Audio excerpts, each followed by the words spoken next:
1.1 says the impulse delivered by a net force acting on an object is equals to the.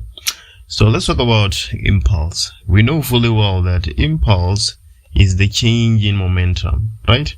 So the question is saying the impulse delivered by a net force acting on the object will be equals to what?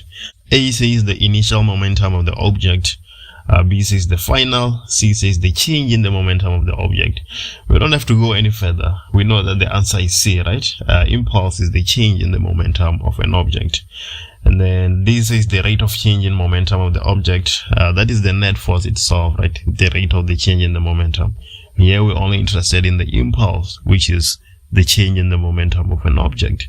And 1.2 says the graph below represents the relationship between the net force exerted on an object and the displacement it undergoes, right? The net force and the displacement are in the same direction. And then we have a graph there. And then which one of the following statements can be deduced from the graph? A says the area between the graph and the displacement axis represents the net work done by the force. Let's look at it and see if it's true, right? We know that work is equals to force multiplied by the displacement and cos of the angle between the direction of the displacement and the force that is action. We are told here on this question that the force and the direction are the same, right? They're going in the same direction. So the angle will be 0, and cos of 0 we know that it's 1. So the work done will be equal to the force multiplied by the displacement. The area of this graph will clearly be equals to the force, right, on the y-axis. So we have force and then the displacement on the x-axis, right, which is delta x. Is a rectangle, so the area is length times breadth, right? And this is clearly equals to the work done by the force on that object. So we go in with option A. Let's see if option B, C, D makes any sense. Option B says the area between the graph and the displacement axis represents the power. F multiplied by delta x is not the power, so there's no way that can be true. And then C says the gradient of the graph represents the change in kinetic of the object. That is not true. And then they say the gradient of the graph represents the work done by the force. It's also not true. So A is definitely our option here, right? We already know. We just disproving all the other options. And then 1.3 says the diagram below shows all the forces acting on an object being pulled to the right by a force F acting at an angle theta to the horizontal. Which of the following expressions can be used to determine the magnitude of the kinetic frictional force acting on the object? This is one of the equations I really like, right? Because most people get them wrong. So we know fully well that the kinetic frictional force will be equals to the coefficient of the friction multiplied by the normal force. Nothing is said here about the coefficient of the static friction, right? So it will just remain as it is. So what we essentially doing in this question, we finding the normal force. Can you find the normal force when the diagram is like this? So physics 101, free body diagram, right? So let's have a free body diagram of all the forces acting on the vertical axis so that we can determine the normal force. So which forces are acting? We know that the normal force is pointing up, and then we know that the weight is going down, right? But then not only is the normal force acting up, there's a force F that is acting at an angle, right?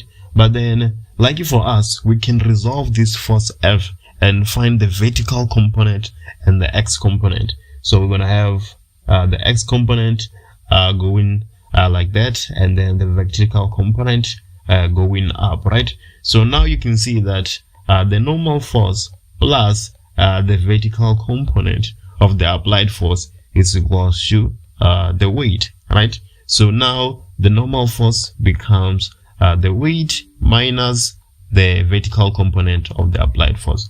But then how do we find that vertical component of the applied force? We say the force multiplied by sine of theta, right? And which option is that in our options? So we have the work, so we have the weight minus the force. So that is clearly option B, right? So the answer for 1.3 is definitely B, right? But then what happens if the force is acting down and not acting up? Story for another day.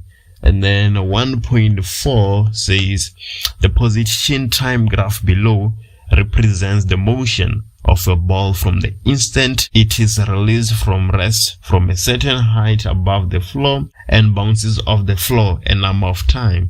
Ignore the effects of air friction, right? So our ball is released from some height, right? And then we hit the ground. So here we definitely take in down as positive, right? And then it bounces off, reaches maximum height, goes down again, hits the ground, and then goes up, and then it goes down to the ground again. And then the question is saying which point PQRS on the graph represents the position time coordinates of the maximum height reached by the ball after the second bounce, right? So here, this is where it's released, and then it hits the ground and bounces off for the first time, right? And then maximum height goes down again, hits the ground and bounces off for the second time, right? So the maximum height reached after the second bounce is at point S, right? And that is option D. So for 1.4, our answer is D, right? If the question was saying after the first bounce, then our answer would be Q, which is option B. But then here we are interested on the second bounce, which is option S, right? And then that is D on our multiple choice. And then 1.5 is saying the kinetic energy of a car moving at velocity V is K, right? The velocity of the car changes to 2V. What is the new kinetic energy of the car? So here I usually advise people to give these variables values, right? Because if you work in variables, most people can't do it. But I can, and I'm going to show you how. So for the first instance, we have our velocity being equals to V, right? And then if we calculate the kinetic energy there, we're going to get 1 over 2 the mass V squared, right? But then now the velocity has changed, and then it's now 2V. So what will be the kinetic energy? 1 over 2 m, and in place of V, now we don't have V anymore, but we have 2V, right? So we have 2V squared. So we're gonna get a half the mass. What is 2V squared? 2 squared is 4, right? And then a V squared is V squared. So now we have a half multiplied by 4. So we're going to get 2mv squared, right? So from a half mv squared to 2mv squared, right? How is the kinetic energy of the new car different from the first car, right? It's 4 times greater, because you can easily say 2mv squared divided by a half mv squared. This should be equals to 4. mv squared and mv squared cancel out. We have 2 divided by half, which is equals to 4. So the kinetic energy is 4 times greater, right? And that is option D. And then now let's do 1.6. 1.6 says that a sound source approaches a stationary observer at constant velocity. Which one of the following describes how the observed frequency and the wavelength differ from that of the source? Before we even look at the options, let's look at the concepts first. We know fully well that if a sound source is moving, it's approaching a stationary listener, right? Then the listener will experience a higher frequency, right? And then what is the consequence of a higher frequency? The consequence of a higher frequency is less wavelength, because they are inversely proportional to each other. So we're looking for an option that says higher frequency and less wavelength, right? Option A says the observed wavelength will be greater than. So that cannot be true. We know that it's supposed to be less than, right? And then B says the observed frequency is less than, so that is true. And then it also says the frequency is less than. That is wrong, right? C says the observed wavelength is less than, and the observed frequency is greater than. And that's exactly what we're saying, right? So for 1.6 we can go with C. And then 1.7 says the electric field pattern between two charged spheres A and B is shown below, right? We have the electric field pointing towards A and moving out of B, right? So before we go any further, if the electric field lines are pointing towards, then that sphere is negatively charged. And then if the electric field lines are pointing outwards, then that sphere is positively charged, right? Which one of the following statements regarding the charge of spheres A and B is correct? Sphere A is negatively charged, right? We know fully well that that is true. And then sphere B is positively charged. Yeah, that is true because the electric field lines are radiating outwards, right? So before we go any further here, our answer for 1.7 is A. And then 1.8 says the SI unit of the rate of flow of charge in a conductor is. So yeah, back to the concepts. The rate of flow of charge. What is the rate of flow of charge? We know that I is equals to Q divided by delta T, right? So current is the rate of flow of charge. And what is the SI unit of current? Ampere, right? And then which option is that? It's clearly option C, right? So 1.8, our answer is C. Yeah, it's pretty much easy, not so complicated. And then 1.9 is saying which one of the following changes to the design of an AC generator will increase its maximum EMF output. This is actually a grade 11 work, right? When you're talking about electromagnetism, you know that if you want to increase the maximum EMF, then you have to increase the number of turns on the coil, right? And then for 1.9, that is clearly option D. Another way you can do, you can increase the strength of the magnets, right? Not change the polarity, but increase the strength of the magnets. There's other ways too, but stories. 1.10 says a line emission spectrum is formed when, okay, back to the basics again. So emission spectrum, right? So an emission spectrum is formed when we go from higher energy levels to lower energy levels, right? And then an absorption spectrum is formed when we go from lower energy levels to higher, right? Here we're talking about a line emission spectrum, right? So we're looking for higher to lower. Option A says electrons in the ground state moves to a higher energy state. No, that's absorption, right? Lower to higher. Now we want higher to lower. And then B says electrons in the higher energy state move to a lower state. We don't have to go any further. That's what we're looking for. So we have two blocks here. One of mass 2 kg and the other one of mass 5 kg.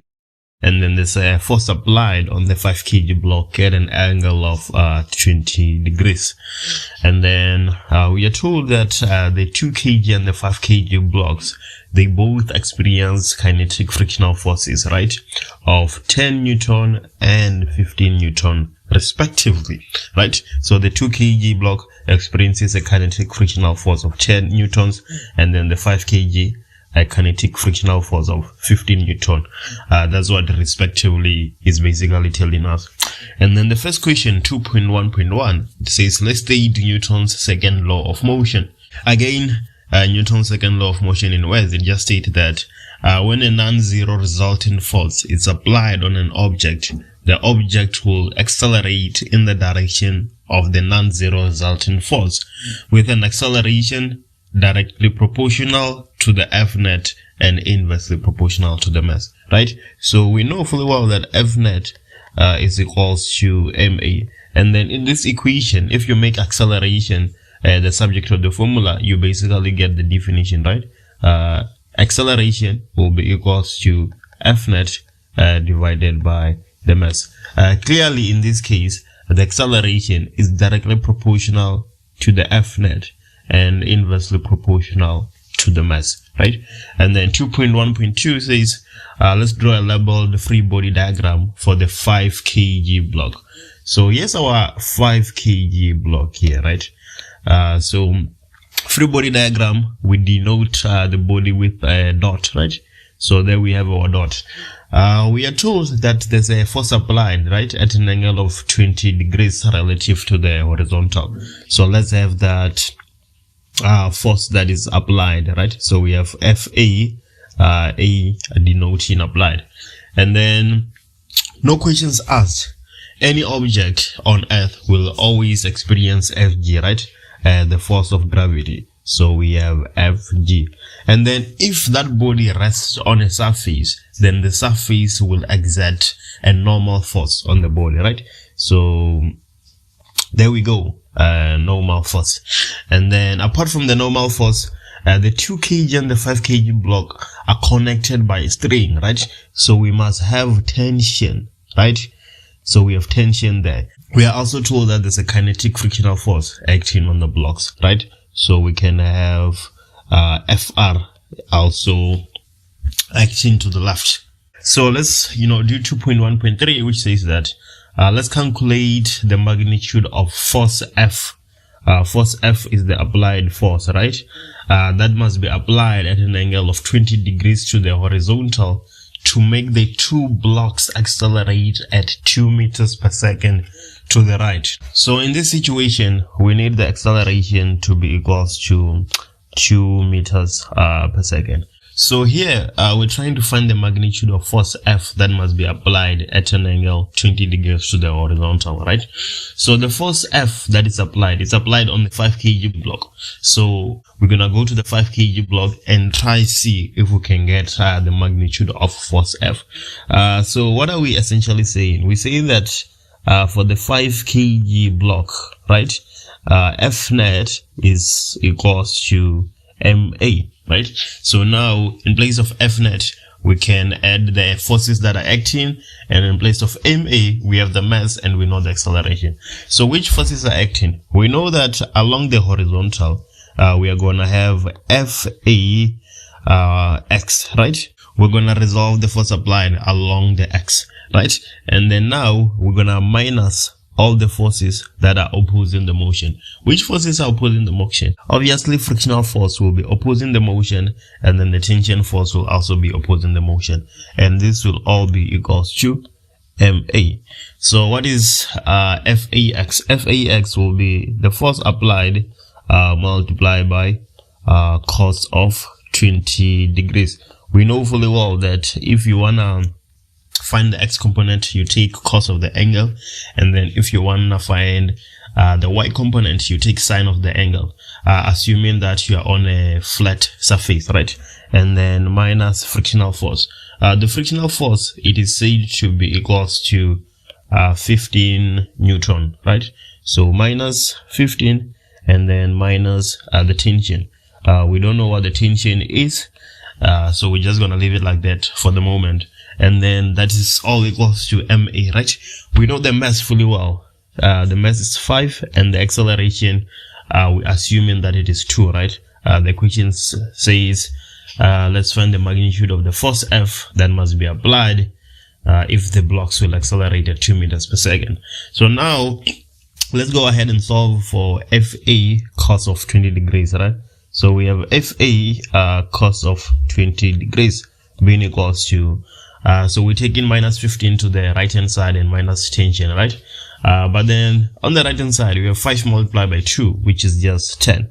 So we're going to have 10 plus 15 plus tension, right? So now we can divide both sides by cos of 20. So we're going to get force applied being equals to 25 plus the tension divided by cos of 20. So it's easy to see now that we just need the tension. If we get the tension, then we basically have the force applied, right? So we have already used the 5 kg block. What we can do now is to use the 2 kg block and see if we can get the tension from the 2 kg block. So from the 2 kg block, there is the tension that is pulling it to the right and the frictional force that is pulling it to the left, right?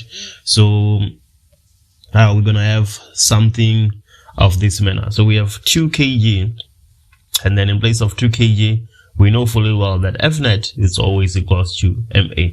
So now the force that is greater than the other is the tension, and then we're going to subtract the force that is opposing, which is the frictional force, and this will be equals to MA.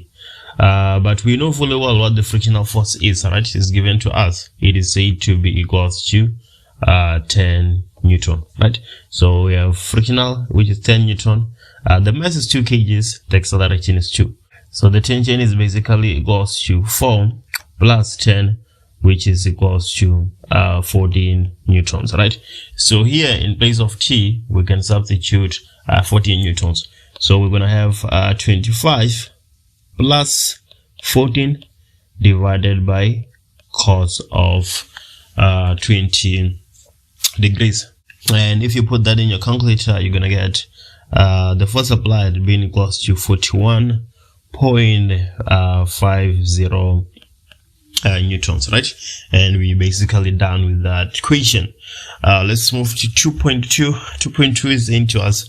The Earth exerts a force of 1,842.5 newtons to keep a satellite of mass 200 kg in orbit around the Earth, as shown in the diagram below.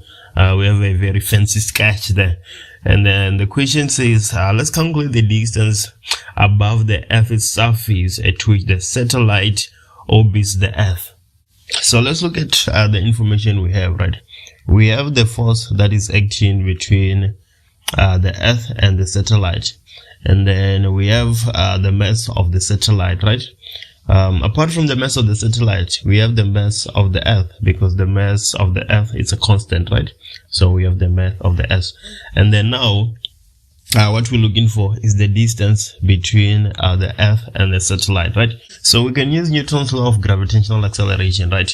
Every body attracts every other body with a force that is directly proportional to their masses and inversely proportional to the square distance between them, right? So we're saying that F is equals to G, that G being a constant, right? And then mass of the satellite, mass of the Earth, and then divided by the distance between them. The distance between them will be equals to the radius of the Earth plus the actual distance between the Earth and the satellite, right?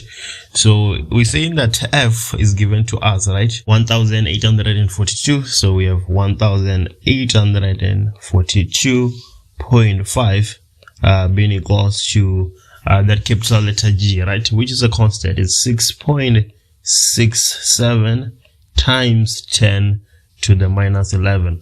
So now the mass of the satellite, is said to be 200 kgs. And then the mass of the Earth, right? 5.98 times 10 to the minus 24 divided by the distance between them, right? So we have distance squared, right? So now we're solving for the distance squared. It's easy to see. We know fully well that if we have A is equals to B divided by X, and you want to find X, you're going to cross multiply, right? You're going to get AX is equals to B multiplied by 1. So X will be equals to B divided by A, right? So we're going to apply the same idea in this situation. Our X is D squared, right? So we're going to have something like this. So we're going to have D squared being equals to this entire expression here, right? So let me just duplicate it for the sake of time, and then we dividing that by 1842.5. And then after you do that, you definitely take square roots on both sides, right? So you take a square root on this side, and then you take a square root on the right hand side too, and then you're gonna get a distance of 6,579,982.8 meters, right? So this is the distance between the Earth and our satellite. But then we don't want the distance between the Earth and the satellite. We want the distance above the Earth's surface at which the satellite orbits, right? Even if you look in the question here, it's in bold, right? The distance above the Earth's surface. So that distance will be equals to the distance we just calculated right now minus the radius of the Earth. This question has 5 marks, right? So if you stop here, you only have 3 marks. The other 2 marks is for you to subtract the Earth's radius from this value that we have. So if we do that, we can now say the distance above will be equals to 6,529,982.8 meters minus the radius of the Earth, right? The radius of the Earth is a constant, so we know fully well that that is 6.38 times 10 to the 6 meters, right? So your answer is going to be equals to 1.9998 times 10 to the 5 meters. So what we have below is a velocity time graph that shows the motion of a ball thrown vertically downwards, right, from the top of a building and bouncing off the floor as it hits the ground. And then we can ignore the effects of air friction, and then it's a must that we take upward as positive. And then the first question, 3.1.1, says using equations of motion only, let's calculate the height from which the ball is thrown, right? So we are looking for delta y, the height at which the ball is thrown. Problem solving 101. We look at the information we have, right? And try use that information to find out what we don't have, right? So what information do we have here? At t is equals to 0, we have a velocity here of which the ball is thrown at, right? So the velocity that we have here, which will be our VI, right, is given as minus 20 meters per second. And then when the ball hits the ground, it has a velocity of minus 25 meters per second, right? So we can say our VF in this instance would be minus 25 meters per second, right? We know acceleration. We always know it's a constant, right? If we take in upward as positive, then our acceleration should be minus 9.8 meters per second squared. So we have VI, we have VF, we have our acceleration, and we'll need delta y, right? So which equation of motion has these 4 variables that we can use? We know fully well that that equation is VF squared is equals to VI squared plus 2a delta y.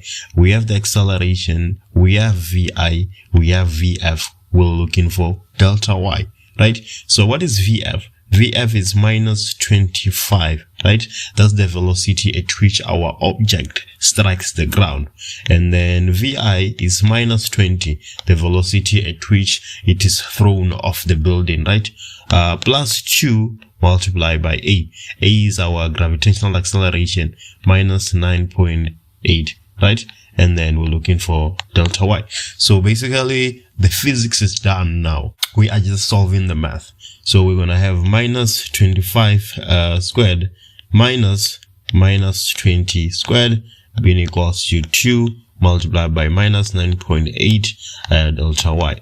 We just took minus 20 squared to the left hand side, right? So now it will be obvious what we're going to do. We're going to divide both sides by 2 multiplied by minus 9.8.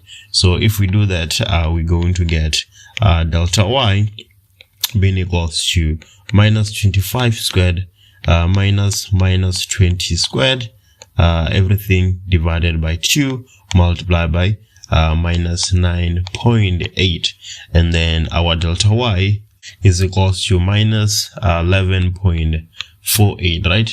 Which is just 11.48 meters. So the height above the ground is 11.48 meters. Now we can do 3.1.2. 3.1.2 says let's find the time t on the graph. So time t on the graph is here, right? So let's analyze our motion. Here at this point, the object is thrown downwards, right? And then at minus 25, it hits the ground. When it hits the ground, it bounces off with a velocity of 12 meters per second, right? Until it reaches its maximum height. So what we do here, we calculate the time for this part of the motion from the moment it is thrown downwards to the moment it hits the ground. And after we're done with that, we calculate the time from the moment it leaves the ground to the maximum height which it reaches, right, when its velocity is equal to 0. So for that part of the motion, we have VF, obviously, right? And then we have VI, we have A, but then now we don't need delta Y. We already have it. We're looking for delta T, right? We want that time, because that time, delta T in our graph here is the time from the instance the ball or the object is thrown downwards, right? So here for that first part of the motion, we're gonna get VF is equals to VI plus A multiplied by delta T. What is VF? Minus 25. And what is VI? Minus 20. We know fully well what our acceleration is, minus 9.8, and then multiplied by delta T. So we're gonna have minus 25 minus 20 being equals to minus 9.8 multiplied by delta T. So we divide both sides by 9.8, right? If you do that, you get delta T being equals to 0.5102 second, right? And then we are done with that part of the motion. Now we need the part of the motion from the time it leaves the ground to the time it reaches its maximum height, right? So what do we have there? We have VI for that part of the motion, and then we have VF, right? Maximum height. We know the velocity is equals to 0. And then we have the acceleration, and we're looking for the time. So what is VF in that instance? We're still using the same formula. VF is equals to VI plus A delta T. So VF is 0, right? Maximum height. And then VI will be 12. Here it is, right? 12 meters per second. And it's positive because the object has left the ground. It is now moving up. Plus the acceleration, which is minus 9.8 multiplied by delta T. So you can see what we're going to do here. We're going to take 12 to the left hand side and divide both sides by 9.8. So delta T is going to be equals to minus 12 divided by minus 9.8, right? And that will be equals to 1.2245 seconds, right? So now that time on our graph will be equals to the time from here to here, right? Which is 0.51, and the time from here to here, which is 1.2245. So we add in the 2, we have 0.51 plus 1.2245, right? And that should be equals to 1.7345 seconds. 3.1.3, which says that let's determine using equations of motion the magnitude of the displacement of the ball from the moment it is thrown until time t. So the ball is at some height, right? And then it is thrown downwards and then it hits the ground. After it hits the ground, obviously it's gonna move up, right? And then it moves up to some maximum height. At the maximum height, that's our time t. At this instance, we know the height the ball was thrown above the ground, but we're looking for the displacement of the ball, the change in position from the time it is thrown until it reaches maximum height. This is the object's maximum height after it bounces off the ground, right? So we're basically looking for this part here. This is the part we're looking for. So if we find this height from the ground to its maximum height, then we're going to be able to calculate that displacement that we are looking for. So what are we saying? We know the height, right? We know fully well that the height is at 11.48 meters above the ground, right? Now let's find the maximum height it reaches after the bounce, right? So we know fully well that the VI that it leaves the ground with is 12 meters per second, and then the VF, because it's at maximum height, it's 0, right? And then we know the acceleration, but now we're looking for delta y and not delta t. So which equation of motion can we use? We're gonna use VF squared is equals to VI squared plus 2a delta y. So VF squared, we have 0 squared, which is equals to VI squared, so that's 12 squared plus 2 multiplied by minus 9.8 delta y. It should be obvious. We're going to take 12 squared to the left hand side and divide both sides by this coefficient here. If we do that, we're going to get delta y being equals to minus 12 squared divided by 2 multiplied by 9.8. This here is supposed to be a minus, and then the answer we get in is 7.346 meters, right? So now our displacement will be equals to 11.48 minus 7.3469, which is equals to 4.1331 meters, right? Now we can move to 3.2. So 3.2 says, can you sketch a position versus time graph for the motion of the ball from the moment it is thrown until it reaches its maximum height from the bounce? Use the ground as the 0 position, right? And then we must indicate the height of which the ball is thrown and the time t, right? Which is things we have calculated. So let me just sketch our Cartesian plane. So on the x-axis we have the time in second. So on the y-axis we need delta y in meters, right? So let's start by indicating the maximum height which it is thrown, right? So the maximum height we say is 11.48. Yeah, like we've been saying, we're moving from maximum height and then it is thrown downwards, right? And then it hits the ground, and then it bounces until it reaches its new maximum height, right? This height here, we know fully well what it is, 7.3469, and then the time here, which is the time t that we're supposed to indicate, we just calculated it not too long ago, right? 1.73 second.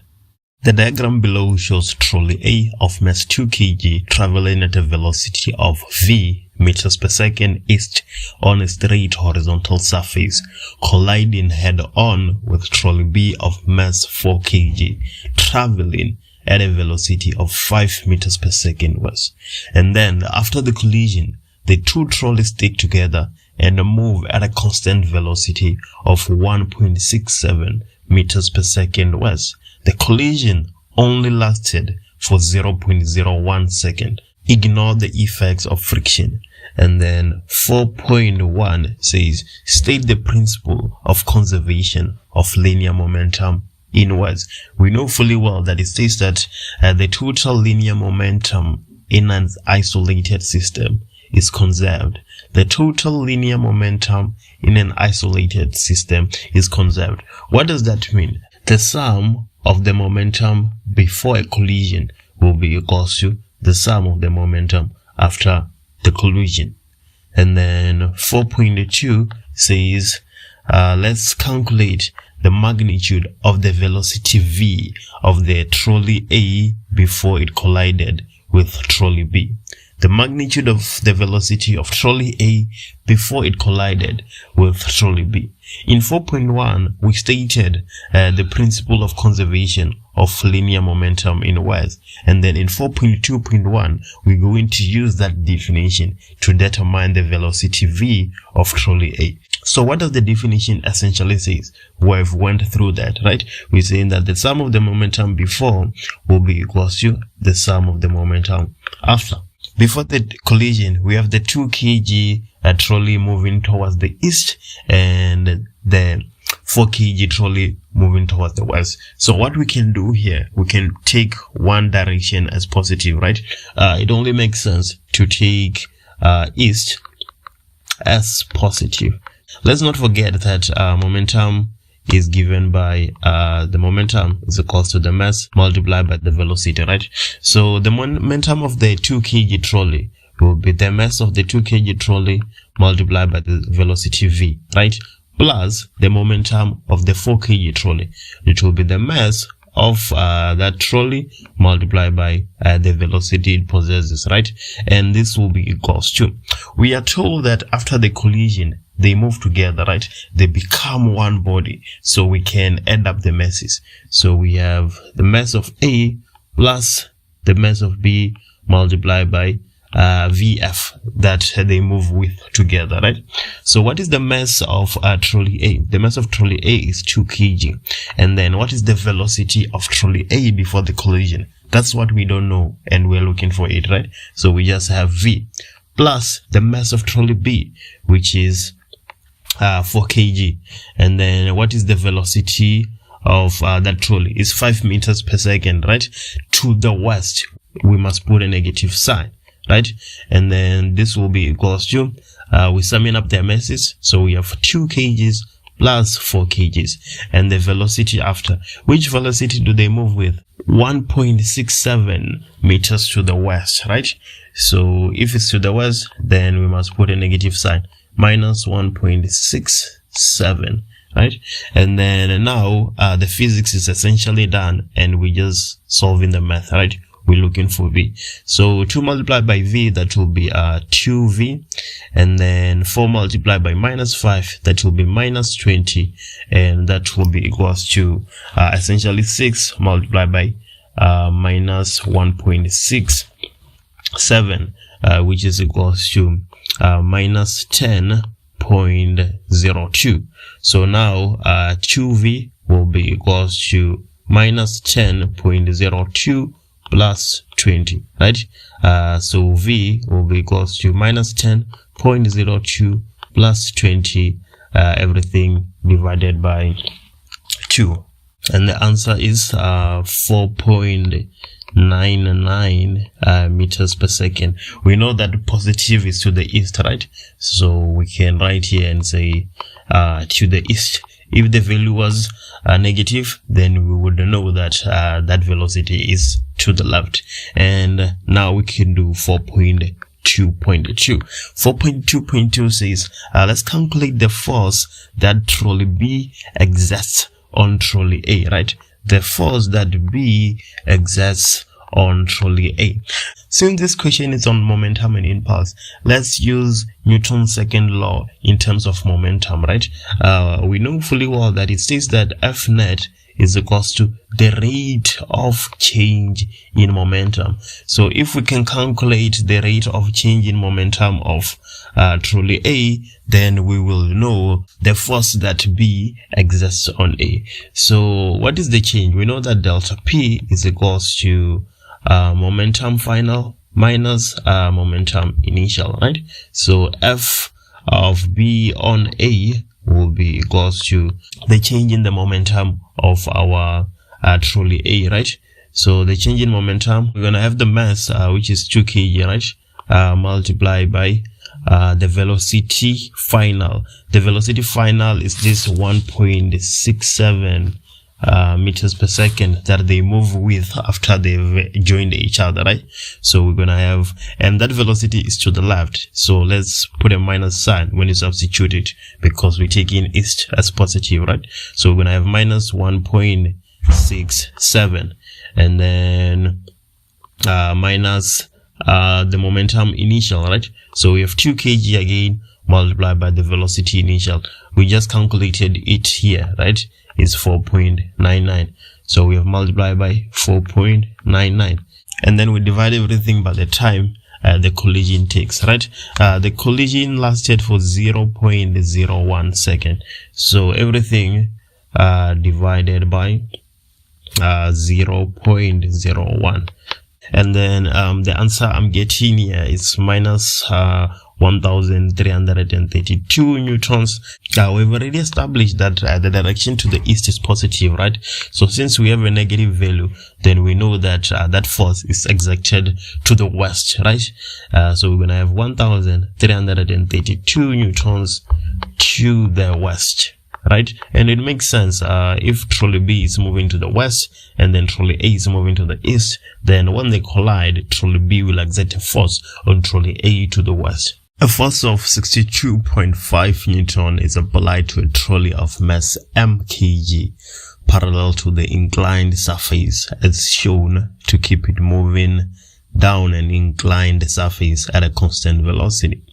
The vertical height of the inclined surface is 12 meters, and then refer to the diagram below. A kinetic frictional force of 35.5 Newton acts on the trolley as it moves down the inclined surface. And then 5.1 says write down the name of the conservative force acting on the trolley. So in our context, in our curriculum, we only have 2 conservative force that we talk about, right? We talk about gravitational force and electrostatic force. Here in this instance, the only force that is acting on this trolley as it moves down the incline at a constant velocity is gravitational force, right? Gravitational force. And we can move to 5.2. 5.2 says let's calculate the work done by the friction on the trolley, right? So fine, we are given the frictional force. Here it is. Here it is said to be so we have frictional force which is equals to 35.5 newtons, right? And then apart from frictional force, we know the height, right? But then from the height we can find the length of the incline, right? How can we do that? We have the angle here, and then we have the height. We can use trig ratios, right? So what we can do, we can say that sine of theta is equals to y divided by hypotenuse, right? But then in this instance, we know the angle. We know that sine of 30 degrees is equals to our y is our height, right? Which is 12 meters. So we have 12 meters divided by the length of the incline. That's what we ultimately interested in. So we can label that as delta x. So it should become easy to see now that delta x will be equals to 12 divided by sine of 30. And then if we do that, we get 24 meters. So we have the frictional force, we have delta x, and then we have the angle between the frictional force and the direction of the motion. So now we can say that the work done by the frictional force will be equals to that force of friction multiplied by the displacement of the object multiplied by the angle, right? So what is the frictional force? We've already said that the frictional force is 35.5, right? We calculated the displacement, that's 24, and then the angle. All the time, frictional force opposes the motion, right? So the angle should be 180 degrees, right? So we have cos of 180 degrees.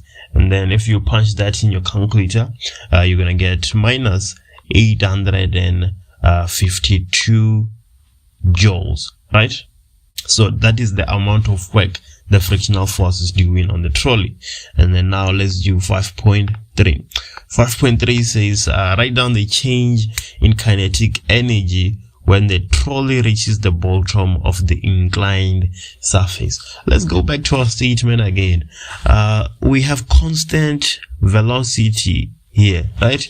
We know that the change in the kinetic energy is equals to a half mass Vf squared minus a half mass Vi squared. If we are moving at constant velocity, then Vf squared is equals to Vi squared. So the change in kinetic energy should be equals to 0 joules, right? And then now we can do 5.4. 5.4 says use the work energy theorem to calculate the mass m of the trolley. The work energy theorem to calculate the mass m of the trolley. Here I'm going to use work net is equals to the change in kinetic energy. The other formula you can use, you can say that the work done by non-conservative forces is equals to the change in the potential energy plus the change in the kinetic energy, right? Maybe this is the formula you might want to try out and see if it also works. But then I'm going to use this first formula here, right? So what is the work net? The work net is the sum of all the works done by the individual forces, right? So we have the work done by Fg, and then we have the work done by friction, and we have the work done by the force applied, right? And this is equals to Ek. But we know what Ek is. Ek is 0, right? Apart from Ek, we know the work done by friction. We just calculated it in the 5.2, right? So what is the work done by Fg? The force of gravity multiplied by the height, and then cos of the angle, right? Plus the work done by friction. We know that that is minus 852, right? And then plus the work done by the force applied. We know that the force applied is 62.5, right? So we're gonna, let me just write it in the line below. So plus 62.5 multiplied by the displacement, and then cos of the angle, right? And this should be all equals to 0. So let's talk about this work done by gravity first. So there's two ways you can use to find the work done by gravity. You can use the gravity itself, right? And the height. Apart from that, you can find the parallel component of the gravity, and then you can use the displacement, right? The distance from A to B, which is 24 meters. If you also use that, we should get to the same answer, right? But then I'm just gonna use this in this question. So what is Fg? Fg is the mass multiplied by the gravity, right? Which is 9.8, and then the height is there on our sketch. We know that is 12 meters, and then what is the angle? The angle between Fg and the change in the object's position relative to the height, right? That angle is 0, so we have cos of 0, right? Because gravity is pulling the object down, and ultimately along the height the object is going down, right? So that angle is 0, and then minus 852 from gravity, and then now we'll have plus 62.5, and then the displacement we calculated it, we know that is 24, right? 24, and then multiply by cos of 180.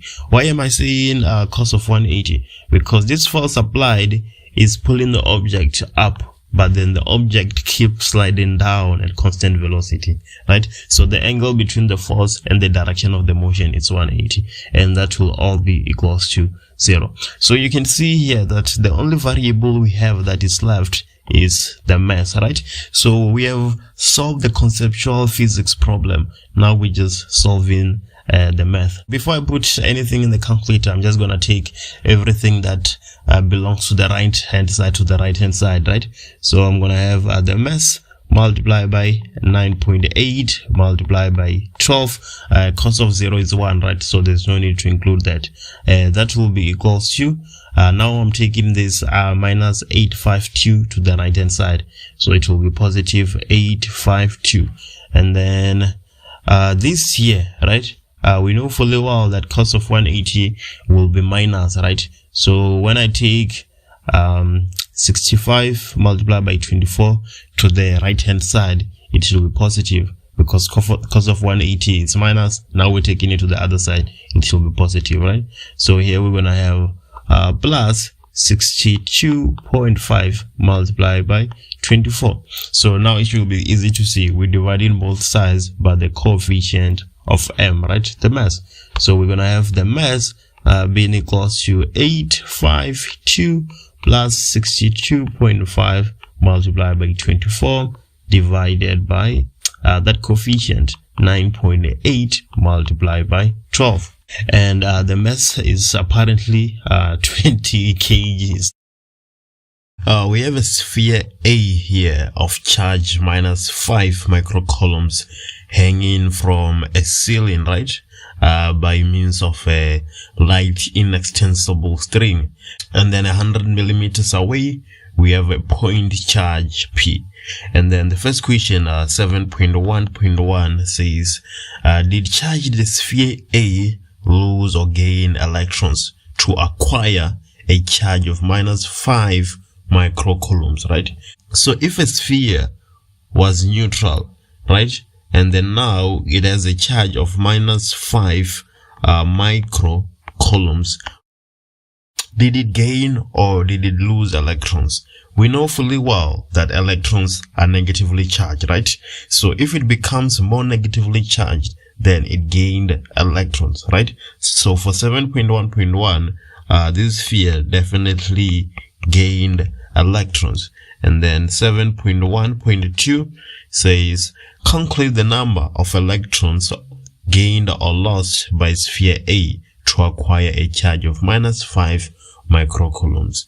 The number of electrons gained or lost, right, is equals to the change in the charge of the sphere divided by the charge of an electron, right? So this change is going to be the charge of the sphere final, which is minus 5 times 10 to the minus 6, right?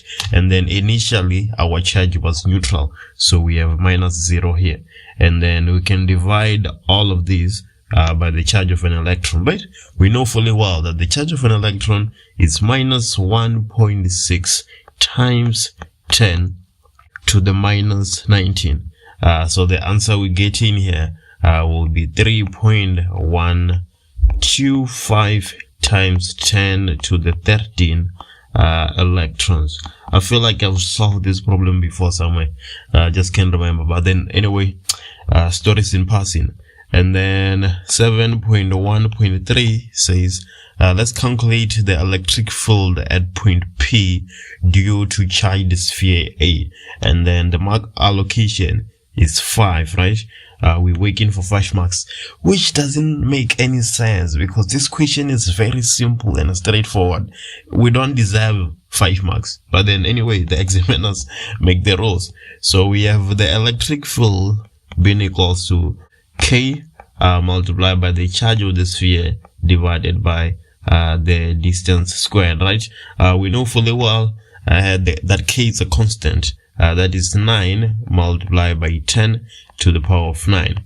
And the charge on our sphere, right, is 5 times 10 to the minus 6. We've already established that the distance is 100 millimeters, right? So that 100 millimeters, to convert it to meters, we divide by 1000, right? So we're going to have 100 divided by 1000 squared.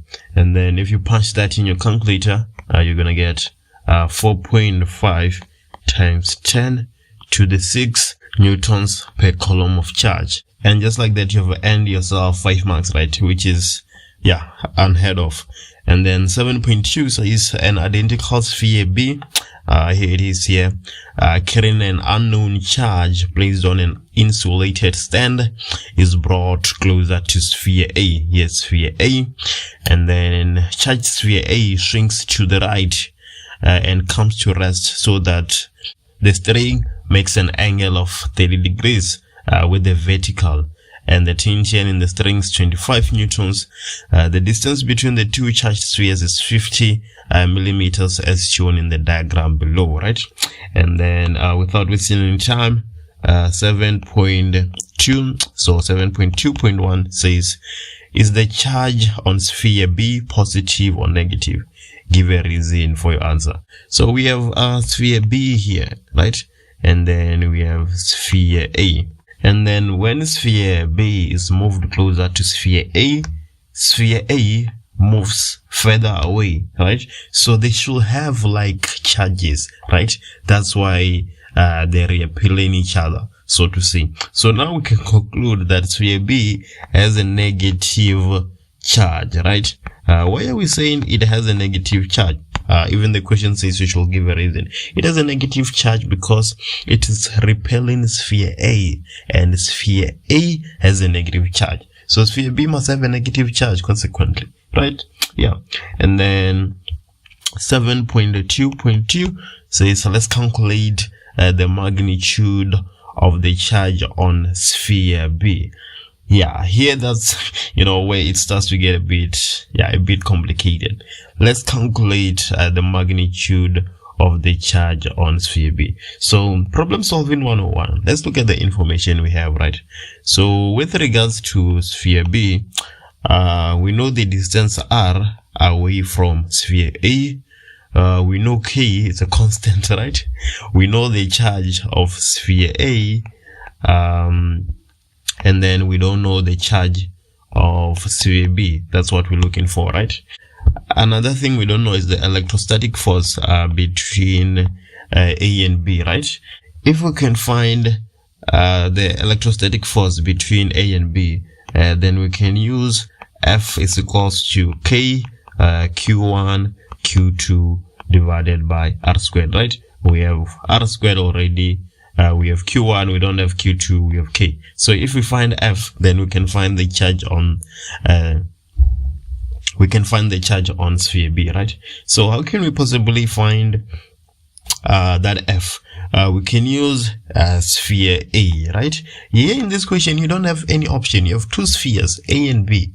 We have exhausted all our options with regards to sphere B, and we can't find a way to go to the answer. We are definitely going to use sphere A. So sphere A is at rest there, right? If sphere A is at rest, then FB on A should be equals to the tension force, because the electrostatic force of B on A is moving A to the right, and the tension is holding A from moving to the right, and then A is at rest. So these two forces are balanced, right?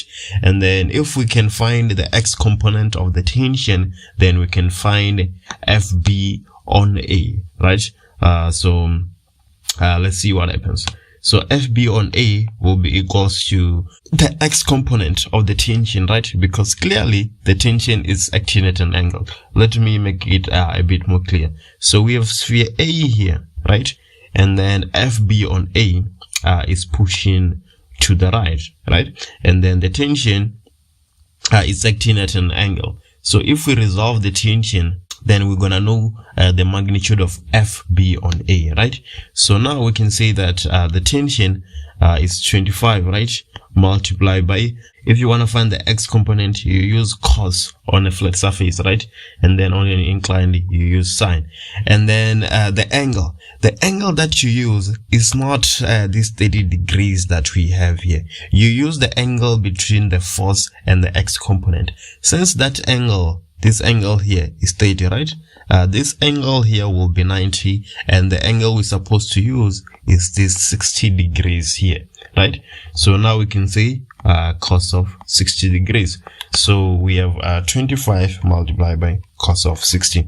25 multiplied by cos of 60 is 12 12.5 newtons, right? So now we know FB on A. We can use this formula here to find the magnitude of charge P. Right? A very interesting problem.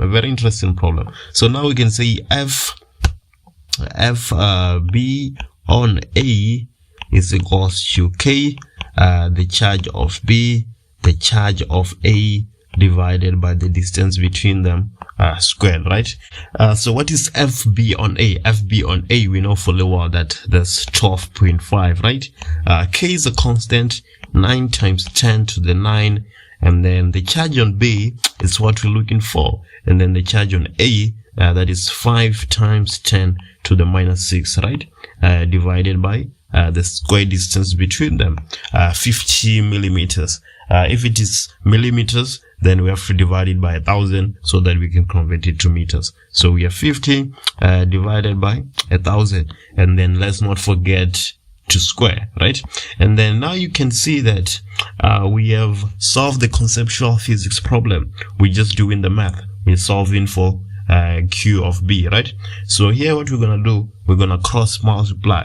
If we cross multiply, we're gonna get 12.5 multiplied by 50 divided by 1,000 squared, being equals to 9 times 10 to the 9 multiplied by 5 times 10 to the minus 6 multiplied by the charge on B, right? So now it should be easy to see now that if we divide both sides by this term, we should get the charge on B, right?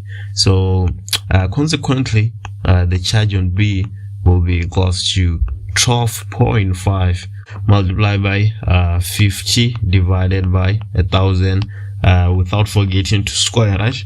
Everything divided by 9 times 10 to the 9 multiplied by 5 times 10 to the minus 6, and then the charge on B will be equals to 6.9444 times 10 to the minus 7 coulomb. A group of grade 12 learners want to determine an efficient conductor which can be used as the heating coil for a kettle that they're constructing for their ESCOM Expo project, right?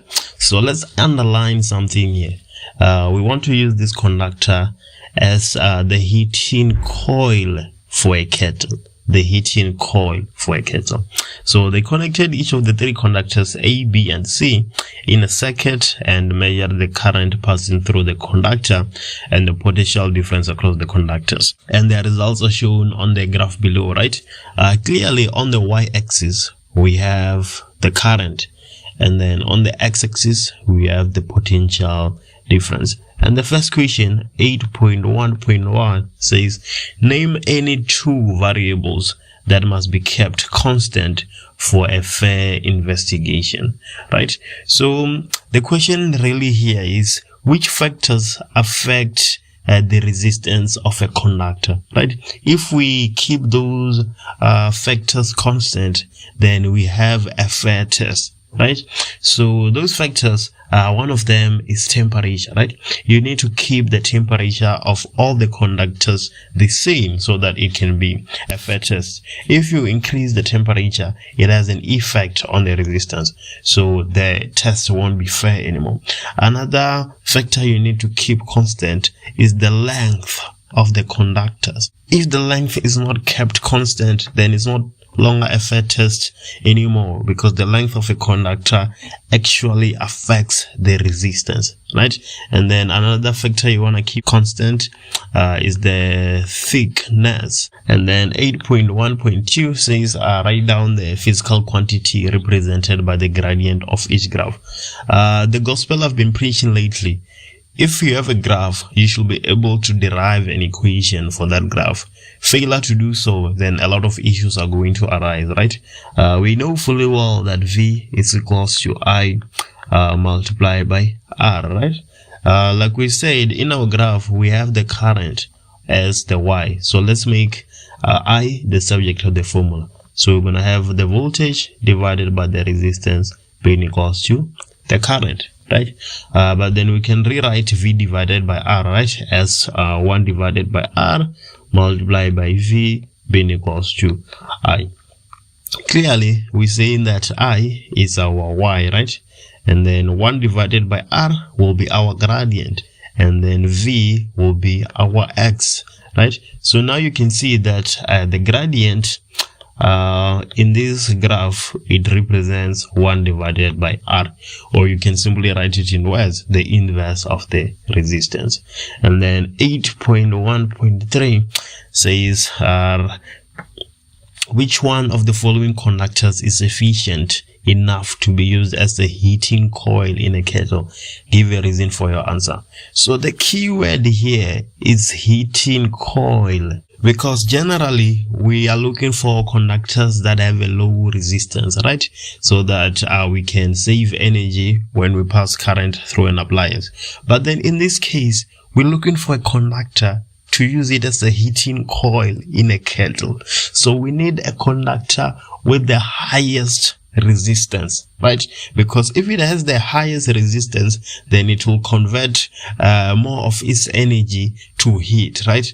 And then if you want a heating coil for a kettle, then that's the conductor you are looking for. So now we're gonna go to a graph and try identify a conductor that has the highest resistance, right? We know fully well that the gradient is equals to 1 divided by R, right? So the conductor that has the highest resistance will have the lowest gradient, right? Because clearly in this equation, they're inversely proportional to each other. Between A, B, C, which one has the smallest gradient? Clearly, C has the smallest gradient, right? So for 8.1.3, conductor C. And then the reason for our answer, we're saying that for a heating coil in a kettle, you want a conductor with very high resistance so that it can convert more energy to heat. Now let's do 8.2. So 8.2 says that the circuit diagram below represents a combination of resistors in series and parallel. The battery has an EMF of 12 volts and an unknown internal resistance R. And before 8.2.1, we are told that when switch S is open, right, here's switch S here, the reading on the ammeter, so we have some I, which is equals to 1.5 amps, right? And then 8.2.1 says let's calculate the total resistance of the circuit, right? We have internal resistance, so we cannot just use V is equals to I multiplied by R, right? We have to use EMF is equals to the current multiplied by the external resistance plus the internal resistance. The question says let's find the total resistance of the circuit. So we're looking for R external plus internal resistance, right? We have the EMF, it is given to us, and then we have the current, right? It should be obvious what we're gonna do now. So we're going to have 12 being equals to the current 1.5 multiplied by R external plus internal resistance. So we divide in both sides by 1.5, right? So we get R external plus internal resistance being equals to 12 divided by 1.5, which is equals to 8 ohms, right? So R external plus the internal resistance is equals to 8 ohms, and that's the total resistance of our circuit. And then 8.2.2 says let's determine the internal resistance of the battery, right? We know now that R external plus the internal resistance is equals to 8 ohms. So if we can determine R external, then we're going to be able to find R internal. But how can we determine R external? We know fully well that R external is equals to the resistance in series plus the resistance in parallel, right? So now let's actually analyze our circuit. So we have a positive terminal here and we have a negative terminal here, and then the current is flowing from the positive to the negative, right? And then at this point here, there won't be any current splitted, right? Because the switch is open. So the current just keeps on flowing. So basically what we have here is two resistors that are in series relative to the circuit, right? So R external will be equals to 3 plus 4, and then we're seeing that we don't have any resistors in parallel, right? So we're gonna have 0 here, and then that will just be equals to 7 ohms. So now we can say 7 plus the internal resistance is equals to 8. We're substituting R external into this equation here. So the internal resistance will be equals to 8 minus 7, which is 1 ohms, right? So the internal resistance is 1 ohms. And now we can do 8.2.3. 8.2.3 says let's determine the energy dissipated by the 3 ohm resistor in 3 minutes, right? So in order to determine the energy, so we know that the power is equals to the work divided by the change in time, right? So the work is equals to the power multiplied by the change in time. Every time when the question says let's find the energy dissipated, we're looking for the work, right?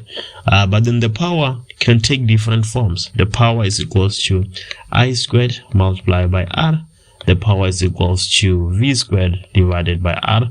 The power is equals to V multiplied by I. So depending on the variables you have, right, you use one of these equations to find the power. Clearly, for the 3 ohm resistor, we have the resistance, right, which is 3 ohm, and then we have the current, right? From the current, we can calculate the voltage, right, and then use the other equations, but there's no need. So what we're gonna do here, we're gonna use this equation here, because we have the variables that allows us to do so. So now the work is going to be equals to the power. In place of the power, we're going to have 1.5 for the current, right, squared multiplied by the resistance, which is 3 multiplied by the change in time, 3 minutes. But we know in physics we talk about seconds, right, not minutes. So we're going to have 3 multiplied by 60. There's 60 seconds in a minute. And then if you punch that in your calculator, you're gonna get 1215 joules, and that is the energy dissipated on that 3 ohm resistor. And now let's do 8.3. 8.3 says switch S is now closed, right? Let's go ahead and close switch S. So here's switch S here, right? And we're closing it. When we close switch S, now the current is going to split here, right, at this point. So we're going to have a proportion of the current going in this direction, and then another proportion of the current going in that direction, right? And then how will each of the following be affected? Write down only increase, decrease, or remain the same. 8.3.1, the total resistance of the circuit. The total resistance of the circuit will decrease, right? Why am I saying so? Because if the current splits here, right, then the 2 ohm resistor and the 3 ohm resistor are now in parallel with each other. So R external will actually be equals to R in series plus the resistance in parallel, right? So this is going to be 4 ohms plus, now the 3 and the 2 ohms are in parallel with each other. So we're going to have 2 multiplied by 3 divided by 2 plus 3, and that is equals to 5.2 ohms. Clearly, this is less than the R external we had initially, right? That R external we had initially was 7 ohms. So if we close that switch, the total resistance of the circuit will go down. And 8.3.2 says, how will the reading on ammeter A be affected? If V is equals to I multiplied by R, right, and we're saying that the resistance went down, then the current should go up, right? So the reading on the ammeter will increase. If you decrease the resistance, the current goes up. And now let's do last but not least 8.4. 8.4 is saying a conducting wire of negligible resistance is now connected between points X and Y. Before we read any further, let's just go ahead and connect X and Y. So here's X, and then let's connect X to Y, right? And then it goes on to say, as shown on the diagram above, what effect will this have on the temperature of the battery? Write down only increase, decrease, or they stay the same. What effect will this have on the temperature of the battery? So if we connect X and Y, right, we have reduced the resistance. Yeah, because now the only resistor that will be getting current is the 4 ohm, right? So we have reduced the resistance. What we can see first is that R external decreases, right? So R external will decrease. But then what is the consequence of R external decreasing? If R external decreases, then IT, the total current in the circuit, increases. If the total current increases, and we know that V internal is equals to IT multiplied by small r, right? We're saying that the current increases, the internal resistance is the same, so V internal increases, right? If V internal increases, the work done by the battery will increase, and as a consequence, the temperature will also increase. AC generators at coal-fired power stations supply most of the electrical energy needed in our country. True. And then 9.1 says, state the energy conversion that takes place when this generator is in operation. So we know fully well that we have AC generators and DC generators, right? So the way I'm going to answer this question, I'm going to answer the question for an AC generator, and then also answer the question for a DC generator. So for an AC generator, the energy conversion is mechanical energy to electrical energy. And the same is true for a DC generator, right? All generators, they convert mechanical energy to electrical energy. Then all motors, they convert electrical energy to mechanical energy, right?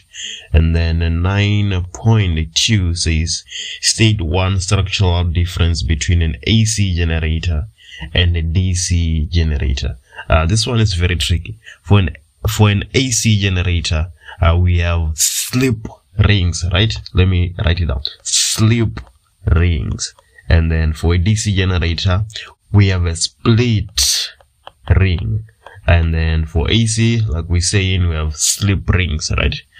So make sure you find a way to differentiate between the two. AC, slip rings, and then DC, split ring.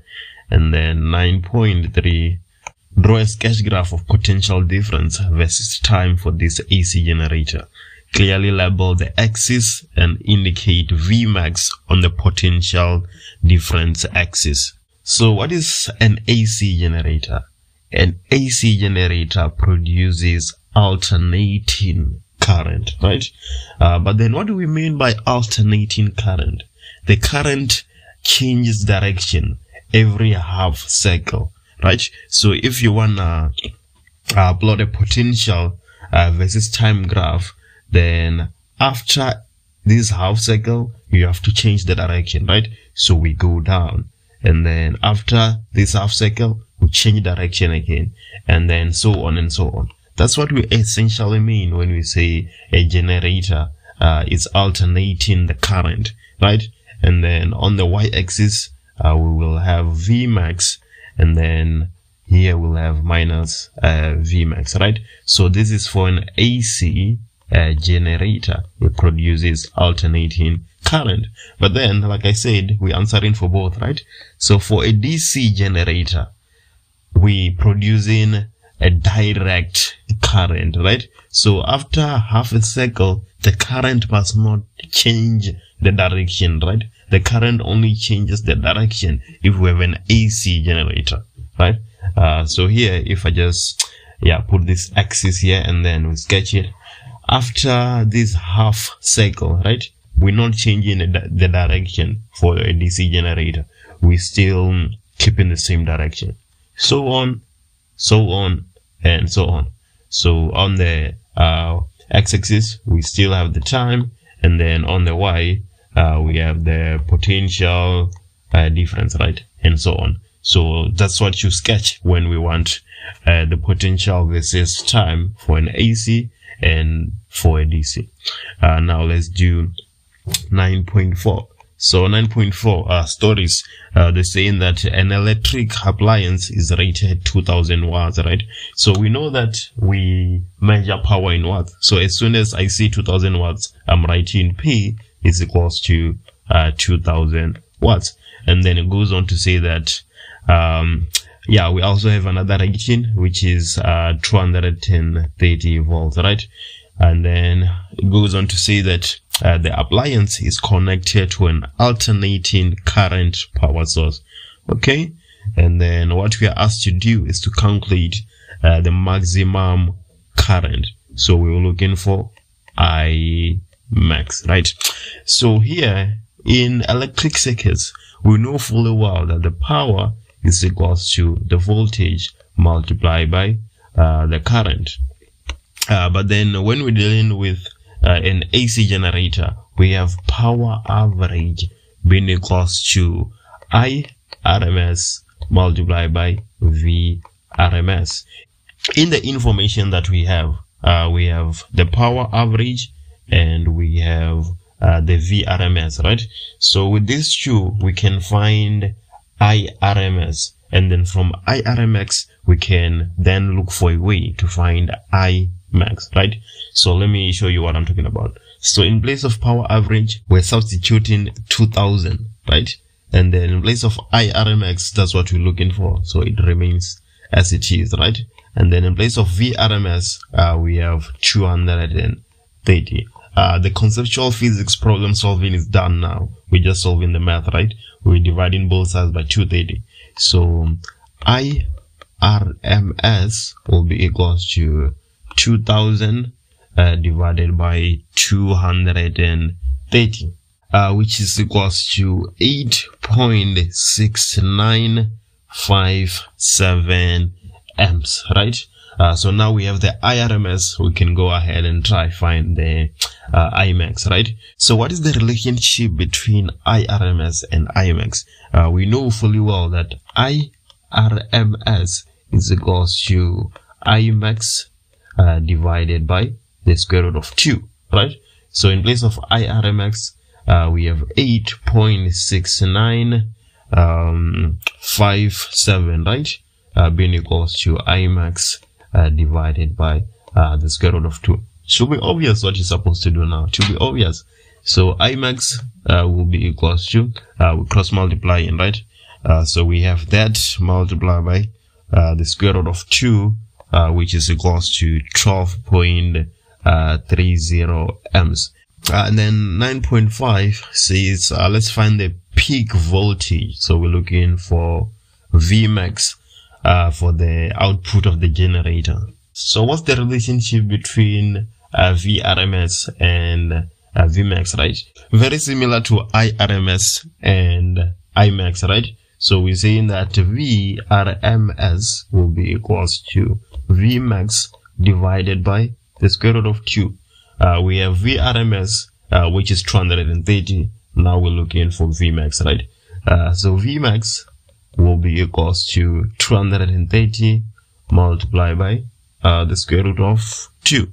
And then if you do that arithmetic, we get in 325.27 volts. A crate P of mass 1.25 kgs is connected to another crate Q of mass 2 kgs by a light string. The two crates are placed on a rough horizontal surface. So we know that there's some friction there. and then a constant force F of magnitude 7.5 newtons acting at an angle theta to the horizontal is applied on crate Q. Clearly, right? The sketch demonstrates that. And then the crates accelerate at 0.1 meters per second squared to the right, and then crate P experiences a constant frictional force of 1.8, and crate Q experiences a constant frictional force of 2.2 newton. And then the first question, 2.1, state Newton's second law of motion in words, right? I'm definitely not going to do that. And then 2.2, let's draw a labeled free body diagram for crate P, right? So let's pay our attention to crate P now. So crate P is connected to crate Q by a string, right? So there must be tension on crate P moving to that direction, right? And then because crate P is lying on a surface, we must have a normal force, right? But then not only a normal force, but even the gravitational force, right? So we should have Fg and the normal force there. And then we are also told that there is frictional force. So let's have a force opposing the motion, right? So let's have F at there. Why is the vector for the frictional force shorter than the vector for the tension, right? It is shorter because the crates are accelerating to the right, right? So the tension, the force of the tension is overpowering that force of due to the friction, right? So we must show that on our length of the vectors. I don't know if I don't know if the examiners are gonna penalize you if your FR is not less than the tension force, but yeah, it's supposed to be less than the tension force because they are moving to the right. We know that they're moving to the right because of that acceleration of 0.1. Anyway, stories 2.1, 2.3, I meant 2.3.1. Let's calculate the magnitude of the tension in the string, right? So we want the magnitude of the tension in the string.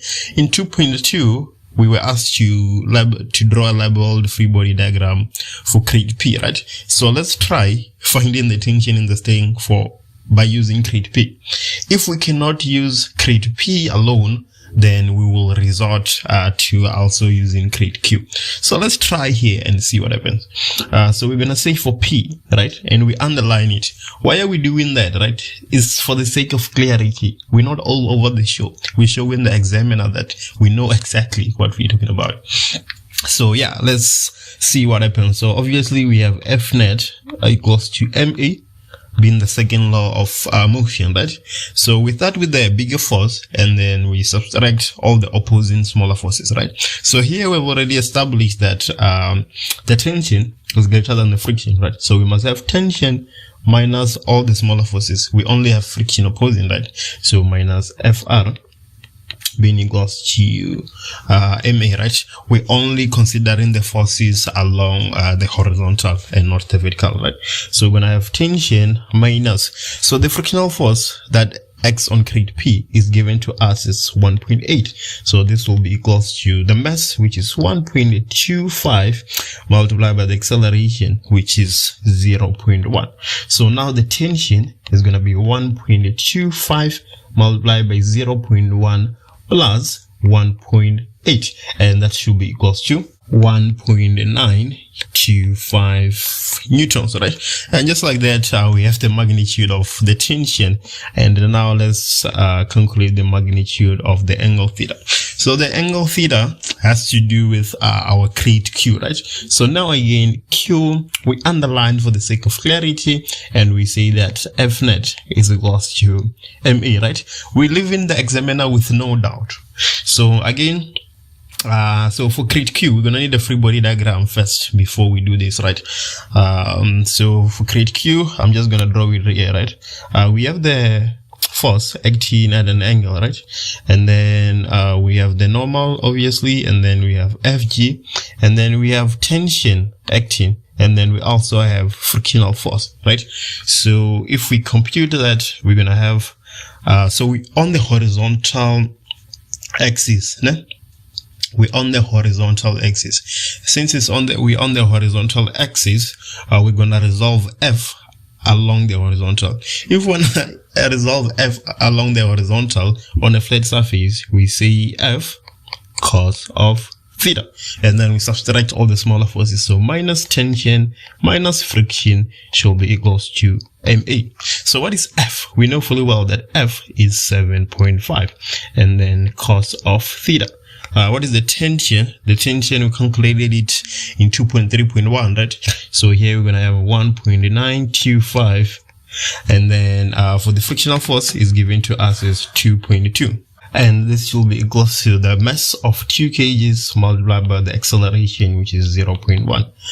So 7.5 cos of theta will be equals to 2 multiplied by 0.1 plus 1.925 plus 2.2, right? We're making cos of theta the subject to the formula.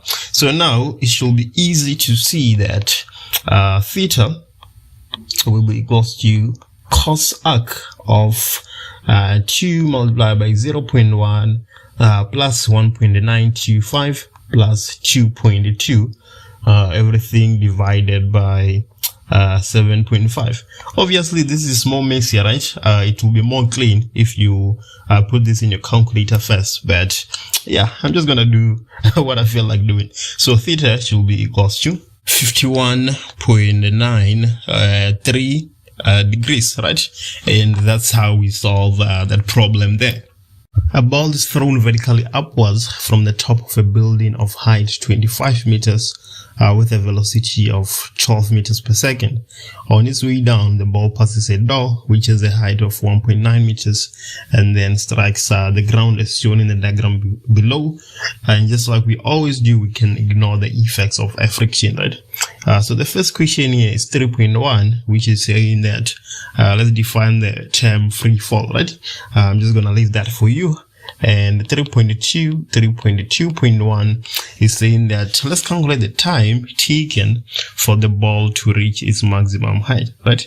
So let's do a bit of conceptualizing here. So we at the top of the building here, and then the ball is thrown up with some VI, which is equals to 12 meters per second, right? And then the ball goes up until it reaches some maximum height. At the maximum height, we know that we will have a VF, which is equals to 0 meters per second, right? And then what else do we have? We know the acceleration fully well. The acceleration is equals to minus 9.8 meters per second, right, squared. So now we have to decide on the direction. We take in up as positive, right? Hence acceleration is minus 9.8. And what we're looking for, we're looking for delta t. So we have this variable here. We have VF, we have VI, we have A. We're looking for delta t. Which formula can we use? Should be easy to see now that we're gonna say VF is equals to VI plus A delta t. So what is VF? We're saying that VF is 0. What is VI? It's 12 meters per second, right? So we put it as it is without a negative sign because we're taking up as positive, and then plus A, which is minus 9.8, right? Minus 9.8 multiplied by delta t. So now it should be easy to see that delta t will be equals to minus 12 divided by minus 9.8, right? And yeah, if you put that in a calculator, you should get a time of 1.22 seconds, right? Now we can do 3.22. So 3.22 is saying that let's find the velocity with which the ball strikes the ground. So again, we're going to conceptualize and we're going to look at the information we have and see how we can solve the problem. So we're looking for what? We're looking for the velocity, right? So we're looking for some VF, right? We have acceleration, we always do, right? And then what else do we have? So it's coming from the top of a building and then it goes down to strike the ground. So we have a delta y, right? Our delta y will be equals to minus 25. Why minus? We have taken up as positive, so the direction down it must be minus, right? So we have that there, and then we also have the VI. Let's not forget we have VI that is equals to 12 meters per second upright. So now we have these variables. We have VF, VI, A, and delta Y. Which formula can we use? So we're gonna have VF squared being equals to VI squared plus 2A delta Y. So VF squared is exactly what we're looking for. VI is 12, and then 2 multiplied by A minus 9.8 delta Y minus 25, right? So here, if we take square root on both sides, we should get VF is equals to 25.1794 meters per second downwards, right? Downwards. Let's put the direction there. Now, the only question that is a bit tricky here, I think, is 3.23. 3.23, you have to be, yeah, you have to be extremely, sober to do this question. So we're looking for the time it took the ball to move from the top of the door to the ground. So let's come to a sketch. So the ball is coming from the top, right? And then we go to some maximum height, and then as we go down, we at the door at some point of time, and then we keep going down until we are on the ground, right? So we're looking for the time that it takes for the ball to move from the top of the door to the ground, right? From the top of the door to the ground. So now let's fill in the information we have and see how we can solve this problem, right? So here we have a VF, which is equals to 25.1794, right? And then here we know, we also know the acceleration. The acceleration is obviously minus 9.8 meters per second squared, right? And then we have delta Y. We know the height of the door is 1.9 meters. So we have delta Y, and then what are we looking for? We're looking for the time it takes. So we're looking for delta T. So what we can do here, we can calculate the velocity at this point, right? When it's at exactly the top of the door at this point. If we calculate the velocity at that point, we're going to use VF is equals to VI plus A delta T. My favorite formula, right? It's pretty much straightforward. So let's calculate the velocity at that point so that we can use that simple formula. So to calculate the velocity at that point, we're going to do exactly what we did at 3.2.2, right? But the only difference here is that delta Y is not 25, but it is 25 minus 1.9, right? Think about it. I'm sure you're going to get it. So we're saying that VF is going to be equals to the square root of 12 squared, right? Plus 2 multiplied by minus 9.8. We're doing what we did in 3.2.2, right? But then instead of our height being minus 25, right? It's supposed to be 25 minus 1.9, right? But then because then we have a minus, we're just gonna add so that we can have a less delta Y, right? Think about it. I'm sure you're gonna get it. So plus 1.9 here, right? And if we compute that, we're gonna get VF is equals to 24.4287 meters per second downwards, right? So this VF that we have here is basically going to be our VI, right? For the motion from the top of the door to the ground. So now our favorite formula, we can say VF is equals to VI plus A delta T, right? We're looking for delta T. So if we solve this and make delta T our subject of the formula, we're going to get delta T is equals to VF minus VI divided by acceleration, right? So VF is the answer we calculated in 3.2.2, right? So that will be minus 25.1794 because we're taking downwards as negative and upwards as positive, and then minus 24.4287, everything divided by 9.8, right? So everything divided by 9.8. So we should get a delta T, which is equals to here we should have a minus. Let's not forget that. So our delta T is gonna be equals to 0.0. So yeah, I think we're supposed to round off to 2 decimal places, so that will be 0.08 seconds. And then yeah, that's how you solve that problem. Obviously there's other ways you can use to solve that problem, but yeah, I'm deciding to go with that one. 3.3, the last question. What does 3.3 say in here? So here we have let's draw a velocity time graph for the motion of the ball from the moment that the ball is thrown upwards until it strikes the ground.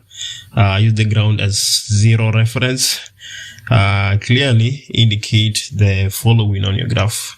So let's just have our set of axes first. I'm just gonna do them with a free hand, right? So we just trying to get this over and done with. So we have V here in meters per second, and then we have the time in seconds, right? So we're taking the ground as our 0 reference. Okay, fine. And then we must indicate the velocity at which the ball is thrown upwards. The velocity at which the ball is thrown upwards. It's thrown upwards at 12 meters per second. Right? Let's indicate here that we're taking up as positive still. So here at 12 meters per second, our ball is thrown upwards, right? And then it takes 1.22 seconds to reach the maximum height, of which the velocity is 0, right? So here we must have a time which is 1.22, and then from there on, what happens? It changes direction, right?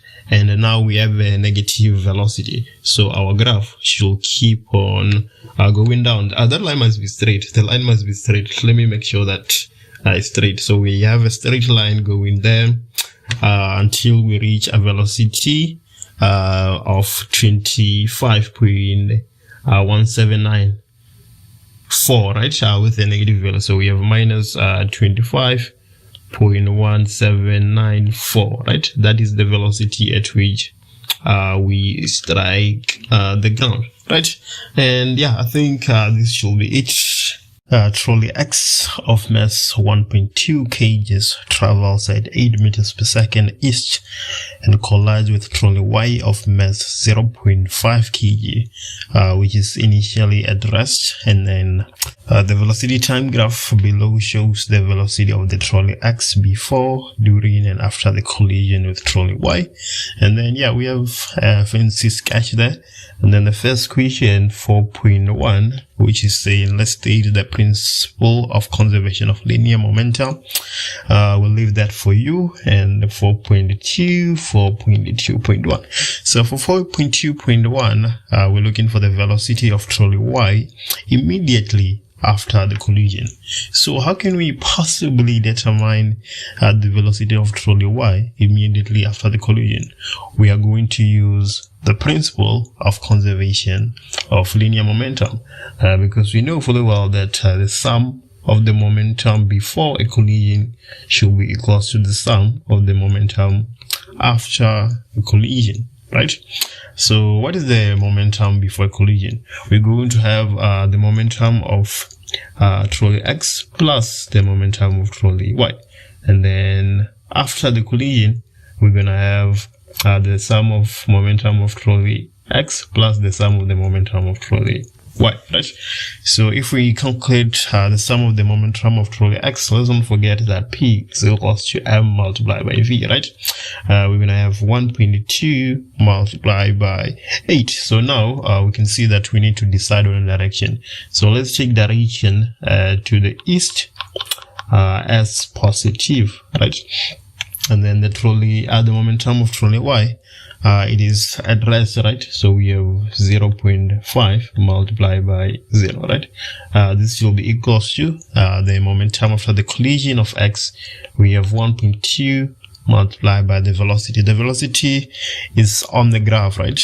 Because here, this is the velocity before the collision, during the collision, and then immediately after the collision. So we have 4 then.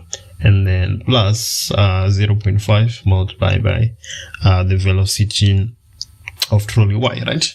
So without wasting any time here, we're gonna say that the velocity of trolley Y should be equals to, so we have this 1.2 multiplied by 8 there, so we're gonna have 1.2 multiplied by 8, and then this, because we're multiplying by 0, is gonna fall apart, right? And then minus this here, which is just 1.2 multiplied by 4, and then everything divided by the coefficient of Vy, which is 0.5. So if we put that in our calculators, we shall get Vy is equals to 9.6, right? We take in direction to the east is positive, so this will be 9.6 meters per second to the east, right? To the east. And now let's do 4.2.2. So 4.2.2 is saying that let's find the average net force that trolley X exerts on trolley Y during the collision. The average net force that trolley X exerts on trolley Y during the collision. We already know that after the collision, trolley Y is going to move to the east, right? So the direction of this net force should also be to the east, right? Irregardless of the sign we're going to get in our calculation, right? Because the sign is going to depend on which body you use, right? Are you using trolley X or are you using trolley Y? But then that shouldn't have an effect on the magnitude, right? So if we use trolley X, right? So we're going to say F net is equals to delta P divided by delta T. Let me explain why I'm using trolley X instead of trolley Y. The velocity of trolley Y, we calculated it ourselves, right? So what if that velocity is wrong and then we use it again, right? There's a good chance that that answer will also be wrong, assuming that there's no positive marking. So let's just stick to trolley X because we're going to be using the velocities that are given to us. So there's no way we can go wrong with the values, right? Momentum final will be 1.2 multiplied by 4. Minus momentum initial, which is 1.2 multiplied by 8, and then divided by the change in time, which I've indicated here in our graph, right? It happens from 20.1 to 20.2 seconds. So here we're gonna have 20.2 being the final minus 20.1 being the initial. So if I just put that in my calculator, let me see what I get here. I'm getting minus 48, right? But we've already said that we don't care about the sign, right? We know that it's supposed to be 48 newtons to the east, right? To the east. And yeah, I think that's it for 4.2.2. Let's see what we can do for 4.3. So 4.3 here is saying that let's determine if the collision is elastic or inelastic, right? And explain the answer by means of a suitable calculation. So what is the prerequisite for an elastic collision? So if a collision is elastic, then we need two things to be conserved, right? We need the momentum to be conserved and we need the kinetic energy to be conserved. So in 4.2.1, we calculated the value of Y, assuming that momentum is conserved. So it will make sense if we calculate the momentums again, right? Because that's what we're assuming. We're assuming that the momentum is already conserved. So we're just going to calculate the kinetic energy and see if it is conserved, right? Yeah, so let's go ahead and do that.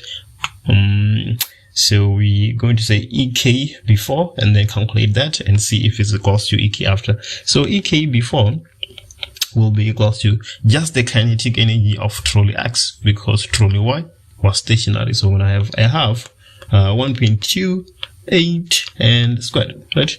So if I just put that in my calculator, I have 1.2 multiplied by 8 squared.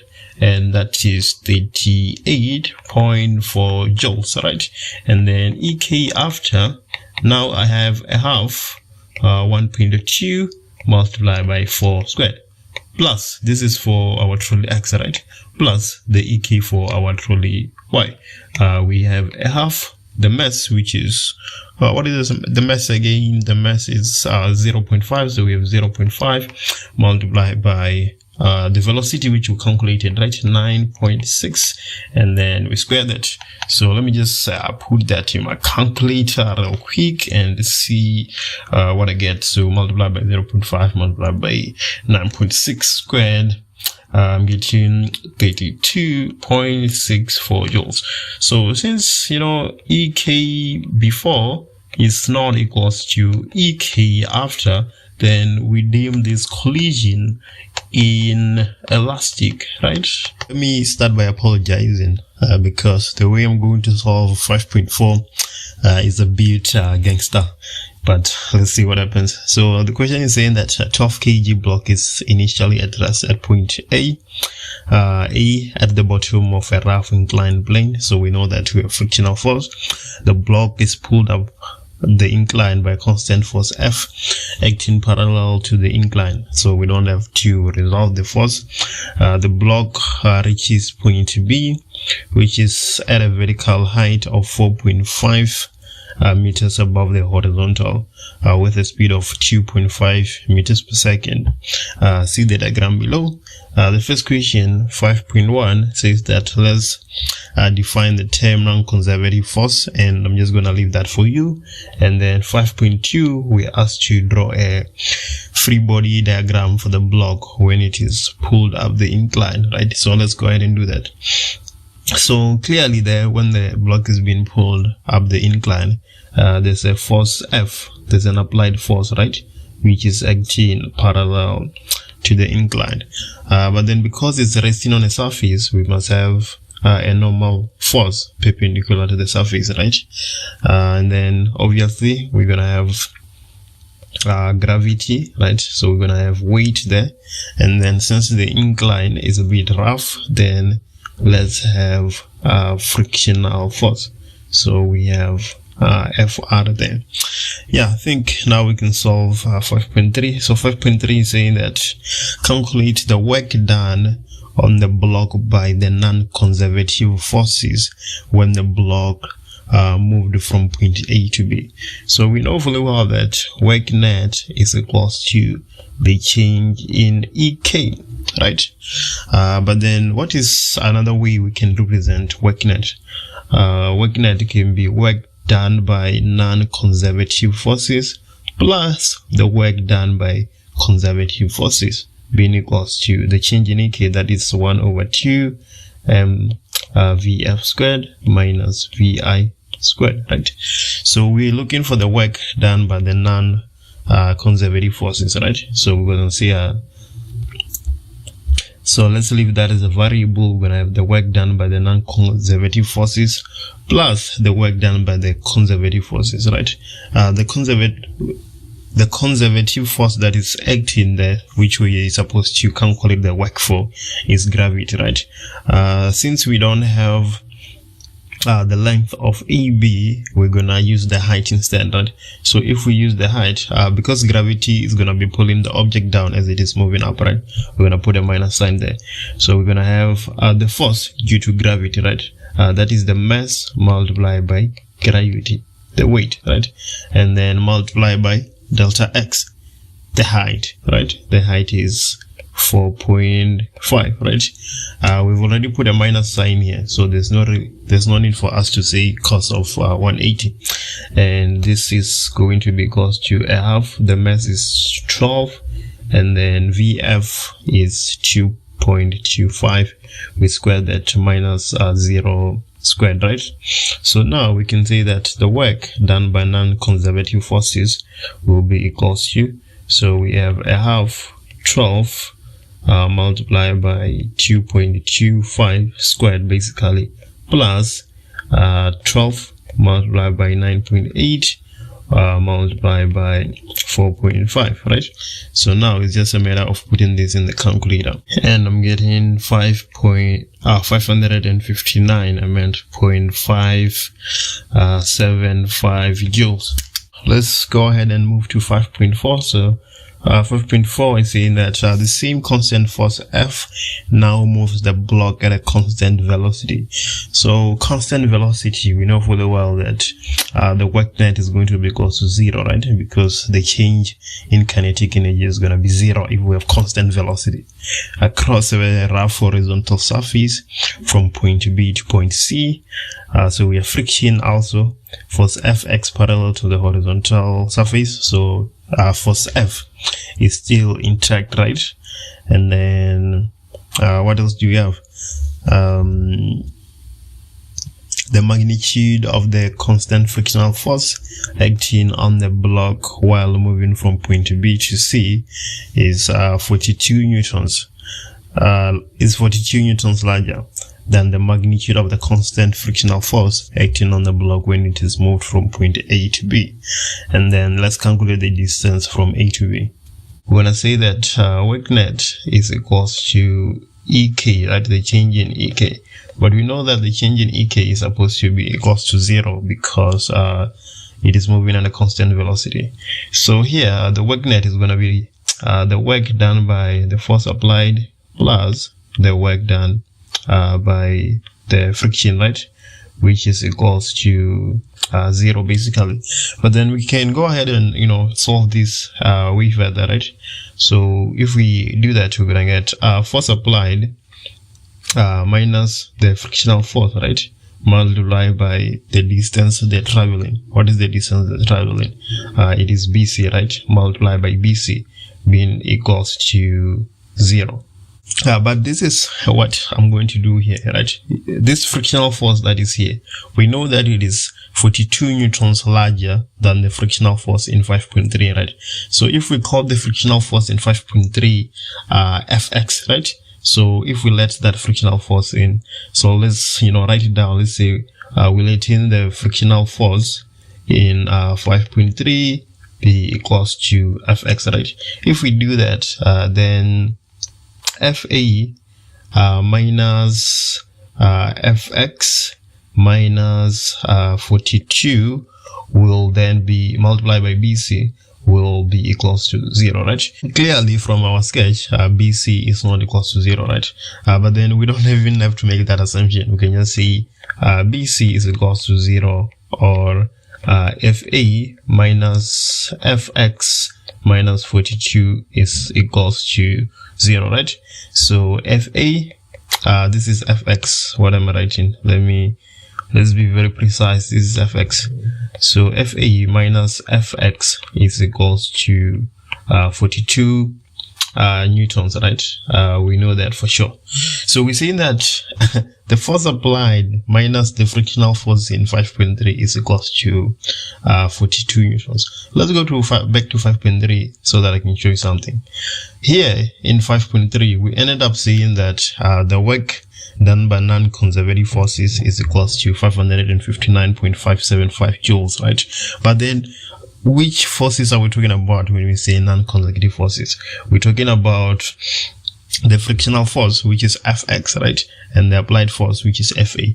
So here we can change that and instead write force applied minus Fx, right? Multiplied by delta x. Delta x is AB, right? Multiplied by AB is equals to 559.575 joules, right? But then here we say that Fa minus Fx is equals to 42. So we can just replace this 42. So we're gonna have 42 multiplied by AB being equals to 559.575. If we divide both sides by 42, we get AB is equals to 13.32 meters, right? Some learner decides to investigate the relationship between the observed frequency and the frequency of sound waves emitted by a stationary source. The learner moved towards the source at a constant velocity. So we have the velocity of the listener being constant, right? Let's call it x, and then the learner records the observed frequency FL for a given sound source frequency. This process is repeated for different frequencies of the source, with the learner moving at the same constant velocity for each time, right? The graph below shows how the observed frequency changes as the frequency of sound waves emitted by the source changes. And then we have a graph there which we're going to talk about in a moment. But the first question, 6.1.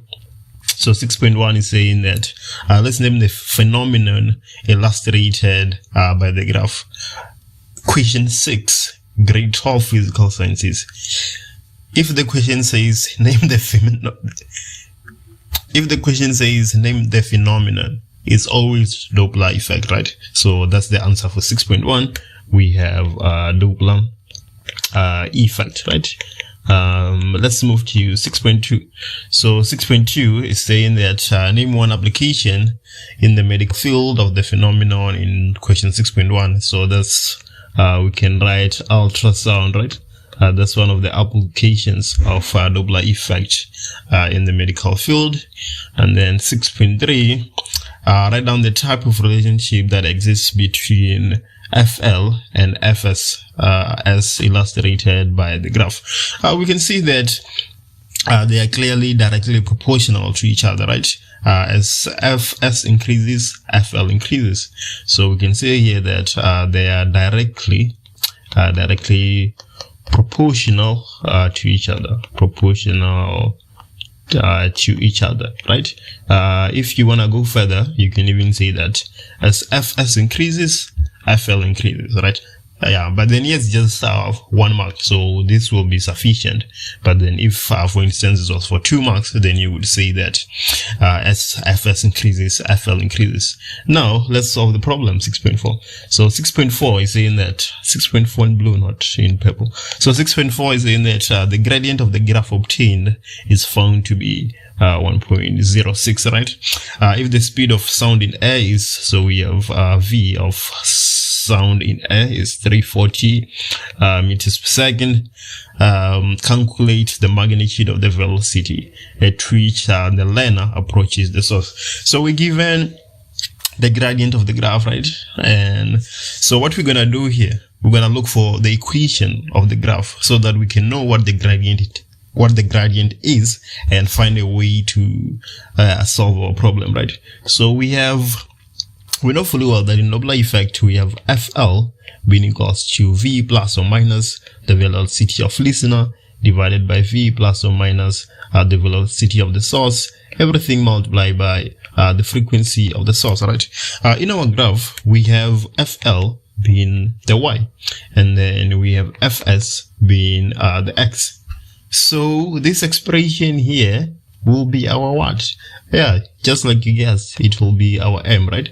So if we can take that expression then, and then we can equate it to 1.06 because that's the gradient. So what are we saying? We're saying that V plus or minus VL divided by V plus or minus VS should be equals to 1.06, right? It's not me, it's the question. So now we can substitute our values and solve for VL, right? We're looking for the velocity of the listener. So that V, this V here is for the sound in air, right? So we're gonna have 340. So because we are told that the listener or the learner is moving towards the stationary source, right? Then you must have plus VL, right? And then divided by 340. The sound source is stationary. So we're just going to have plus or minus 0, which is just 0. And this will be equals to 1.06, right? 1.06 is the same as 1.06 divided by 1. So if we cross multiply here, we should get 340 plus VL being equals to 340 multiplied by 1.06. So here it should be easy to see that VL will be equals to 340 multiplied by 1.06 minus 340, right? So VL should be equals to 20.4 meters per second, right? And that's how we solve that problem basically. Now let's do the last problem, 6.5. 6.5 is saying that the investigation is now repeated with the learner moving at a higher constant velocity toward the sound source. Copy the graph above in your answer book and label it as A. On the same set of axes, sketch the graph that will be obtained when the learner is moving at a higher velocity. Label this graph B, right? So this one, they're saying we must label it A, right? And we must draw a graph for when the learner is moving at a higher constant velocity and label it B, right? So let's see what the consequences of a higher constant velocity will be. So we know that we have the gradient being equals to V plus VL divided by V plus or minus 0, basically, right? This is what the gradient of our graph is.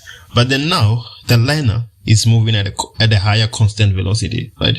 So it will be easy to see that if VL goes up, right, the gradient should also go up, right? So for your graph B, you have the same straight line, but then the gradient is just slightly steeper than that one when the learner is moving at a less velocity. So we're going to have our graph here, right? The gradient is just a bit steeper, right? Just steeper than A, and then we label it B. So let's see what the fuss is about. A charged sphere M is suspended from a ceiling by a light, inextensible insulated string. Another charged sphere N of mass 2.04 times 10 to the minus 3 kgs and carrying a charge of plus 8.6 times 10 minus 8 coulombs hangs stationary vertically below sphere M. The centers of the two spheres are 0.3 meters apart, as shown in the diagram below. And then, yeah, we have a fancy sketch there, as you can see. The first question, 7.1, Coulomb's law inverse. I'm just gonna leave that for you, right? We're going to start with 7.2. Let's state whether the charge on sphere M is positive or negative.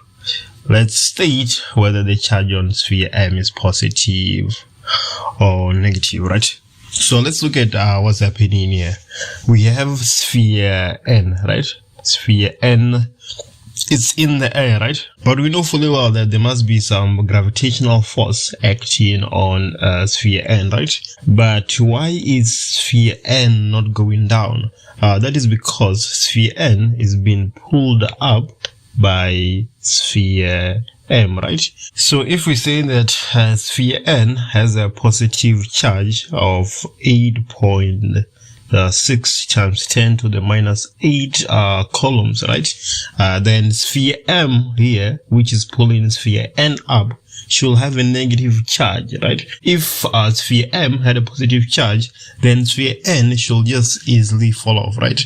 What's happening here can only happen if sphere M has a negative charge, right? So 7.2, we're saying that sphere M has a negative charge. Then 7.3, we have to draw a labeled free body diagram for sphere N, right? We already have a body diagram. Now we need to just, make it free. So for sphere N, we're saying that we have FG, right? That is pulling it down. And then we have the electrostatic force due to sphere M pulling it up, right? They are balanced. So that is why sphere N is stationary. It's not moving up or moving down, right? It's just hanging in there. Now let's do 7.4. 7.4 is saying that let's calculate the magnitude of the charge on sphere M. Let's calculate the magnitude of the charge on sphere M. So in 7.3 we just drew a free body diagram. In 7.4 we have to determine the magnitude of something. Should be obvious by now, right? We're going to use that free body diagram we just drew in 7.3. From the free body diagram there, we can see that the electrostatic force Fm, right, should be equals to Fg, right? That is why that sphere there is neither moving up or down. So what is the electrostatic force? We know that we're gonna have K, Q1, Q2, everything divided by R squared being equals to Fg, right? So what is K? K is a constant, that is 9 times 10 to the 9. And then Q1, let's make Q1 the charge that we are given, right? So that will be 8.6 times 10 to the minus 8 multiplied by Q2, the charge we are looking for. So we have Q2 here, and then everything divided by R squared. Their centers are 0.3 meters apart from each other, right? So we're gonna have 0.3 meters squared being equals to Fg. Fg is the mass multiplied by the gravity, right? The mass is 2.04 times 10 minus 3 multiplied by 9.8, right? So here, what we're going to do, we're going to jump straight into the answer, right? We're going to say that Q2 is equals to this term here that I'm just, copying. This term here divided by the coefficient of Q2. So this entire term here, basically, right? But without Q2. Yeah, without Q2. So this is what we say in Q2 will be equals to basically, this is one term and the denominator is one term. So if you put that in your calculator, you shall get Q2 is equals to 2.3247 times 10 to the minus 6 coulombs, right? Now let's do 7.5. So we have 7.5, 7.5.1.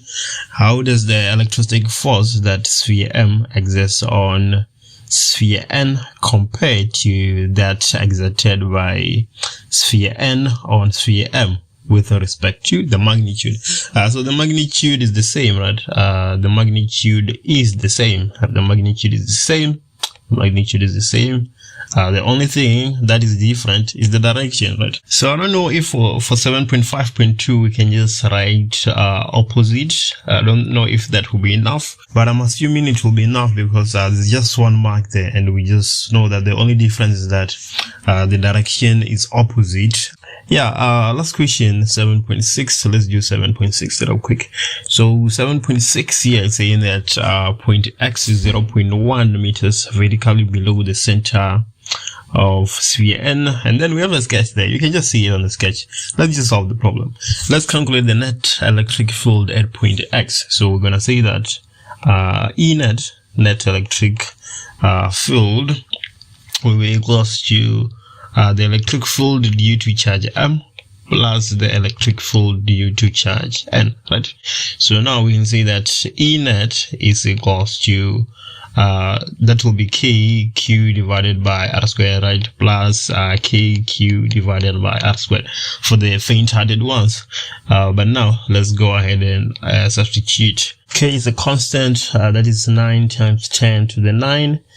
So what is the magnitude of the charge on sphere M? The magnitude of the charge on sphere M is 2.32 times 2.32 times 10 to the minus 6 divided by the distance between M and X, that is 0.3 plus 0.1 squared, right?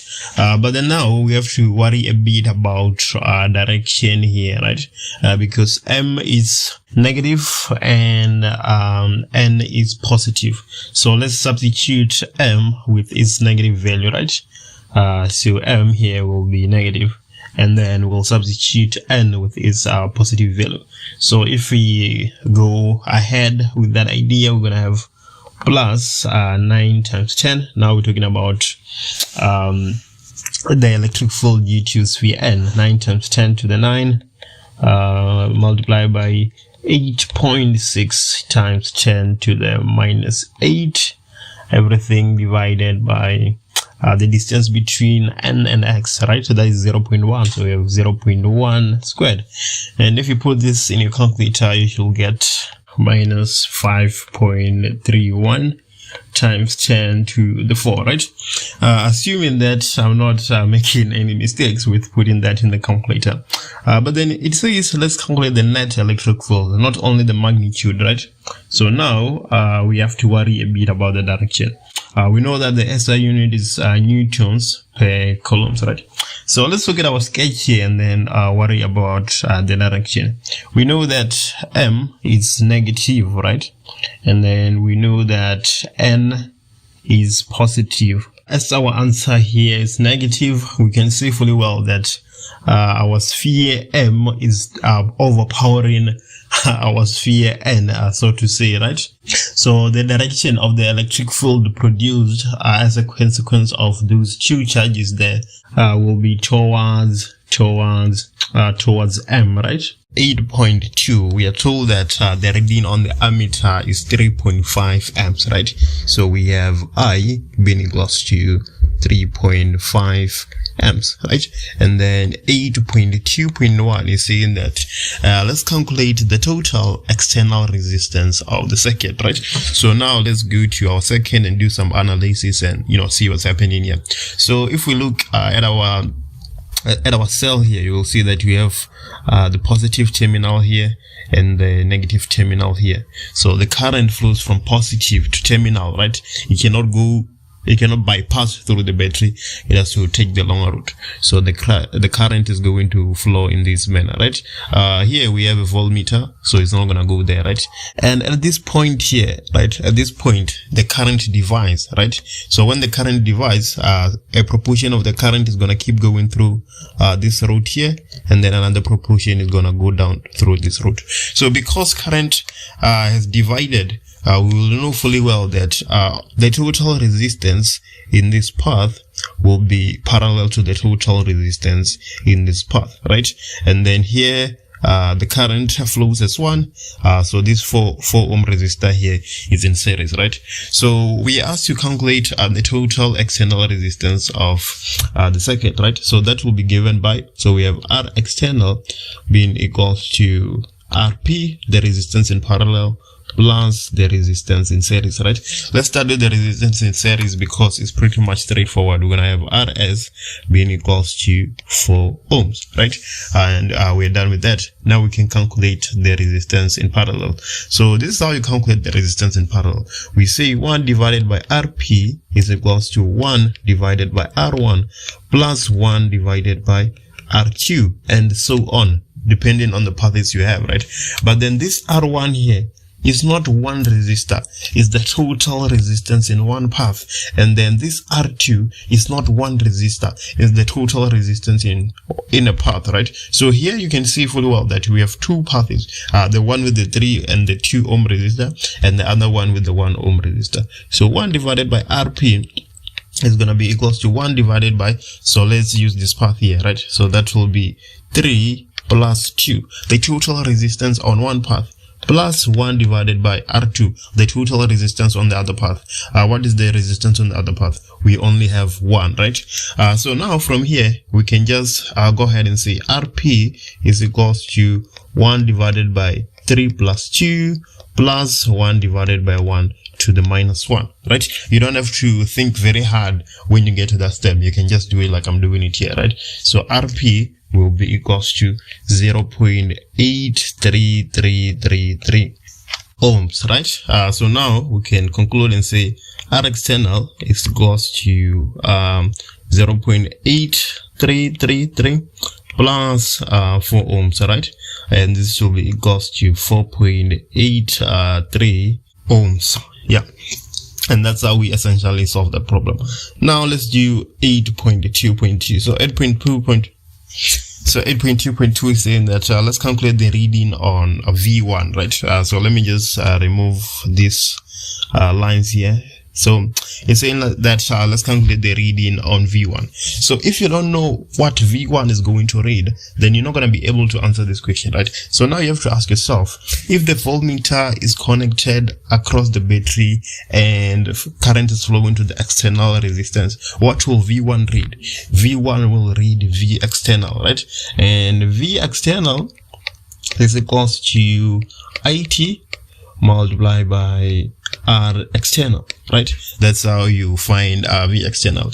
If there was a switch somewhere and then that switch is open such that there's no current that is flowing to any external circuit, then V1 would be reading EMF. But then here clearly the current is flowing to the resistors in the external circuit, right? So V1 will read V external.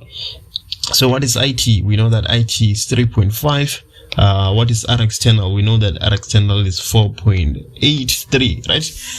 So I'm saying 3.5 multiplied by 4.83, and that's giving me 16.91 volts. Let's move forward and do 8.2.3. So we have 8.2.3.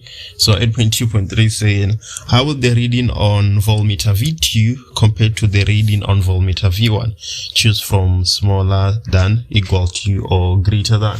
So we have V2, and how does it compare to V1?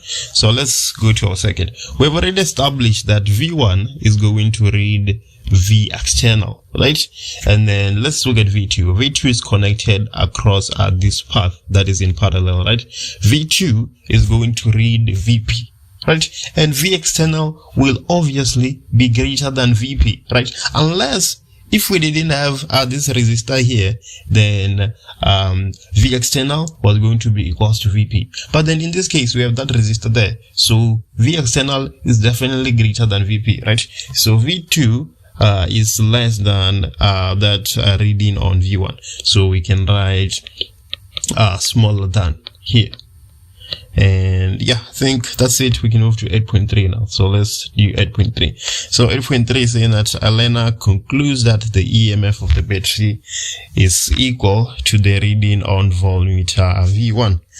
8.3.1 define the term EMF. I'm gonna let you do that one. And 8.3.2 is the learner's conclusion correct? Choose from yes or no.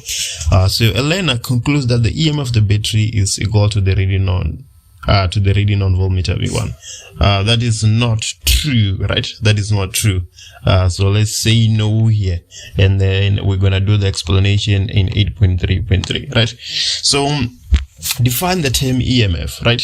So EMF, right, is the reading across on a voltmeter across the terminal of the battery when there's no current flowing to the external circuit, right? Back to what I was saying, if there was no current flowing to these external resistors that we have here, then V1 would be reading EMF, right? But then in this case, current is flowing to those resistors, so V1 is not reading EMF, but it is reading V external, right? That's why 8.3.1 asks you to define EMF. If you know if you know the definition of EMF, then you're going to be able to answer 8.3.2 and 8.3.3, because they're just depending on whether you know the definition of EMF or not, right? Yeah, let's move to 8.4. So 8.4, there's already some lines there. So we have 8.4. Let me just erase those. 8.4 is saying switch S is now removed and replaced by voltmeter V2, as shown in the diagram below, right? So instead of switch S here, we have voltmeter V2. We had switch S here, right? But now we have voltmeter V2. How will each of the following change, right? So let's just analyze how the current will flow when we have a voltmeter there. So the current is still flowing from the positive to the negative, right? So it's flowing in this manner, right? But then here, the current is not going to divide because we have V2.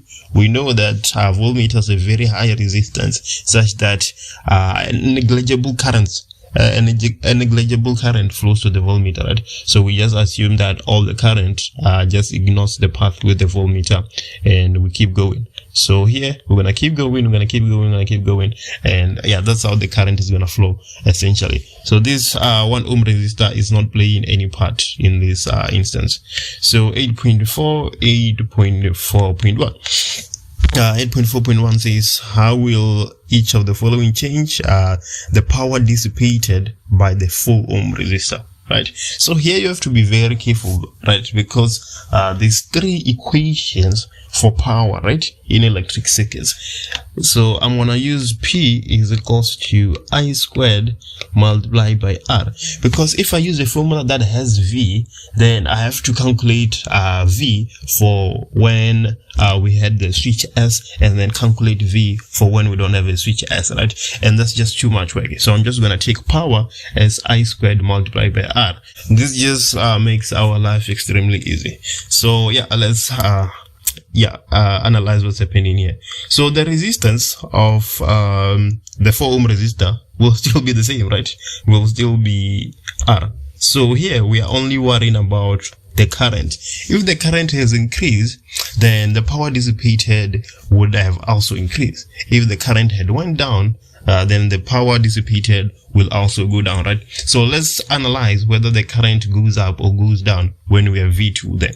The current is going to go down, right? Because let's not forget that I is equals to V divided by R, right? So clearly, when that 1 ohm resistor is no longer in play, the resistance is going to go up, because all those 3 resistors, they're now in series, right?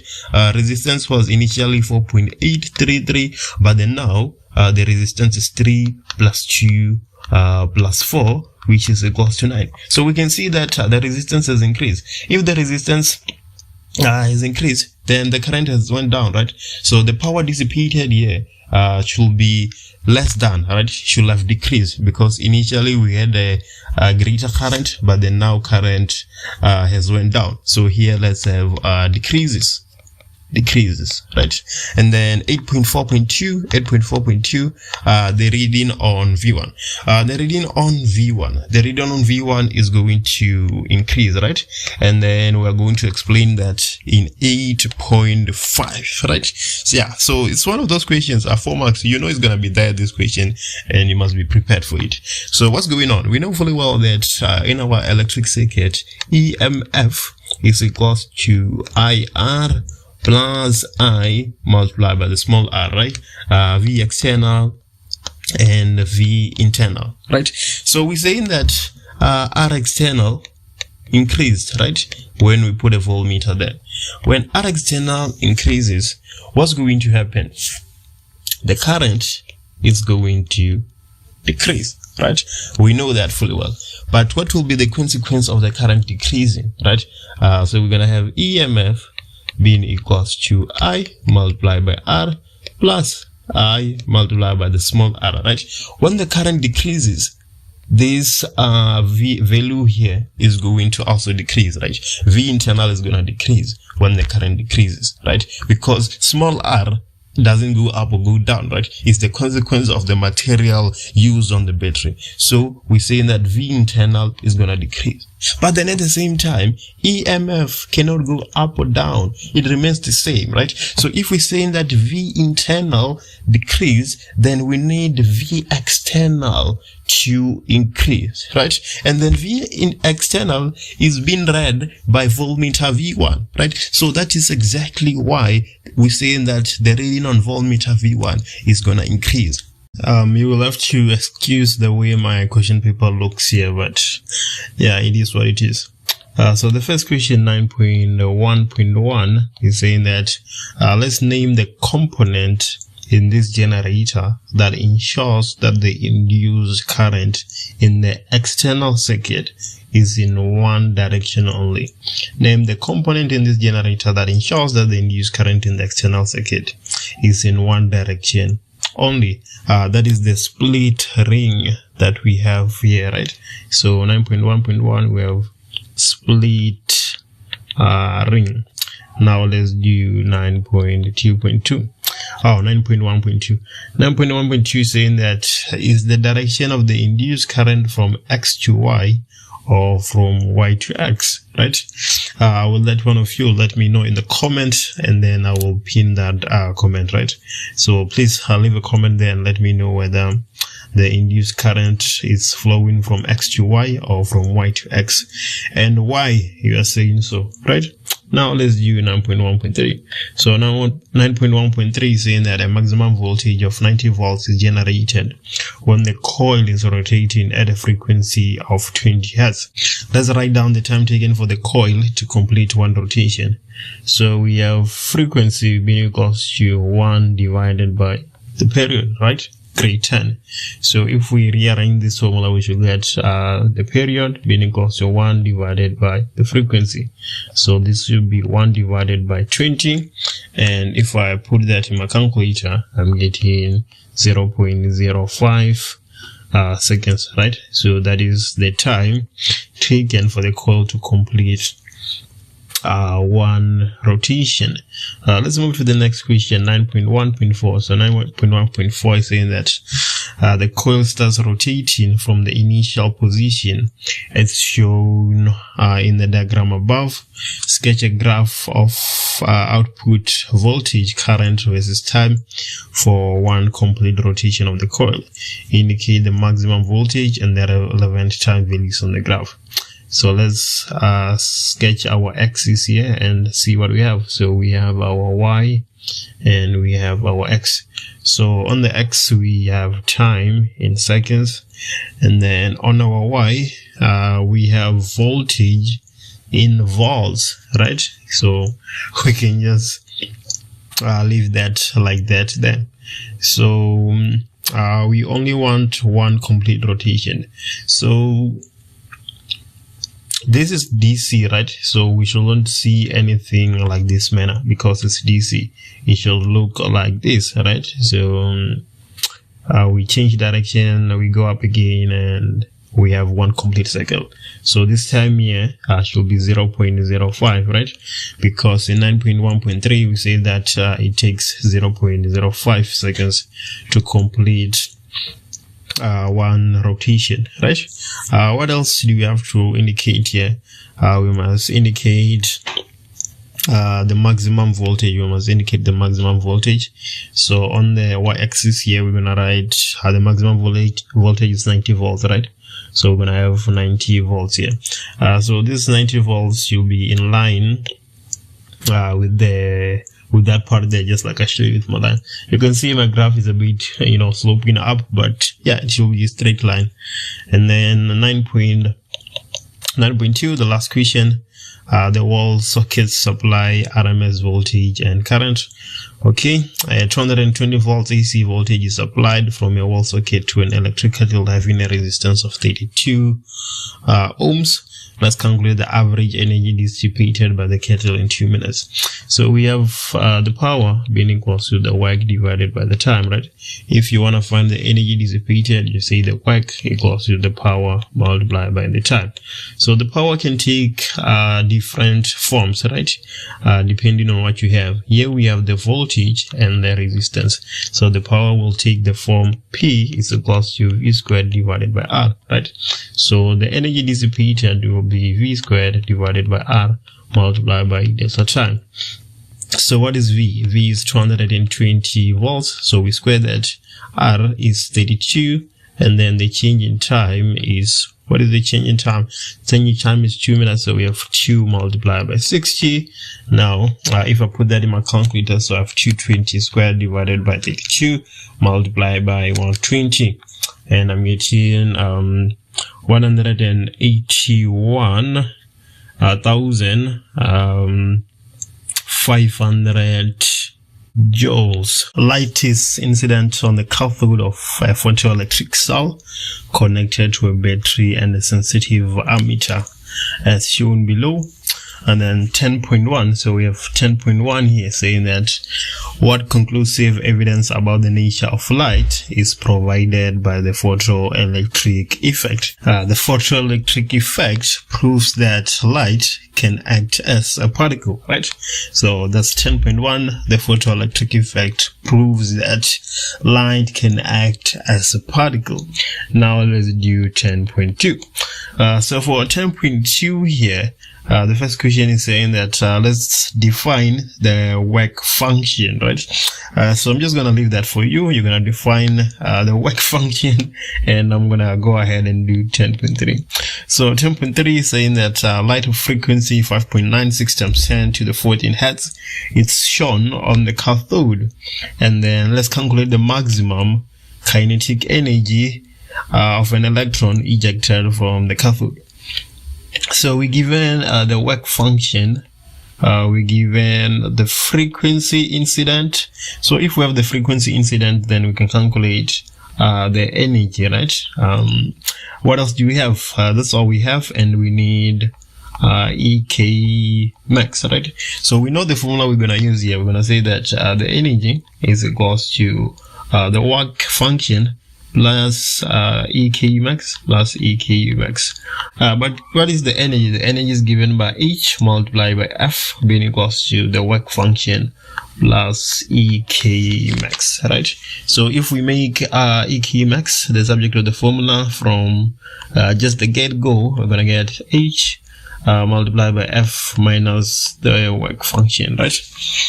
So what is H? H is a constant, that is 6.63 times 10 to the minus 34, and H is also given to us, that is the frequency of the light, right? 5.96 times 10 to the 14 hertz minus the work function, which is 3.42 times 10 to the minus 19, and that should be equals to 5.3148 times 10 to the minus 20 joules, right?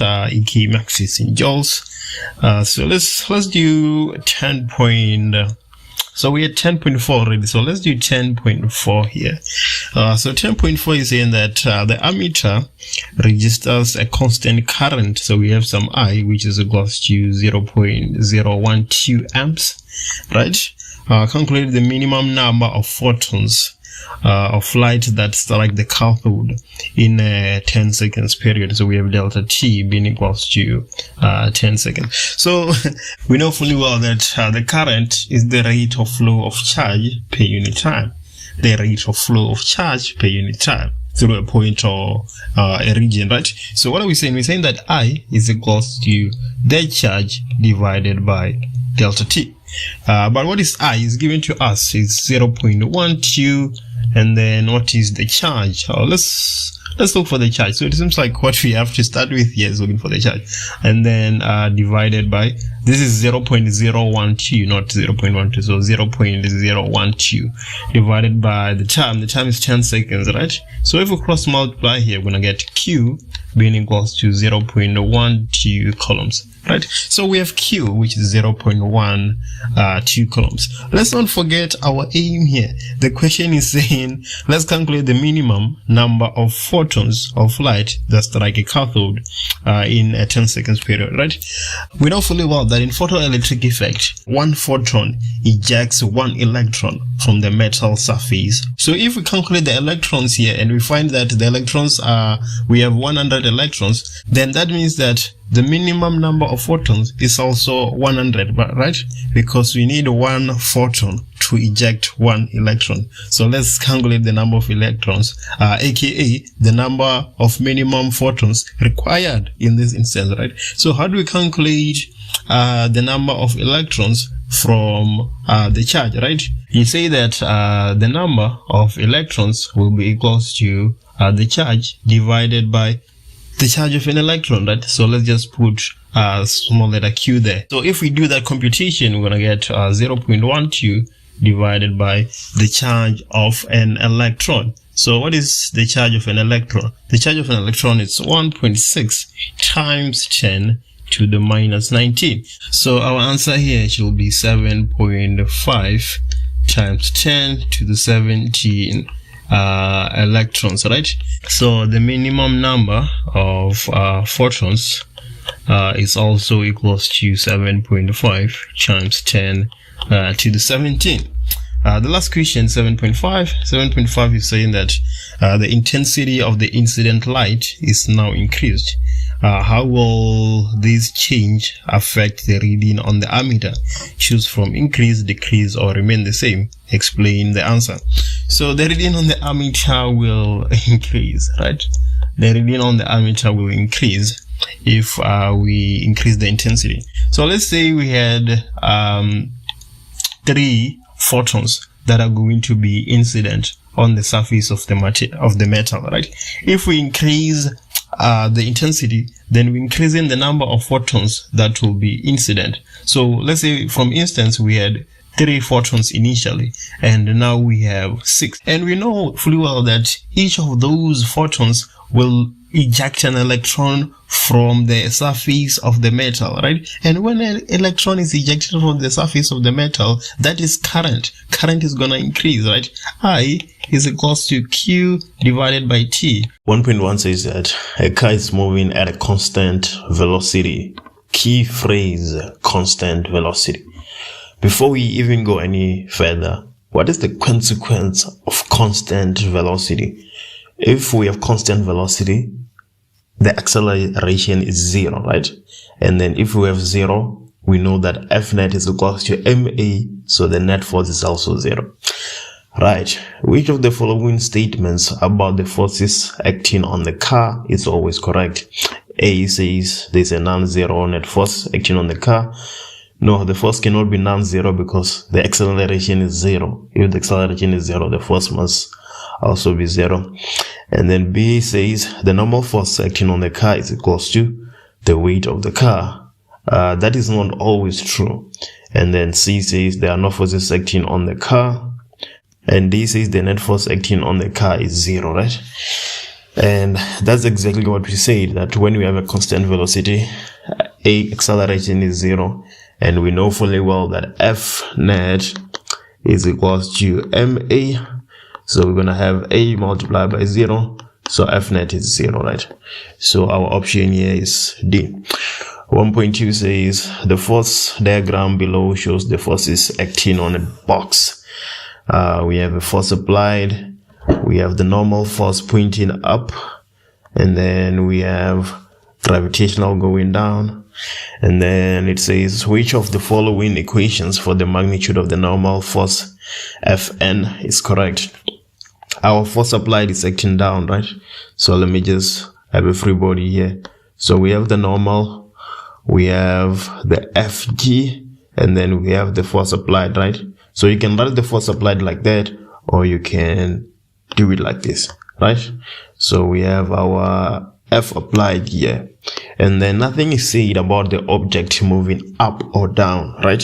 So that tells us that the forces acting on the object along the y-axis are balanced, right?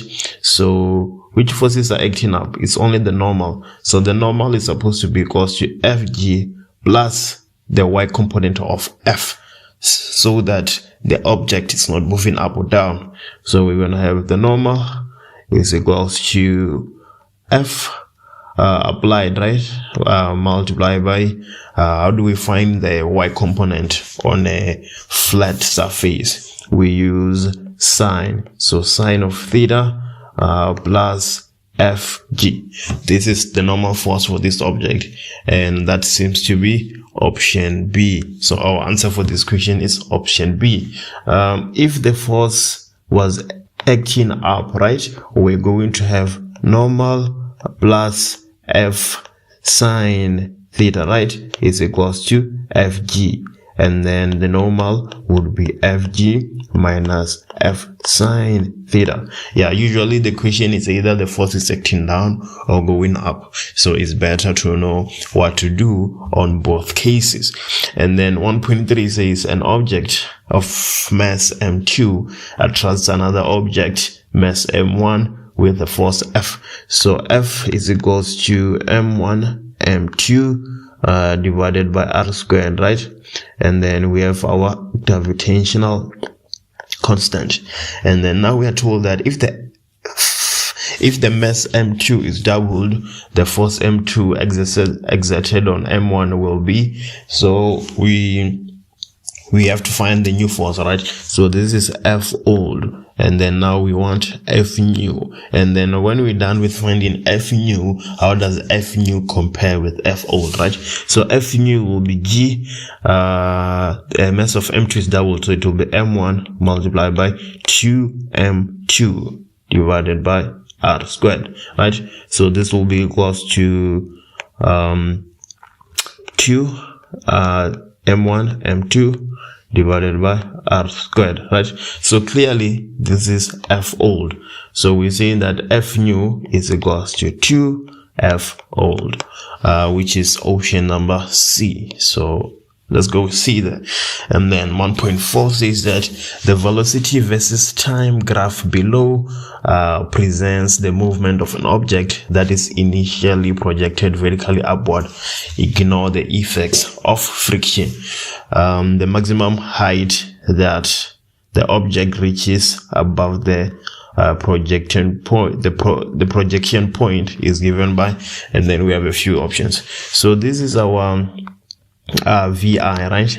And then our V final is 0, obviously, at maximum height, and the time there is time t. So if you want to find the maximum height, you're gonna use the height is equals to half base times height. You calculate the area of the VT graph, right, all the time. So that will be equals to a half. The breadth is the time, right? So t, and then the height we have v. The breadth is from 0 to t here, right? And then the height is from 0 to v. So we just have a half t multiplied by v, and then that seems to be option A. It says a half vt instead of tv, but then that is still perfectly fine. 1.5 says that a black and red snooker ball are stationary and in contact with each other on a smooth table. A white ball with the same mass m as the other two moves towards the black ball on the line of contact of the black and red balls with a velocity v. It collides elastically with the black ball and stops. So elastically, what does this tell us? This tells us that not only is momentum conserved, but kinetic energy is also conserved, right? So if kinetic energy is conserved, 1 over 2 mv squared before is supposed to be equals to 1 over 2 mv squared after, right? That's what we know about conservation of kinetic energy. So we are told that after the white ball strikes the black ball, it comes to a stop. Okay, let's just underline that. And then now the question is saying the velocity of the three balls directly after the collision will be. The white ball comes to a stop, so we're supposed to have a velocity of 0 for the white ball, right? That's not negotiable. So now the only options that can be true is B and C. A and D are ruled out because the white ball didn't stop for A and D, right? So after the white ball collides with the black ball collides with the red ball, right? And then for the velocities of the red ball, we have a half v here and v. But we know that the white ball was moving at a velocity v, right? So it had a kinetic energy of 1 over 2 mv squared. So we need the red ball to end up with a kinetic energy of 1 over 2 mv squared, right? If we take this value here of 1 over 2 v, we're gonna have, let me write it here, 1 over 2 the mass, and then in place of v we have 1 over 2 v squared, and this will give us 1 over 2 m multiplied by 1 divided by 4 v squared, which will be equals to 1 divided by 8 mv squared. So the kinetic energy will not be conserved anymore if the red ball moves with a velocity of 1 divided by 2v. But then if it moves with a velocity of v, then we'll still have 1 over 2 mv squared. And then EK before will be equals to EK after. So our answer for 1.5 is C. Let's move to 1.6. 1.6 is 2 boxes X and Y have the same mass. Box X is lifted through a vertical height by a force of magnitude F, and then box Y is pulled up a slope by a force of the same magnitude to reach the same vertical height as shown. And then which statement is correct? A says also we have changing gravitational potential energy of the boxes and the amount of work done by the boxes. So A says the change in the gravitational potential energy of the boxes is the same.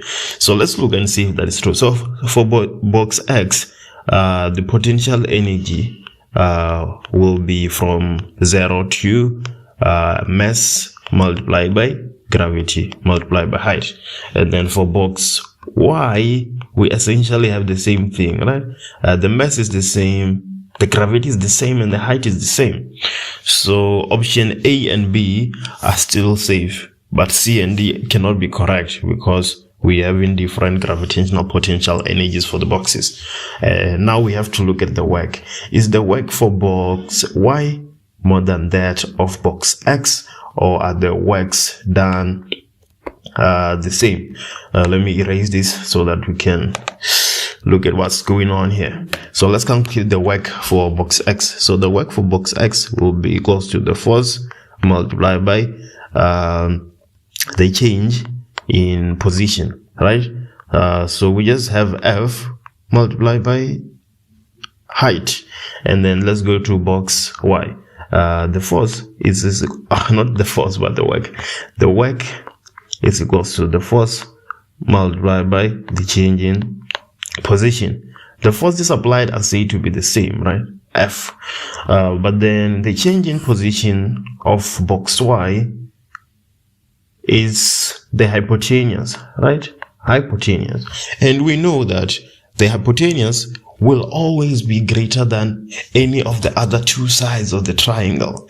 So the work done on box Y is more than that done on box X. So 1.6, I'm going with A. And then 1.7 says two identical isolated insulated conducting spheres A and B carry equal charges. They are separated by a distance d and exert a force with magnitude F on each other as shown below. And then a third identical uncharged sphere touches A and is then removed. Okay, so we have F being equals to Q of A plus Q of B. Actually, that is wrong. So we have F being equals to Q1, Q2, and then divided by R squared. Here we have K, obviously. So this is our F old. Now we want an F new, right? Before we find our F new, it is said that sphere C, that is uncharged, touches A, right? So Q new of sphere A and sphere C after they touch will be Q of A plus Q of sphere C divided by 2. But we know that sphere C is uncharged, so it's just Q of A divided by 2.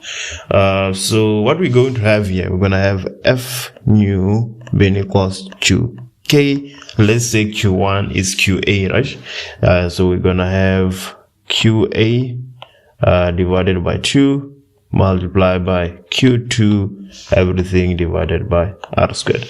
So let's write that nicely. So we basically have QA Q2 divided by R squared, everything divided by 2. So our option here for that would be A.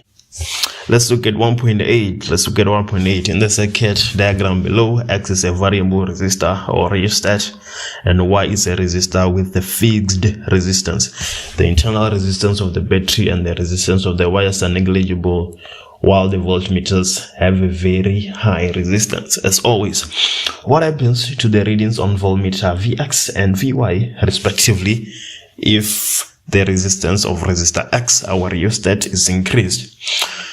So V is equals to I multiplied by R. We are interested on Vx, right? And then we are saying that we increasing the resistance of Vx, right? So since Vx is directly proportional to R, if we increase R, Vx should go up, right? So A, B, C, D, Vx is increasing for option C and option D. So now we have to look at Vy. This one option is saying Vy decreases, and then the other option is saying Vy remains the same. But then it cannot remain the same. That is because Vt is equals to V1 plus V2 and so on, right? So if V is 6 and V1, let's say Vx plus Vy. If Vx goes up, Vy has to go down so that Vt can remain 6, right? If Vy goes up and then if Vx goes up and then Vy remains the same, then the voltage is no longer constant, and we know that the voltage remains constant on an electric circuit. So our option here for C is that it will decrease, right? If you want to go deeper and think about how it's actually going to decrease, that will be because when we increase the resistance on X, right, the current will go down because I is equals to V divided by R. The current went down for resistor Y, right? So Vy is of a less current but same resistance. So the value is supposed to ultimately go down. Let's move to 1.9. 1.9 says choose the option that correctly differentiates between an AC generator and a DC motor. So AC, we talk about slip rings, and then DC, we talk about split rings, and then AC, we talk about mechanical to electrical, and then DC, we talk about DC motor, we talk about electrical to mechanical. Every motor, we talk about electrical to mechanical. Even in AC motor, we're talking about an electrical to mechanical. So A says AC generator converts mechanical to electrical. That is true. And then with the aid of slip rings, that is true. And then for the DC motor, it says electrical to mechanical, which is true. And then it says with the aid of slip rings, which is wrong. So A cannot be the answer. And then B, the AC generator is converting electrical to mechanical. This is wrong. We don't have to look at anything else. And then option C says is converting electrical energy to mechanical. This is also wrong. So we cannot look at it. And then option D says it converts mechanical to electrical with the aid of slip rings. Correct. And then for the DC, it says it converts electrical to mechanical with the aid of split ring commutator. So our option here for 1.9 is D. Let's look at 1.10. The following graph shows 4 different results, W, X, Y, and Z, from an experiment involving the photoelectric effect. And then we have a graph there. So in photoelectric effect, if you have a graph, before you do anything else, derive an equation for that graph, right? So clearly here we have EK max, the maximum kinetic energy, on the Y, and the frequency on the x-axis, right? So that frequency on the x-axis, is it the applied frequency or is it the threshold frequency? Let's derive an equation. We know fully well that the energy is equals to Planck's constant multiplied by the frequency, right? Another way, you can have Planck constant multiplied by the threshold frequency plus EK max, right? So these two here are equal to each other, and that's how we can derive our equation. So we know that EK max is supposed to be our Y, right? So if we rearrange this equation, we're gonna get EK max is equals to H Planck's constant multiplied by the applied frequency minus Planck constant multiplied by the threshold frequency. So if you look at this equation, the applied frequency can be the X and the threshold frequency can be the X. But clearly, if you make the threshold frequency the X minus H, Planck's constant here will be M, right? So your graph is supposed to slope down, have a negative gradient. But then clearly here the graph is sloping up. So F is what's on the X, and then the gradient is Planck's constant. Now we have an equation in the form Y is equals to mx plus c, right? So when x is 0, we're gonna be left with minus fo, which is our work function, right? So if we extend this graph here, w will go and pass through the graph, and then x will pass through the graph, and y will do the same. So w, x, y, z, we have different work functions, right? We can only have different work functions if we have different materials. Now let's look at our equation. Which one of the following best describes the 4 lines on the graph? The lines are for the same material. If you have the same material, you should have the same work function. So same material is not true because we have already established that we have different work functions. And then B is also not true. C and D are the only possible candidates, right? Because it says different materials. all with different threshold frequencies. This is true. If the materials are different, they are most likely to have different threshold frequencies, right? But then, as you can see here, the y-intercepts of W, X, Y, Z is not the same, right? So they have different frequencies, and that they are different materials. A block of mass 24 kg is on a rough horizontal table. As soon as I read rough horizontal table, I know that there's some frictional force acting on the block, right? And then it goes on to say a force F is applied to the 24 kg block at an angle of 35 degrees to the horizontal. The 24 kg block experiences a force of friction of 7 Newton as it moves. We are even given the frictional force, right? It goes on to say that the block is connected by a light inextensible rope which passes over a light frictionless pulley to another block of mass 12 kg, clearly indicated on the sketch, which hangs vertically as shown in the diagram below. And we are told to ignore the effects of friction, as we always do. And then it goes on to say that the 24 kg block moves to the left at a constant velocity. So the 24 kg block is moving to the left. Let's just indicate that. And then now 2.1 says state Newton's second law of motion. We know that F net is equals to ma, and if we make a the subject of the formula, we get a is equals to F net divided by m.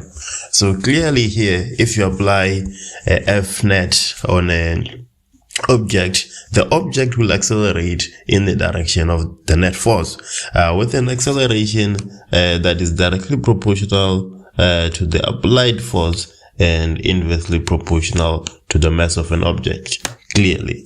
And then you can also say that F net is equals to delta P divided by delta T. That is Newton's second law in terms of momentum. And it will say that the net force acting on an object is equals to the rate of change of momentum of the object. And then now we can move to 2.2. 2.2 says, what is the resultant force acting on the system?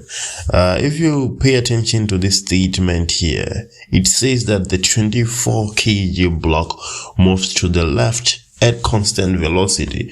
Constant velocity implies that our acceleration is equals to 0. If acceleration is equals to 0 and F net is equals to ma, then F net is equals to 0 newtons. So 2.2, we have 0 Newton. And then now we can move to 2.3. 2.3 says, draw a fully labeled free body diagram to all the horizontal forces acting on the 24 kg body, right? So that's our free body diagram there. And then we have the tension as a consequence of the string attached to the 20 kg block, right? And then we also have friction that is going to the right because our object is said to be moving to the left, right? And then our force applied is supposed to be moving to the left, right? So we have force applied here. I'm trying to make the error of the force applied to be equals to the tension plus the friction, right? Because these forces are balancing out. As a consequence, our object is moving at constant velocity or with an acceleration of 0. So now we can go to 2.4. Before we go to 2.4, if you want to support the channel, please check the link on the description there. And then 2.4 is saying calculate the tension in the rope, right? For our 24 kg block, we don't know what the tension is. We know what the friction is, but we also don't know what the force applied is, right? But for our 12 kg block, let's have a free body diagram for our 12 kg block. We have the tension that is pushing up, and then we have the weight that is pushing down, right? And then we know the weight, obviously, because we have the mass. The only unknown variable is the tension. So here, clearly, it will be easier for us to use the 12 kg block to find the tension versus the 24 kg block, right? Because on the 24 kg block, at this point, we have two unknown variables. So for the 2 kg block, so I'm writing 2 kg, we have F net equals to the mass multiplied by the acceleration. So it's just two forces, the weight minus the tension is equals to ma. These two forces are said to be equal, right? So the order really doesn't matter, but usually I start with the bigger force and subtract all the other forces. So what is the weight? The weight is 12 minus 9.8 minus tension being equals to this is 12 kg, not 2, being equals to 12 multiplied by 0, because we know that it's moving at a constant velocity. So we're going to have minus tension being equals to minus, let me just put that in my calculator real quick. I don't want to embarrass myself, right? So we have 12 multiplied by 9.8, that is 117.6. So our tension is basically 117.6 newtons.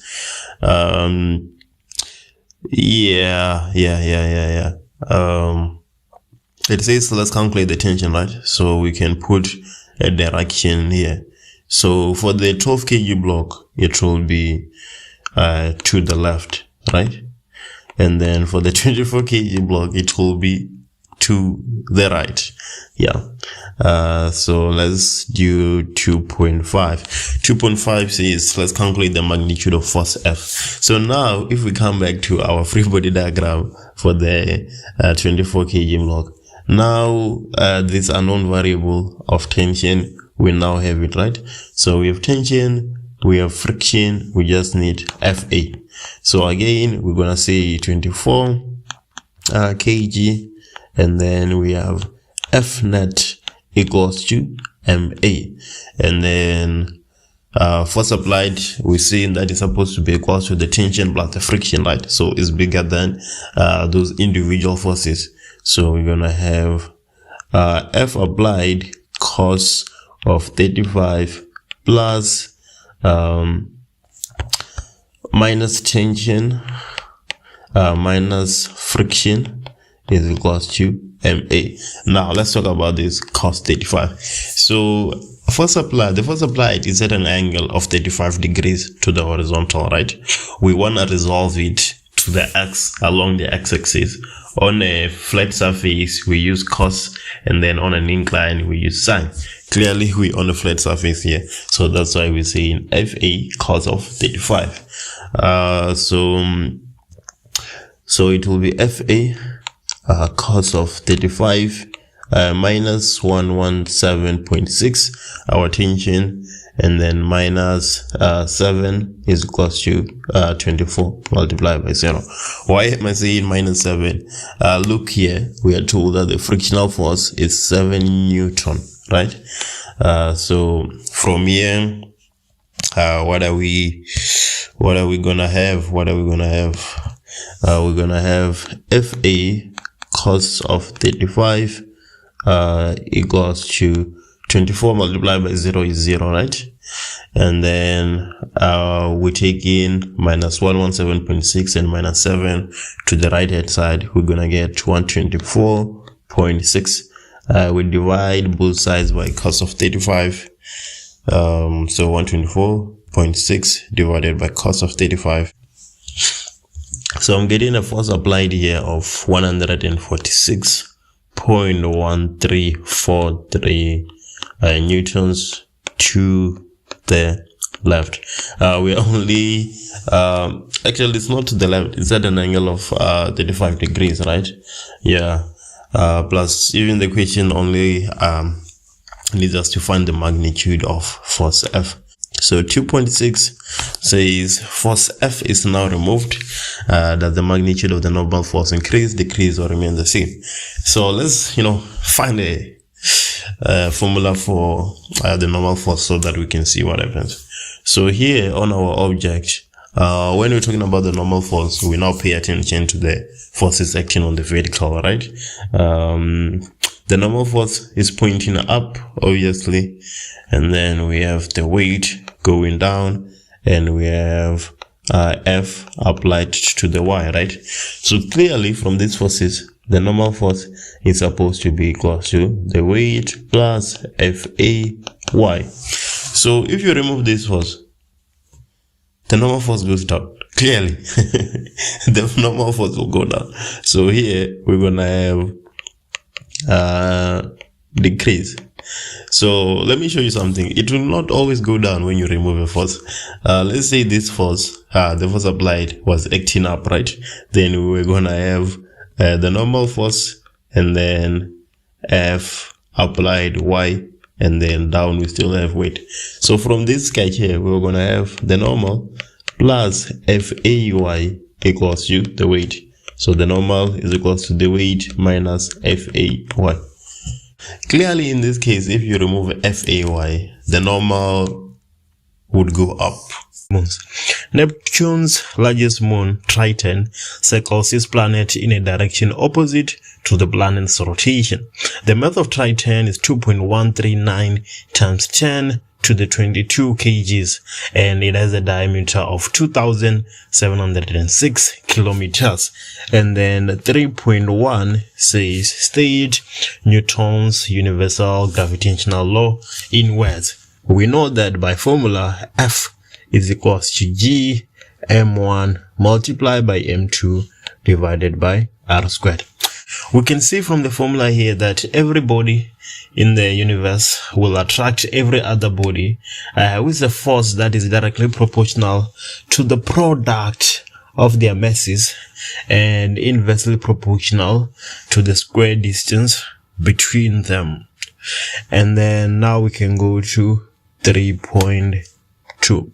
3.2 says calculate the gravitational acceleration an object will experience on the surface of Triton. So we want the gravitational acceleration. What is the formula of the gravitational acceleration? This is one of those formulas that you will most likely forget, right? But then it is said to be the gravitational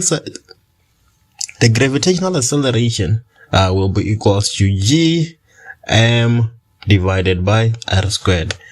This capital letter G being the gravitational constant, and then the mass is the mass of the object of interest, and then r is the radius of that object. In this instance, we're talking about Triton, a moon that is rotating around Neptune. So what do we have here? This will be equals to 6.67 times 10 to the minus 11. That is the value of G. And then the mass of Triton is said to be 2.1390 times 10 to the 22 kg. Now we have to pay our attention to the radius, right? We are told that the diameter of Triton is 2,706 kilometers, but then radius is only half of the diameter, right? So we're gonna have 2,706 divided by 2. We want the radius and not the diameter. But then hold on, the diameter is given to us in kilometers, so it's our job to convert it to meters. So we're gonna multiply this by 1,000. That is because in 1 kilometer we have 1,000 meters. So we're gonna square that, and then let me punch that in my calculator. So we have 6.67 to the minus 11 multiplied by 2.139 to the 22 divided by 2,706 divided by 2 multiplied by 1,000 squared, and that is 0.7794 meters per second squared, right? And then that's about it.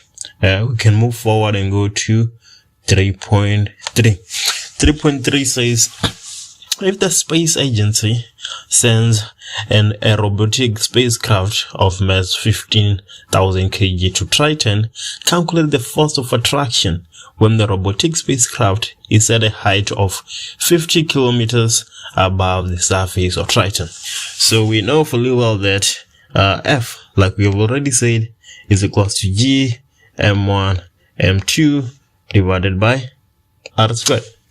So F will be equals to G is our universal gravitational constant, right? Which is 6.67 times 10 to the minus 11. And then we want the force of attraction between Triton and the robotic spacecraft, right? So let's say M1 is the mass of the spacecraft, which is 15,000. And then M2 is the mass of Triton, which let's do question 4. Question 4 says that a ball of mass 50 gram is thrown vertically downwards with a kinetic energy of 2,704 joules from a point P above the ground as shown below. At the same instant, a second identical ball Y is dropped from a point Q, which is located below point P. Ball Y strikes the ground with a velocity of 19.6 meters per second. Both balls hit the ground at the same time. Ignore the effects of friction and take downward direction as positive. Okay, fine. 4.1 says define the term free fall. Free fall is the motion of an object when the only force acting is gravitational force. The motion of an object when the only force acting is gravitational force. And now we can move to 4.2. So we're taking down as positive, right? We are instructed to do so. Usually take up as positive, but hey. 4.2 says calculate the time taken for ball Y to reach the ground. So let's pay our attention to ball Y. We are told that at the same instant, a second identical ball Y is dropped from a point Q. So if it's dropped, we know fully well that VI is equals to 0 meters per second. And then it goes on to say ball Y strikes the ground with a velocity of 19.6 meters per second. So VF is equals to 19.6 meter per second, right? So we have VF, we have VI, we always have acceleration, and we need delta T, right? The time taken to reach the ground. Now the question you ask yourself, which formula has all these four variables? Clearly, that is VF is equals to VI plus a delta T. What is VF? VF is 19.6. The velocity at which it strikes the ground. What is VI? It was dropped. Every time when a ball is dropped, its velocity initial will be 0, and then plus 9.8 because we're taking downward as positive, multiplied by delta T. So basically, we divided both sides by 9.8. 9.8. So 19.6 divided by 9.8, that is 2. So we have delta T being equals to 2 seconds, right? And then that's it for 4.2. Now 4.3 says calculate the speed with which ball X strikes the ground. So let's take our attention to ball X. For ball X, we are asked to find VF, right? The speed at which it strikes the ground. So that's what we're looking for. We can find VI because we are given the kinetic energy, right? So we are told that EK is equals to 2.704 joules. And then VF is our unknown. We have the acceleration, obviously, because we always do. And then we are told that the ball hits the ground, the two balls hit the ground at the same time, right? So we also have delta T. So obviously here we're going to say VF is equals to VI plus a delta T. But before that, we need to determine VI, right? So how are we gonna determine VI? We're gonna say that EK is equals to half mv squared, and then we know that EK is 2.704, which is equals to half the mass is 50 divided by 1000, right? V squared. So dividing both sides by this expression here, we're gonna get 2.704 divided by half 50 divided by 1000, and then now we can take the square root on both sides, right? So there we take a square root, here we take a square root, and you will end up getting a velocity of 10.4 meter per second. And then we know that it's supposed to be going down, right? And then so now we have our VI, and we can go on and determine VF. So VF is equals to VI plus A delta T. What is VF? It's our unknown, right? But we know now that VI is 10.4. Acceleration is 9.8 because we're taking down is positive, and the time is 2 seconds. So we basically have 10.4 plus 19.6, which is gonna give you 30 meters per second. So where do we go from here? 30 meters per second down what? We are only interested in the speed, so we don't have to give the direction, but it doesn't hurt doing so.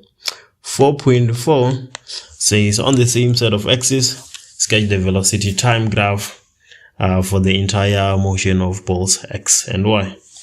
So we need velocity time graph. So our velocity is on the Y, and then our time, as usual, it's on our X. So we have velocity here in meters per second, and then we have the time in seconds. Let's pay our attention to ball Y first. Ball Y starts at 0 meters per second when it gets dropped, right?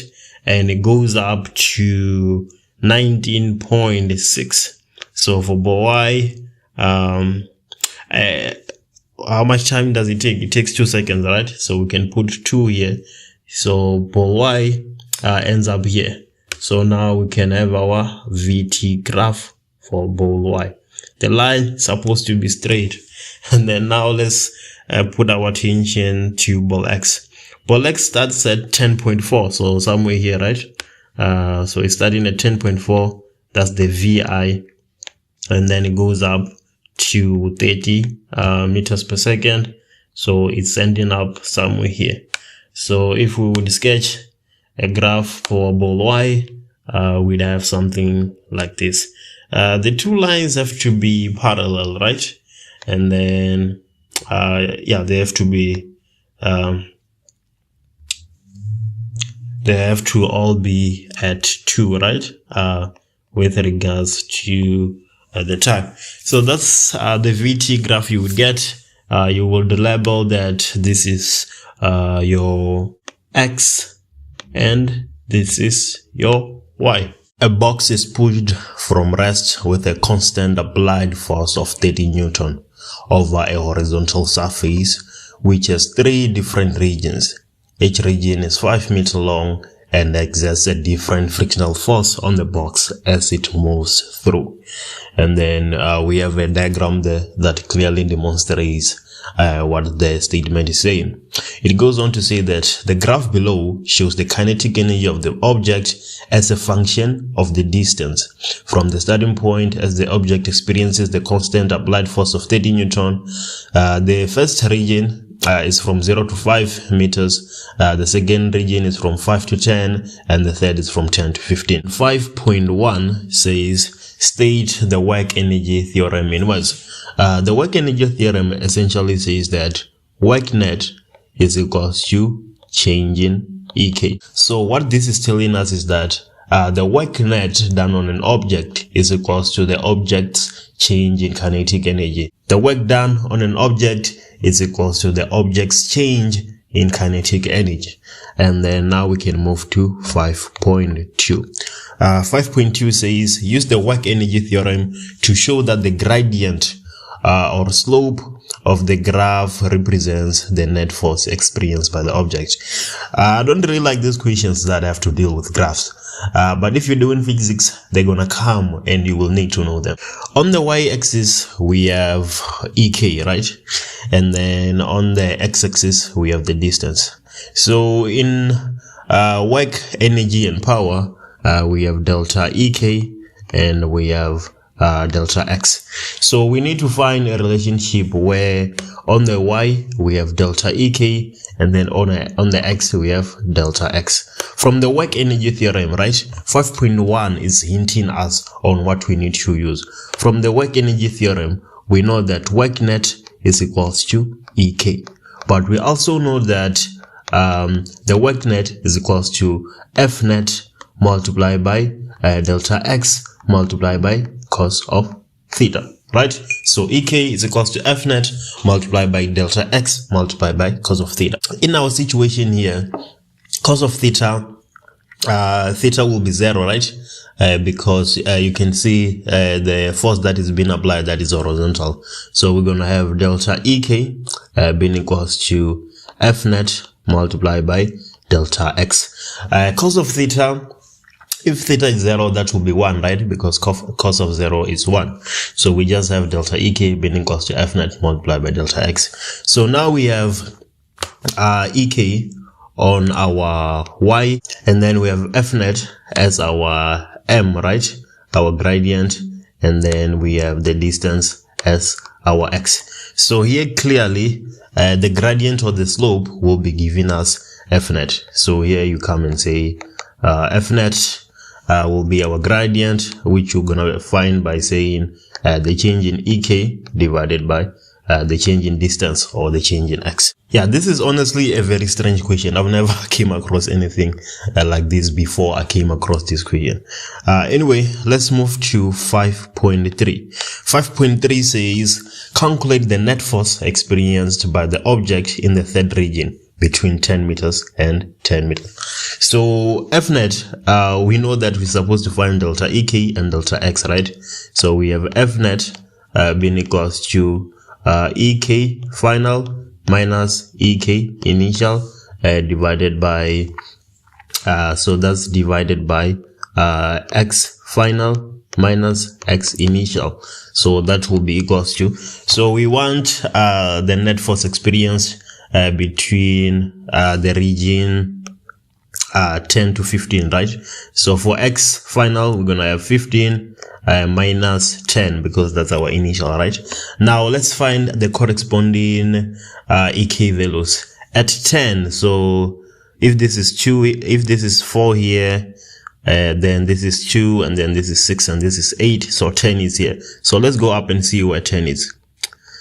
So 10 is somewhere here, and then now let's look at the y-axis and see how the boxes and the numbers are pairing up. So if we have 40 and here we have 80, so here we have 60, here we have 20, here we have 100, right? So between we are between 80 and 100. So for EK 1 or EK initial, we have 90, right? Now let's come to EK final. So this is 10, 12, 14, so 15 is somewhere here. So let's go up and then let's see where we end up. We end up at around so this is 160, so this is 180 here. So we have 180. So 180 minus 90, that is 90, right? And then 15 minus 10, that is equals to 5. So 90 divided by 5 is equals to 18, right? So F net between 10 and 15 is 18 newtons. Now let's move forward and do 5.4. 5.4 says, hence determine the magnitude of the force of friction experienced by the block as it moves over the third region. So force of friction. So we know that F net is equals to F1 plus F2 to some Fn, depending on the number of forces you have, right? So on that region, 10 to 15, we know that the F net is 18 Newton, right? So we have force applied minus friction. We're saying minus friction because it's opposite the motion, right? So we're going to have 18 being equals to what's F applied? We are told that F applied is 30 Newton. So we have 18 equals to 30 minus Fr. So if we take 30 to the other side, we get minus 12 is equals to minus friction. So this will give us a frictional value of 12 Newton. Then that's 5.4. Let's move to 5.5. 5.5 is saying which region, first, second, or third, offers the largest frictional force. So again, we know that F net is equals to F applied minus Fr, right? One thing, the steeper the slope, the greater the value of F net, right? And then F applied is kept constant. So basically, friction is the one that is determining the steepness of the slope. So where the slope is the steepest, then we have less friction, right? So let's look at our graph here. From 0 to 5, it's pretty much steep, but then from 5 to 10, it's a bit gentle, right? And then 10 to 15 is also very steep. So 5 to 10 is gentle compared to the other parts, right?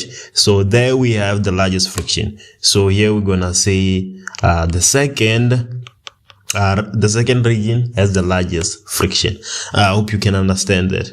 And then 5.6 says explain your answer in question 5.5 without any calculation. That's basically what we just did, right? But then another way of doing, we can actually do the calculations, and you're supposed to get a frictional force that is less than that of the region 0 to 5 and the region 10 to 15. In the diagram below, a small metal sphere A on an insulating rod has a charge of minus 80 times 10 to the power minus 9 coulombs.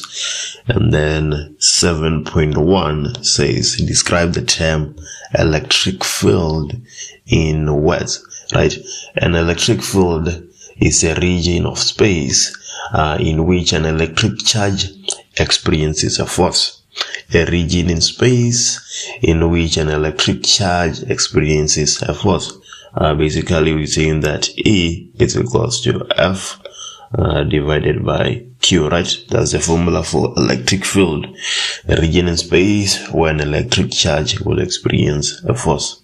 And then 7.2 says, calculate the number of electrons sphere A has in excess, right?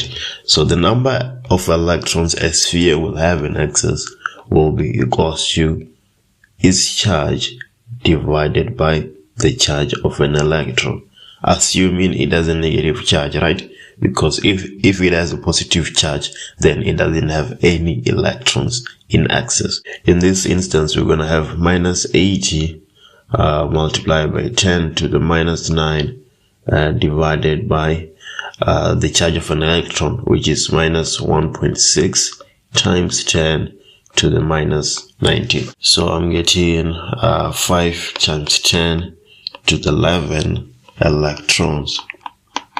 So this sphere has 5 times 10 to the 11 electrons in excess.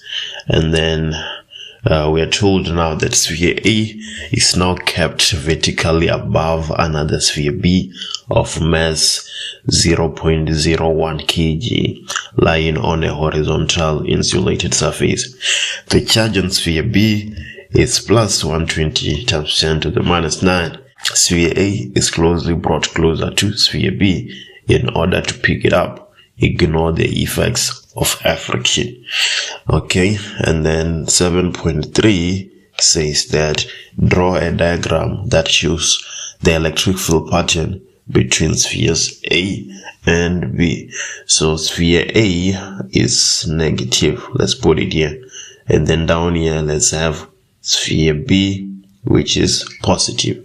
So the electric field on sphere B, which is positive, will be pointing out, while the electric field on sphere A, which is negative, will be pointing towards itself, right? So let's have something like that. So for sphere A, the electric fields are pointing towards it, and then for sphere B, the electric fields are pointing out, right? And sphere A and B will attract each other. So let's demonstrate that using our electric field lines, right? Yeah, so at the end of the day, you're going to get something like this. If you want to be more precise, sphere B has a greater magnitude compared to sphere A. So you can put more electric field lines pointing out of sphere B, since it has a greater magnitude. And then 7.4 says at a certain height h, sphere B is just lifted off the surface due to its attraction to sphere A. Just lifted off, right? Let's note that, just lifted off. And then draw a free body diagram showing all the forces acting on sphere B at this instance. So let's talk about the keyword just in this statement line. So if it is just lifted off, then that tells us that the force that is lifting it off and the force that are keeping it down, they are very, very, very, very, very close to each other. They are approximately equal. So that's why it is just lifted off for a split of a second, right? So let's look at sphere B and do some analysis. So if sphere B is being lifted off, it's going to be lifted off by the attraction from sphere A, right? So let's have an arrow pointing up here and demonstrate that this is FA on B, and then what's keeping it down is gravity, right? Because it is said to have a mass of 0.01 kg. So let's have FG here. So we need these two lines to be approximately equal to each other because the sphere was just lifted off. And then 7.5 says calculate the height h in the diagram at this instance, right? So we definitely gonna use the free body diagram of sphere B, right? Because that's the only information we have. So we're gonna say that FA on B is equal to FG. So FA on B will be K Q1 Q2 divided by R squared, and Fg will be the mass multiplied by the gravity. So what is the value of K? We know fully well that K is 9 times 10 to the 9. The charge on Q1, let's say Q1 is A, that will be 80 multiplied by 10 to the minus 9. Don't forget, we are only interested on the magnitude of the charges and not the direction. And then for B, we're going to have 120 times 10 to the minus 9. And then we divide everything by R squared. So R in this instance is H, right? So we're going to have H squared, which is equals to the mass 0.01. Gravity is 9,8. Right? So now we're basically solving for H squared. So if we cross multiply, H squared is going to be multiplied with 0.01 multiplied by 9,8, right?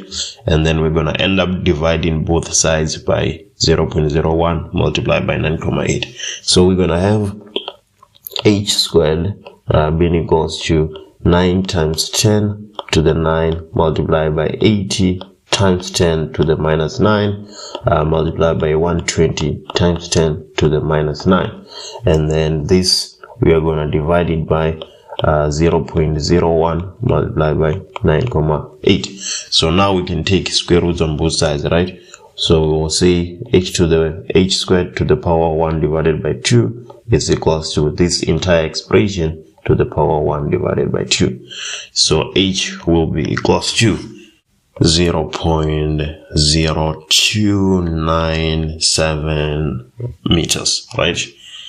And then let's move to 7.6. And now we are told that sphere A is now placed on the horizontal insulated surface a distance x from sphere B as shown in the diagram below.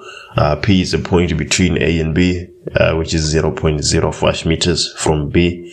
The magnitude of the net electric field intensity at point P as a result of the presence of sphere A and B is 54.45 times 10 to the 4 nano per coulomb.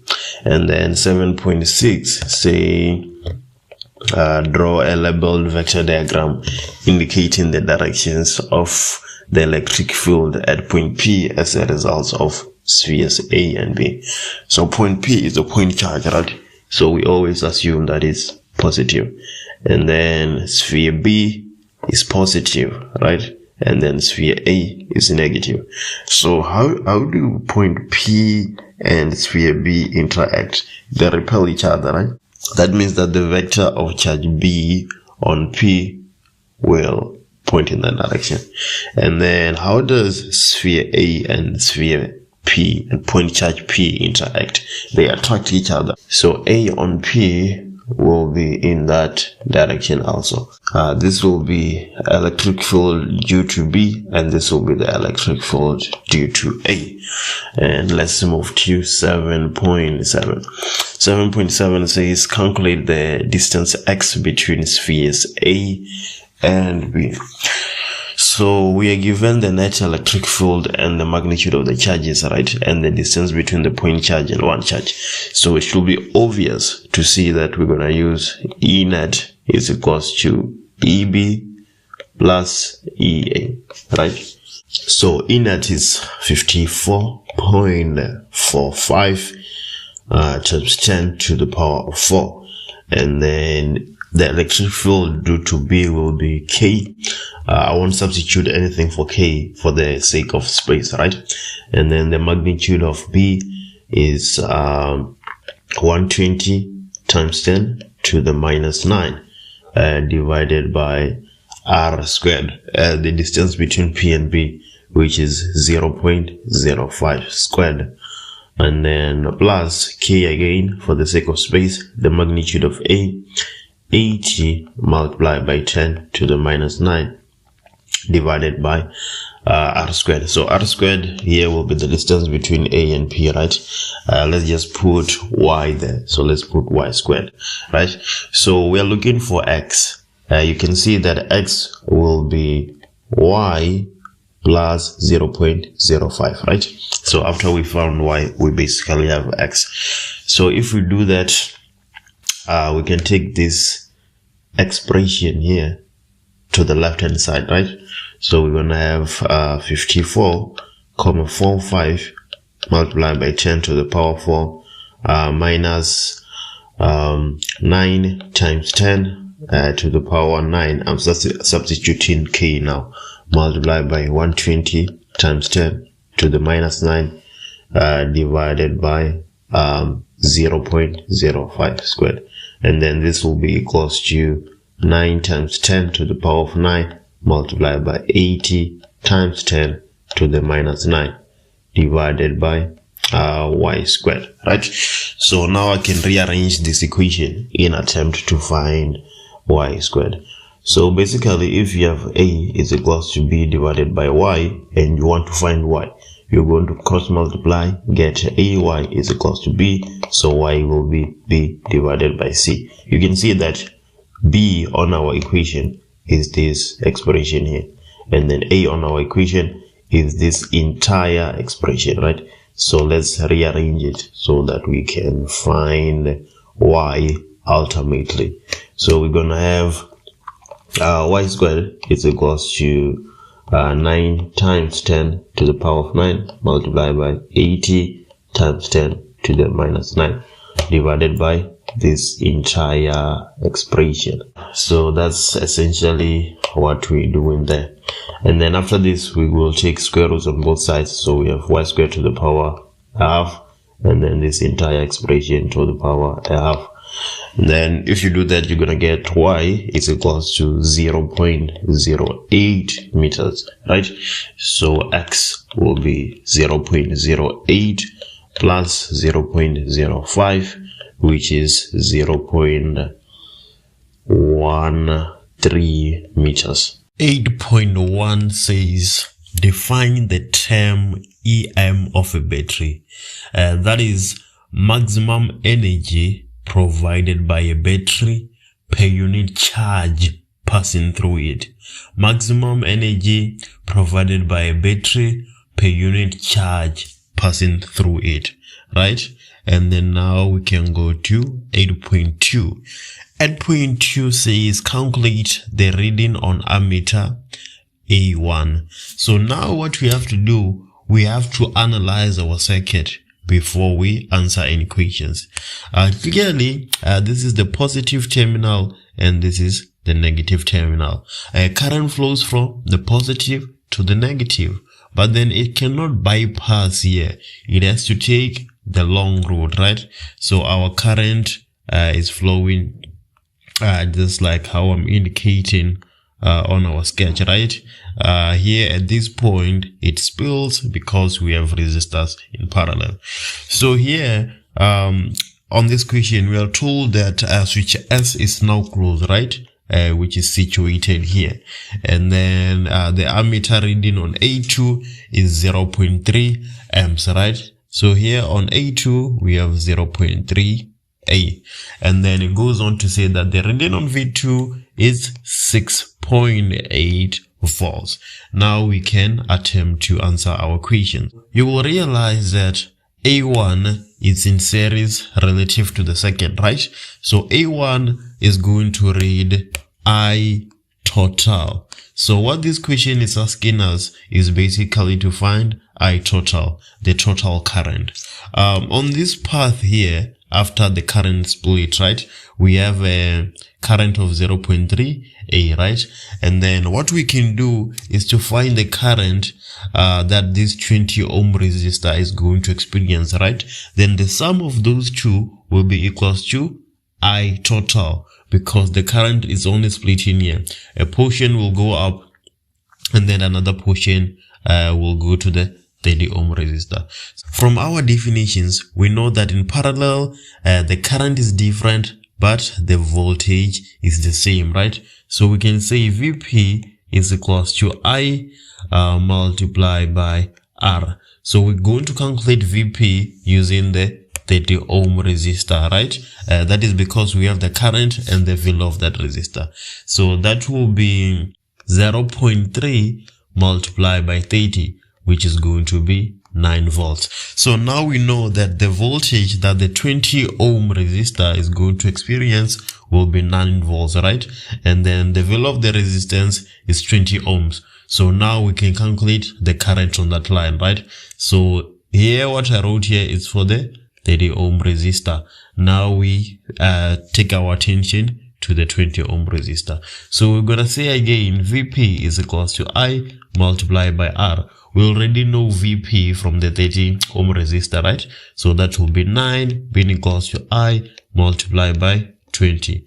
So the current will be equals to 9 divided by 20, which is equals to 0.45. Now we know that I total will be equals to 0.3 plus 0.45, which is equals to 0.75 amps. And then now we can move to 8.3. So for 8.3, we are asked to calculate the total external resistance of the circuit, right? Resistance total is always equals to the resistance in series plus the resistance in parallel. So which resistors are in series and which resistors are in parallel? The 30 ohm resistor is in parallel with the 20 ohm resistor, right? And then X is the resistor that is in series relative to the circuit, right? So let's start with the resistors in parallel. So we're gonna say RP is equals to R1 multiplied by R2 divided by R1 plus R2, right? This formula works. You can also do it using 1 divided by Rp is equals to 1 divided by R1 plus 1 divided by R2 and so on. That formula will perfectly work. So here for R1, let's take 20 ohm as R1. So we're going to have 20 multiplied by 30 divided by 20 plus 30. And then if you put that in your calculator, you are going to get 12 ohms, right? So we are done with our resistance in parallel. Now we have to move our attention to our resistance in series. So let's come to resistor X. For resistor X, we know that, so let me just denote here that we're talking about X. We know that it's going to experience IT because it is in series relative to the circuit, and that will be 0.75A is what we calculated in 8.2. And then we know that the voltage is said to be 6.8 volts. So now calculating that resistance becomes pretty much straightforward. So we're gonna have V equals to I multiplied by R. So the resistance will be equals to the voltage divided by the current, right? What's the voltage? The voltage is 6.8 and the current is 0.75. And then when you put that in your calculator, you get 9.06 ohm. So that will be our RS, right? So now we can say R total is equals to RS, which is 9.06 plus RP, which is 12. So 9.06 plus 12 will give you 21.06 ohm. So our resistance total is 21.06 ohm. And then from there we have 8.4, which says calculate the internal resistance R of the circuit, right? The current is the same everywhere in the circuit, right? On the resistors, on the external resistors, and even on the internal resistors, in the internal resistor. So that is why EMF is equals to I, which is the current, multiplied by the external resistance plus the internal resistance. What's the value of the EMF? Is given to us as 18 volts. And then what's the current? We know fully well that the current is 0.75. And then what's the external resistance? That is 21.06 plus R, right? So now what we can do, we can divide both sides by 0.75. So 0.75 and 0.75 cancel out. Now we are left with 21.06 is equals to 18 divided by 0.75. This we have plus R here. We have plus R. I'm making a mistake. So that is 21.06 plus R is equals to 18 divided by 0.75. Now we can make R the subject of the formula, right? We're gonna get the internal resistance being equals to 18 divided by 0.75 minus 21.06. And then if I put that in my calculator, I'm getting the internal resistance to be 2.93 ohms. And then we can move ahead to 8.5. 8.5 is saying resistor X is now replaced with another resistor with a lower resistance. How will the reading on voltmeter V1 be affected by this change, right? So let's go look at V1. V1 is connected across the battery, right? If the current is flowing to external resistors and we have a voltmeter connected across the battery, that voltmeter will read V external. If there's no current flowing to external resistors, then it will read EMF. But then here clearly we have the 20 ohm, the 30 ohm, and resistor X when switch S is closed, right? So our voltmeter V1 will definitely read V external. But we know fully well that V external is equals to current total multiplied by resistance external. So now resistor X is replaced with another resistor of lower resistance, right? So what's going to happen to resistance external? Resistance external will go down, right? It will go down. So clearly here, when resistance total goes down, V external will also go down. And then we are asked what the reading of the voltmeter will be, right? The change will be decreased, because clearly when resistance external go down, voltage external goes down. And then 8.6 says we should explain our answer in question 8.5 without any calculation. There's something I didn't say when I was explaining the decrease, right? But then now I'm going to touch on it. Maybe the question you're asking yourself is that when the resistance decrease, don't the current increase? That V external will stay the same, right? Because we know that the current is equals to V divided by R. So if we say in R decrease, then why shouldn't the current increase? And then nothing happens to V external. But then the thing is, EMF is constant, right?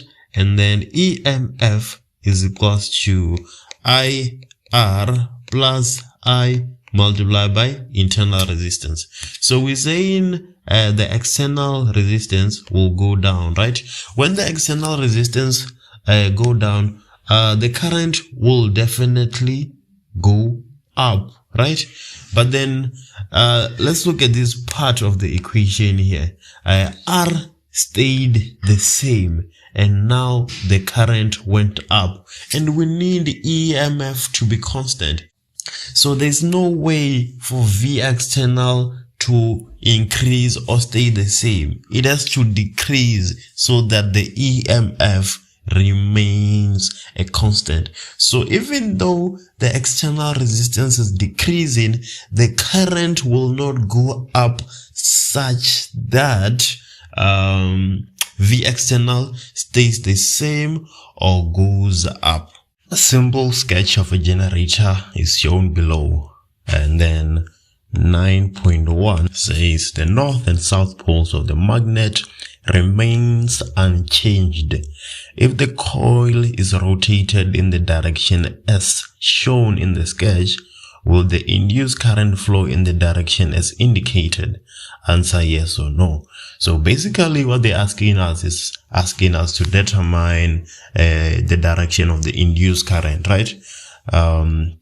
First of all, let's note how the coil is being rotated.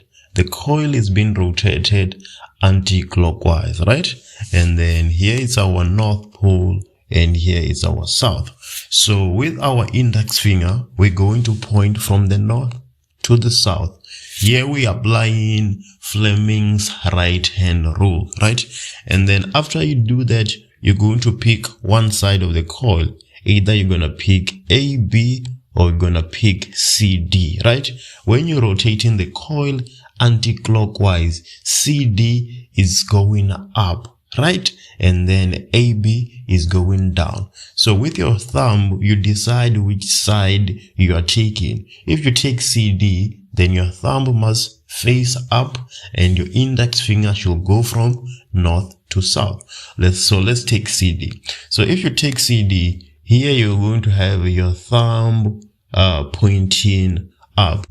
If your index is going from north to south and your thumb is pointing up, and then you turn your middle finger 90 degrees relative to your index, then your middle finger will be pointing from C to D. Let me just use a better pen there. It will be pointing from C to D, right?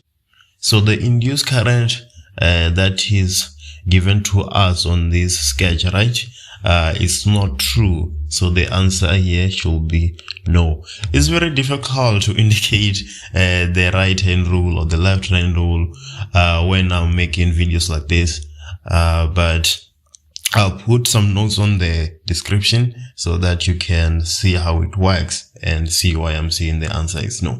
And then let's move to 9.2. 9.2 says, is the output voltage AC or DC?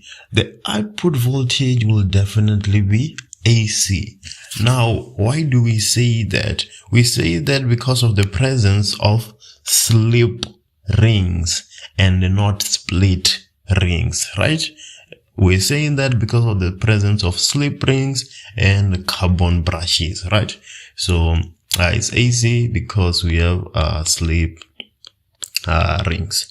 And then let's go to 9.3. 9.3 says, what will happen to the output voltage if the coil is rotated faster? So the output voltage when the coil is rotated faster is going to go up, right? So the answer here would be increase.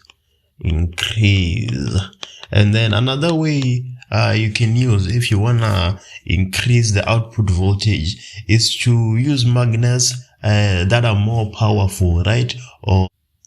Or basically increase the strength of the magnetic field, right? And then now we can go to 9.4. 9.4 says, what is the position of the coil relative to the magnetic field when the output voltage is a maximum? That position would be parallel, right? Because when it's perpendicular, that's when voltage is 0, and then when it's parallel, the voltage is maximum. And then we can go to 9.5, which I've been waiting for this entire time. We sort of are using electrodynamics and electrocircuits at the same time, right? So here we're told that lights in a household are connected in parallel as shown in the simplified circuit below. So lights any other appliances, they work as resistors, right? That's just something I want you to note. So we are told that we have two light bulbs rated 100 watts and 220 volts, and then we have another one 60 watts 220 volt 2 respectively connected to an AC source of RMS 220 volts, and then the fuse in the circuit can only allow a maximum of 10 amps, right? And then let's ignore the resistance of the conducting wires. 9.5.1. So 9.5.1 says, calculate the peak voltage of the source. So what is peak voltage of the source? Peak voltage of the source is V max, right? And then this 220 volts that we have here is our VRMS, right? Root mean square voltage. So we're gonna have VRMS equals to V max divided by square root of 2. So what is our VRMS? Our VRMS is 220, which is equals to V max divided by square root of 2. So our V max will be equals to, we multiply in 220 by the square root of 2. So if you do that, I'm getting 311.13 volts, right?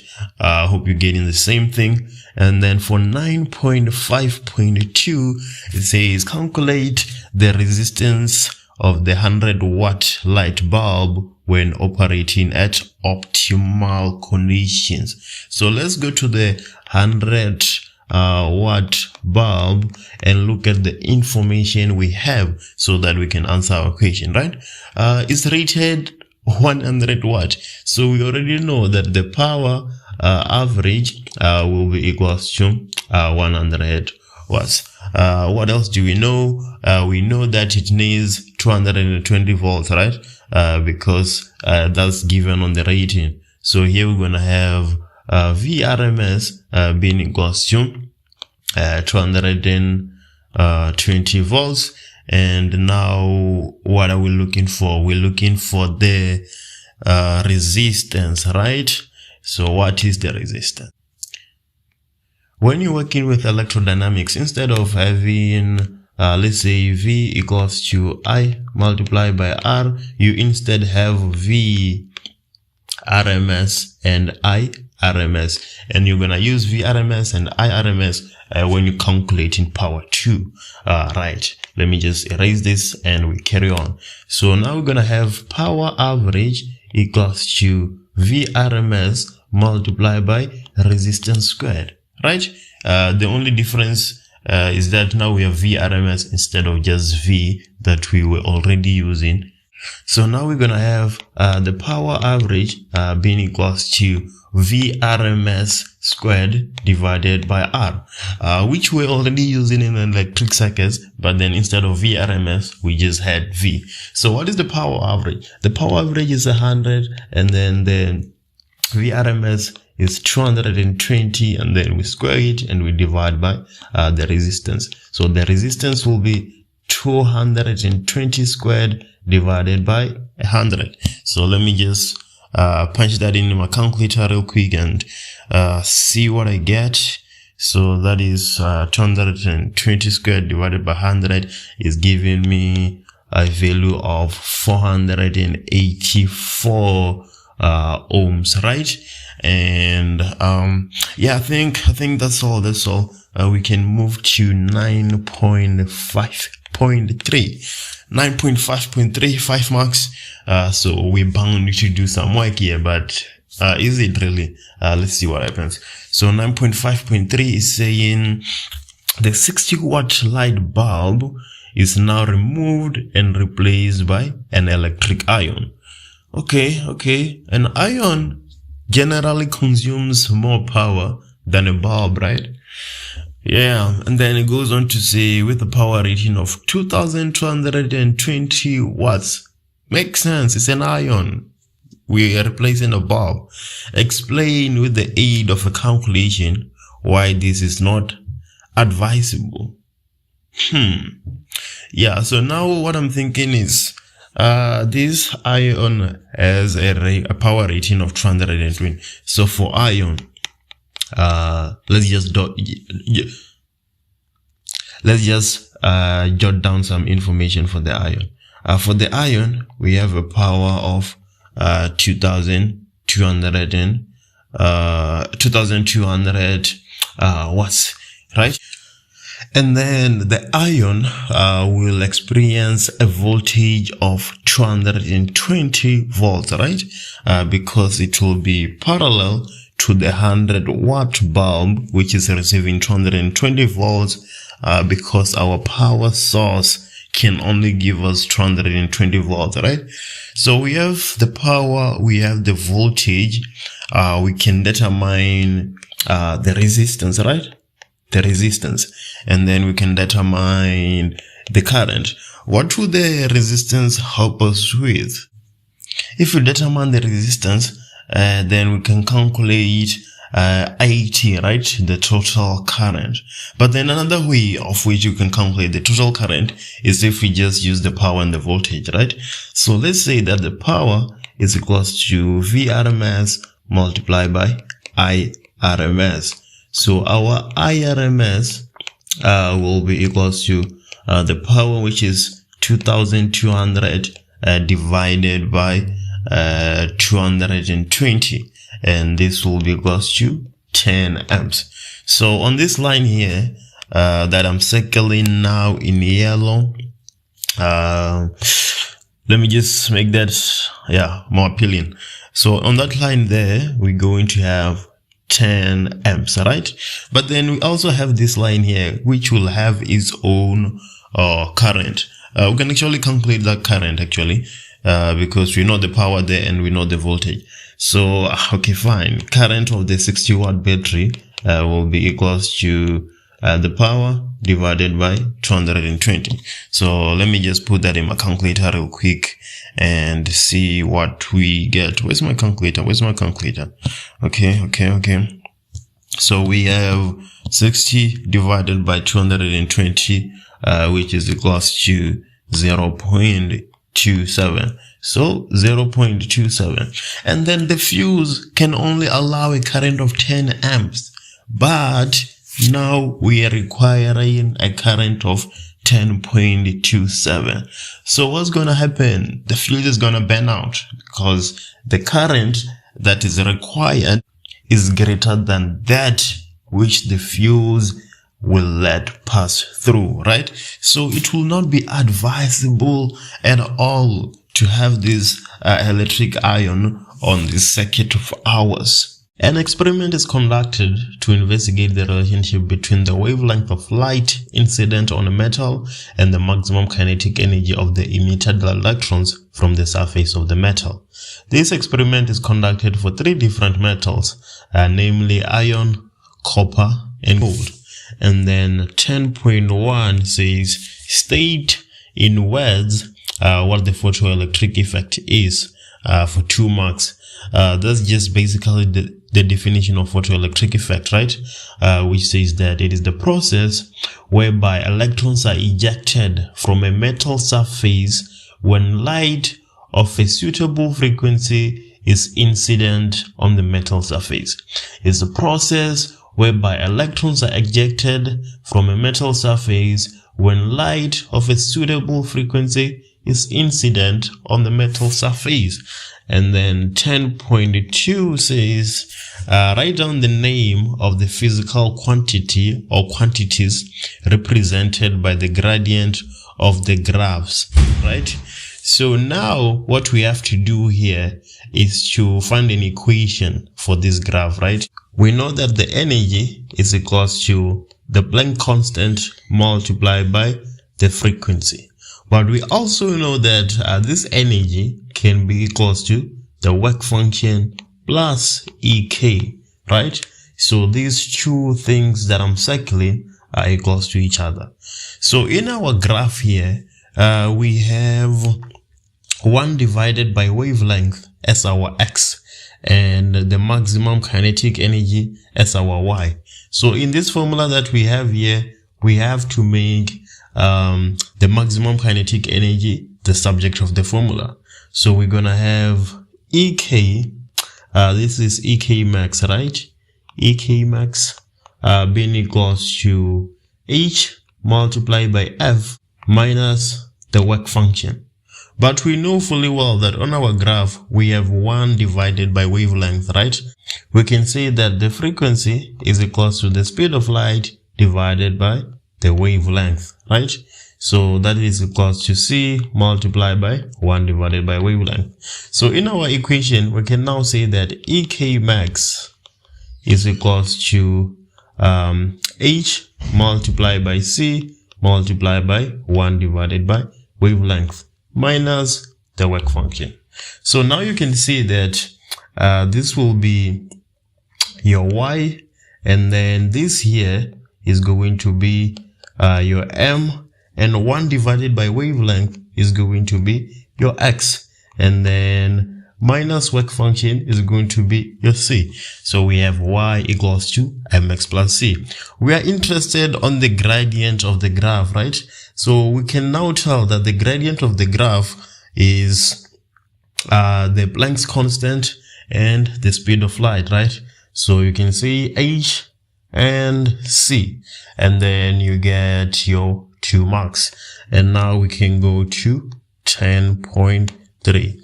10.3 says that which of the 3 metals needs incident light with the largest frequency for photoelectrons to be emitted?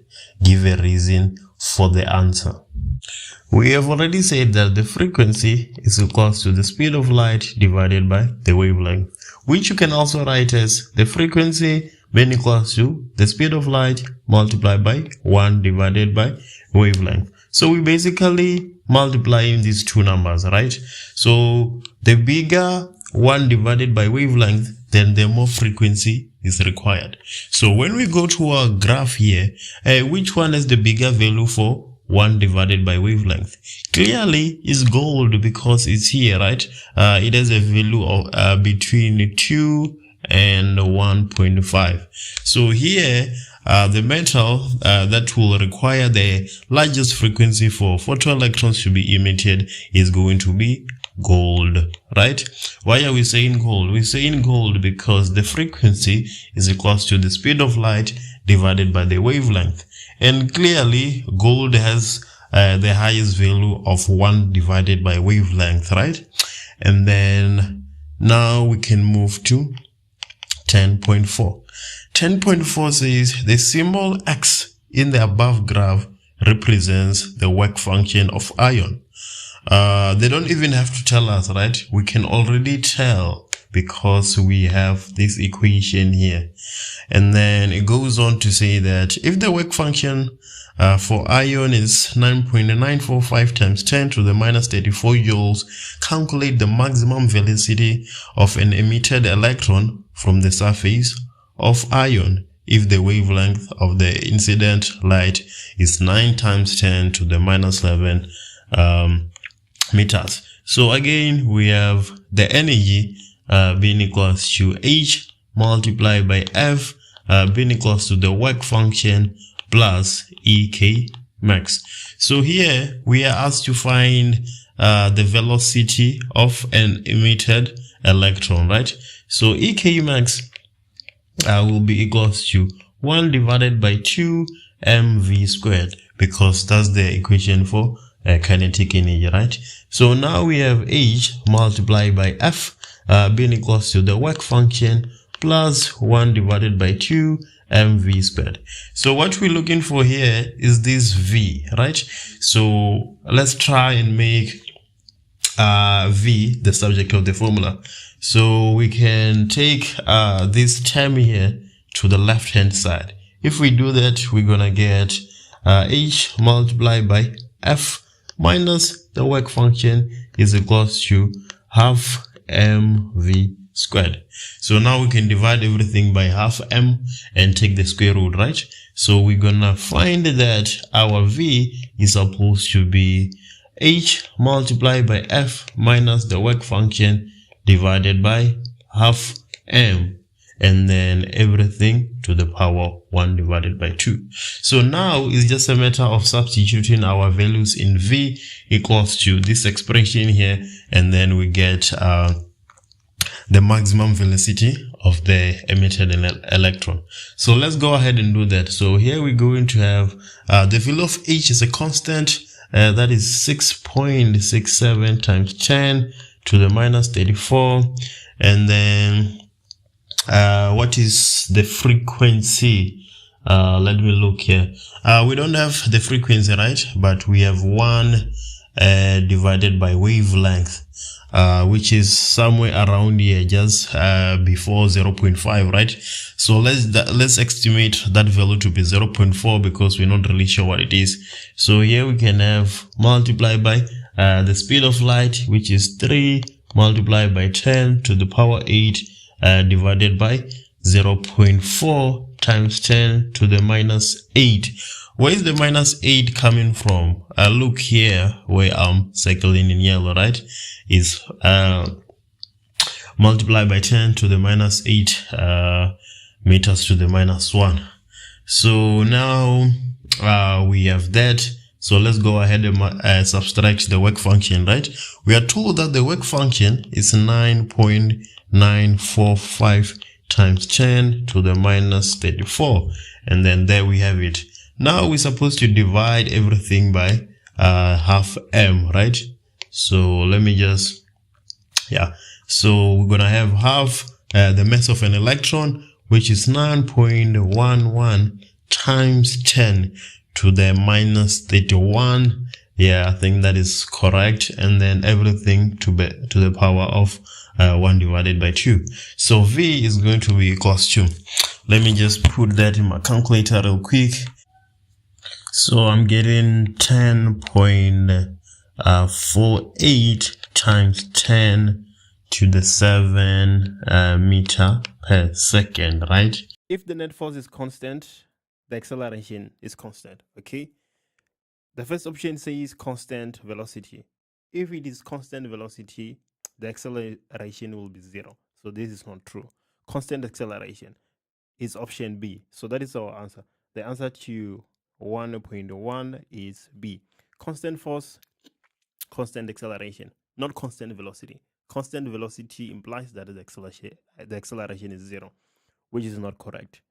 1.2, A crate of mass M is stationary on a plane inclined at an angle theta with a horizontal. Which one of the following statements regarding the magnitude of the frictional force acting on the object is correct? So the crate is stationary, right? If we draw a free body diagram for M, we're going to have the frictional force, not the frictional force, but Fg parallel. When I have Fg parallel pushing down the object, but it is stationary, that means that frictional force is pushing it up the incline. We have the normal force and we have Fg perpendicular. Okay, so clearly you can see that Fg parallel is equals to the frictional force. That is why our object is stationary. Let's hear the stories. The magnitude of the frictional force acting on the crate is, the first option, equal to the component of the weight of the crate which is parallel to the plane. We don't have to go any further. That is what we are saying.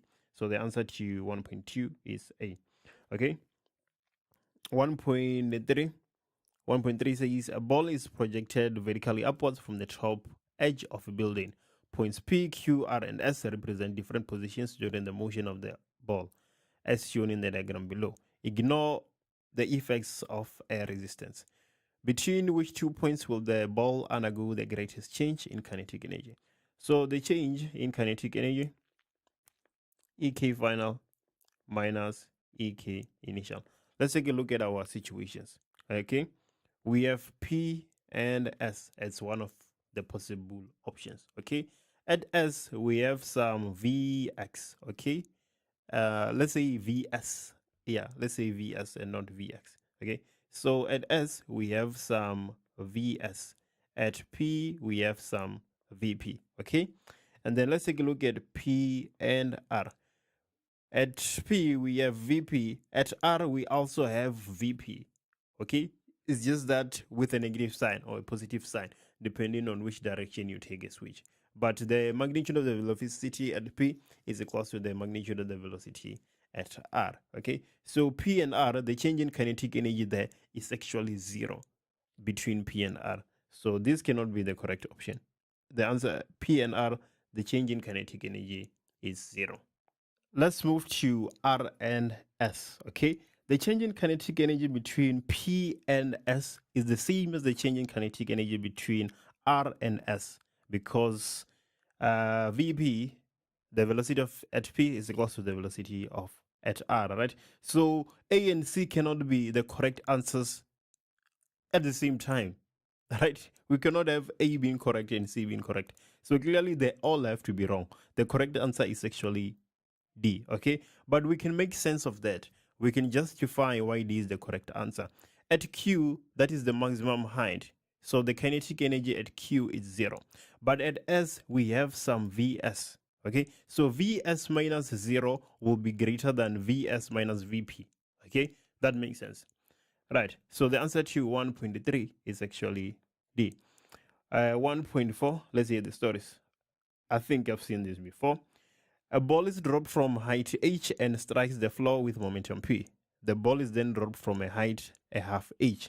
Ignore the effects of air friction. Which one of the following represents the momentum of the ball when it strikes the floor after being dropped from height a half h? Okay, so we know that P, we need M and V. M is not changing. What is changing is V. So we need to figure out how V is changing as a function of h. In order to do that, we can say that Vf squared is equal to Vi squared plus 2a delta y. All right. This is our formula of choice because it's been dropped, so Vi is 0. The only thing that is affecting Vf is delta y. Okay. So Vf will be equal to the square root of 2a delta y, right? Vi is 0. So let's look at our case where the height is h. In our case where the height is h, we're going to have P being equals to M multiplied by 2AH, right? Looking at the case where the height is a half h, we're going to have P being equals to M multiplied by 2a multiplied by h divided by 2. 2 and 2 cancels out, so we have M multiplied by the square root of AH, Okay, let's look at the case where the height is h. We're going to have p being equals to the square root of 2 multiplied by m multiplied by ah. Okay, so as you can see, the momentum when the object is being dropped from a height h, let's call this momentum px, will be equals to px divided by square root of 2. If you divide this by square root of 2, you get the momentum when the ball is dropped from a height of h divided by 2. So the answer to 1.4 is B because of that. Okay, 1.5. 1.5, a box moves on a horizontal surface. The diagram below shows all the forces acting on the box. Which of the following combinations of forces do work on the box? Okay, so obviously P is not doing any work because the object is moving horizontally. The angle between P and the movement of the box is gonna be 90 degrees. If it is 90 degrees, cos of 90 is 0, so it's not doing any work. Same is true with R. The angle is going to be 90 or 270 depending on whether you move clockwise or anti, right? But the work done by P and R is 0. So the only forces that are doing work is S and Q. Okay, so which option says S and Q? That is B. So the answer to 1.5 is B. 1.6, a train moving at a constant velocity towards a stationary listener emits sound waves at constant frequency. Which one of the following statements about the sound waves observed by the listener is correct? So the train is moving towards, if the train is moving towards higher frequency, lower wavelength. Let's look at A. Frequency is higher than the emitted frequency. We don't have to go any further. The answer is A. Yeah. Okay. 1.7. Yeah, that is conceptual. We should be getting that one. 1.7. Q and R are small spheres suspended by light insulated strings. When a negatively charged rod is brought close to sphere Q is repelled. Okay. When the negatively charged rod is brought close to sphere R is attracted. Which one of the following combinations below can be possible for the nature of the charges on sphere Q and R? Okay, if you look at option A, we have negative and negative. So Q and R cannot be negative, and then they act differently when they are brought close to the rod, right? They should act in the same way. So this is not correct. A cannot be correct, right? They cannot be all negative and act differently around the same charge. B says Q is positive. If Q is positive, it should not move away. It should move close. Opposite charges attract. So this cannot be correct. Let's take a look at C. C says neutral. C cannot be correct. Why? Because if you have a negative and a neutral, they attract. If you have a negative and a positive, they attract. So the mere fact that it is moving away, it means that it is not neutral. If it was neutral, it was going to move towards the rod. So C is not correct. Obviously, D should be correct. Okay, so let's look at the other side. The other side, it says R is neutral and is being attracted by the rod. So that makes sense. 1.7, the answer is D. 1.8, in 1.8, 4 voltmeters V1 and V2, V2, V3, and V4 are connected in a circuit, as shown in the diagram below. Which voltmeter will have the same reading as voltmeter V1 when the switch is open? Let's take a look at V1. V1 is reading the EMF, right? When the switch is open. It's connected across the ends of the battery because there's no current flow in here when that switch is open. Okay, the current is going to try going through the voltmeter, but it can't because it has very high resistance. So V1 is reading the EMF. Okay, can V2 read the EMF? No, it cannot. It is not connected across the ends of the battery.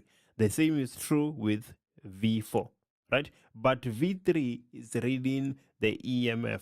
So the answer to 1.8 is B. Okay, if you cannot see how this comes about, you can actually open a simulation online and set up this circuit and look at the reading on V1, V2, V3, and V4. The reading on V1 and V2 will be, V1 and V3 will be the same. So the answer to 1.8 is actually B. 1.9, a split ring connects the coil of a generator to an external circuit. Which one of the following combinations below is correct for the magnitude and direction of the induced current in the external circuit? Magnitude of the induced current. Okay, the magnitude of the induced current changes. So we're looking at C and D. Okay, you know that we draw a graph where we have I on one side and time on the other side, and then it is going up until I max and goes down. So clearly the current that is induced changes. Okay, now let's talk about the direction of induced current in the external circuit. The direction of the induced current in the external circuit when you have a split ring is constant, right? In the external circuit. That is a key word. In the external circuit, it is constant. So which option satisfies those two conditions? I think it is option C and not D. So the answer to 1.9 is C. 1.10 on the other hand, let's take a look. Where's 1.10? Oh, okay, here it is. I was surprised. Light of visible frequency is shown on the surface of a metal and electrons are ejected from the metal. Which one of the following is equal to the ratio of the work function to the threshold frequency of the metal? Okay, so what is work function divided by threshold frequency equals to? Is equals to Planck's constant, because if you cross multiply, work function is equals to Planck's constant multiplied by threshold frequency. Okay, so that is option A. The answer to 1.10 is A. State Newton's second law of motion inwards. So when a non-zero resultant force is applied on an object, the object will accelerate in the direction of the non-zero resultant force, with an acceleration that is directly proportional to the non-zero resultant force and inversely proportional to the mass of the object. That is Newton's second law, 2.1. Let's take a look at 2.2. Okay, so in 2.2, the kinetic frictional forces acting on block A and B are 5.88 newtons and 13.23 newtons respectively. Okay, so that of A is 5.88 and that of B is 13.23. And then the equation 2.2, we're supposed to draw a labeled free body diagram showing all the forces acting on block A. So let's go ahead and take a look at block A. Before we start thinking about anything, we have the weight, obviously. So there goes the weight. Block A is resting on a surface, so the surface will apply a normal force on the object. So we have the normal force in that direction. Okay, A and B are connected by a string, so there's a tension pointing in that direction, up the incline. But there's kinetic frictional force, which will be opposing the motion. So there we go. We have our kinetic frictional force. Okay, that is 2.2. The Muggle equation is 4, and we have 4 forces on our free body diagram. So we are quite convinced that we have done the correct thing. If the Muggle allocation is 4 and you have 3 forces on your free body diagram, you're probably doing something wrong. Okay, let's move to 2.3 and 2.3.1. In 2.3.1, we want to calculate the tension in the string. In 2.2, we have the free body diagram of object A, block A, right? So let me use block A again in 2.3.1. We want to find the tension force. As I always say, we start by saying F net is equals to MA all the time in question 2. This is Newton's second law. How you want to follow up this equation is by doing the following. Which force is pulling your object? It is the tension. So you want to say tension minus all the forces that are opposing. Okay, we have frictional force. So tension minus frictional force because it is opposing. Right? So we're going to have tension minus frictional force. But I want you to take a look at something. We have the weight of which we can resolve into FG parallel and FG perpendicular. So we have FG parallel that is also opposing the motion. So minus FG parallel. This is equals to MA. So what is the tension? The tension is what we are interested in.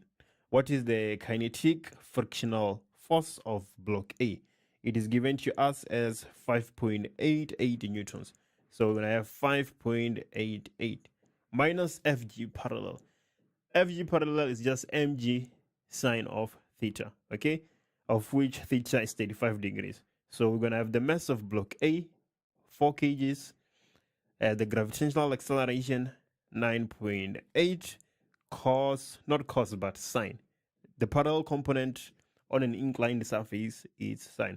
So we have sine of 35 being equals to ma. The mass is 4.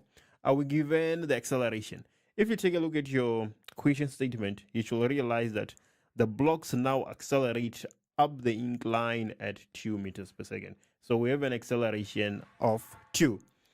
Okay, so we're going to have the tension minus. So we have minus 5.88 minus 4 multiplied by 9.8 multiplied by sine of 35. If you put that in your calculator, you're going to get minus 28.3642 being equals to 4 multiplied by 2, which is 8. So the tension is just equals to 8 plus minus 28.3642, right? When minus 28 goes to the other side, it is going to be plus. So it's just 8 plus 28.3642. The tension is going to be 36.36 newtons. That is the tension on the rope, okay? 2.3.1.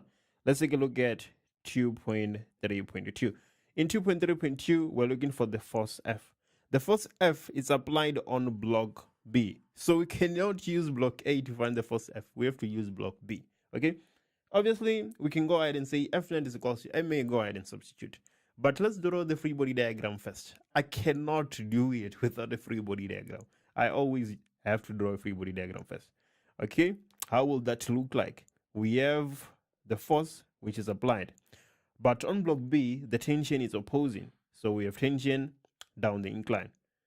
We have the weight and we have the normal force. So that is the free body diagram for block B. There is no mark for this free body diagram, but I need it in order to answer the question. I cannot answer it without the free body diagram. Okay? If I use the same idea I used in 2.3.1, I'm going to say that F net is equals to MA. Which force is pulling our object? F.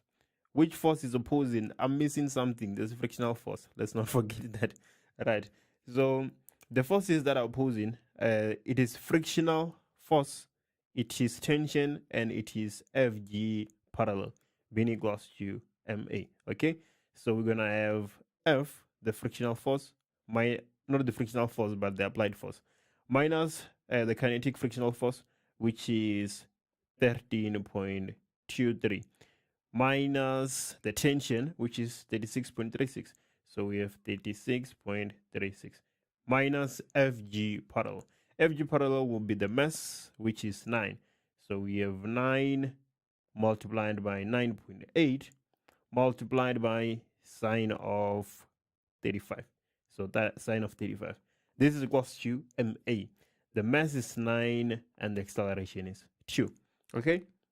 So we're going to have the force minus 13.23 minus 36.36 minus 9 multiplied by 9.8 multiplied by sine of 35. I'm getting 100.1794 being equals to 18. So the force applied will be equals to 18 plus 100.1794. Okay, this is 118.1794 newtons. Right, that is the magnitude of force F 2.3.2. 2.4, let's hear the stories. In 2.4, the angle that the plane makes with the horizontal is now decreased. Okay, this angle is decreased now. What is the question saying? How will this change the kinetic frictional force acting on block A? Choose from increase, decrease, or remain the same. And then in the question that follows, we're supposed to explain our answer. Okay, so let's take a look at 2.4.2 first. Okay, so we want to figure out whether the kinetic frictional force is going to increase or decrease. Okay, so Fr is given by the coefficient multiplied by the normal force. The coefficient is dependent on the material, so it's not going to change. What about the normal force? The normal force is the mass multiplied by gravity multiplied by cos of theta. Okay, the coefficient is not changing, the mass is not changing, the gravitational acceleration is not changing. So what we're interested in here is the effect of cos of theta on the frictional force. The angle is decreasing, right? So let's see how that affects cos of theta if the angle is decreasing. We know that cos of 0 is equals to 1. Cos of 0 is equals to 1. What about cos of 20? Okay, let me put that in my calculator. Cos of 20 degrees, that is 0.94. Let me say cos of 35. Cos of 35 is equals to 0.82. So you can clearly see that when we decrease the size of the angle, when we decrease theta, cos of theta increases. So the frictional force is going to increase if we are decreasing the angle, right? As you can clearly see, as the angle decreases, cos of theta increases. Define the term free fall. So free fall is the motion of an object under the influence of gravity only, right? That is free fall. You start by saying the motion. If it was projectile, you would start by saying it is an object, so on and so on. That is the difference between free fall and projectile. Free fall is the motion of an object in which the only force acting is gravity, it's gravitational force. That is free fall. 3.1. Let's take a look at 3.2. We have to go through our question statement. So a ball of mass 0.5 kg is thrown vertically upwards from the top edge of a building which is 15.3 meters high. The ball reaches a maximum height of 5.89 meters above the top of the building. The ball strikes the ground and bounces vertically upwards, reaching a maximum height at point P, as we can clearly see. Okay. 3.2. Using only equations of motions, calculate the speed at which the ball was projected upwards. So we will consider the motion of the object from the time it is projected until the maximum height. If we only consider that part of the motion, then VI is what we would be interested in. VF will be equals to 0 meters per second, maximum height. Our acceleration, if we take up as positive, it will be negative. So we're going to have minus 9.8 meters per second squared. Do we have delta t? We don't, but we have delta y, which is equals to 5.89 meters. That is the displacement of the object from the time it is projected until maximum height. 5.89, not 5.89 plus 15.3. No, but 5.89. We're only considering the part of the motion from the time it is projected until maximum height. If we look at these equations and you want to find VI, not these equations, but if you look at these variables and you want to find VI, the equation to use is VF squared is equals to VI squared plus 2A delta Y. Okay, VF, that is 0 squared, being equals to VI. VI is what we're interested in, multiplied by plus 2 multiplied by A, which is minus 9.8. Delta Y is 5.89. 0 squared is just 0, obviously. If we take VI squared to the left-hand side, we're going to get minus VI squared being equals to. So now I have 2 multiplied by 9.8 minus 9.8 multiplied by 5.89. That is minus 115.444. If I divide both sides by minus 1, I'm going to have VI squared being equals to 115.344. Now I need to take square roots on both sides. If I do that, let me just go ahead and do that. I'm going to have 10.74 meters per second. I was looking for the magnitude or the velocity. Let me take a look. The speed, okay, speed, we only need the magnitude. So that is the speed at which the object is projected upwards, 3.2, 3.3, 3.3.1. After the collision with the ground, the ball leaves the ground with a speed of 11.92 meters per second. Okay, let's hear the stories. The question: calculate the amount of energy lost by the ball during the collision with the ground. That is for 5 marks. Let's make sense of that. We want to find the amount of energy, of kinetic energy lost by the ball during the collision with the ground. Okay, so as the ball strikes the ground, it is striking the ground with some EK, right? Because it has a velocity. Its velocity is not zero.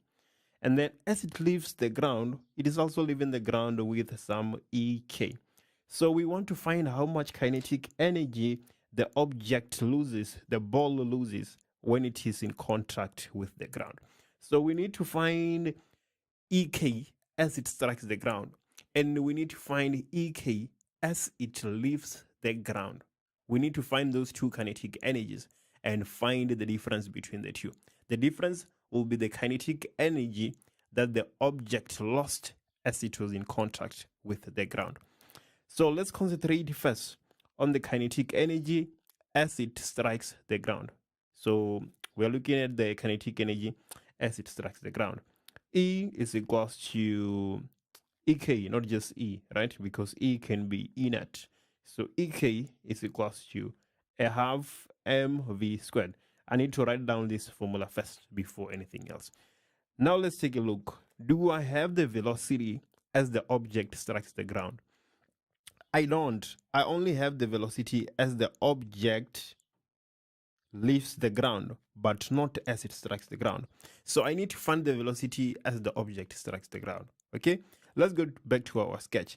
Now we are considering the entire motion from the time it is projected until it strikes the ground. Okay, that is the motion we are considering now. Delta y for that motion is minus 15.3. The displacement is downwards.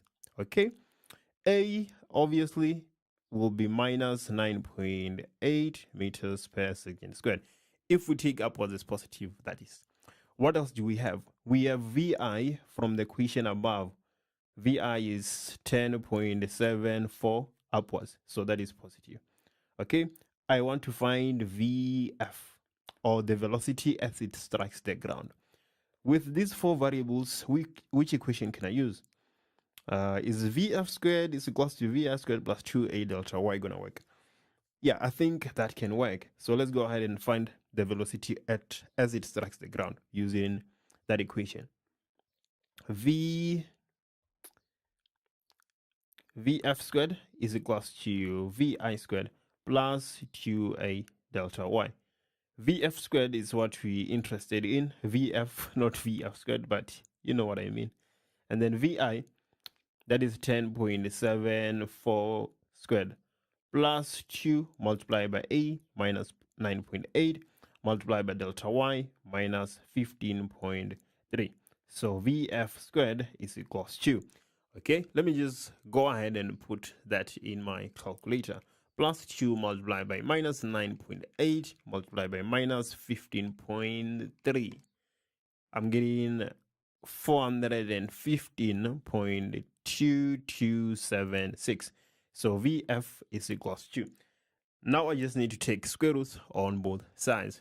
If I do that, I'm getting 20. So I have 20.3771 meters per second downwards, right? This is downwards. Okay, so now that I have, this is the velocity as the object strikes the ground. Now that I have the velocity as the object strikes the ground, I can go ahead and substitute it on EK. So EK will be equals to a half m. The m, the mass of the object, that is 0.5. So I'm going to have 0.5 multiplied by the force. Not the force, but the velocity. What am I saying? The velocity is 20.3771 squared. Okay? This will be equals to. So let me go ahead and put that in my calculator. 0.5 multiplied by 20.3771 squared. Okay, I'm getting 103.8066 joules. This is the kinetic energy as the object strikes the ground. Okay, now let's look at the kinetic energy as it leaves the ground. As it leaves the ground, we're going to have EK being equals to a half. The mass is 0.5. The velocity as it leaves the ground, it is given to us 11.92. So that's what we need to substitute. 11.92 squared. Okay, now I just need to put that in my calculator.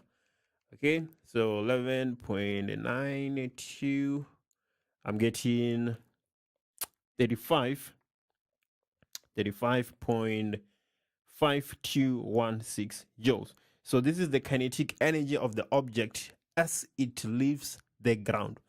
I want to find the amount of kinetic energy that is lost. So the amount of kinetic energy, so I can just say EK lost. EK lost. There is no formal way of writing this. EK loss will be EK that we started with as we are striking the ground. We have 103.8066 minus the kinetic energy as we are leaving the ground. Okay, so minus 35.5216. Is it 5216? Okay, I think it is 5216. Let me just go ahead and put that in my calculator. 103.8361 minus 35.5216. I'm getting 68.31 joules as the amount of kinetic energy that is lost. So this kinetic energy is converted to heat, is converted to sound and other form of energies, right? It is not disappearing. We know that it cannot disappear. It's just being converted from one form to another. That is 3.3.1. Quite an interesting question. It's the first time I see a question like this. Honestly, I've solved a lot of questions. It's the first time I'm seeing a question like this.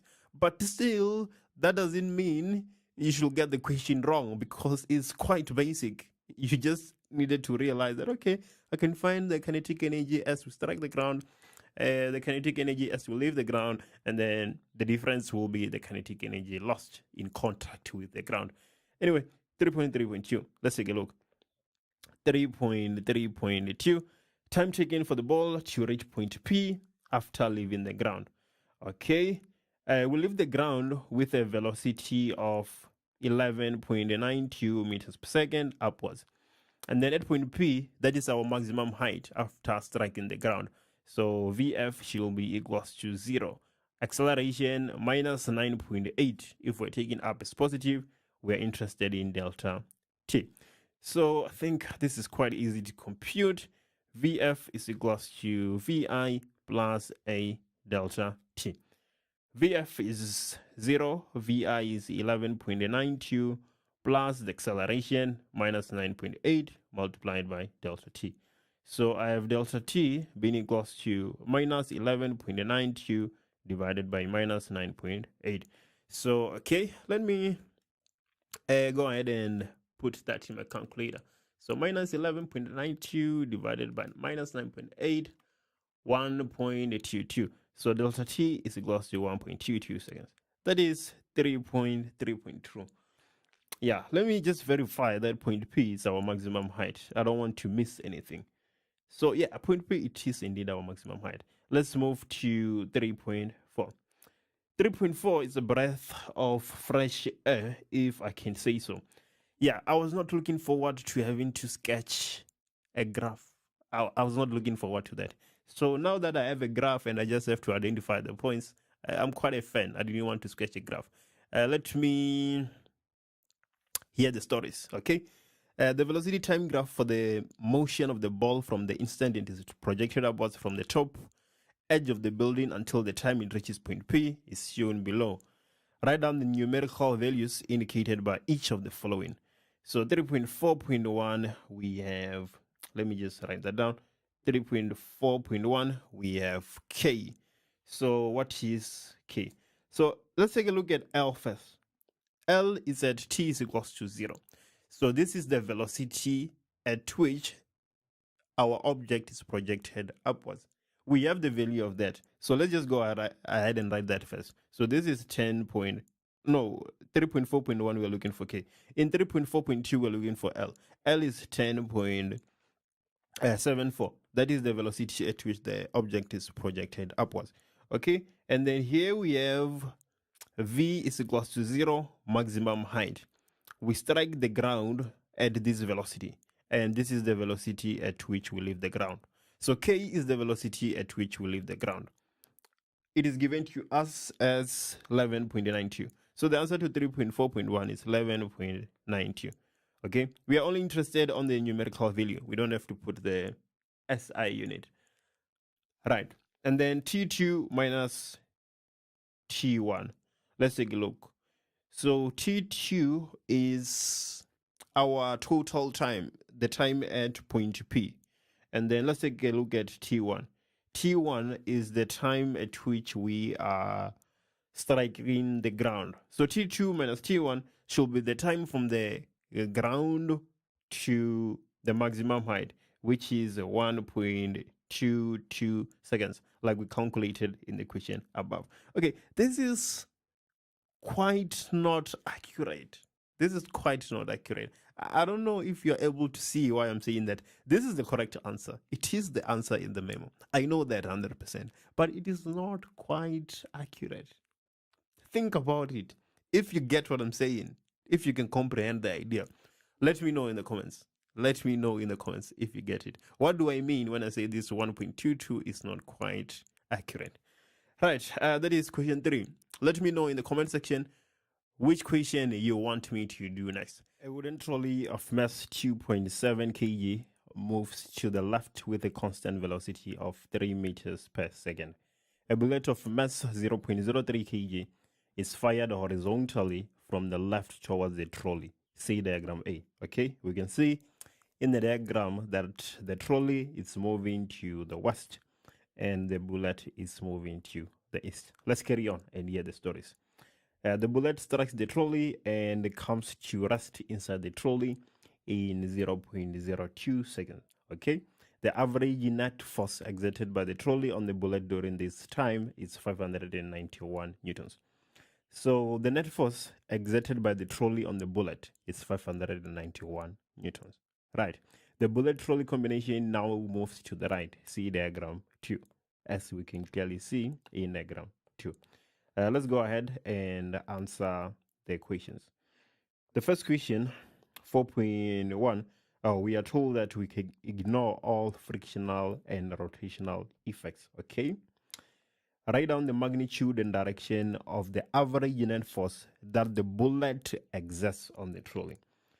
4.1. We are given the average net force that the trolley exerts on the bullet. Now we want the average net force that the bullet exerts on the trolley. Newton's third law. So they should have the same magnitude, but in opposite directions. Okay, so the magnitude of the net force that the bullet exerts on the trolley will be 591 newtons. That is 4.1. Let's take a look at 4.2. Calculate the magnitude of the velocity with which the bullet strikes the trolley. Calculate the magnitude of the velocity with which the bullet strikes the trolley. Let's jot down the information we have. The information we have is going to guide us to the formula we need to use. So we have F, which is equals to 591 newtons. Okay, we're interested on the bullet because we want the magnitude of the velocity with which the bullet strikes the trolley. Okay, so this will be 591 newtons to the left. This is to the left. Okay, because the trolley is moving to the left. When it hits the bullet, it will apply a force to the left. So that is one thing we know. Another piece of information we have is the mass of the bullet. It is 0.03 kgs. Right. What are we looking for? The question says we must find the magnitude of the velocity with which the bullet strikes the trolley. The bullet comes to rest inside the trolley in 0.02 seconds. So we have a delta t, which is equals to 0.02 seconds, and a VF, which is equals to 0. This is when the bullet rests inside the trolley. What we are interested in is VI, the velocity at which the bullet strikes the trolley. If you take a look at our variables, you can see that they are taking us to F net is equals to the change in momentum divided by the change in time, where F net will be equals to minus 591 being equals to the mass multiplied by VF minus VI. The mass of the bullet, that is 0.03, multiplied by VF. VF is 0. What is VI? What we are interested in. Everything divided by the change in time. The change in time is 0.02. So we are going to cross multiply. If we cross multiply, we're going to have minus 591 multiplied by 0.02, which will give us minus 11.82 being equals to, okay, 0.03 multiplied by 0, that is 0. And then 0.03 multiplied by minus VI is going to be minus 0.03 VI. If we divide both sides by minus 0.03, so let me just go ahead and do that. I'm getting 394. So VI is equals to 394 meters per second, which is a realistic speed for a bullet. It makes sense. If we were getting 20 meters per second, it wouldn't make sense. But a velocity of 394 meters per second for a bullet makes sense. Okay, it's traveling just above the speed of sound in air. Let's carry on. That is 4.2. 4.3. State the principle of conservation of linear momentum in words. Well, the total linear momentum in an isolated system remains constant or is conserved. Okay, that is 4.3. Not trickery there whatsoever. It should be max we are getting. 4.3. What about 4.4? 4.4, calculate the magnitude of the velocity of the bullet trolley combination after the collision. So in 4.3, I defined the linear momentum in words. In 4.4, I'm most likely to use it. So I'm going to start by saying that the sum of the momentum before is equals to the sum of the momentum after. This formula will earn you a mark. Even if you don't say M1, V1, even if you don't do that, this formula is going to earn you a mark. Just the way it is. The sum of momentum before is equals to the sum of momentum after. So you must start with this formula. Because if you start with that one that says M1, V1, you might get it wrong. But there's no way you will get this formula wrong. It is always like this. There is no, there's nothing you need to change. It's just always like this. Okay? Now we can go ahead and take a look at our situation. We want the magnitude of the velocity of the bullet trolley combination after the collision. So initially, we have the bullet. So we're going to calculate the momentum of the bullet plus the momentum of the trolley. So let me use T. And then now we're going to have the momentum of the bullet and the trolley. Okay, the momentum of the bullet before the collision is 0.03 multiplied by VI, which we just calculated above, which is 394, plus the momentum of the trolley. So the mass is 3, and no, the mass is not 3, the mass is 2.7, and the velocity is 3, but to the west or to the left. So this is going to be minus 3, being equals to the momentum of the bullet trolley system. So now we have M1 plus M2. So that is 2.7 plus 0.03 multiplied by VF, which is what you're interested in. So let me just put together all those numbers on the left-hand side and see what I get. I'm getting 3.72. So I have 3.72 being equals to 2.73 VF. Now I just need to divide both sides by 2.73. So 3.72 divided by 2.73, that is 1.36. So I have 1.36 meters per second to the right. Am I only looking for the magnitude? Right, I'm looking for the magnitude, so I don't have to write to the right or to the left. So yes, that is question 4. I've already done question 5. If you have not watched it, then click on the channel and go ahead and watch it. Tell me which question you want me to do next. Just leave a comment. I'm going to check it out. Let's take a look. Let us conduct an experiment to determine how the initial kinetic energy given to a trolley affects the distance the trolley moves on a rough horizontal surface. A learner pushes a trolley of unknown mass until it reaches point A with kinetic energy EKA. The horizontal distance traveled by the trolley before it comes to rest is then measured. See the diagram below, okay?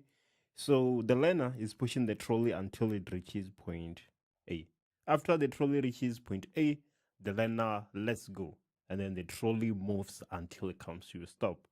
So the learner is taking note of the initial kinetic energy of the trolley and then measuring the distance, okay? Let's see what the first question says. 5.1. Draw a labeled free body diagram showing all the forces acting on the trolley during its motion after passing point A. You can clearly see that point A is in bold, right? So we need to take note of that. So let's take a look. It is resting on a surface. So obviously, I'm going to start with normal force. After normal force, I have the weight, okay? If it is resting on a surface, I'm going to have the normal force and I'm going to have the weight. Well, the weight is always there, regardless of whether it's hanging or it is resting on a surface. Let's look at the mark allocation. The mark allocation is 3 and not 4. So we have only one other force we are looking for, which is frictional force, okay? The object is coming to a stop because there's frictional force. In the absence of frictional force, the object is supposed to keep going until forever. The object only stops because of frictional force. So we have frictional force. That is the third force. There's no force applied after passing point A. So if you actually include force applied, then this is wrong. If you put force applied, this is wrong. You're going to get the mark for the normal, the weight, but not for the friction because you also have force applied. You're going to forfeit 1 mark if you put force applied. So just know, if you wrote force applied on the free body diagram, it is wrong. I'm sorry, but it is how it is. Let's move to 5.2. So 5.2, name the independent variable in this experiment. So the independent variable is the variable you're willingly changing, and the dependent variable is the variable you are measuring after you've made that change. In our case, we are changing the initial kinetic energy of the trolley, and then we are measuring the distance it traveled. So the independent is the initial kinetic energy. That is our independent variable. So initial kinetic energy is our independent variable. Let's go ahead and do 5.3. 5.3 says the work energy theorem in words. State the work energy theorem in words. Well, it says that work net is equals to the change in EK. In words, the net work done on an object is equals to the object's change in kinetic energy. Okay, sometimes I see people losing a mark because they just say the net work on an object is equals to the object's change in kinetic energy, but that's not how you're supposed to say it.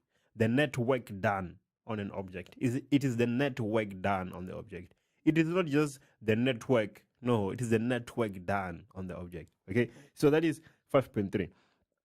Let's do 5.4. Calculate the mass of the trolley if the coefficient of kinetic friction between the wheels of the trolley and the rough horizontal surface is 0.18. Okay, in a case like this, in 5.3, I defined the work energy theorem. In 5.4, I'm going to use the work energy theorem, right? That is the first thing I'm going to try out. I'm not saying that it will always work, but if you define something in the question above, you should be expecting that you will need to use it in the question that follows. So let me go ahead and see if I can use the work energy theorem. Okay, so work net is equals to change in EK. Let me take a look at the information I have. I have the coefficient of kinetic friction. If I have the coefficient, obviously I can find the friction. So I have FR, of which my FR is the F net, because frictional force is the only force that is doing work on the object. Normal force and weight, they're not doing any work, right? We're going to have cos of 90 and cos of 270, which will give us 0. So the normal force and the weight, they're not doing any work on our object. So I have the frictional force. Okay. Let's see. Do I have delta X? This is what the problem solving is. Do we have delta X? That's what the problem solving is. If you come here to your diagram, you should be able to see that you are given initial kinetic energy and its corresponding distance traveled. So let me take 12 and 3, okay, because this is the point. That point we have 12 for the kinetic energy and 3 for the distance traveled. So you can take that point. You can also take 18 and 4.5. You can take 6 and 1.5. Whichever point you take, it doesn't matter. But this is where the problem solving starts. This is the difficulty of the question. That's what you had to realize. Okay, so let me carry on. I can say that when my EK initial is equals to 12 joules, my delta X is equals to 3 meters. Yeah, that is correct. When my initial kinetic energy is 12 joules, my delta X is equals to 3 meters. But I also know, there's something that I know. I also know the kinetic energy final, because this is the distance the object travels until it comes to rest. So the kinetic energy final is equals to 0 joules because our object is coming to rest. So let me take a look. I have the frictional force, I have EK initial, I have EK final, and delta X. I think I can go ahead and substitute. Okay. When I substitute, I'm going to have FR, which is my F net, multiplied by delta X, multiplied by cos of 180, being equals to EK final minus EK initial. Okay, so what is frictional force? Frictional force is equals to, not coefficient, but frictional force is equals to the coefficient multiplied by the normal force. What is the coefficient? Let me take a look. The coefficient is 0.18. So we have 0.18 multiplied by normal force on a horizontal surface with no force acting at an angle is going to be the mass multiplied by 9.8. So this is the frictional force. Let me just put that in my calculator real quick. When I do that, I get 1.764 m. Okay, so in place of the frictional force, I'm going to have 1.764 m multiplied by delta X, which is 3, cos of 180. So this is minus 1. Being equals to EK final, that is 0, minus EK initial, which is 12. Okay. So now I have 1.764 multiplied by 3 multiplied by minus 1. So let me put that in my calculator real quick and see what I have. I'm getting minus 5.292 m is equals to minus 12. I need to divide both sides by the coefficient of m. So when I do that, let me go ahead and do that. I'm getting 2.27 kgs. Our mass is kgs as the mass of our trolley. That is 5.4. Tell me, which question do you want me to do next? Drop a comment. Let me know in the comments. I'm already done with solving all the questions. I just want you to tell me which question I need to do next. I need to record and upload. Let me know in the comments. Is it question 10? Because I think the last question 10, was quite interesting. Let me know. 6.1.1, state the Doppler effect in words. I'm just going to leave that for you. Let's take a look at 6.1.2. Use the given information to calculate the speed of sound in air. So let's take a look at the information we have. So an ambulance is moving away from a stationary listener. So if the listener is stationary, then we have VL, the velocity of the listener, being equals to 0. Okay, the ambulance is moving away from the stationary listener with a constant velocity of 25. So we have VS, the velocity of the source, being equals to 25. Okay, the siren of the ambulance emits sound waves at a frequency of 550 Hz. So we have the frequency as emitted by the source being 550 Hz. The siren of the ambulance, okay, 550 Hz. Let's carry on. The listener detects the frequency of these sound waves to be 512.64 Hz. So the frequency as observed by the listener is 512.64 Hz. Okay. We are told that the ambulance is moving away. But even if the question didn't say that the ambulance is moving away, we would be able to deduce it from the mere fact that the frequency of the listener is less than that of the source. But anyway, stories. So V, which is the speed of sound in air, what we're interested in, we don't have that. Okay, so that is our unknown variable. Sticking to the basics, we're going to have FL, the frequency observed by the listener, being equals to V plus or minus the velocity of the listener, V plus or minus the velocity of the source, multiplied by the frequency as emitted by the source. The frequency experienced by the listener is 512.64, being equals to speed of sound in air, what we're interested in, plus or minus the velocity of the listener. The listener is stationary, so VL is equals to 0. Everything divided by V. The ambulance is moving away, so that is supposed to be plus 25 in the denominator. If it was moving towards, it would be minus 25. Multiplied by the velocity, not the velocity, but the frequency of the source. That is 550. Okay, so a mark for the formula, a mark for the substitution. Usually it's 2 marks for the substitution. They find a way to somehow squeeze 2 marks for the substitution. But let's forget about that and focus on the problem solving. Okay, so there's a couple of different methods people will use in this position, but ultimately we must get to the same answer. So this is the method I'm going to use. I will divide both sides by 550. Okay, so 550 and 550 will cancel out on the right hand side, and then on the left hand side I'm gonna have 512.64 divided by 550, which is 0.9321. So I have 0.9321 being equals to V divided by V plus 25. I didn't do anything fancy here. I just divided both sides by 550. Okay, and now I want to go ahead and cross multiply. V multiplied by 0.9321 will be 0.9321 V. Okay, and now I have 0.9321 multiplied by 25. That is going to be plus 23.3018. Okay, I'm rounding off to 4 decimal places because I'm not at the final answer. At the final answer, I'm going to round off to 2 decimal places, not 1. Okay, and then V multiplied by 1, it is just a V.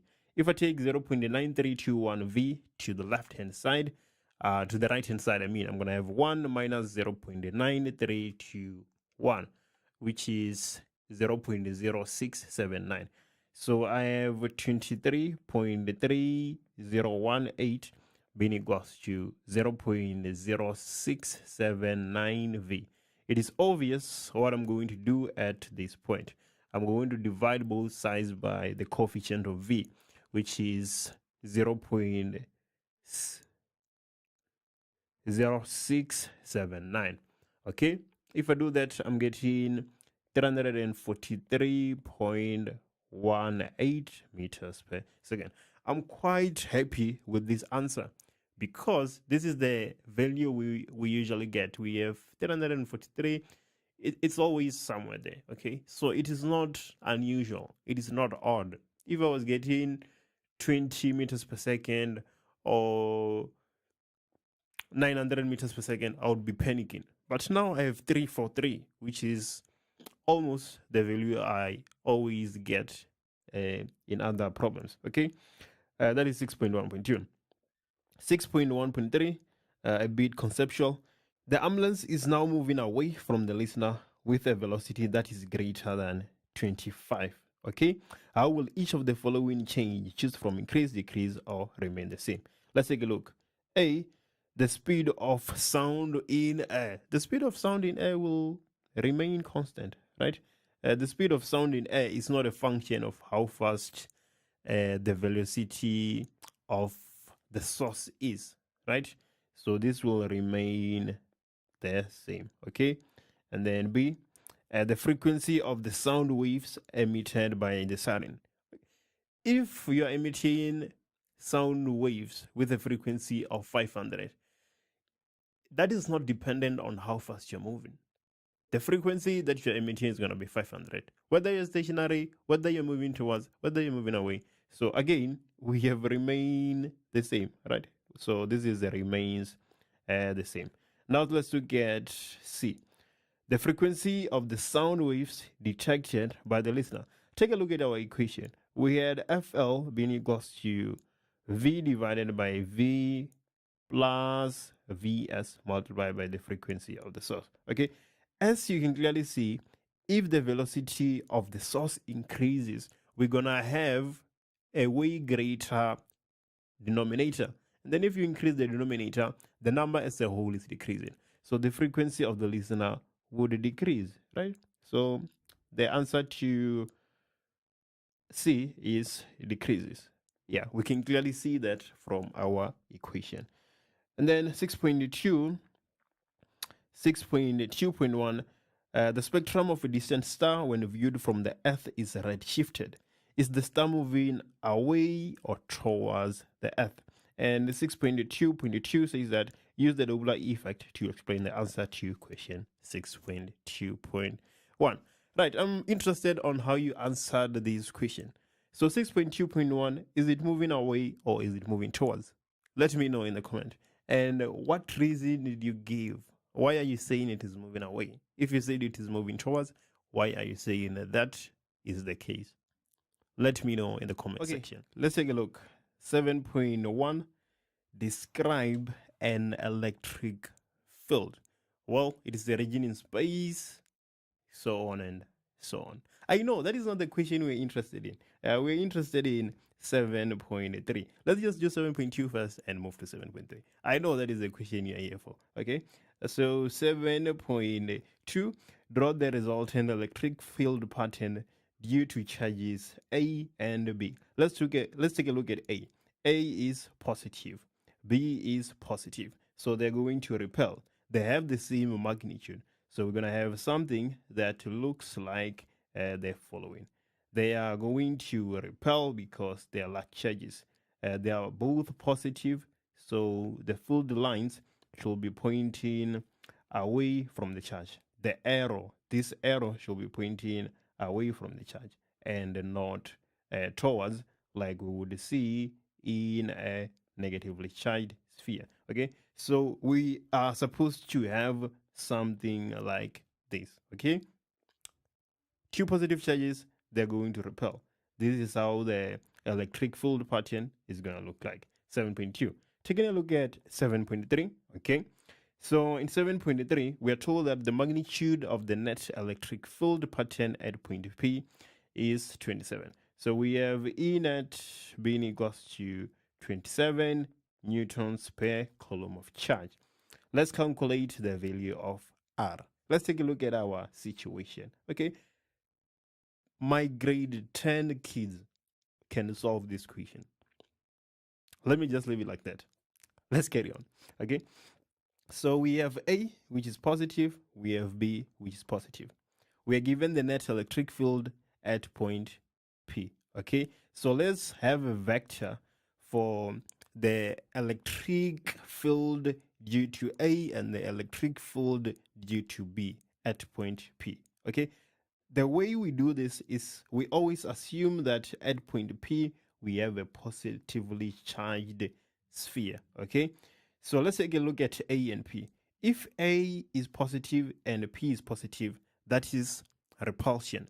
So P is going to be pushed to the right by A. Okay, so this is the electric field as a consequence of A. Now let's take a look at P, which is positive, and B, which is positive. Okay, we have repulsion once again. So this will be the electric field as a consequence of B at point P. As you can see, we're going to have E net being equals to EA minus EB. But we have the value of E net. E net is 27. We're going to have 27 being equals to the electric field due to A. What you want to write first is the equation. You need to write E is equals to KQ divided by R squared. There's a formula for this, so make sure that you don't forget to write that somewhere, okay? If I go ahead and substitute on that formula, I'm going to have 9 times 10 to the power 9 multiplied by the magnitude of A, which is 3 times 10 to the power minus 9, divided by the distance between P and A. It is given to us as R. So we're going to have R squared, okay, minus 9 times 10 to the power 9 multiplied by 3 times 10 to the minus 9 divided by R. But R, the distance between P and B, is 2R. So we're going to have 2R squared, okay? This will be equals to, so we have 27 being equals to 9 times 10 to the power 9 multiplied by 3 times 10 to the minus 9 divided by R squared. Minus 9 times 10 to the 9 multiplied by 3 times 10 to the minus 9. Everything divided by 4R squared. Okay, so now it comes down to mathematics. Other people will use different methods, so on and so on. But ultimately, we must get to the same answer. So this is how I did it. I'm taking 1 divided by R squared as a common factor on the right-hand side. Let me show you what I'm going to have. I will have 27 being equals to, open bracket, 9 times 10 to the power 9 multiplied by 3 times 10 to the minus 9 divided by 1. Minus 9 times 10 to the minus 9 multiplied by, not to the minus 9, but to the plus 9, okay? I think I made the same mistake there.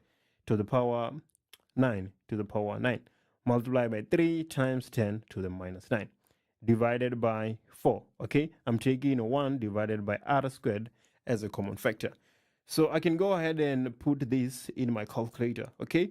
So I will have 27 being equals to, So let me just go ahead and put that in my calculator once more. So I have 9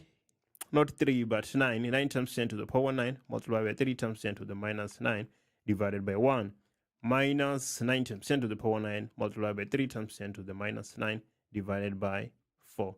Okay, if I put that in my calculator, I get 20.25 multiplied by 1 divided by r squared. Okay, so this is just 27 being equals to 20.25 divided by r squared. If I go ahead and cross multiply, I'm going to get 27 r squared being equals to 20.25. So r squared is equals to 20.25 divided by 27. That is 0.75. So I'm taking square roots on both sides. Okay, let me go ahead and do that. If I do that, I get 0.87 meters. And when I substitute it back into my equation for E net, I get 27. So I'm quite convinced that R is indeed equals to 0.87. So that is 7.3. That is 7.3. Let me know in the comments if you got a different answer, but it is probably wrong. Yeah, it is probably wrong. Maybe I'm wrong, but I don't know. It's probably wrong. I think R is 0.87 meters. Just let me know in the comments if you get the same thing. Oh, there's something I'm missing here. Okay. 7.4. Calculate the magnitude of the net electrostatic force that an electron will experience if placed at P. So we know that E is equals to F divided by Q. Okay. So if we want to find F and we have E, we just see F is equals to E multiplied by Q. The net electric field is 27. Okay, so we have 27 multiplied by Q. Q being the charge of an electron. So we are only interested in the magnitude. So we're going to have 1.6 times 10 to the minus 19. I think if you put that in your calculator, you should get 4.32 times 10 to the minus 18 newtons. Right, let me know in the comments if we got the same answer. I'm just putting it in my calculator once more to verify. 4.32 times 10 to the minus 18 newtons. So there we go. Question 7. Did we get the same answer? Let me know. I'm quite sure that a lot of people were not even able to calculate the total external resistance of the circuit. Let me show you why. We're going to skip 8.1, obviously. It is just Ohm's law. V is equals to I multiplied by R. Let's take a look at 8.2.1 instead. So we're looking for the total external resistance of the circuit. Okay. We know fully well that R external is equals to RP plus RS. Let's take a look at RS first because it is easier to calculate the resistance in series. You just add all those resistors up. If you take a look at our setup, you should realize fairly quick that we have no resistance in series. RS is equals to 0 ohms. In the grand scheme of things, you're gonna see why I'm saying in the grand scheme of things. Okay, if you are not very fluent with electric circuits, then we need to do this first. This is the negative terminal. This is the positive terminal. The current flows from positive to negative, so it is gonna flow in the following fashion.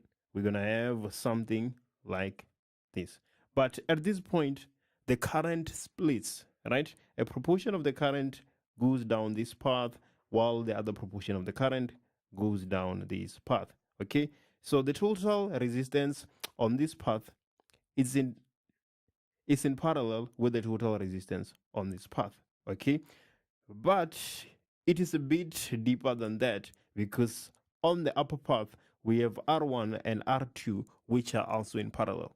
So we need to find the effective resistance of R1 and R2 first. Okay, so RP will be equals to R1 multiplied by R2 divided by R1 plus R2. Okay, so we have 10 multiplied by 10, 100 divided by 10 plus 10, 20. 100 divided by 20 is 5 ohms. Okay, So the effective resistance of these two resistors is actually 5 ohms, right?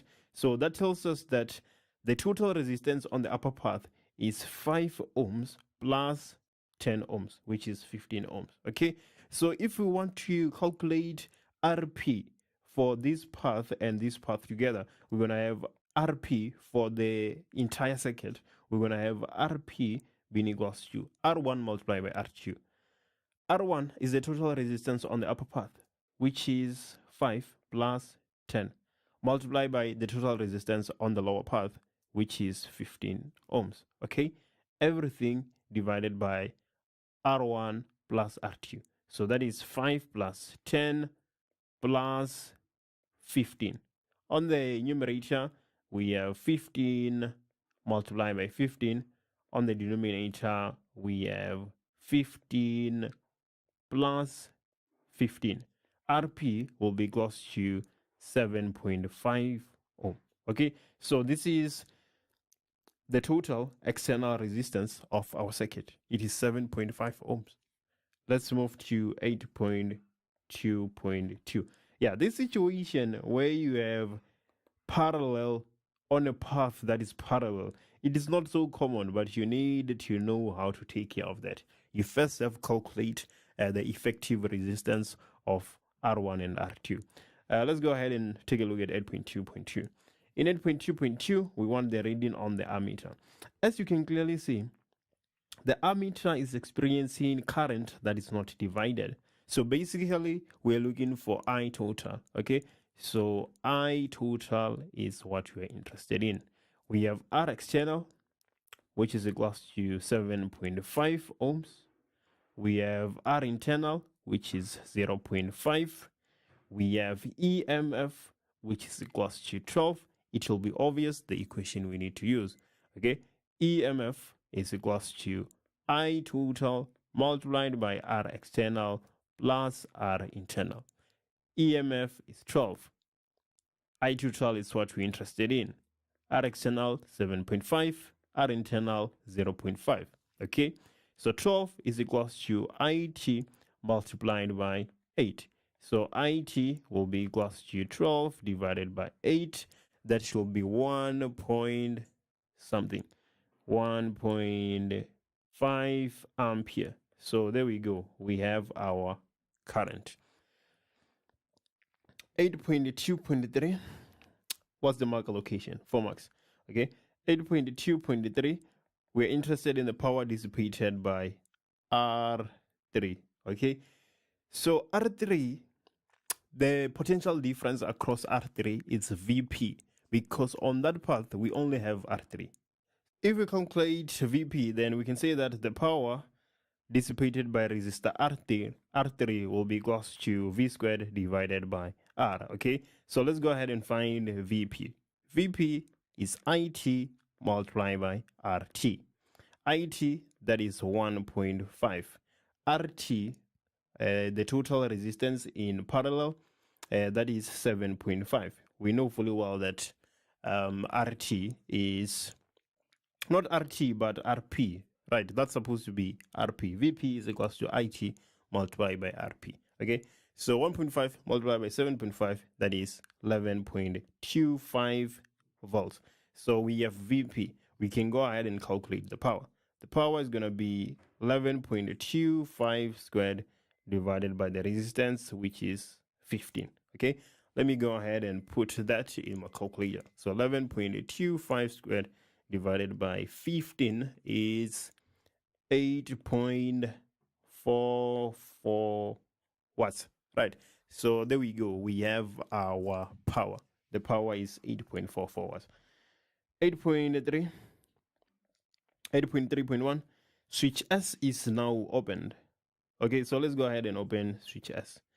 If we open switch S, this resistor R3 is no longer taking part in our circuit. So that other path is non-existent basically. Okay, all the current is flowing through this path, right? It's not going to divide at this point anymore. Yeah, we're going to have something like that. What does our equation say? If the resistance of the light bulb remains constant, How will the brightness of the light bulb be affected? Choose from increase, decrease, or remain the same.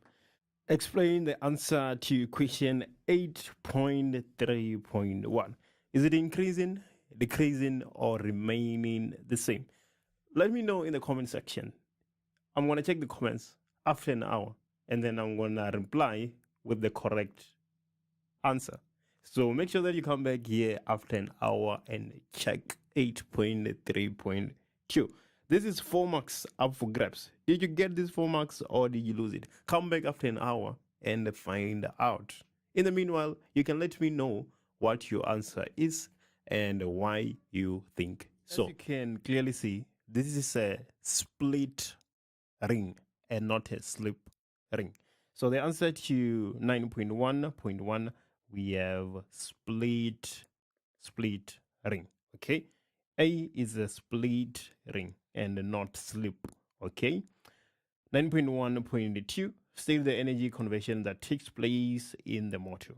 So for every motor, we have electrical energy to mechanical energy, right? We have a power source here that is providing us with electrical energy, and we converted that electrical to mechanical. Right? That's what you were supposed to write, electrical to mechanical, right? There's no other possible solution here. We have electrical energy to mechanical energy. I do see electrical to kinetic energy once in a while, but for the most part, electrical energy to mechanical energy. Okay, 9.1.3, in which direction will the coil rotate? Choose from clockwise or anti-clockwise. Okay, well, explaining this will be very difficult because you cannot see my hand, obviously. This is a motor. With a motor, we use the left hand, okay? So your index finger will point from north to south. Your middle finger is the direction of the current, and your thumb is the force or the rotation of the coil, okay?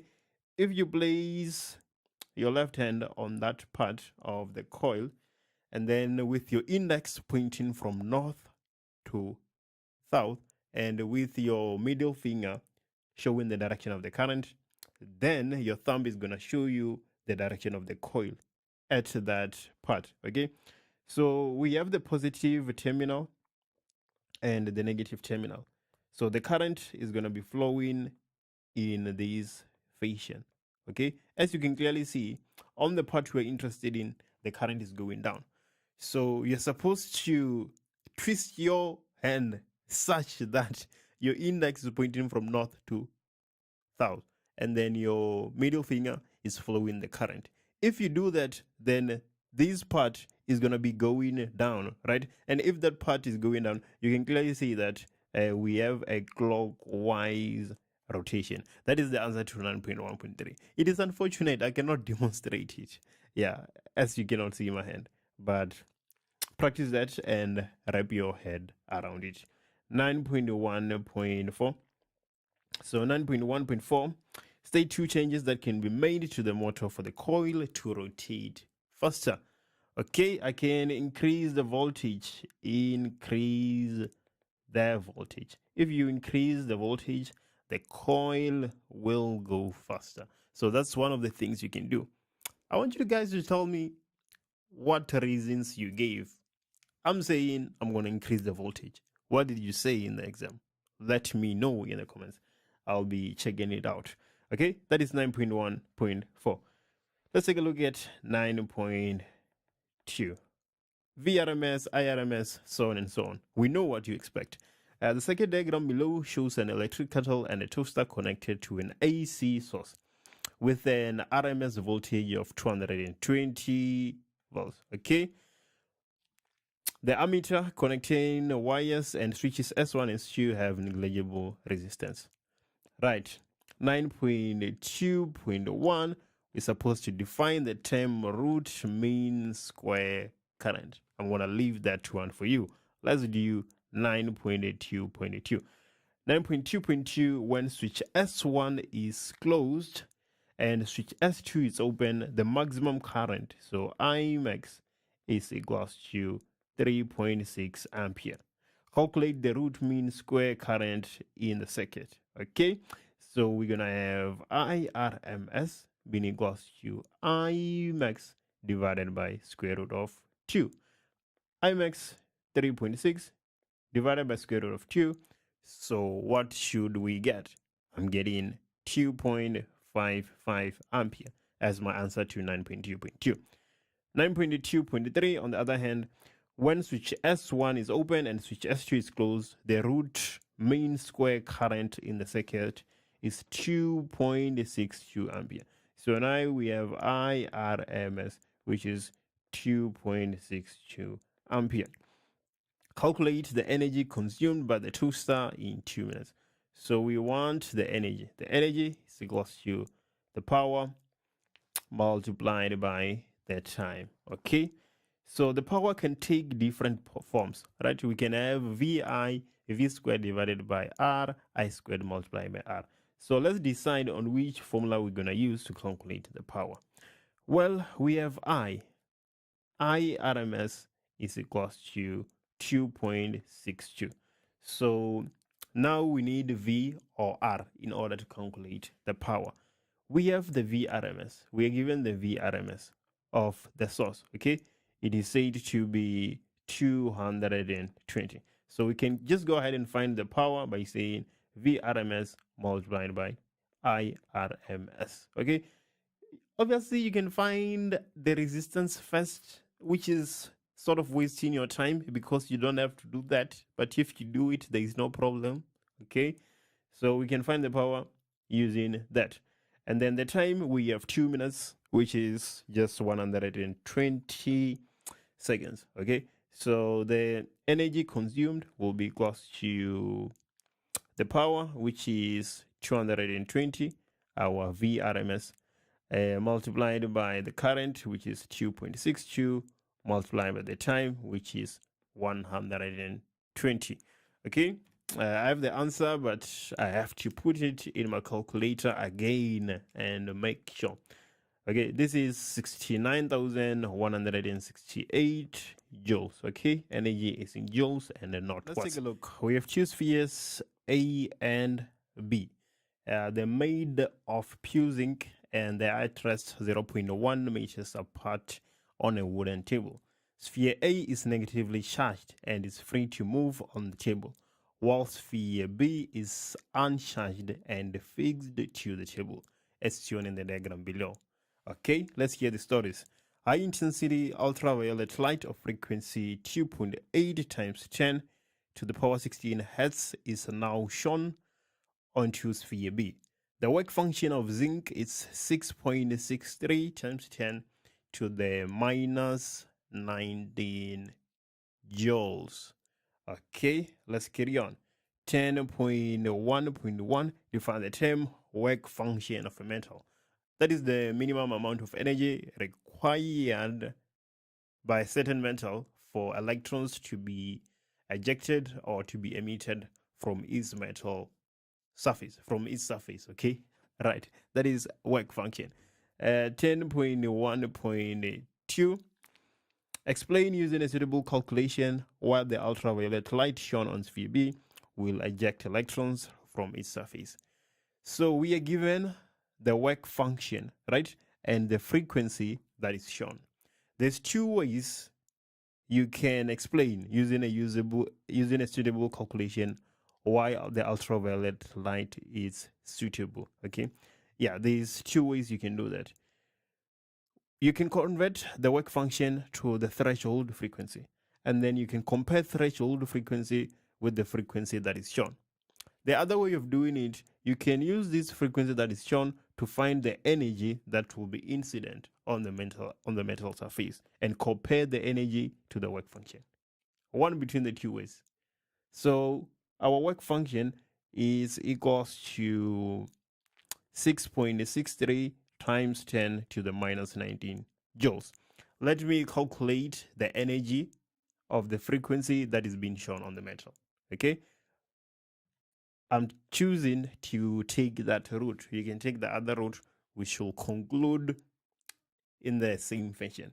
So if I take this route, I'm going to have Planck's constant multiplied with the frequency Planck's constant 6.63 times 10 to the minus 34, multiplied by the frequency that is shown. What is the frequency that is shown? 2.8 times 10 to the 16 hertz. So let me put that in my calculator. 6.63 times 10 to the minus 34 multiplied by 2.8 times 10 to the power 16. This is 1.86 times 10 to the minus 17 joules. Okay, clearly it is easy to see that 1.86 times 10 to the minus 17 joules is greater than 6.63 times 10 to the minus 19 joules. Okay, minus 17 is greater than minus 19. We know that for sure. Okay, so the energy of the light that is being shown on the metal is greater than the threshold frequency. So obviously electrons are going to be emitted. They're going to be ejected from the metal surface. So this is one way you can show that indeed the electrons are going to be emitted. Okay, 10.1.2. Let's take a look at 10.1.3, the interesting question. Okay, it was the first time I'm coming across a question like this. It's really interesting, right? But it's not difficult. I don't know why the mark allocation is 6 marks. It's not difficult at all, but it is interesting. Okay, so sphere A carries a charge of minus 5.4 times 10 to the minus 6 coulombs and requires a minimum force of 0.027 newtons to move from rest. So we have the force. Okay, the force is equals to 0.027 newtons. The charge on A is 5.4 times 10 to the minus 6. I'm forgetting about the sign. I'm just focusing on the magnitude. Okay, the question is saying, let's calculate the minimum number of photons of ultraviolet light that must strike sphere B, which will cause sphere A to move from its rest position.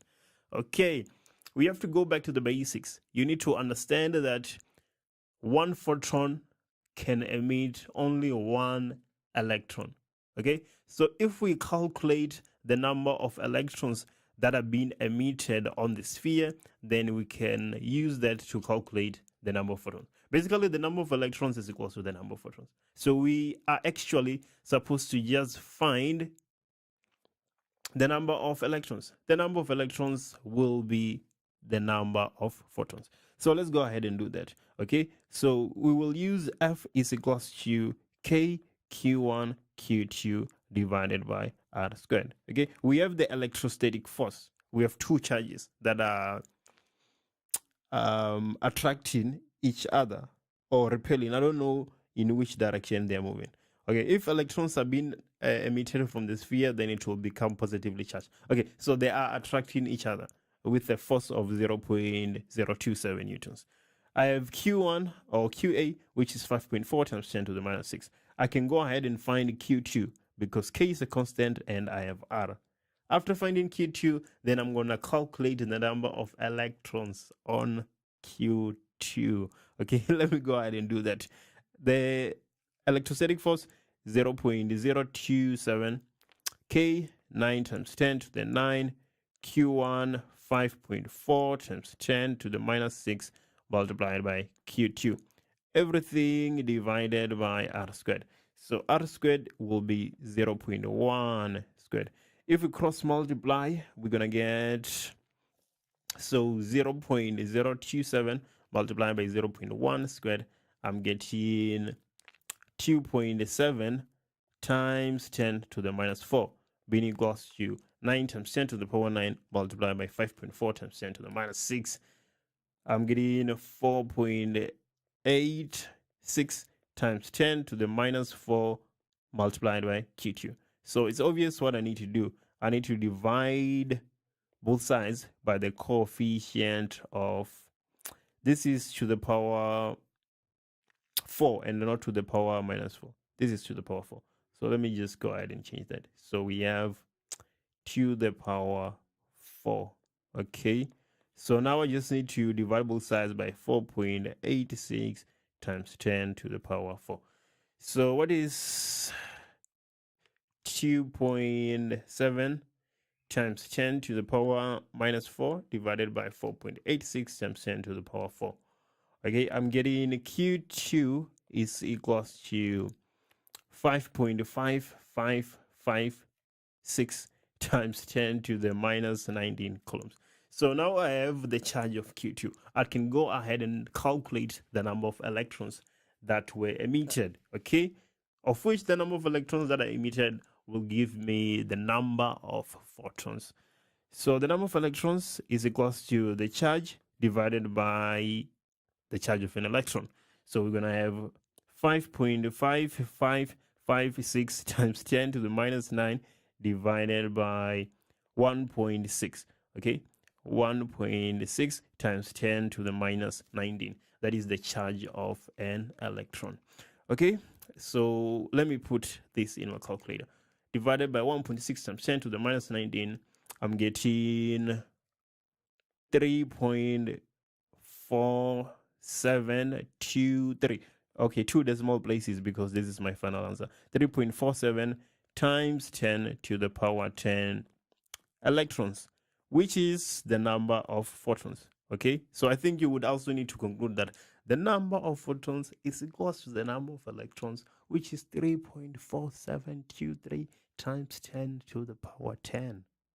I think definitions like static friction is one of those things that people overlook, right? People usually concentrate on Newton's first law, second law, third law, so on and so on. But these kind of definitions are definitions that people oftenly overlook. They don't really give themselves some time to actually go through and memorize these kind of definitions. So I'm expecting that a lot of people actually got 2.1 wrong. But anyway, stories. Let's take a look at 2.2. Draw a labeled free body diagram showing all the horizontal forces acting on the crate just before it starts moving. Right. 2.2. Just like 2.1. People are not paying attention to the details. So I think that this is another question where people got it wrong. But most people think they got it right, but they actually got it wrong. Let me show you why. So 2.2, the key word here is horizontal, right? We want to draw a free body diagram showing all the horizontal forces. So if you include the vertical forces, I'm assuming you'll probably get it wrong, right? You'll probably lose 1 mark for every vertical force that you include. I think that's probably what's going to happen. So if you include the normal force and the weight, I think you're going to get nothing, or at most 1. But I'm quite sure there's no way you get all the marks if you include the vertical forces. So free body diagram for this object. Let's read through the question statement and see what is happening. In an experiment, a crate of mass 8.5 kg lying stationary on a rough horizontal table. So already we know that we are supposed to have friction, right? Because it acts horizontal. It is connected to a mass hanger by means of a light inextensible string passing over a frictionless pulley, as shown in the diagram below. Mass pieces are added to the mass hanger and the acceleration of the crate is measured. The experiment is repeated several times by adding different masses to increase the hanging mass each time. Ignore the effects of air friction. So right, that is the information we have. And then we're supposed to draw a label free body diagram acting on the crate just before it starts moving. Okay, so obviously we have the tension, right, as a consequence of the light inextensible string that connects the crate and the mass hanger. And then we also have frictional force, right, acting on the object. So there we go. These are the only 2 forces that we're supposed to have: frictional force and the tension force. Right, no normal force, no horizontal force. Not because they are not there, not because they do not exist. They still do exist, but the question is saying only the horizontal forces. So we have to respect that. And then 2.3.1, we're supposed to calculate the coefficient of static friction. So we are looking for this coefficient of static friction. So we already know fully well that the static frictional force is equals to the coefficient of the static friction multiplied by the normal force. The coefficient of static is usually greater than the coefficient of kinetic. Right. You will see why I'm mentioning that in this question as we do 2.3.2. So what information do we have? Do we have the frictional force? Maybe. Let's take a look and see what we have here. we are actually not given the frictional force, right? The static frictional force. So how the hell are we supposed to calculate it?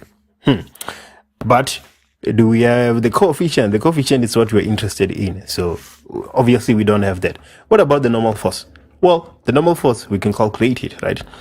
Because there's no Fy, the normal force is just going to be equals to the weight. So the normal force, 8.5 multiplied by 9.8. So let me just put this in my calculator and see what happens. My calculator is in scientific, so let me put it back to normal. So we have 83.3 Newton. This is the normal force. And then the coefficient is what we're interested in. So how can we calculate the static frictional force? How can we possibly calculate that? Okay, let's take a look at our scenario here. In 2.2, we have a free body diagram, right, of the crate just before it starts moving. Just before it starts moving, the frictional or the static frictional, it is supposed to be, because it's just before it starts moving, should be equals to the tension, right? But how can we calculate the tension? We are given this diagram here, right? You can see that when the hanging mass is 4.2, our crate starts moving, because that's where we start having a bit of acceleration, right? Right here at 4.2. So the static frictional force is equals to the tension, right? But the tension here on the mass hanger with the mass pieces is just equals to the weight, right, of that object. So that is, what is the mass of that thing? Let's take a look. The mass is 4.2 when we start having an acceleration, and acceleration due to gravity is 9.8. So we have 4.2 multiplied by 9.8, which is equals to 41.16. So we have the static frictional force. So now we can see 41.16 is equals to the coefficient multiplied by 83.3. So the coefficient is going to be equals to 41.16 divided by 83.3, which is equals to 0.49. So that is 2.3.1. Let's take a look at 2.3.2. We are looking for the magnitude of the acceleration represented by y on the graph if the coefficient of kinetic friction between the crate and the table is 0.4. So take a look at this. The coefficient of kinetic friction is 0.4, and we calculated the coefficient of static friction to be 0.49. So we are quite convinced that the answer we have in 2.3.1 is correct, because if the coefficient of kinetic friction was greater than this one for static friction, we should be worried, because we know fully well that that should not be the case. So there we go. We have the coefficient of kinetic friction, and then what else do we have? We are looking for the acceleration at y. So we do have the mass, we have the hanging mass, right? So the hanging mass is equals to 7.4. Let's concentrate on the crate. If we concentrate on the crate, F net is equals to ma.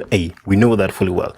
And then the force that is pulling the crate is the tension minus the frictional force that opposes. And this is equals to ma, right? So what is the tension? We don't have the tension at this point. What about the frictional force? We have the coefficient, right? So this is 0.4 multiplied by the normal force, which is 8.5 multiplied by 9.8, 83.3. So we have 83.3, and then this is equals to 8.5a. So tension minus, so 0.4 multiplied by 83.3, and this is equals to 33.32, and this is equals to 8.5a. Okay, so it seems like we are we are stuck here. We have the tension, we have the acceleration, and we have two variables, right? So we need another equation. So let's concentrate on the mass hanger. The mass hanger, the free body diagram, it should be the weight and the tension, right? So why is it going down? It is going down because of the weight. So weight minus tension is equals to 8.5, not 8.5a, but the mass of the hanger, which is 7.4a. So the weight 7.4 multiplied by 9.8 minus the tension is equals to 7.4a. Okay, obviously in place of tension we can substitute, we can make the tension the subject of the formula in this equation. So it is going to give us 8.5 acceleration plus 33.32. So instead of having tension there, we can say 7.4 multiplied by 9.8, which is 72.52 minus 8.5a minus 33.32 is equals to 7.4a. So minus 8.5 minus 7.4, and that is minus 15.9a. This is equals to 72.52 minus 33.32. It is equals to 39.2. But when you take it to the other side, it is going to be minus 39.2. So the acceleration is equals to minus 39.2 divided by 15. Is this 15.9 or 15.19? I forgot what that it is, what I wrote there, because it's not clear. So minus 39.2 divided by minus 8.5 minus 7.4. I can just do that because I'm not sure what I wrote there anymore. So the acceleration that I'm getting is 2.47 meters per second squared. That is the answer to 2.3.2. And here's the question for you, 2.4. A 5 kg block is now placed inside the crate and the experiment is repeated. How will this affect the maximum static frictional force now experienced by the crate? Okay, choose from increases, decreases, or remain the same. Give a reason for your answer. So what is your answer to 2.4 and why are you saying so? Apart from that, let me know which question you want me to do next. Here we go. So I gotta say, I'm quite disappointed because this year there's no free fall or projectile that we need to define. You know, just like we expect in the previous years, we always had one between free fall and projectile. But anyway, stories, let's take a look. So ball A is thrown vertically upwards at 12 meters per second from the top of the building. 2 seconds after ball A was thrown upwards, ball B is thrown vertically downwards at 5.4 meters per second from the top of the same building. Both balls A and B strike the ground at the same time, T seconds. Ignore the effects of F friction like we always do, and then we're given the position time graph for the two balls. Right, so the first question, 3.1.1, we are supposed to, using equations of motion only, calculate the value of each of the following as shown in the diagrams. And then 3.1.1, we are looking for the time t. So t is the time at which the two balls strike the ground, right? So let me just see the mark allocation. It's 5, so it seems like we might need to do a bit of work there. So if I concentrate on ball A, we have an initial velocity. I always take up as positive, so the initial velocity is going to be 12, which is positive. The acceleration is minus 9.8. And then I'm looking for time t, right? It seems like that is all I have as far as ball A is concerned. That is all I have. So with two variables, I'm not going to be able to calculate the time. I need 3 so that I can pick an equation, and then the unknown will be the fourth. Okay, let me try the second ball, ball B. It is thrown downwards at a velocity of 5.4 meters per second. The acceleration minus 9.8. We are looking for time t. So there we go again. We don't have enough variables, but we have two balls. Can we work simultaneously? Can we use ball A and ball B in order to find our time t? Let's give it a try. So if we focus on ball A first, so which equation do we want to use? We want to use an equation that involves delta y. Why am I using delta y? Why am I choosing to take delta y as the fourth variable? Because they are thrown from the same height. So at time t, when they strike the ground, they have the same displacement, right? So for ball A, delta y is equals to vi delta t plus a half acceleration delta t squared. So vi is 12, time is what we're interested in, plus a half minus 9.8, let's say t squared. So delta y will be equals to 12t minus 4.9t squared. This is as far as ball A is concerned. What about ball B? When we go to ball B, delta y is going to be equals to minus 5.4t, right? And then plus a half minus 9.8. I know that he's going to give me minus 4.9, but I'm just choosing to write it as it is because I don't want to go to the answer without substituting because I'll lose marks. Well, I'm not going to lose marks, but if you do it, you lose marks in the exam. But anyway, stories. So ball B was thrown 2 seconds after ball B was thrown. So actually, the time t for ball B should not be t. So if you made that mistake, you don't get the answer, right? The time t for ball B is actually t minus 2 because it was thrown 2 seconds later and then it strikes the ground at the same time with ball A. So don't make that mistake. If you make that mistake, then you don't get the answer. I'm sure somebody did make that mistake. And then plus a half acceleration minus 9.8, right? So here we are also going to have t minus 2 squared. This is because it was thrown 2 seconds after ball A was thrown. So delta y is going to be minus 5.5t plus 10.8. Let me just verify because in the exam you will substitute 2 multiplied by 2 in the calculator because you don't want to make any mistake. So this is 10.8 and then minus 4.9 and then we have t minus 2 squared, right? So that is going to be t squared minus 4t plus 4. Yeah. If you don't see why that is the way it is, you probably got the question wrong either way. Okay, delta y will be equals to minus 5.4t plus 10.8 minus 4.9t squared. So 4.9 multiplied by 4. So this is plus 19.6t, right? And then what? Minus 4.9 multiplied by 4 again. So plus 19.6t. Is it plus? No, it is minus because we have minus multiplied by plus. So we have minus. So let's just verify here because it seems like there's a lot going on. This is fine. This is fine. T squared minus 4t plus 4. This is fine. Minus 4t squared is fine.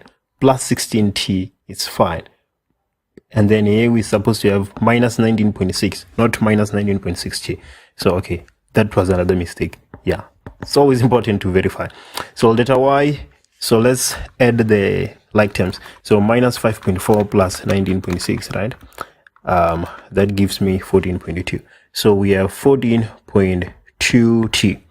And then 10.8 minus 19.6 minus 8.8. So minus 8.8 and then minus 4.9 t squared. It does not have a like term, so minus 4.9 t squared. So we can equate these two things, these and these. We can equate those because they are both equals to delta y. So 12t minus 4.9 t squared is equals to minus 4.9 t squared plus 14.2t minus 8.8. Okay, let me just verify. Yeah, this is fine. 12t minus 4.9t squared. Okay, that is fine. So obviously we have minus 4.9t squared plus 4.9t squared, right? So we can just drop that. So we're left with 12t is equals to 14.2t minus 8.8. Okay, so 12 minus 14.2, I'm getting 12 minus 14.2, I'm getting minus 2.2. So minus 2.2t is equals to minus 8.8. So t is equals to, so 8.8 divided by 2.2, I'm getting, what do I get? 8.8 divided by 2.2, I'm getting 4. So time t is 4 seconds. So this takes 4 seconds. Okay, there we go. That is 3.1.1. It's a lot of work, to be honest. Yeah, 3.1.1. It's a lot of work. What about 3.1.2? we are looking for the value of Z. So Z is the height from which the two balls were projected, right? So we, how many marks? 3. Not sure it's worth 3 marks. Okay, but either way, delta y is equals to, we can take one between the two equations. Let's take 12t minus 4.9t squared, right? And then we know that t is equals to 4 when the two balls strike the ground. So when we substitute here, we shall get delta y, which is z. So 12 multiplied by 4 minus 4.9 multiplied by 4 squared is equals to, so 12 multiplied by 4 minus 4.9 multiplied by 4 squared. This is minus 30.4. So z is equals to 30.4, right? It is in meters, right? But z is just going to be 30.4. Yeah, because the meters is here in position, right, on the brackets there. But yeah, the two balls are projected 30.4 meters above the ground. Okay, what about 3.1.3? We are looking for the value of y. So y is the maximum height reached by a, right? So if I still remember a, the initial velocity is 12, the acceleration is minus 9.8. Maximum height, we know that vf is equals to 0, right? And then we are looking for delta y, right? So let's do that. Vf squared is equals to vi squared plus 2a delta y. So we have 0 squared being equals to 12 squared plus 2 minus 9.8 delta y. So delta y is equals to minus 12 squared divided by minus, well, 2 multiplied by minus 9.8, right? So delta y is equals to, so 12 squared divided by 19.6. This is 7.35 meters, right? But y is not going to be 7.35 meters, right? Y is going to be equals to 30.4 plus 7.35. I know we just lost some people there. I know somebody didn't add the two numbers. So y is equals to 37.75 meters. So there we go. That is the value of y. And then 3.2, we are supposed to, on the same set of axes, sketch the velocity time graphs for ball A and B while they're in free fall. Okay, so let's do that. Well, let's have our axis first, right? That's v, that's t. So t in seconds, v in meters per second. So the initial velocity of ball B is 12. So 12, I'm taking up as positive. And that of B is minus 5.4, right? We know that the time t here, we can just put it as t, but we know fully well that it is 4 seconds. Okay. And then the second ball is projected 2 seconds after, right? B is projected 2 seconds after. So here we have ball A. Ball A starts there. And then ball B will start somewhere here, which is 2 seconds after. So what happens to ball A? Ball A reaches maximum height after some time. And then it goes on to strike the ground at time t. Yeah, which is somewhere there. And then what? Let me just draw a straight line here. On the same set of axes. Okay, the question says sketch, so I wanted to ask if you had a graph paper, but I don't think you had. Okay, so I'm putting those dotted lines there so that I can be as accurate as I can be, right? So that is for ball B, and then for ball A rather. Ball B is projected downwards, so it starts here and then stops at time t.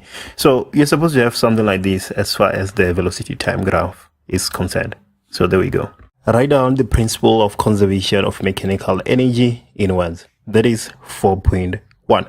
So usually, if in 4.1 I'm defining the principle of conservation of mechanical energy, I'm assuming that in 4.2 I'm going to have to use that principle. Usually it is the principle of conservation of linear momentum, and then we would use it in the equation that follows, right? But here we have the conservation of mechanical energy. So I'm expecting that that's what we're going to use in 4.2. But let's go ahead and see if that is actually the case. So we have two trolleys A and B of masses 1.5 kgs and 2 kgs, and then they're stationary, and then between the two of them there's a compressed spring, right? The trolleys are released and the spring takes t seconds to return it to its natural length, right? The spring then falls to the ground. Trolley A moves to the left while trolley B moves to the right. We can clearly see here after the spring is released.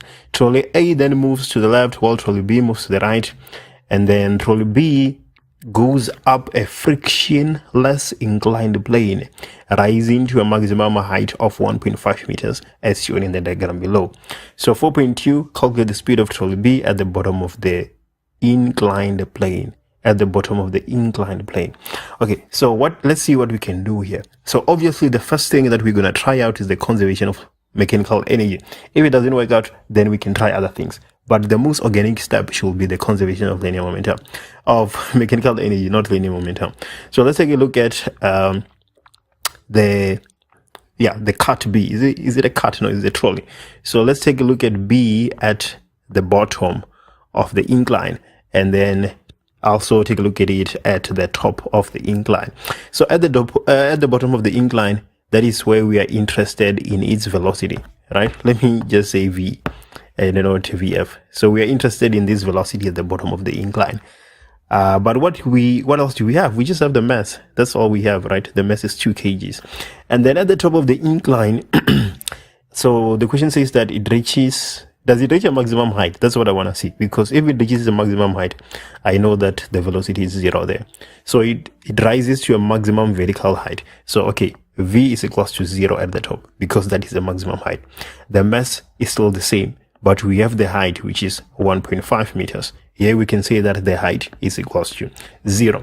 So this information looks like it is enough for us to use the conservation of linear momentum. We know that the mechanical energy, the total mechanical energy at the bottom should be equals to the total mechanical energy at the top. This is because our track does not have any friction, right? It is frictionless. So we can use the conservation of mechanical energy. So at the bottom, we're going to have EP plus EK, right? Potential energy plus kinetic energy.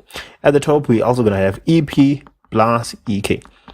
So what is the potential energy at the bottom? We know that the potential energy is mgh, right? So the mass is 2, gravitational acceleration is 9.8, the height is 0. What about the kinetic energy? Half, mass is 2, v squared. That's what we're interested in, right? And then at the top, mechanical energy is 2, 9.8, the height is 1.5. But the kinetic energy at the top is actually equals to 0, because we know that at the maximum height, the velocity is 0. So we have 0 squared there. So this gives us 0, 2 divided by 2 is 1. So we have v squared being equals to. This gives us 0. So let me just put that in my calculator. 2 multiplied by 9.8 multiplied by 1.5. 2 multiplied by 9.8 multiplied by 1.5. That is 29.4. So we have 29.4. So v is equals to 5.42 meters per second. The question says speed, so we don't have to give any direction. We can just leave it like that. Okay, and then 4.3.1. For the t seconds that the spring takes to return to its natural length, calculate the change in momentum of trolley B. Change in momentum of trolley B. So change in momentum delta P, which is m multiplied by Vf minus Vi. We can use this to find the change in momentum, right? So let's see. Before the spring is released, the initial velocity of both trolleys A and B is 0, right? And then after the spring is released and then it is at its full length, B is climbing up the incline with a velocity of 5.42 meters per second to the minus 1, right? Up the incline to the right. Okay, so we are looking for the change in momentum. Well, momentum is a vector, so we need to decide on a direction. Let's take direction to the right, it's positive, right? So we're going to have delta P being equals to the mass 2. Vf is 5.42. Vf is 5.42, right? Minus Vi. VI is 0, right? VF is not 0. VF is 0 there at the top. Here we have 5.42, and here we have 0 once more, right? So don't confuse, don't take, well, 5.42, it's our VF when the spring is lengthening, and it is our VI when we are going up the incline, right? So most people, they sort of confuse the two, right? So 2 multiplied by 5.42, this is equals to 10.84. So kg meters per second to the right. To the right. This is the change in momentum of trolley B.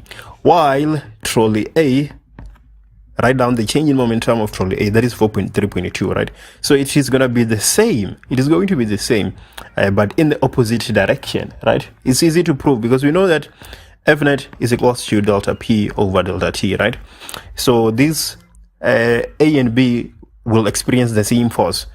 We cancel time and time, we end up with delta P being equals to delta P, but in the opposite direction because of Newton's third law.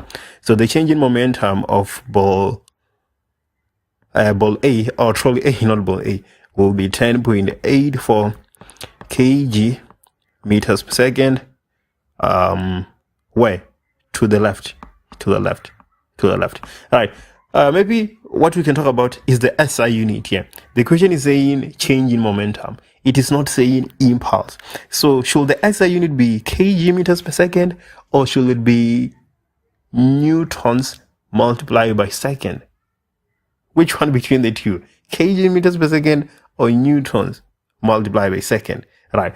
I think the impulse, right, will be kg meters per second, but the change in momentum will actually be newtons multiplied by second. So let me know in the comments, which SI unit did you use? Did you use kg meters per second, or did you use newtons multiplied by second? I think that is another thing that we need to figure out here. So I'm interested in your answer for this question. Is it in kg meters per second, or is it newtons multiplied by second? And why are you saying so? Right. Again, I think this is one of the things that probably there's going to be a lot of disagreement on. Do we use both? Do we have the freedom of choice? Are we supposed to use one? Let me know in the comments. All right. And then 4.4, calculate the speed of trolley A after t seconds. So now we can use, because we know here we have 0, 0, here we have 5.42, and here we have an unknown speed. So that is the speed that we are looking for. We can obviously use the conservation of linear momentum. So the conservation before should be equal to the total momentum before, right, should be equal to the total momentum after, right? So before we have 1.5 plus 2, because, well, we can even separate them if you want that. We have 1.5 multiplied by 0 plus 2 multiplied by 0, right? And after we have 1.5 multiplied by V plus 2 multiplied by 5.42. Okay, so 0 is equals to 1.5 V, and then 5.42 multiplied by 2, not 1 point something. So 0 is equals to 1 point, I've already written it there. So here I'm supposed to have plus 10.84. V is equals to 10.84 divided by minus 1.5. This is equals to minus 7.23 meters per second. So we're looking for the speed. So let me just say 7.23 meters per second and not worry about the direction. There we go. Define the term work done by Air Force. Well, I have to agree. In this exam, the definitions are quite brutal. In question 2, we are defining static friction. In question 3, we don't have a definition. In question 4, we are defining the conservation of mechanical energy. And in question 5, we are defining work done by a force. What? I can't even remember the last time I came across a question and we had to actually define work. But here we go. That's what we're supposed to do. That is 5.1. Let's take a look at 5.2. Draw a label free body diagram showing all the forces acting on the crate as it moves. At least in 5.2, we're supposed to draw a free body diagram showing all the forces. Because in question 2, we're supposed to draw a free body diagram showing only the horizontal forces, not vertical forces. Right? You include the vertical forces and you probably lose some marks. Okay, so let's read the questions. Let's go through the question statement and see what is happening. A constant force F is applied at an angle of 30 degrees to the horizontal on a crate of mass 6 kgs that is initially addressed as shown in the diagram below. Easy to see. A constant frictional force of 10 Newton acts on the crate as it moves from rest at point A along a horizontal surface to point B. The distance between point A and point B is 1.5 meters. The speed of the crate at point B is 2 meters. So we have 2 meters per second there. Okay, so we need a free body diagram for the crate. And the mark allocation is 4 marks. So first things first, we need the weight, right? We put the weight first and then we think after, right? Because we know that the weight is going to be there. So that arrow there, we're going to put the weight. And then we have the normal force, obviously, because it is resting on a surface. And then we have the applied force, which is at an angle. Do we have a frictional force? Yes, we have a constant frictional force. So I think that is all the forces that we need. Okay, so we have the force applied. We have the weight, normal force, and the frictional force. So 4 marks, 4 forces, seems like we're good to go. Let's take a look at 5.3. Use energy principles, using only energy principles, calculate the magnitude of force F, that is for 4 marks. Okay, so let's see. We have a free body diagram. We have the velocity at A, which is 0, and then we have a velocity at B, which is 2 meters per second. So because we are given the velocity at A and the velocity at B, it seems like we should be able to use the work energy theorem, right? Which says that work net is equals to the change in the object's kinetic energy. Right, but this can work, and work non-conservative should also work. Yeah, I can see that it is also going to work. But if we use work net is equals to the change in the object's kinetic energy, right? But it is also equals to the work, right? The summation of all the works done by the individual forces.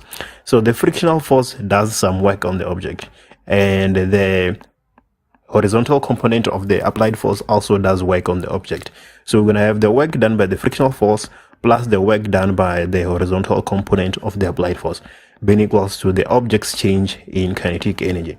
So the work done by frictional force is going to be Fr multiplied by delta x multiplied by cos of 180 plus the work done by the horizontal component of the force applied. So that is Fx delta x cos of 0. It's cos of 0 because the object is going from A to B, right, which is the same direction as the horizontal component of the force applied.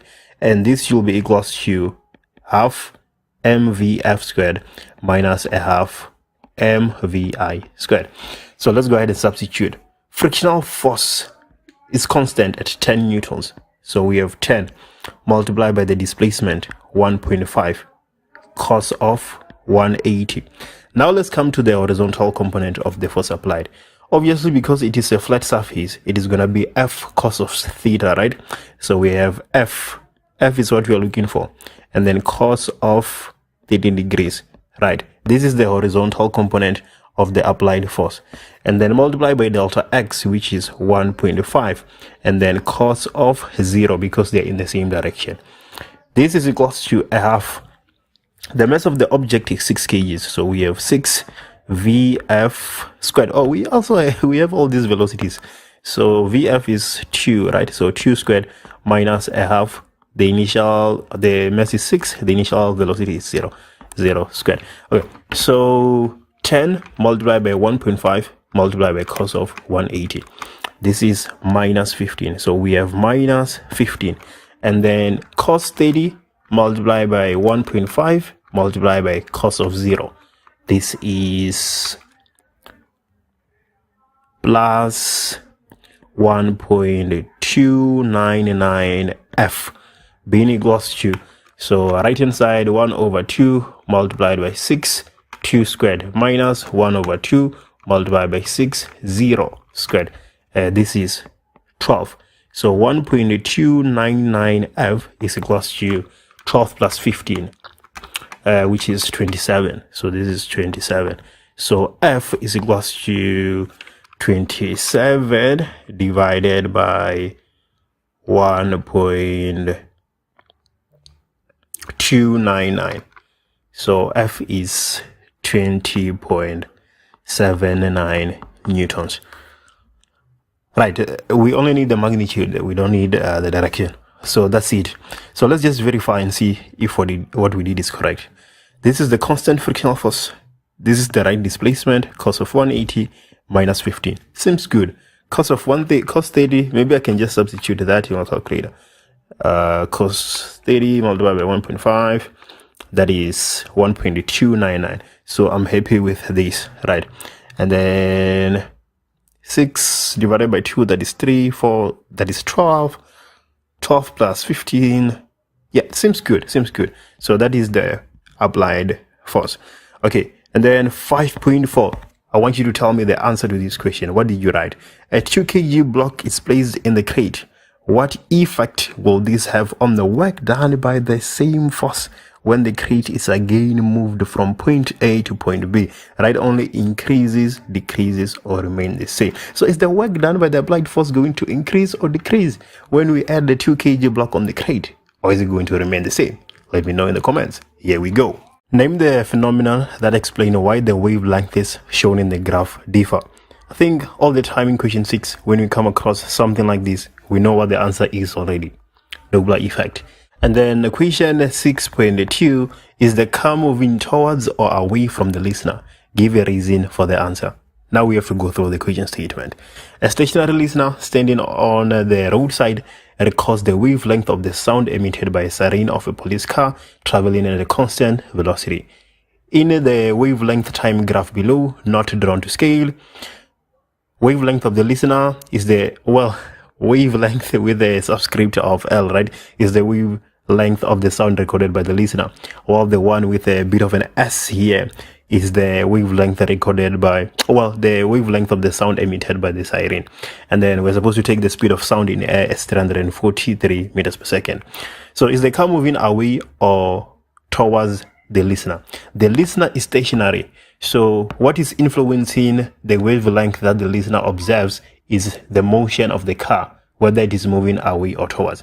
So take a look at this. The frequency of the listener, or not the frequency, but the wavelength observed by the listener is greater than the wavelength observed by or emitted by the sound source. But wavelength and frequency is inversely proportional to the wavelength, right? So this simply implies that the frequency emitted by the source is greater than the frequency observed by the listener. So if the frequency observed by the source is,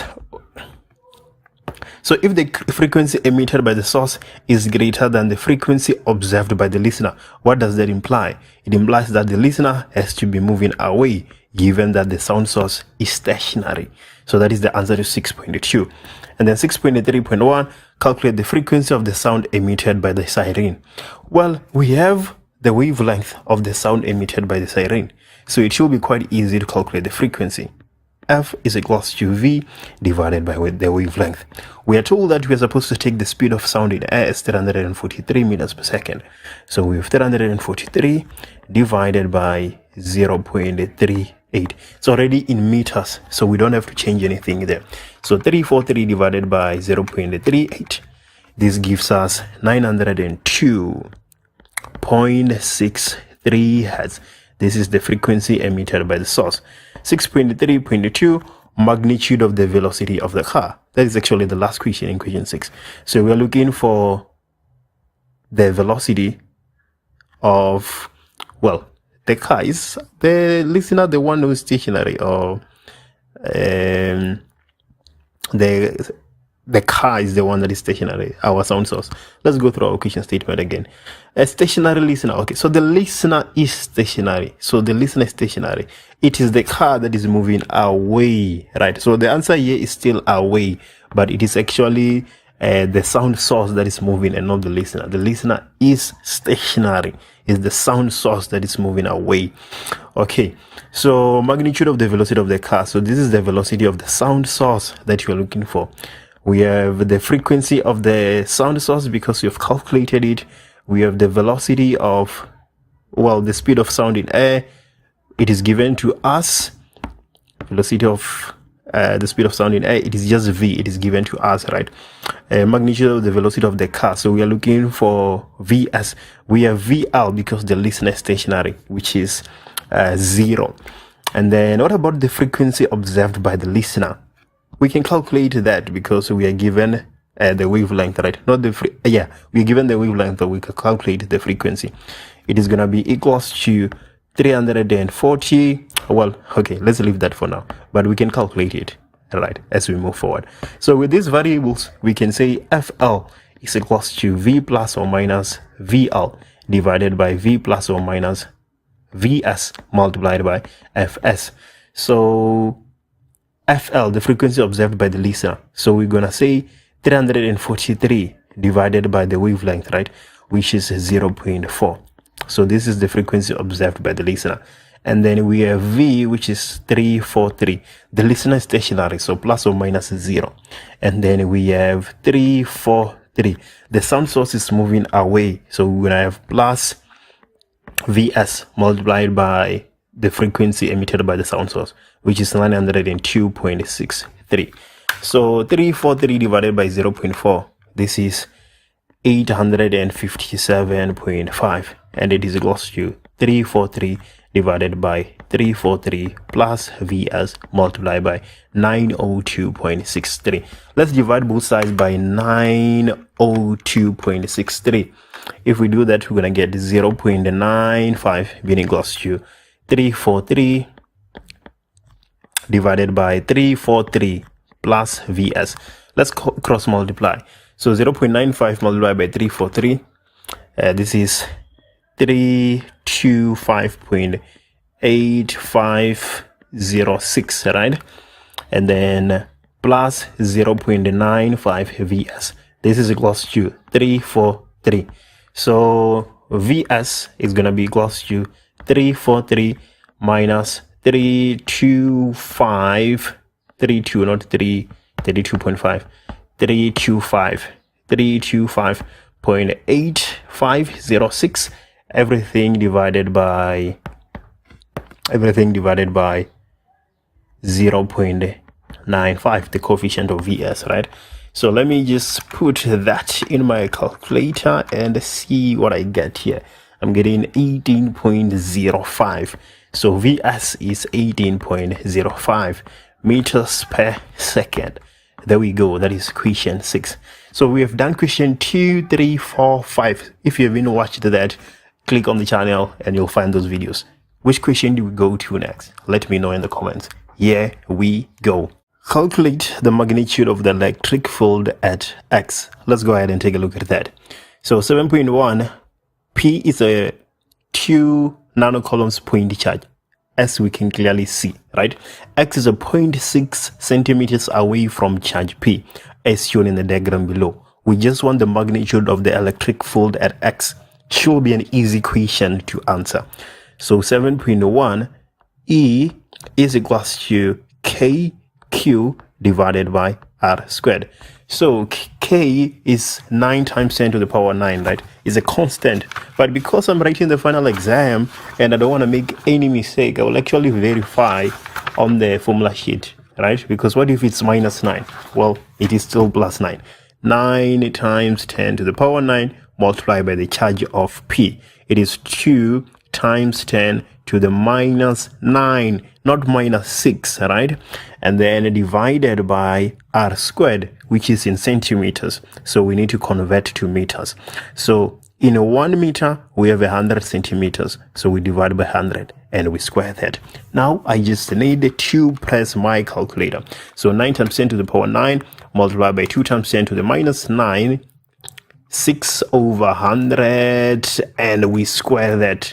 I get 5,000. So we have 5,000. What is the SI unit? We know that E is equals to F over Q, right? So the SI unit is newtons per coulomb. That is 7.1. Let's take a look at 7.2. Point S with a charge of minus 2 nanocoulomb is placed 4 centimeters away or to the right of charge P, as shown in the diagram below. Draw a resultant electric field pattern due to charges P and S. Okay, so P is positive, S is negative. Okay, so they will attract. So what are we expecting? Let me just do that again. We are expecting the charges, well, not the charges, but the field lines to be pointing away from charge P and pointing towards charge S, as S is negative, right? And then let's just go ahead and have some more field lines, right? So they're pointing towards the positive sphere and they point away at the negative sphere, right? So we have something like this. Yeah, actually,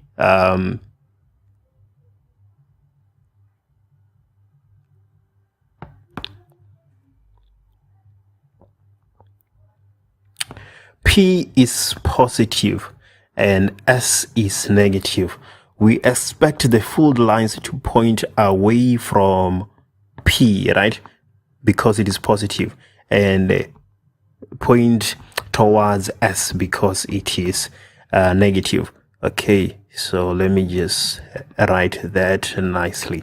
So these charges are supposed to point away from P. Let me just add all the field lines that I'm going to use here, and then I'll worry about the direction after, right? So the field lines are pointing away from the positive sphere. So this is what away looks like, the point away from the positive sphere.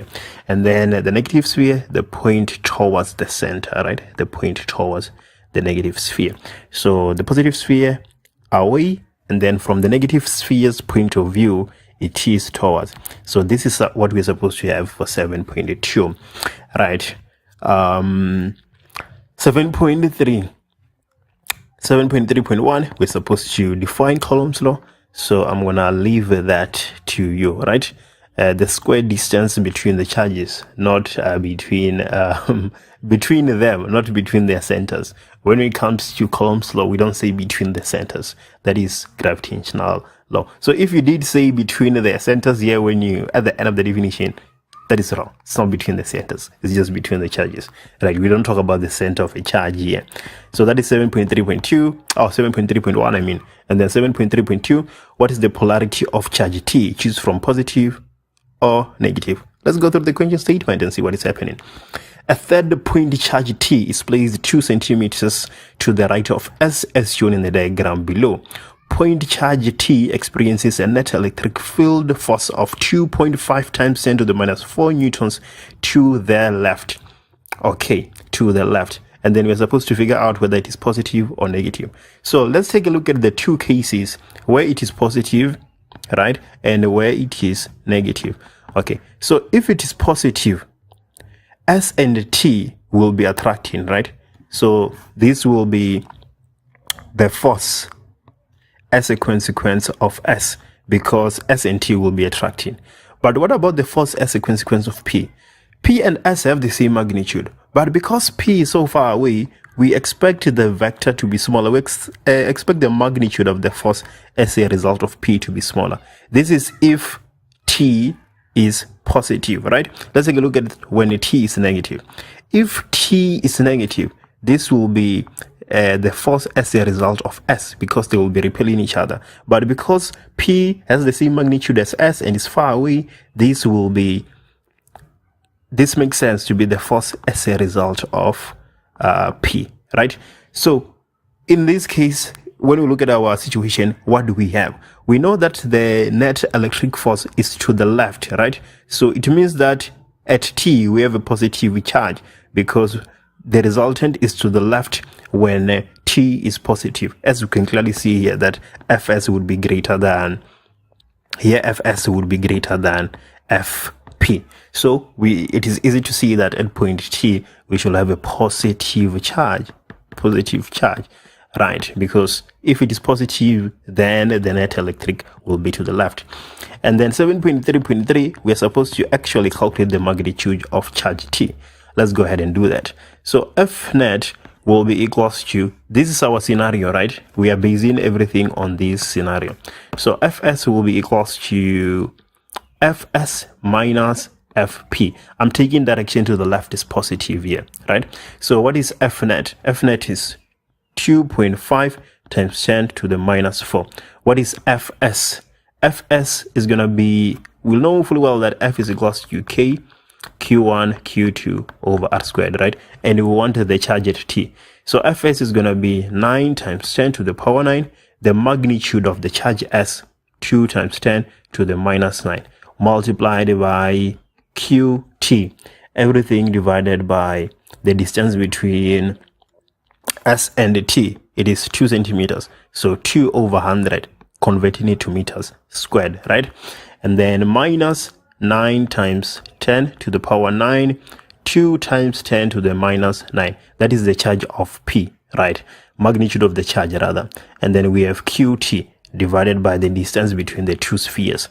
So it is 4 plus 2, which is 6. So we have 6 divided by 100 squared, right? So if we take a Qt as a common factor on the right hand side, we're going to have 2.5 times 10 to the minus 4 being equals to, let me just make this a little bit bigger, right? Being equals to, so I'm taking Qt as a common factor, right? So we are going to be left with 9 times 10 to the power 9 multiplied by 2 times 10 to the minus 9 divided by 2 over 100 squared minus 9 times 10 to the power 9 multiplied by 2 times 10 to the minus 9. Everything divided by 6 over 100. 6 over 100 squared. If we divide both sides by this coefficient of Qt, we get Qt being equals to 6.25 times 10 to the minus 9 coulombs. There we go.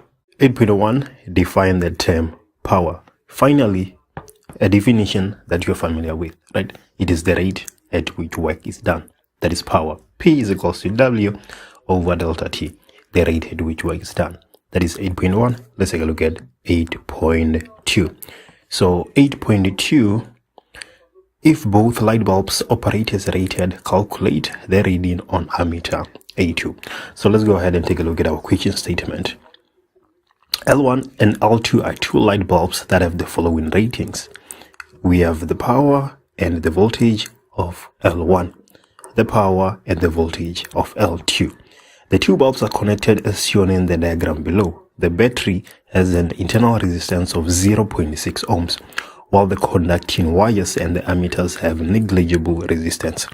R1 and R2 are resistors. Back to the equation 8.2.1, we want the reading on A2. So the bulbs are operating as rated. That is very important. That is information that basically unlocks the equation. What does that mean? It means that the power dissipated by L2 is that which is rated, right? It is that which is given to us, 48 watts.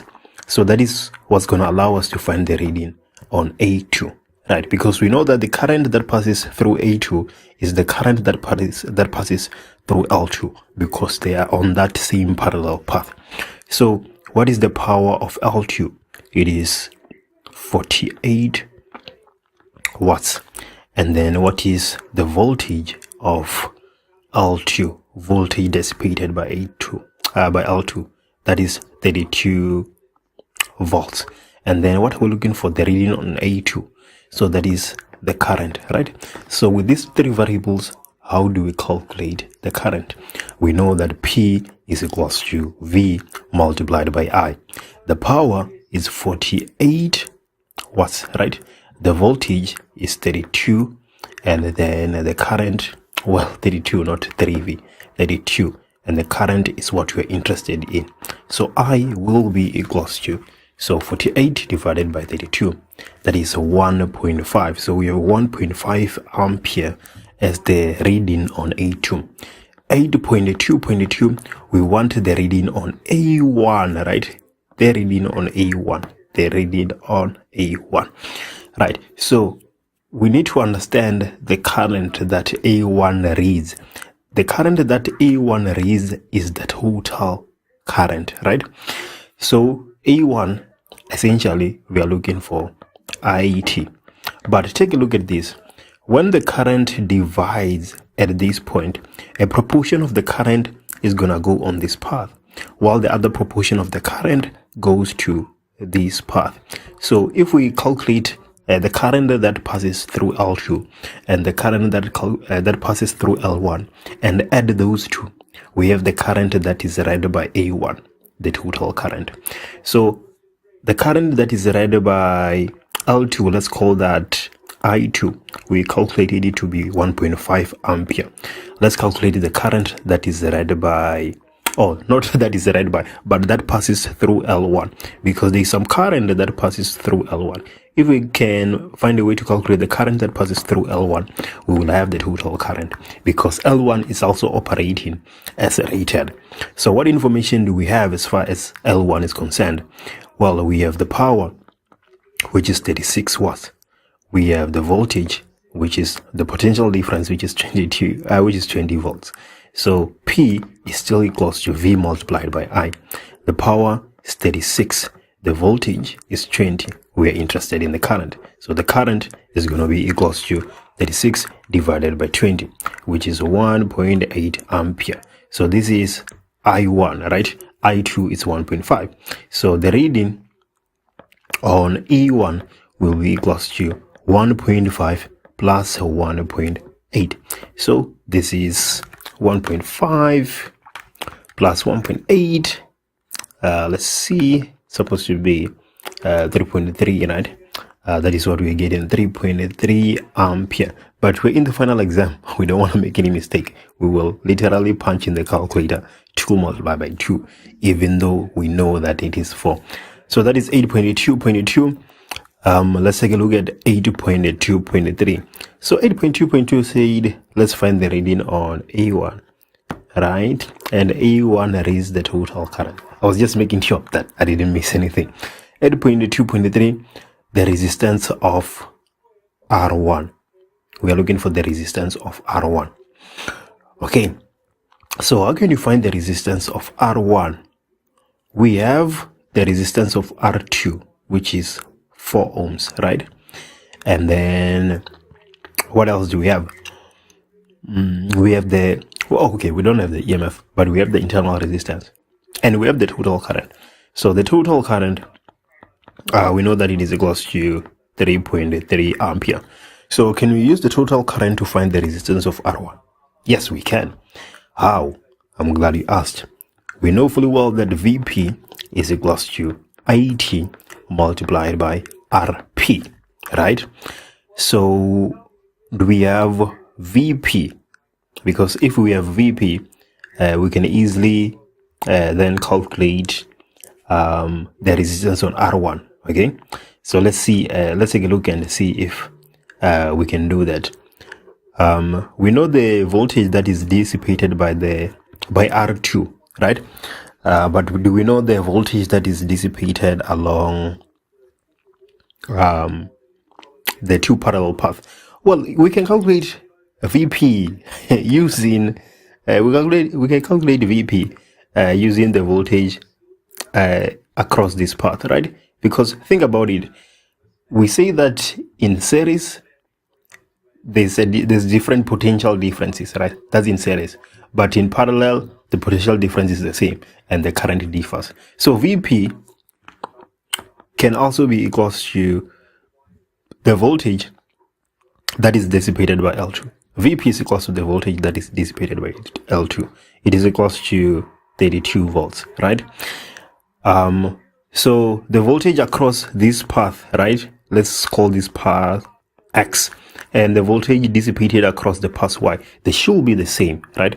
But we already know that So we're saying that V of R1 plus V dissipated by L1 should be equals to VP, right? Because R1 and L1, that's the only two spots where there's voltage being, there's a potential difference, right? So V of R1, we can calculate that because we know V of L1. V of L1 is 20. So we have 20 being equals to 32. So V of R1 is equals to 12, right? 32 minus 20. So there we go. So V of R1 is equals to 12. But we know the current that passes through R1. So V of R1 can also be equals to I multiplied by R. So V of R1 is 12. We know the current that passes through R1. We calculated it in 8.2.2. It is, so let me see, 8.2.2.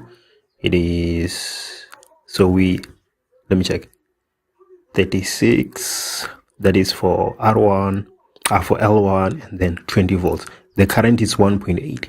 So 1.8 passes through R1. So the current is 1.8 and then multiplied by R. So R is equals to 12 divided by 1.8. This is 6.67 ohm, right? So the resistance across the path at the top, oh, okay, we don't have the resistance of L2, but we don't need to calculate it. So this is one way you can use to calculate the resistance of R1. But already you can see that when I'm trying to solve this problem, there's a couple of ways that are presenting themselves. So if you use a different method and you still got 6.67 ohms, you're still good, because clearly there's a couple of ways we can use to actually answer this question. And then 8.2.4, we are looking for the EMF. So 8.2.4, we are looking for the EMF. So we should be able to calculate the EMF directly because we have everything else but the EMF. EMF is what we're interested in. Internal resistance, we have that. Total current, we have that. External resistance, do we have that? That's what we need to calculate, right? So RS is equals to 4 ohm. We only have one resistor which is in series, which is R2. And then RP, okay, so RP is equals to, I don't like using this one actually, I like using 1 over RP for some reason.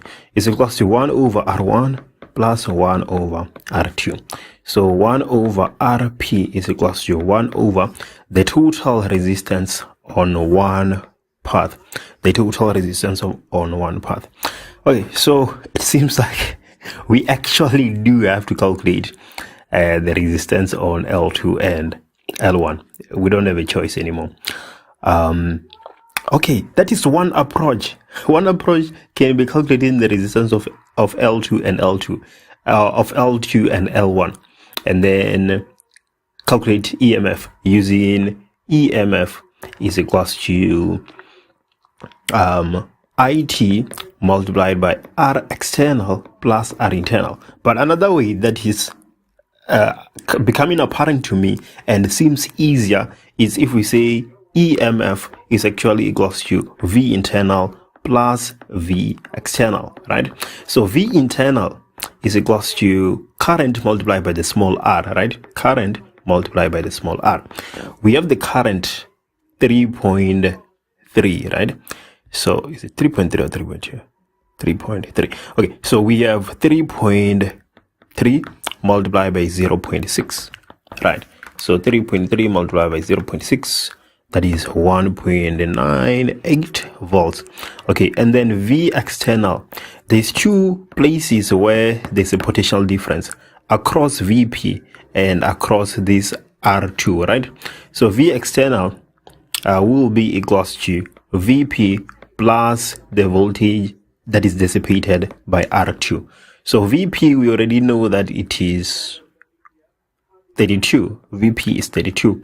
Now let's calculate the voltage dissipated by R2. So R2, the current that passes through R2 is 3.3 because that resistor is in series. And the resistance of R2 is 4. So let's add these. 32 plus 3.3 multiplied by 4. This is 45.2. So EMF will be equals to V internal 1.98 plus V external 45.2. So let me just add this 45.2 plus 1.98. Okay, 45.2 plus 1.98. Yeah, this is equals to 47.18 volts. Right, that is the EMF of the battery. Yeah, obviously there's other ways of doing it, as it is quite clear. 8.3, bulb L1 burns out after a while. Assume that the resistance of bulb L2 remains constant.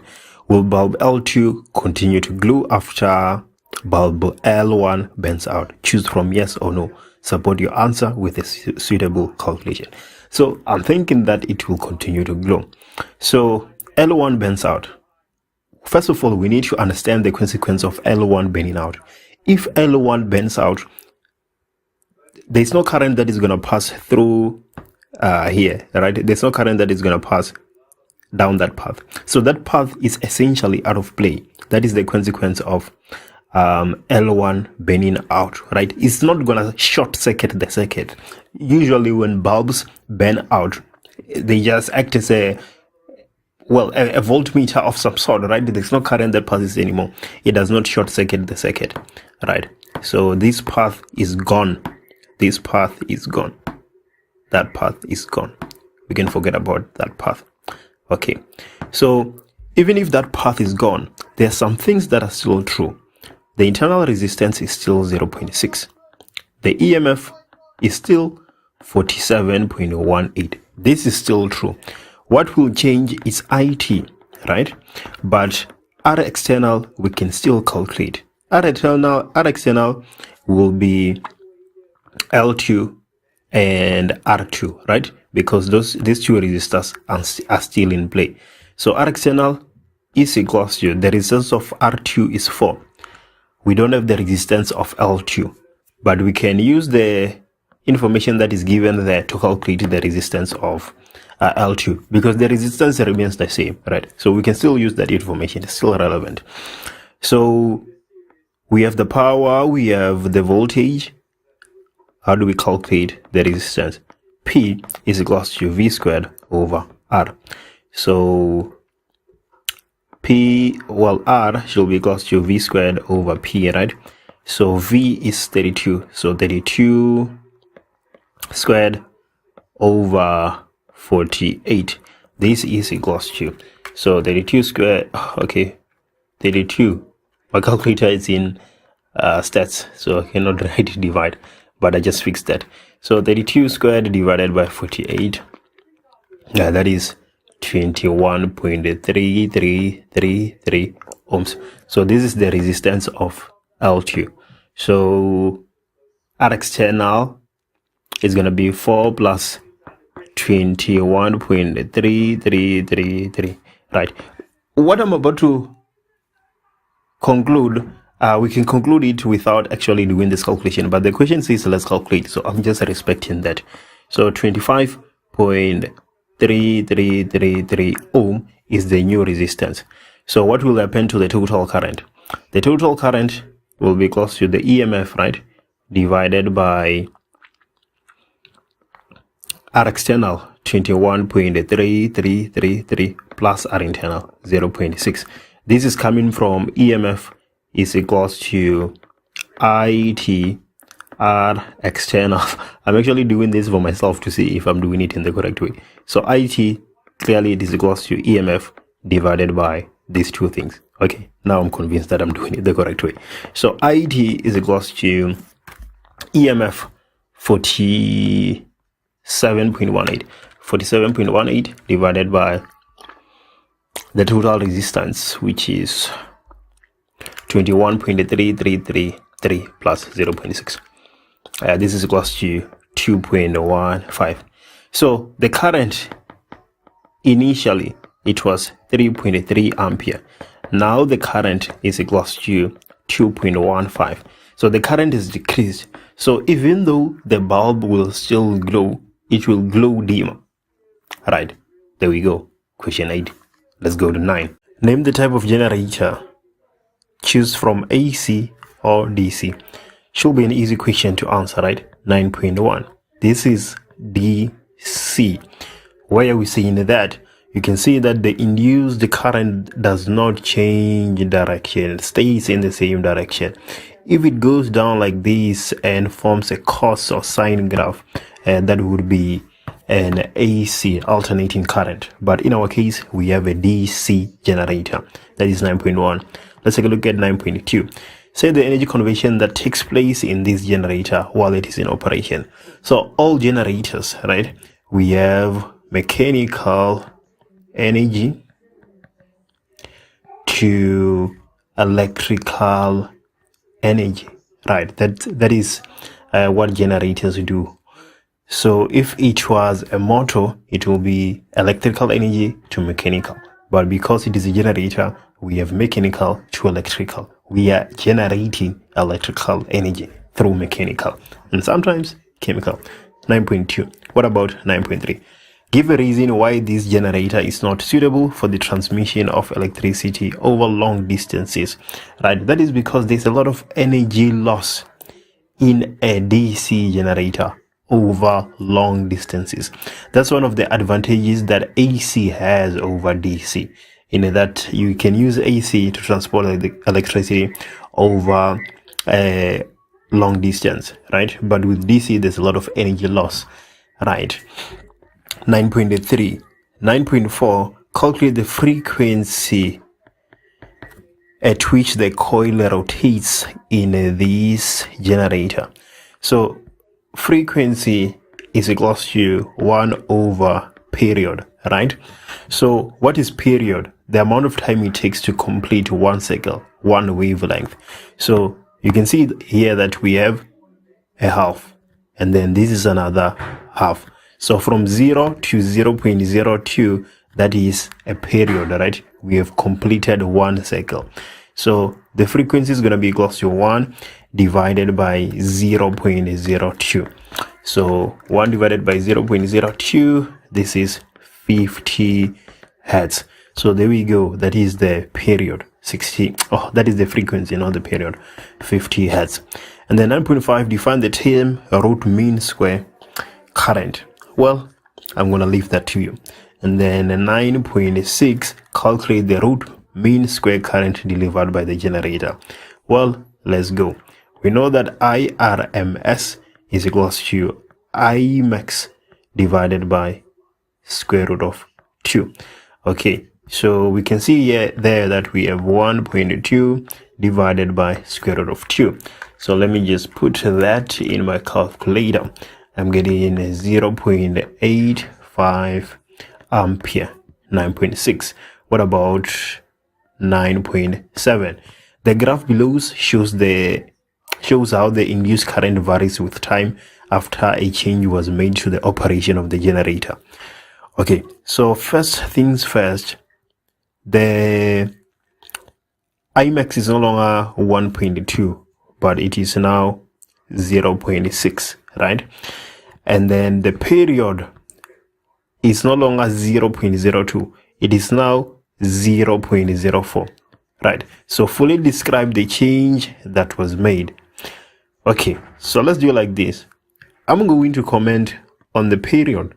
I want you guys on the comments, on the comment section, to comment on the current that is induced. What do I say about the period? I'm going to say that the time taken to rotate the, what are we rotating? I'm seeing if we're given a specific word here, right? Well, the time taken to complete one cycle has been halved, right? That is why it takes twice as much time to complete one cycle, right? That's what we can see as far as the period is concerned. The rotation of the coil has been halved. That's why it takes twice as much time to complete one cycle. And what are you guys saying about the current induced? It was 1.2, now it is 0.6. Let's go. Which color of light is responsible for ejecting electrons that have a maximum kinetic energy equal to 2.65 times 10 to the minus 20 joules. There we go. Let's take a look at the equation statement. Red light, blue light, and green light are shown simultaneously on a sheet of potassium, as shown in the diagram below. Each color of light consists of a single frequency.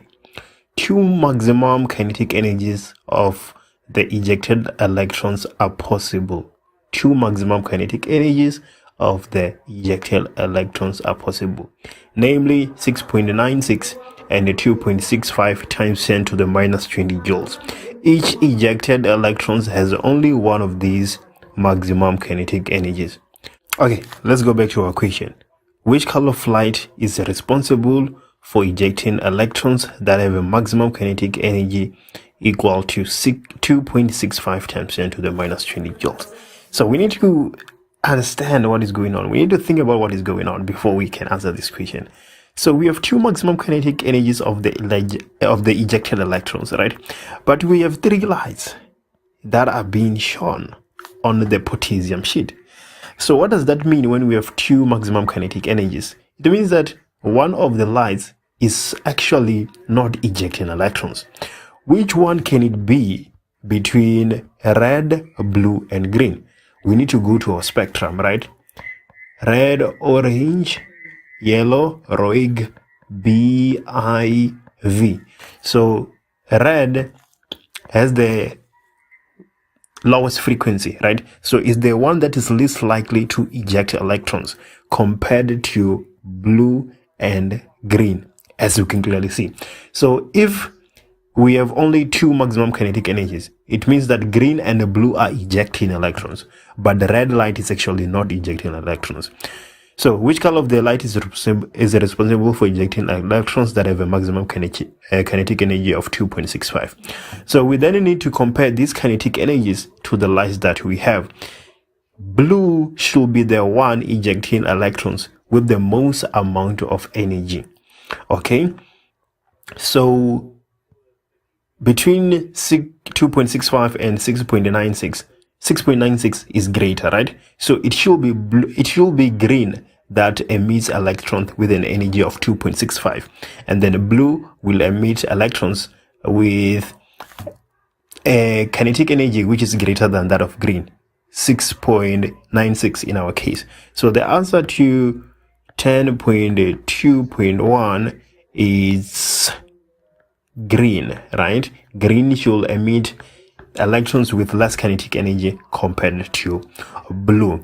So that is 10.2.1. But in saying that, I've answered 10.2.2 as I'm explaining 10.2.1, right? Because that's what the question says. Explain the answer to question 10.2.1.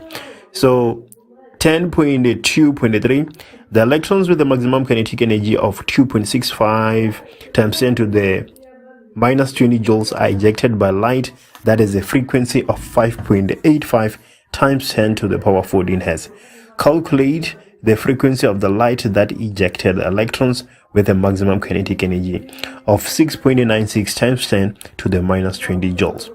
Okay, so what are we looking for? We are looking for the frequency of the light that emits electrons with a maximum kinetic energy. So EK max, that is equals to 6.96 times 10 to the minus 20 joules. So how can we solve this question? Well, we can just say that the energy is equals to the work function plus EK max. And then energy plus constant multiplied by the frequency, right? Planck's constant, as the name suggests, is a constant. So this will allow us to find the frequency. And then this will be equals to the work function plus the EK max, which is 6.96 times 10 to the minus 20. So there we go. This is the EK max. But you can see that we have a problem that is arising here. We don't have the frequency, but we also don't have the work function. But with the information that we're given, we can be able to calculate the work function for ourselves, right? Because we are given EK max and frequency of light, right, for one of the lights that are emitting electrons. So if we use that information, we can say the energy is equals to the work function plus EK max. We want to use this information so that we can find the work function, right? Which will be equals to the energy minus EK max. So how are we going to find the energy? Planck's constant, 6.63 times 10 to the minus 34, multiplied by the frequency that is given, 5.85 times 10 to the power 14, minus the kinetic energy, 2.65 times 10 to the minus 20 joules. So the work function is going to be equals to, so let me put that in my calculator, 6.63 times 10 to the minus 34 multiplied by 5.85 times 10 to the power 14 minus 2.65 times 10 to the minus 20. This is giving me a work function of 3.6136 times 10 to the minus 19. What is the SI unit of work function? It is joules, right? So this is the work function. We can then substitute it back into this equation. So if we do that, we're going to have Planck's constant 6.63 times 10 to the minus 34 multiplied by the frequency. That's what we're interested in. So multiplied by F is equals to the work function 3.6136 times 10 to the minus 19 plus the EK max, not minus. So the EK max here is 6.96, right? So 6.96 times 10 to the minus 20.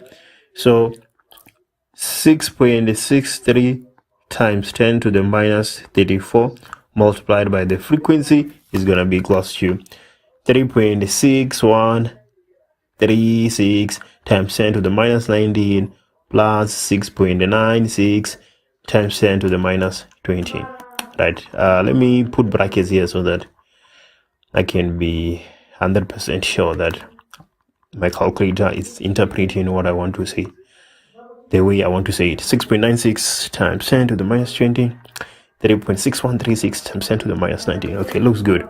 So here I'm getting 4.3096 times 10 to the minus 19. So let's divide both sides by the coefficient of F, right? So 4.3096 times 10 to the minus 19 divided by 6.63 times 10 to the minus 34. I'm getting a frequency of 6.5 times 10 to the power 14. So there we go. That is the answer to 10.2.3. Let's take a look at 10.2.4. So 10.2.4, the question is saying the intensity of the light is increased while the intensity of the red light is increased while the intensities of the blue and green light remain the same. What effect will this change have on the rate of electrons that are ejected? Choose from increase, decrease, or remain the same. So we have already deduced that the red light is not emitting any electrons. So what does that tell us? Even if we increase the intensity, it's not going to matter. If we increase the intensity of the red light, it's not going to matter. It's not going to affect the number of electrons that are being ejected because red light is not emitting electrons, right? The energy that it carries is less than the work function. So even if we increase the intensity, it does not increase the number of electrons that are being ejected and therefore increase the rate, right? So the answer here remains the same. 10.2.4 remains the same. So 10.3, some of the atoms of a hot gas made up of a single element are in an excited state. The spectrum formed by the hot gas is observed on a screen in a darkened room. The spectrum consists of specific colored lines on a dark background.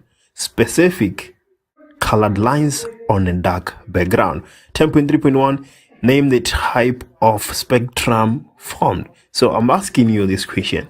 Is this an emission spectrum or is it an absorption spectrum? Why do you say so? 10.3.2, explain the presence of the colored lines in the spectrum. Alright, so your answer to 10.3.1 is being explained by 10.3.2 essentially. So tell me, why are you saying it is an absorption spectrum? If you're saying it is emission, why are you saying so? There we go. This question is saying, let's calculate the maximum height above the ground reached by block A. It sounds like a typical vertical projectile motion, but it is way more than that. You're gonna see what I'm talking about when I answer the question. Can I even answer the question? That's the question on its own. Let's do 2.1 so that I can show you what I'm talking about. So 2.1, the question is saying that let's show by means of a calculation that the magnitude of the acceleration of block B was 3.88 meters per second squared while the block was moving vertically downwards. So let's go ahead and read our question statement so that we can see what is going on. So when block B is released, so now we know fully well that this block B is released at some point. It moves vertically downwards and strikes the ground with a velocity of 3.41 meters per second. So if it is released, then we know that VI is equals to 0 meters per second. And we're given VF, the velocity at which it strikes the ground. It is said to be 3.41 meters per second. What else do we have? We have the distance or the displacement of our object B, right? From the time it is released to the time it strikes the ground. So we have delta Y being equals to 1.5 meters. And what are we looking for? We're looking for the acceleration, right? So based on the vertical projectile motion, you can see what we have to use here. VF squared is equals to VI squared plus 2A delta Y. We have VF squared, we have VI, we have delta Y. So we can use this formula for sure, right? It's gonna work because we're looking for the acceleration. So let's take direction towards the ground as positive. If we do that, then our VF is 3.41 squared, which is equals to our VI, which is 0, we square that, plus 2A, and then if we take in direction towards the ground is positive, then our delta Y will be positive 1.5. We're gonna have 11.6281 being equals to 0 squared is just 0, right? And then here we have 2 multiplied by A multiplied by 1.5. That is equals to 3A. So if we divide both sides by 3 in order to find our acceleration is equals to 3.88 meters per second squared, right? And that's exactly what we are asked to prove. So our answer for 2.1, we're quite confident we're doing the right thing. And then now 2.2, let's draw a free body diagram showing all forces acting on block B immediately after it was released. Right, so let's just go ahead and do that. So for block B, we're gonna have the weight pointing downwards, right? And then now we can start thinking about everything else. You know the weight is gonna be there, so you put the weight first, and then after that you have to start thinking about everything else, right? It is connected to a light inextensible rope, so we're supposed to have tension force going up, right? So we have tension and weight. We have two forces acting on the object, and the question also has 2 marks, right? So we're quite confident we were able to identify all the forces. If the question was out of 3 marks and we had only 2 forces, we were most likely going to be doing something wrong, right? You should be aware of that. And then 2.3, this is the one I want you guys to do. State Newton's second law of motion in words, right? We know that the acceleration is directly proportional to the F net, and so on and so on. Let's just do 2.4, right? Before doing 2.5. So 2.4 is quite an interesting one also. It's saying that let's calculate the value of M by applying Newton's second law to each block while they are in motion. People are getting this question wrong so often, such that they're telling you to apply Newton's second law in each block, right? They usually just say calculate the value of M, and you have to figure it out yourself that you have to use Newton's second law on both blocks. But then now they're actually telling you, let's go ahead and apply it on block B and see what's going to happen. So for block B, we have the free body diagram, right? So we're going to say F net is equals to MA, and then we're gonna say the force that is pulling the object minus the force that is opposing. The object is going down, right? So it means that we have the weight pulling our object, and then the tension is opposing. So we're going to say that the weight minus the tension is equals to MA. So what is the weight? The weight is 7.5 multiplied by 9,8 minus tension is equals to the mass, which is 7.5 multiplied by our acceleration, which is 3.88. So what is 7.5 multiplied by 9.8? That is 73.5. And then minus tension is equals to 7.5 multiplied by 3.88.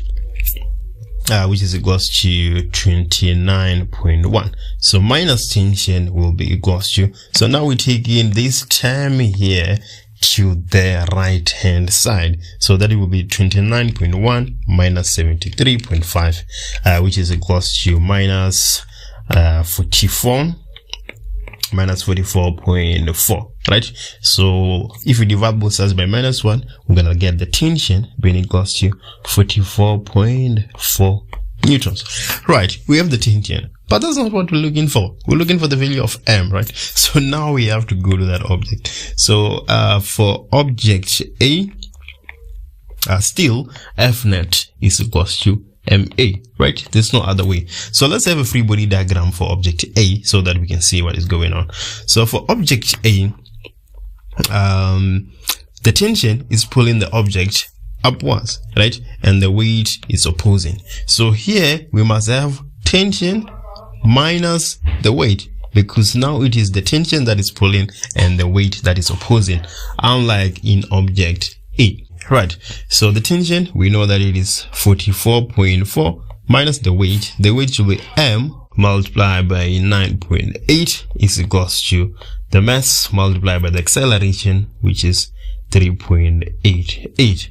Right, so we're going to have 44.4 minus 9.8 M is equals to 3.88 M. It's easy to see that we're going to have 44.4 and then is equals to, so we take in this term to the right hand side, so that is 3.88 plus 9.8, which is equals to 13.68 M. If we divide both sides by 13.68, we're going to have 44.4 divided by 13.68, and then the size of our mass is 3.25 kgs. Right, so we have our mass, the value of M, that is 2.4. And now 2.5, let's just do 2.5 real quick. So let me show you something. Let's calculate the maximum height above the ground reached by M. So initially I was thinking, why does this question have 5 marks? It should have 1, because from this point here to the ground, it's 1.5, and then while B is moving from that height to the ground, then A will move from the ground to that height, which is 1.5. So the maximum height for A should be 1.5. Why does it have 5 marks? I don't understand. But then I realized that when it reaches this height, which is 1.5, it has a velocity which is not equals to 0, right? So it's still going to go up for some time, because its velocity there is not 0. So it's not stopping. It's still going up until it ultimately gets stopped by gravity. Right. So what is the velocity at this point? That is the question we are interested in. The velocity at that point is equal to the velocity that the object B strikes the ground with. Right. And then what is the value of that velocity? That is 3.41. It is given to us here. So at this point here, at this height, ball A has a velocity of 3.41 meters per second. I was not so sure about the velocity of A at that point. I actually calculated it. And then I realized that, okay, fine. The velocity at which ball B strikes the ground with is the velocity of ball A at that height, because the acceleration is the same, and then VF is not dependent on the mass. When we're using VF squared is equals to VI squared plus 2A delta Y. So we have the velocity at that point. We want the maximum height above the ground, right? But then another thing we have is VF, right? Which is at the maximum height we're interested in. That VF is equals to 0. Because at that point, your object will no longer be going up. So if we find this height here, and then we add it to the 1.5 we have, then we have the height of object A above the ground. So let's go ahead and do that. We're saying that VI will be close to 3.41 meters per second, and VF will be equals to 0. Right.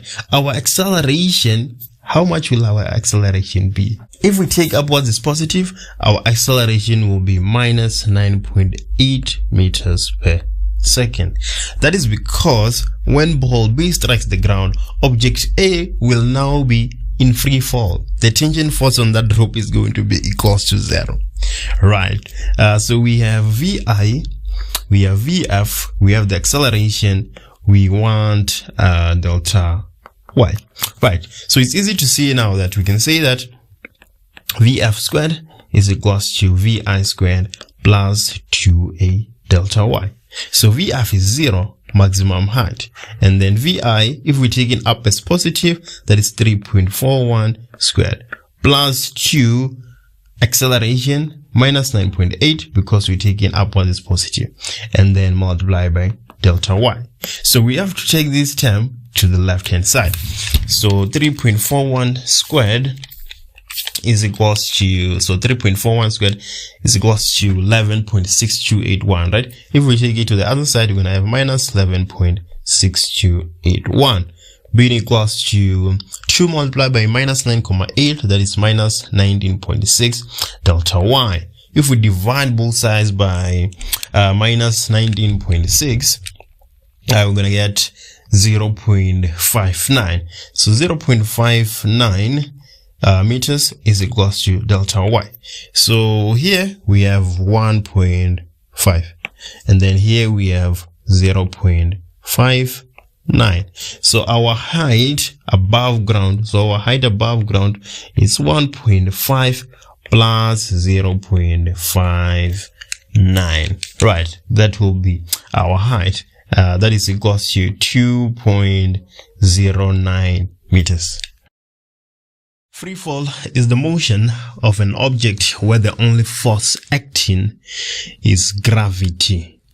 Right, so that is 3.1. Let's go ahead and do 3.2.1. So the question is saying that let's calculate the time taken for ball A to strike the ground.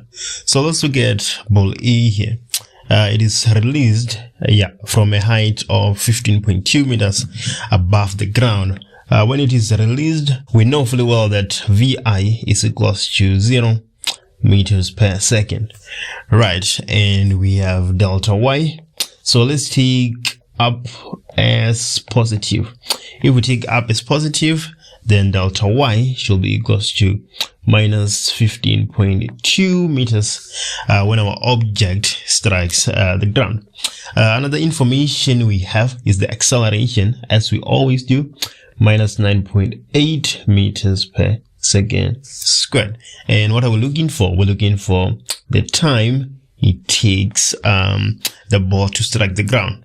Right, so based on the variables we have, VI, acceleration, delta Y, and the time that we're looking for, it's easy to see now that we're going to say delta Y is equals to VI delta T plus a half A delta T squared. Right, initially I didn't want to use this formula because what about delta T squared and delta T? I'm going to have to solve this by factorizing, right? But then I realized that VI is equals to 0. So this term here is going to give me 0. I'm not going to have so many issues, right? So if we go ahead and substitute we're going to get minus 15.82 is equals to VI, which is 0, right? Multiplied by the time. So that term falls away. Plus a half. The acceleration is minus 9.8 and the time is what we're looking for. So we're going to have minus 15.82 being equals to, this term falls away. We just have minus 4.9 delta t squared.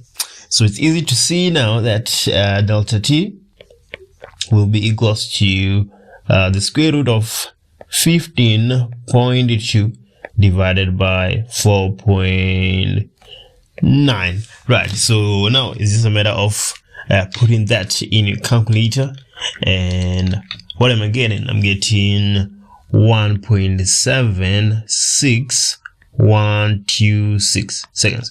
So that is the time it takes ball A to strike the ground. Right, it makes sense because it's gonna take about 1 second to cover 9.8 meters, right? And then the rest of the height can take less than a second, right?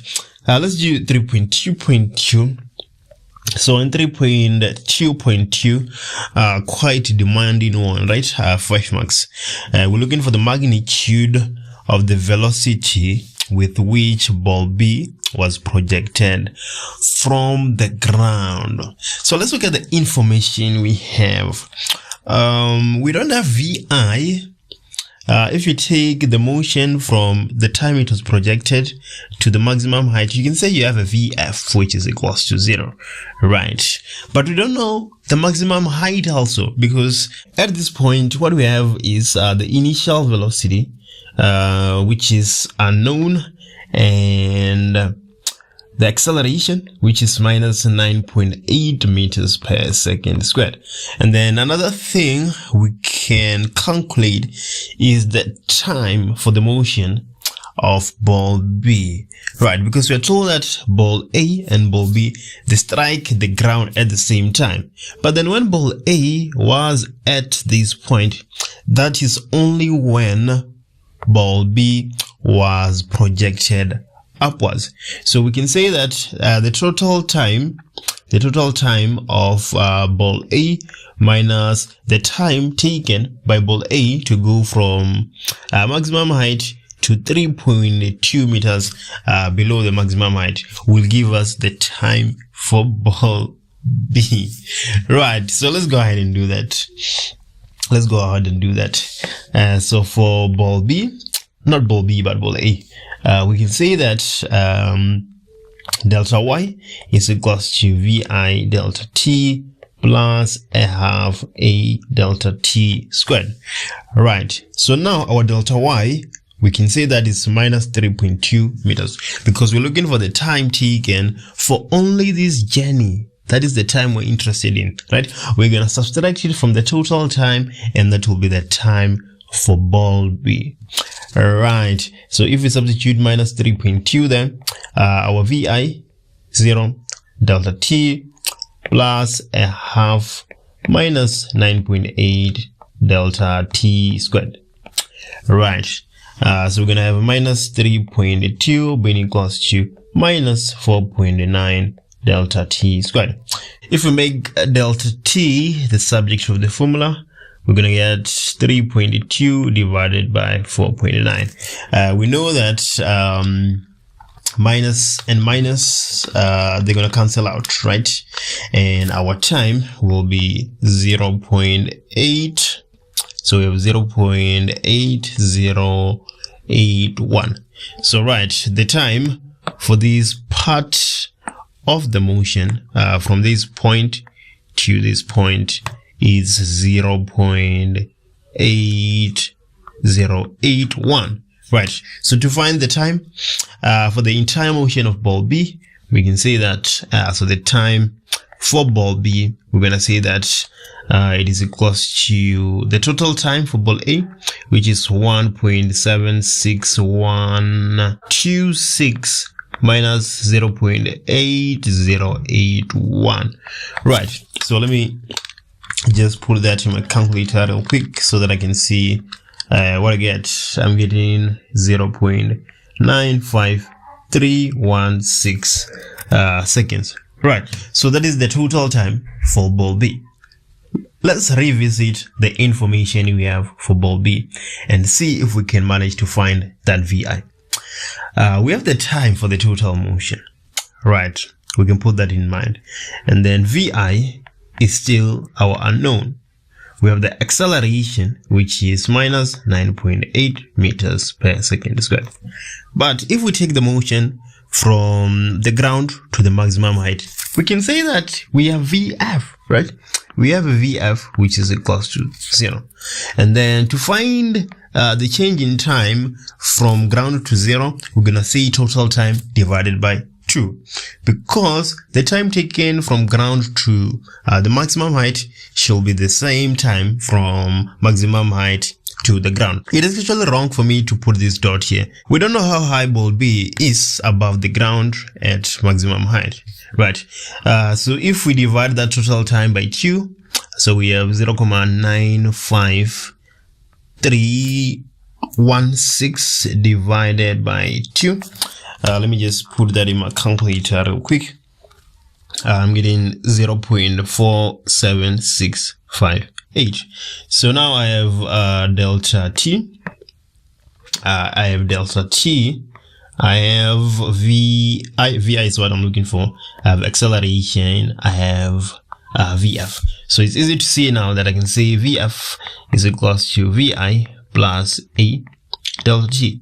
VF is 0. VI is what we're interested in, plus our acceleration, which is minus 9.8 multiplied by the time, which is 0.47658. So minus VI is going to be equals to, so I have minus 9.8 multiplied by 0.47658. Right, so I get minus VI being equals to minus 4.6705. And then VI is equals to 4.6705 meters per second. Right, that is the initial velocity for which ball B is projected upwards. Now the last question, 3.3. So on the same system of axis, let's draw the position time graphs to show the motions of both ball A and B from the instant ball A is dropped until the time it reaches the ground. Let's take the ground as the 0 position, right? Because usually they will say let's take the ground as our reference point, and that will lead to a lot of ambiguity. What do they mean? You know, reference point. Are we taking it as 0? Are we? What is happening? But then when they say we must take it as the 0 position, that is clear. There is no ambiguity. You know exactly what is expected of you. Right. So the x-axis, there we go. And then obviously on the x-axis, we're going to have the time in seconds. And on the y-axis, we're going to have delta y in meters. Maximum height 15.2. So let's start with ball A, right? So ball A is starting from 15.2 and then it goes down until it strikes the ground, right? It takes 1.76 seconds for that motion. So we have 1.76 seconds, right? And then now we have to go to ball B. So ball B is only projected 0.8 seconds later. So we have 0.8 here, right? Yeah, that is the time at which is projected. And then it goes up to its maximum height, which is less than that of ball A. That's, yeah, it's easy to see. But then they strike the ground at the same time. So I think we should have something like this. I wonder what you guys did. Can you please let me know in the comments if we have the same position time graph? The total linear momentum in an isolated system is conserved. That is the principle of conservation of linear momentum in what? 4.1, right? So let's go ahead and do 4.2 and see what is happening here. So the first question, 4.2.1, calculate the magnitude of the velocity of the trolleys immediately after the collision. So based on the principle of conservation of linear momentum, we know that the sum of the momentum before should be equal to the sum of the momentum after, right, if that system is isolated. So for our case here, we have trolley A, which is moving to the right, and we have trolley B, which is stationary. And after they collide, they move together as one unit, right? So if we set up our equation here, we'll get m1 multiplied by the velocity plus m2 multiplied by its velocity, being equals to m1 plus m2 multiplied by Vf. If you're confused and you can't see what is happening, that is because the momentum is equal to the mass multiplied by the velocity. So this right here is the momentum for trolley A, the momentum of trolley B, and the momentum as they move together as one unit. Right. So if we go ahead and substitute, we're going to get 7.2 multiplied by 0.4. We take in direction to the right is positive, right? Plus the mass of trolley B, which is 5.3 multiplied by 0, right? It was stationary, and then this will be equals to 7.2 plus 5.3 multiplied by the final velocity, right? So if I put 7.2 multiplied by 0.4 on my calculator, I'm getting 2.88, and 5.3 multiplied by 0, that will just be 0, right? And that will all be equals to, so now I have 7.2 plus 5.3, which is 12.5. So I have 12.5 multiplied by Vf, right? It's easy to see now that I just need to divide both sides by 12.5. So if I divide both sides by 12.5, let me see what I get. I'm getting 0.2304 meters per second, being equals to Vf. So there we go. I have the final velocity of the trolleys immediately after the collision. Right. And 4.2.2, let's calculate the magnitude of the average net force exerted by trolley A on trolley B during the collision if the collision time is 0.02 seconds. So there's two ways of doing this one. You can say that F net is equals to the change in momentum divided by the change in time, or you can say that F net is equals to the mass multiplied by acceleration. They're all going to work, but let's just use the first one, right? If we use this first one, we know that the change first, the change is equals to the mass multiplied by Vf minus Vi, right? We're on the same page now. We can go ahead and substitute. So F net will be equals to the mass. So let's use trolley B, right? You can use trolley A. You're going to get the same thing. If we use trolley B, we're going to get the mass being equals to, what is the mass again? 5.3.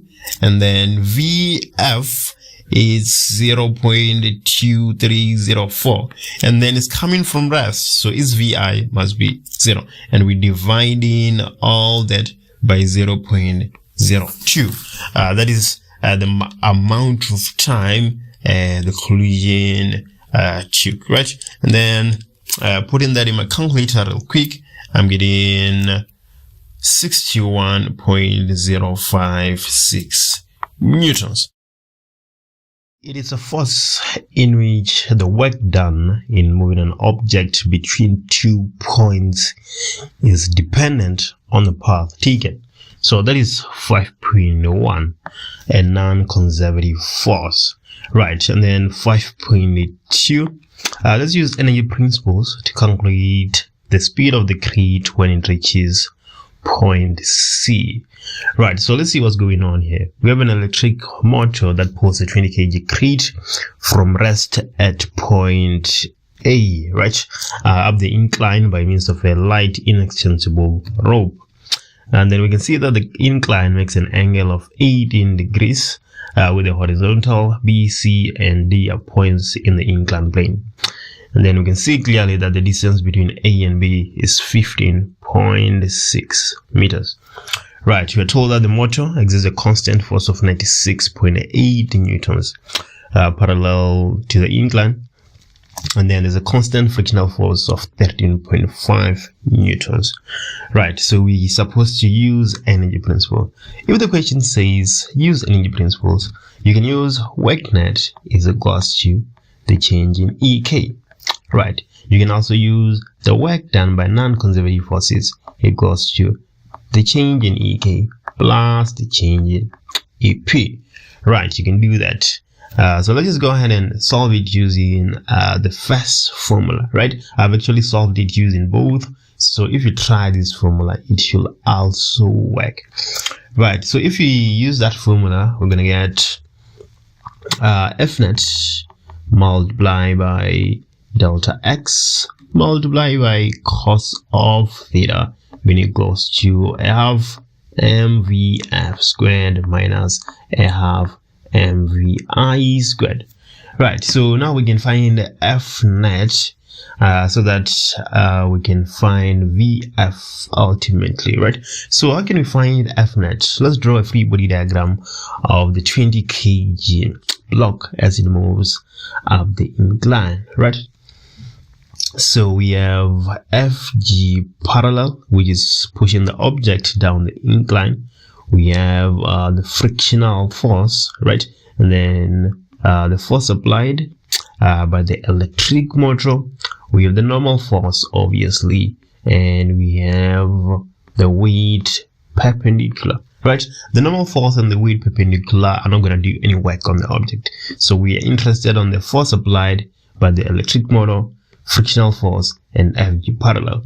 So if we find the net force, then we're going to get the net force being equals to the force applied, which is 96.8, right? So we're going to have 96.8 minus the forces that are opposing, frictional force, that is 13.5, minus FG parallel. So FG parallel is mg sine of theta, right? So that is FG parallel. And then if we substitute that in our equation, the mass is 20 kgs, the acceleration is 9.8, and then multiply by sine of 18 degrees. So if we put that in our calculator, then F net should be whatever we get there, right? So let me just do that real quick so that we can see what we get. And then I think our F net should be equals to 22.7327 newtons. Right, so now we have F net, we can put it in our equation. So in place of F net, we now put in 22.7327, right? And then in place of delta x, we have 15.6. And then the object is moving up the incline, and the F net is also pointing up the incline. So the angle in between those two should be 0, right? So we're going to have cos of 0 being equals to a half. The mass is 20 kgs multiplied by VF squared minus a half 20 velocity initial. Our object is coming from rest, right? So multiply by 0 squared. Right, so let me just solve the left hand side. And 22.7327 multiplied by 15.6 multiplied by 1. What am I getting? I'm getting 354.6301 is equals to, so I have multiplied by 20, that will be 10, right? And then we have VF squared, right? So if we apply a bit of algebra here and make VF the subject of the formula, we're going to get the square root of 354.6301 divided by 10. Right, so now what is left, I just need to put that in my calculator, and our VF is 5.96 meters per second. Right, that is 5.2. Right, let's move to 5.3. So 5.3 is saying that let's calculate the minimum average power dissipated by the electric motor to pull the crate from point A to point C. So if we want to find the power, it's either we can use the work divided by the time, or we can use the force multiplied by the average velocity. Right, we don't have the time as it is, right? Maybe we can try calculate the work, but we don't have the time. But then if you look at the other formula, we have the force, right, that is exerted by our electric motor, right? And then we have VI, which is equals to 0, and we have VF, which is equals to 5.96. So we can add those two and divide by 2 to find velocity average. Right, so what am I saying? I'm saying that the power will be equals to, so the force that is exerted by our motor, that is 96.8 multiplied by velocity average. So I'm saying to find velocity average, I'm going to say VF plus VI divided by 2. So what is VF? VF is 5.96 and then plus 0 divided by 2. Right, so that is 96.8 multiplied by 5.96 plus 0 divided by 2. And then the answer I'm getting here is 288.46 for, what is the SI unit of power again? I think it's watt. Right, so we're gonna have that there. I'm so much interested in how other people solved this problem, so please just let me know in the comments what you did for 5.3. Then 5.4 is saying that when the crate reaches point C, the rope breaks. So our rope is breaking at this point, at C. And then what happens next? The crate continues moving up the inclined plane, as you would expect. It comes to a stop at point D, and then slides down the plane past point B. Right. Draw a labeled free body diagram for the crate as it slides down the plane past point B. Right, so it's sliding down, and we need to draw a free body diagram for that motion. So when it is sliding down, FG parallel is still down the incline. FG parallel is down the incline. And then the frictional force is now up the incline. Right, and then we have our normal force there, and we have our weight perpendicular, or FG perpendicular, right? So I'm expecting 1, 2, 3. I'm expecting this question to be out of 3 marks because we have identified 3 forces, right? And indeed it is, right? So now I'm convinced that I have the correct free body diagram because my number of forces correlates with the marks for the question. Right, and then 5.5, let's look at what 5.5 says. So in 5.5, let's do a velocity time graph for the entire motion of the crate, starting from point A until it passes point B, and again on its motion down the inclined plane. Right, well, so we studied that V is equals to 0. And then at point B, we have, not at point B, but at point C, we have a velocity of 5.95 meters. So let's write 5.95 here. And then, right, let's have our VT graph. Yeah, so there we go. to 5.95. And then what happens after we reach a velocity of 5.95? So the rope breaks. And then when the rope breaks, we no longer have that force that is pulling our object. But then our object will go up for some time before it reaches a VF of 0, right?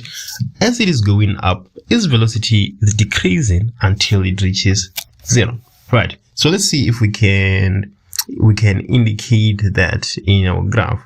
So it decreases until it reaches V is equals to 0, right? That is, now we add point D. We have reached V is equals to 0, because it's going to be increasing bit by bit until we reach V is equals to 0.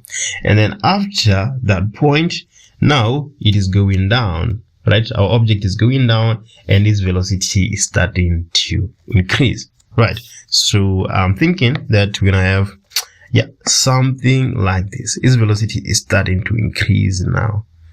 Alright, so I'm thinking we're gonna have something like that until we reach point A again.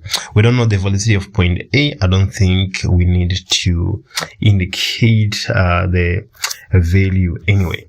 Right, I'm quite interested on how yours look like. Can you please just let me know in the comments if we have anything similar?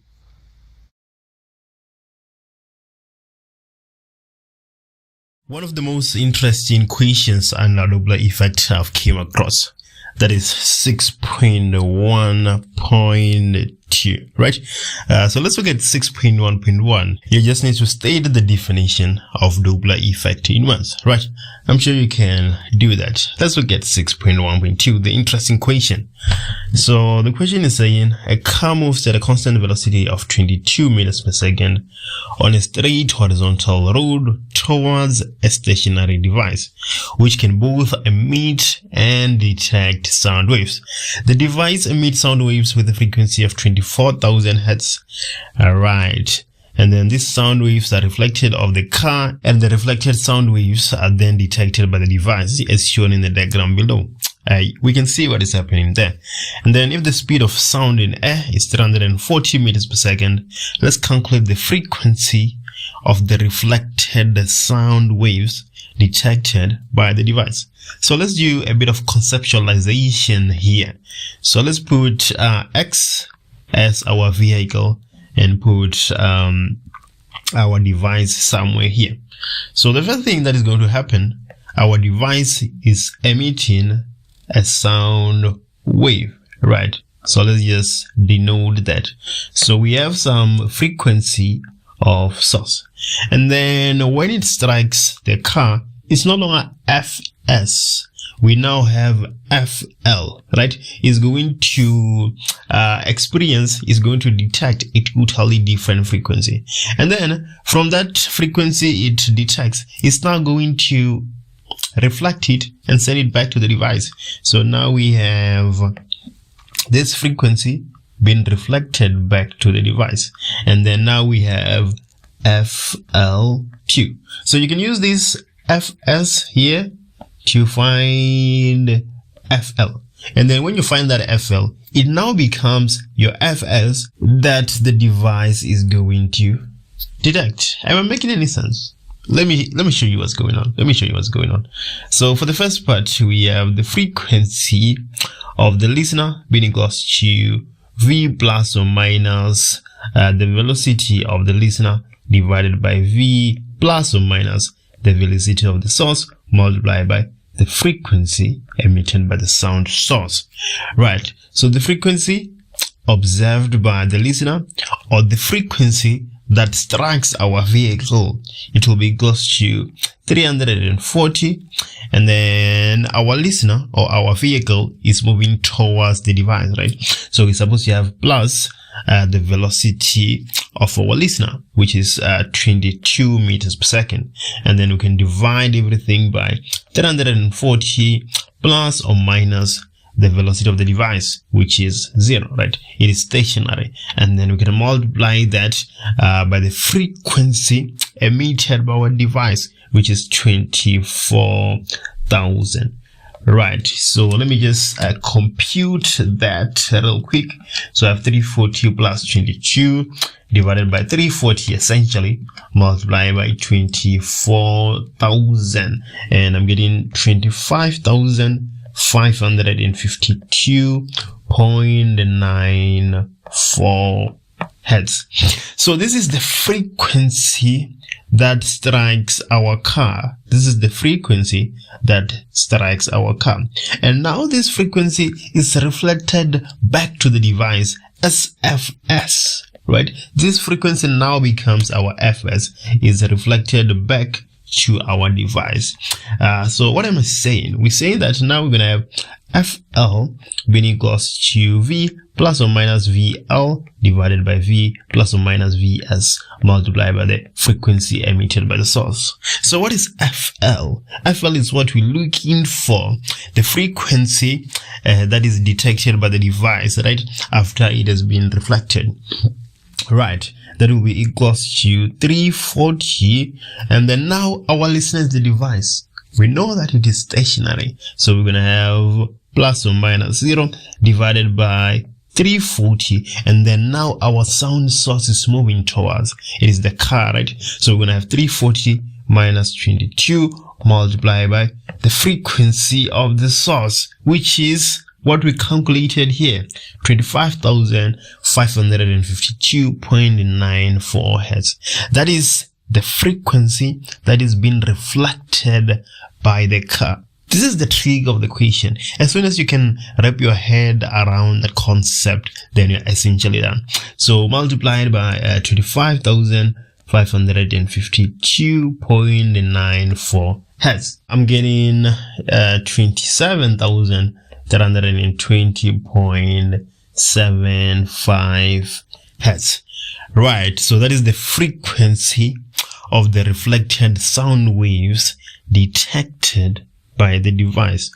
Right, and the last question, 6.2, the spectral lines observed for a distant star show that the star is moving away from Earth. Explain by referring to frequency how one can deduce that the star is moving away from the Earth. So here, I'm much interested in how you guys answered this question. So can you please just let me know in the comment section. What happens when you have a positive and a negative charge? Right, we have two unlike charges. They're definitely going to attract. Right, so the answer to 7.2 will be something like the following.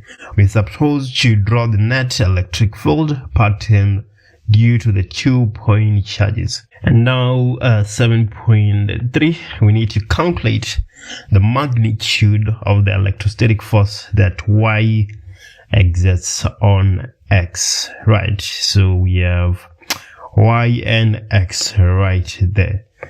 So F is equals to K Q1 Q2 divided by R squared. So what is the value of K? K is a constant, right? So we have 9 times 10 to the power of 9. And then Q1, we can take X as Q1. But when you substitute, you don't put the negative sign, you just put the magnitude, which is 7.2 times 10 to the minus 9 multiplied by Q2, which is also 7.2 times 10 to the minus 9.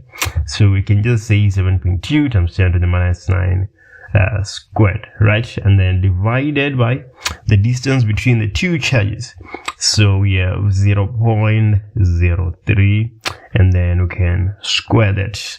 5.18 times 10 to the power minus 4 newtons. Right, so yeah, there we go. Let's move to the next question and see what we can do. So 7.4, let's draw a labeled vector diagram to show the directions of the electric fields at the point where X is positioned. Right, so in our question statement, we are told that a third point charge Z of unknown positive charge. So we have a positive right here, and then it is placed 0.01 meters to the left of point charge X on the line joining point charges X and Y, as we can clearly see. Right, so we need to draw a labeled vector diagram to show the directions of the electric field at the point where X is positioned, right? So let's say X is positioned somewhere here. We're gonna have an electric field as a consequence of our charge Z, right? So let's call it E1 pointing to the right, and then the electric field due to Y is gonna be to the left, right? So we have something like that for 7.4. 7.5, it says that the magnitude of the resultant electric field at the point where X is positioned is 4.91 times 10 to the 5 newtons per coulomb. Let's calculate the magnitude of charge Z. So the resultant electric field will be equals to E1 minus E2, right? As we can see that they are pointing in opposite directions. So E net is 4.91 times 10 to the power 5. And then E1, we don't have E1, right? That is what we're going to use to find the charge of Z. So we have E1 minus E2. So we're going to have K. Let's not forget that E is equals to K, Q divided by R squared, right? So we're going to have 9 times 10 to the power 9 multiplied by 7.2 times 10 to the minus 9 divided by the distance, right? From here to here is 0.03 squared. So we have is 0.03, right? So we're gonna have 0.03 squared, right? So we're gonna have 4.91 times 10 to the power 5 plus 9 times 10 to the power 9 multiplied by 7.2 times 10 to the minus 9, everything divided by 0.03 squared, and this will be equals to E1, right? So instead of writing E1, let's go ahead and substitute, right?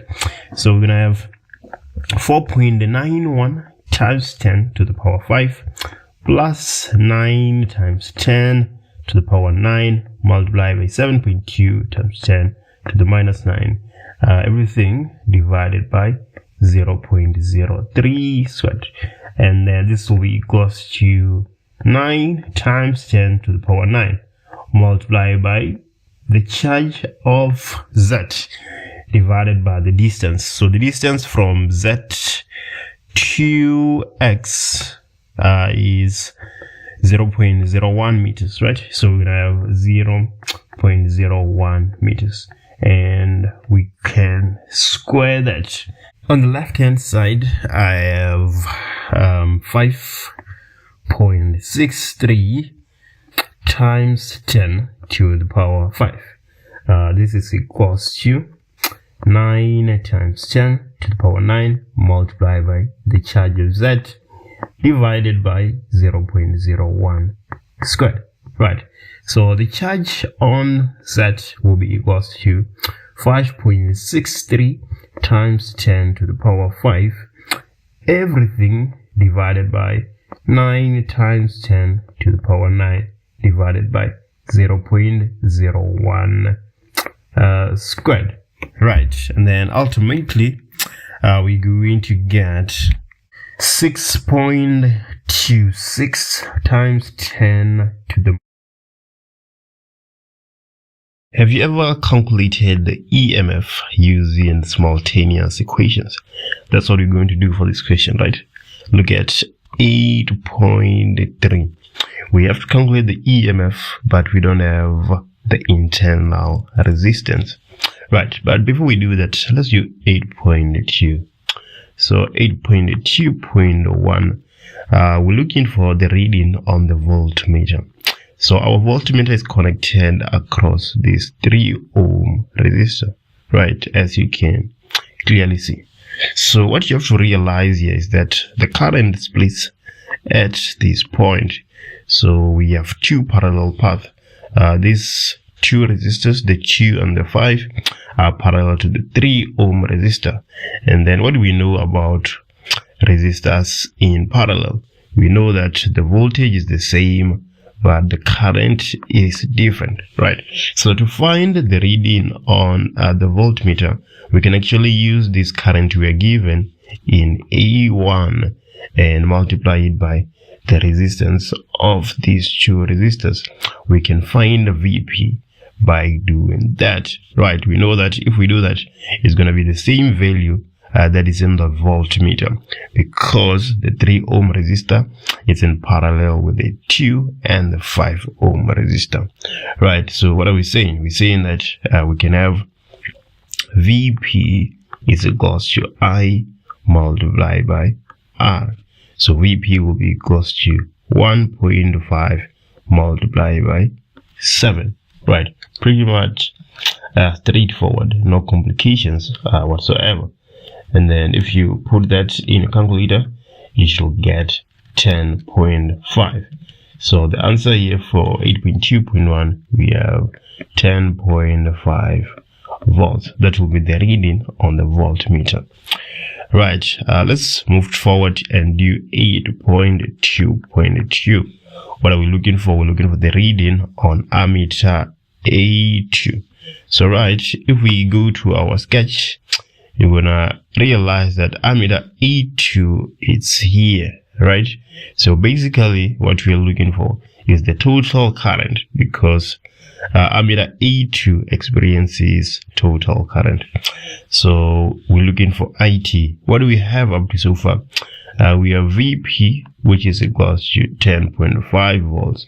What we're looking for is IT, right? But then we have a formula that says that VP is equals to IT multiplied by RP. So since we have VP, we can find RP, and then by doing that, we're going to ultimately find IT. So let's go ahead and find the resistance in parallel. We can say that 1 divided by RP is equals to 1 divided by R1 plus 1 divided by R2. So RP is equals to 1 divided by the total resistance on this path, which is 3 ohms, right? Plus 1 divided by the total resistance on this path, which is 2 plus 5. So we're supposed to have 2 plus 5 here to the power minus 1.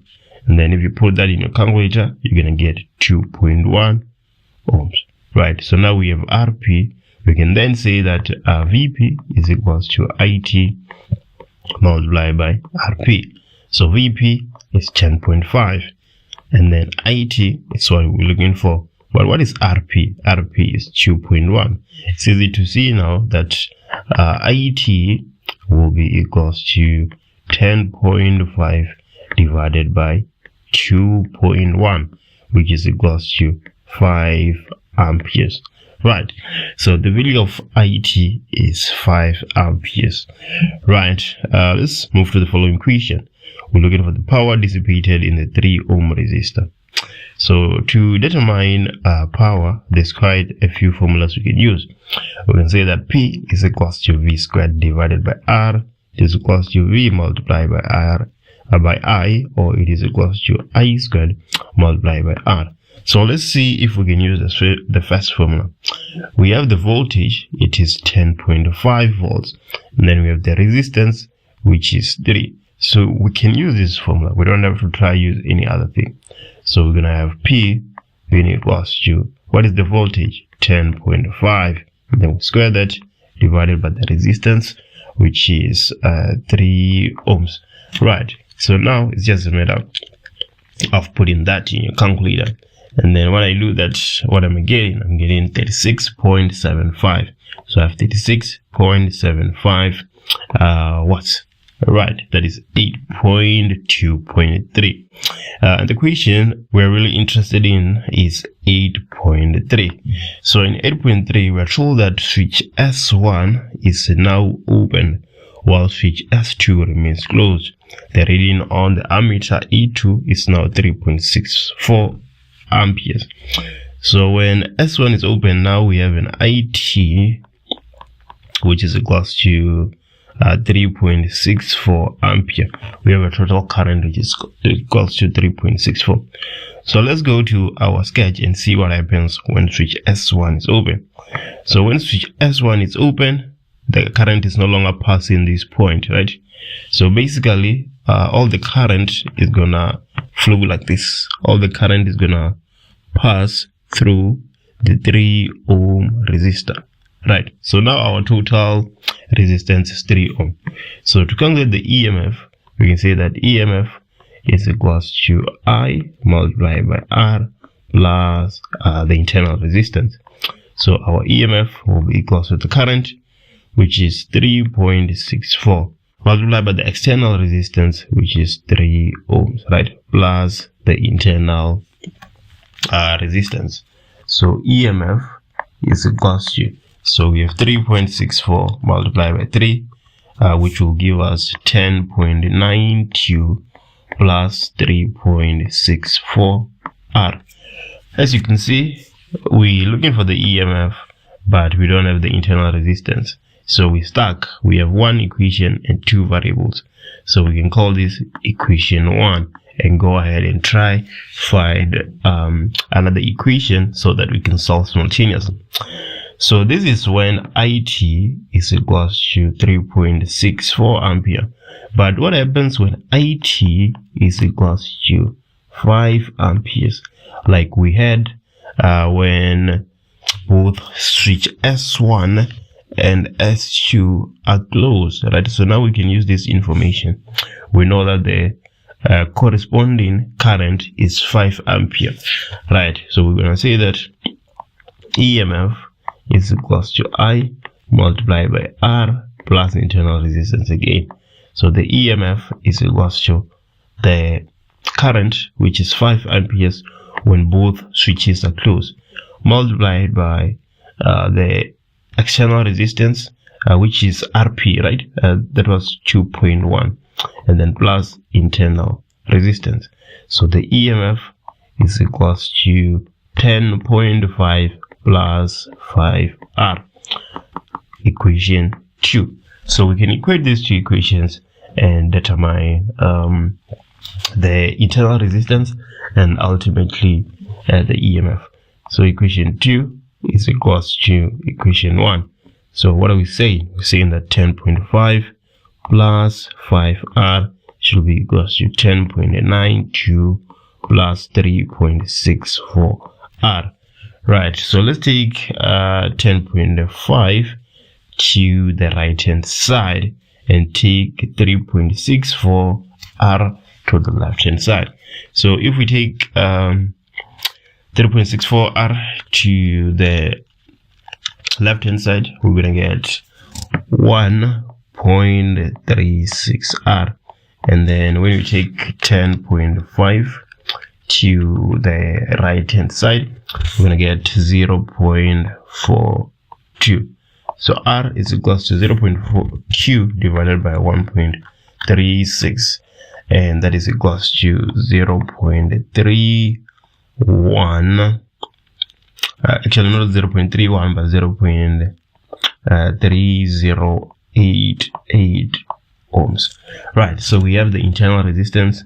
We can substitute it into either equation 1 or 2 to find our EMF. So if we substitute it in equation 2, we're gonna get 10.5 plus 5 multiplied by 0.3088. Right, so we have 10.5 plus 5 multiplied by 0.3088. I'm getting 12.044. So 12.044 volts seems to be our EMF. Right, and now this trick equation 8.4 is actually out of 4 marks. So what is it saying? We have switch S2 is now opened while switch S1 is closed. So let's go ahead and make that adjustment. S2 is now opened. So S2 is now opened. The 3 ohm resistor is no longer taking part in our circuit. We can essentially just erase this. Yeah, we no longer have that when switch S2 is now open. How does the voltmeter reading change? Actually, let's not erase it because now we cannot see our voltmeter. So let's just erase S2 alone. Let's just erase S2 alone. Right. Yeah. There we go. How does the voltmeter reading change? Choose from increase, decrease, or remain the same. So the voltmeter is reading V external, right? So what will happen to V external when that switch is open? The first thing to realize is that R external increases. That's what's going to happen when that switch is open. R external is going to increase. But if R external increases, and we know that I is equals to V divided by R, then current decreases. If current decreases, and let me show you something, EMF is equals to I multiplied by R plus I multiplied by the internal resistance. If the current decreases and then our internal resistance stays the same, then V internal is going to decrease, right? V internal decreases. But we need the EMF to stay the same. So to combat a decrease in the internal potential difference, V external increases. So the answer that we're looking for here in 8.4 is actually increases, right? The reading on the voltmeter will increase. 1.1, which of the following best illustrates balanced forces? So let's break that down before we even attempt to answer the question. When you're thinking about balanced forces, you're thinking F net is equals to MA and F net is equals to 0. Your object is stationary or it is moving at a constant velocity. That's when we can say that forces acting on an object, they are balanced. Let's look at option A. A person lifting a heavy object from the ground. Obviously, if you're lifting the object from the ground, the forces are not balanced, right? And then B, a big rock free falling to the ground. If it is free falling, there's only gravity acting on the object. Acceleration is not equals to 0. So we cannot say that the forces are balanced. And then C, a light stationary object. The object is stationary. So obviously our acceleration is equals to 0 meters per second squared. That is exactly what we're looking for. So the answer to 1.1, we can go with C. Let's look at 1.2. An 8 kg box is placed on a rough surface as shown below. If a force of 16.5 Newton is applied to the box and it accelerates at 1.5 meters per second squared to the right, the frictional force between the 8 kg box and the surface is, so again, back to the basics, F net is equals to MA. Let's sketch a free body diagram for the object real quick. So we just have the force that is applied, which is equals to 16.5 newtons, and we have some frictional force, which is what we're looking for. So if we substitute that into F net, we're going to say force applied minus frictional force is equals to MA. The force that is pulling the object minus all the forces that are opposing the motion. So that is 16.5 minus frictional force, which is equals to the mass. The mass is 8 kgs and the acceleration is 1.5. So 16.5 minus frictional force is equals to 8 multiplied by 1.5. That's supposed to give you 12. So you can see now that the frictional force will be equals to 4.5 newtons. That is because 16.5 minus something to give you 12. So that something must be 4.5 newtons, right? So that seems like our answer to 1.2 is actually B. Let's move to 1.3. 1.3, a ball is dropped from a certain height above the ground and bounces a few times as it hits the ground.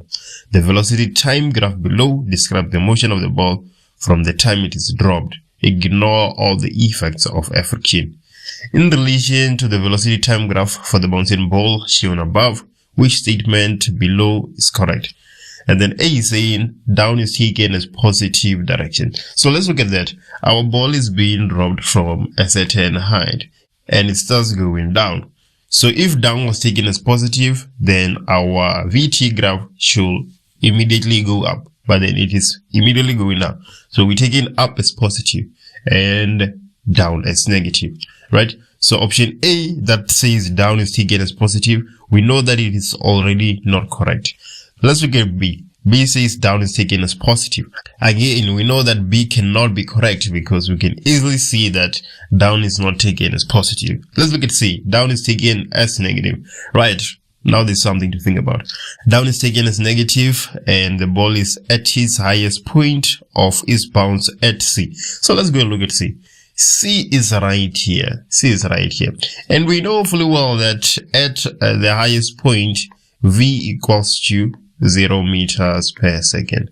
So C cannot be our highest point because velocity is not equals to 0 at that point. Now, by elimination, our only answer remaining is D.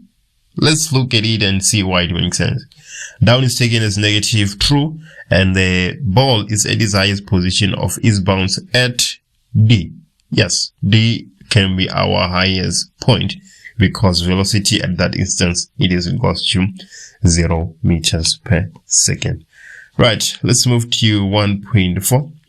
So we have 1.4. Two identical solid spheres, each with a mass m and traveling at a speed v, move towards each other in an isolated system. The spheres have a head-on elastic collision. Which statement is correct for the collision as described above?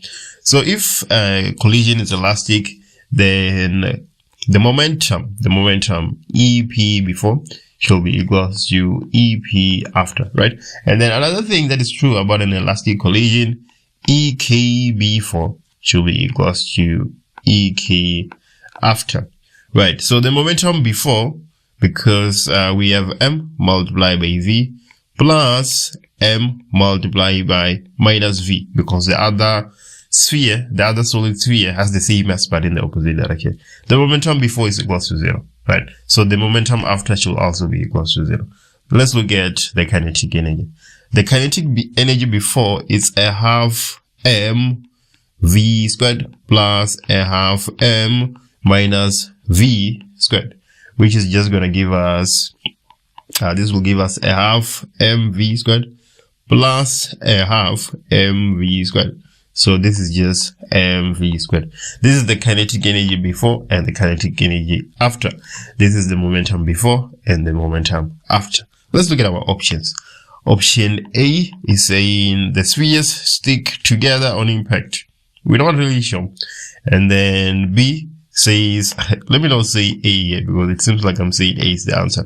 And B says the total kinetic energy after impact is mv squared. Yes, that's what we have. The total kinetic energy before and after is mv squared. So 1.4, we don't even have to go through the other options. Our answer is B. We have proved that beyond reasonable doubt. 1.5, the mechanical energy of a moving object will remain constant if its free body diagram looks like this. If this is the free body diagram of the object, then the mechanical energy will remain constant. It will be conserved, so to say. So A, there are frictional forces present. If there are frictional forces, your free body diagram will not look like this. And then there is only gravitational force acting on it. We don't have to go any further. The answer is B. Mechanical energy is conserved when your free body diagram looks like this. Right. 1.6. A train is moving at a constant velocity of 10 meters per second while sounding its whistle, which has a frequency of 500 Hz. Take the speed of sound in air as 340 meters per second. What frequency will be heard by a man sitting in the train? So when the man is sitting on the train, the man and the train have the same velocity, right? So let me just do the math real quick. So we know that FL is equals to V plus or minus VL divided by V plus or minus VS multiplied by FS. So V is the same for the man and the train. And then VL and VS, they are the same for the man and the train. So basically we have FL being equals to FS. So the man is going to experience the same frequency that the train is emitting because he and the train are moving at the same velocity. So 1.6, we have the answer being A. He will experience a frequency of 500 Hz, the same frequency that is being emitted by our train. 1.7, the diagram below shows a point P at a distance r from a charged sphere Q. Right, the electric field strength at point P is, let's look at A, directly proportional to R. No.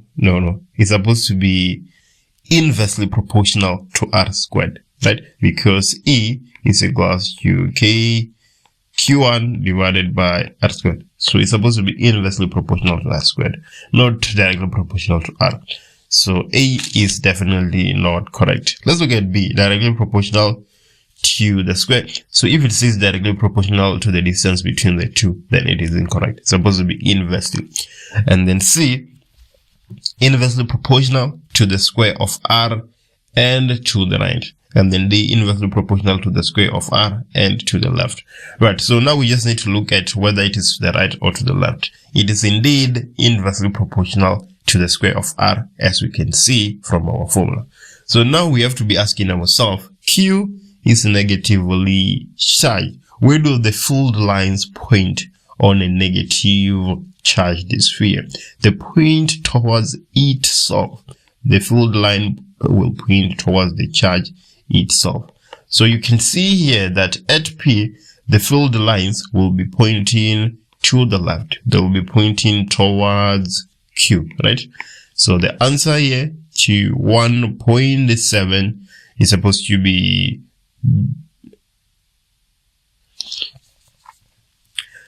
the field lines at P will be pointing to the left. They will be pointing towards Q, as you can see from the field lines that surrounds Q as a negatively charged sphere. So inversely proportional to the square of R and to the left. That is option D. 1.8. 1.8 is saying which of the following statements about the AC generator is true. The minimum potential difference produced is not 0 volts. It is 0 volts. So that cannot be our answer. B, the EMF produced decreases as the number of windings increases. That is not true. That is not true. We know from grade 11 that if you want to increase the EMF induced, you can increase the number of turns, you can increase the number of windings. So B cannot be correct. The maximum value of the AC can be increased by increasing the period of rotation. Well, I was initially conflicted between C and D. And then I realized that increasing the period of rotation is decreasing the time it takes for one cycle to be completed, because period is the time it takes to complete one cycle. So if you increase the period, it means that you are now rotating very slowly, and that cannot increase the EMF. So by elimination, it seems like our answer is D. It also makes sense. The maximum value of the AC produced can be increased by increasing the speed of rotation of the coil. So 1.8 is our correct answer. Let's look at 1.9. 1.9 says that a battery with internal resistance is connected to a fixed resistor R. A voltmeter is connected across the battery as in diagram A. The battery is replaced by one with the same EMF but with a larger internal resistance as shown in the diagram. In diagram B, how will the voltmeter reading and current through the fixed resistor change compared to diagram A when switch S is closed? So EMF is equals to V external plus the current multiplied by the internal resistance. The EMF is staying the same. Our batteries still have the same EMF, but then now it has more internal resistance. So let's look at what is going to happen. If you increase the internal resistance, the total resistance of the circuit is going to increase, and then the current is going to decrease. If the current is going to decrease and the external resistance of the circuit is still the same, then V external will also decrease, because R is remaining the same, the external resistance of the circuit. So let's look at what we have. With regards to the voltmeter reading, is saying that the voltmeter reading is going to decrease. Yes, the voltmeter reading is going to decrease, even though the EMF is the same. They're saying that switch S is closed. When switch S is closed, current is flowing in our circuit. So the voltmeter connected across the ends of our battery will be reading V external and no longer EMF. You need to realize that. So we're looking for answers with a voltmeter reading that is saying decreases and decreases. So now our answer can only be A or B. Let's look at the current through resistor. We have already deduced that the current will decrease, the current of the entire circuit, because it's all the same everywhere. In this instance, we don't have any resistors in parallel. So the current is also going to decrease. So that is option A. So our answer to 1.9 is A. And 1.10, this question actually doesn't make sense. The diagram below shows the kinetic energy versus frequency of a photocell that has a sodium metal cathode. The work function of sodium is 4.41 times 10 to the minus 19 joules. Let's just stay there. And then the question is saying the threshold frequency of sodium is, so we are given the work function, which is equal to Planck constant multiplied by threshold frequency. We have work function with Planck's constant. So the threshold frequency should just be work function divided by threshold, not threshold, but Planck's constant, right? And then I think, let me just look at that answer again. When you put that in your calculator, you're going to get 6.61 times 10 to the power 14 hertz. That is your answer when you use this information. And then we are given a graph. In our graph, the frequency where you start seeing some kinetic energy is given as the threshold frequency is equal to 3 multiplied by 10 to the power 14 hertz, right? So on the same question, we have two possible answers. 3 times 10 to the power 14 hertz and 6.61 times 10 to the power 14. Well, if you look at our option, we have 3 times 10 to the power 14 hertz as option B, right? Option C is in joules, so it cannot be correct. And option D is also in joules, so it cannot be correct. And then option A is also not correct, because our answer when we use the work function is 6.61 times 10 to the power 14 and not 4.41. Unless I'm missing something. I think we actually cannot answer this question. There is two possible answers. Only one is in the options provided. So if push comes to shove, you would have to choose the option that is there on your, or on one of your options. Please just let me know what you think about this question. Yeah, because I think it is very problematic. This question looks interesting, right? Let's take a look at it and see where we end up. A group of learners design a device that consists of a line to ball on a string hanging from the roof of a cargo truck. This device is used to determine the acceleration of the truck.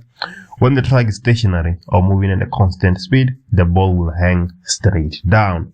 But when it is undergoing a constant acceleration, the ball hangs down at an angle theta, as shown in the diagram below. And the first question, 2.1, draw a free body diagram of all the forces acting on the ball for 2 marks. So if this question was for 3 marks, you would expect 3 forces on your free body diagram. If it was for 4 marks, you would expect 4 forces acting on your object. And then now that it is for 2 marks, we are only expecting 2 forces to be acting on the ball, right? So let's go ahead and identify those forces. The first force, obviously, it's always weight. Before you start thinking about any other force, you put weight first, and then you go through your situation. Here we also have the tension. the reason why our ball is hanging from the cargo, right? From the roof of the cargo. So to show the tension at an angle, there we have it. We have the tension and the weight. Why am I choosing to show the tension at an angle? Because in the diagram given, the ball is at an angle 2.2, 2.2.1. In this case, the mass of the ball is 50 grams and the angle theta is 18 degrees. Calculate the horizontal force on the ball. So horizontal force on the ball, the force along the x-axis is what we're looking for, right? Let's resolve that free body diagram first. We have the weight and we have Ty, the y component of the tension, and we have Tx. In this equation, we are looking for Tx, but we don't have the tension. Although we have the angle, we don't have the tension, right? So we cannot calculate Tx directly. What we can do, we can calculate the weight and equate it to Ty.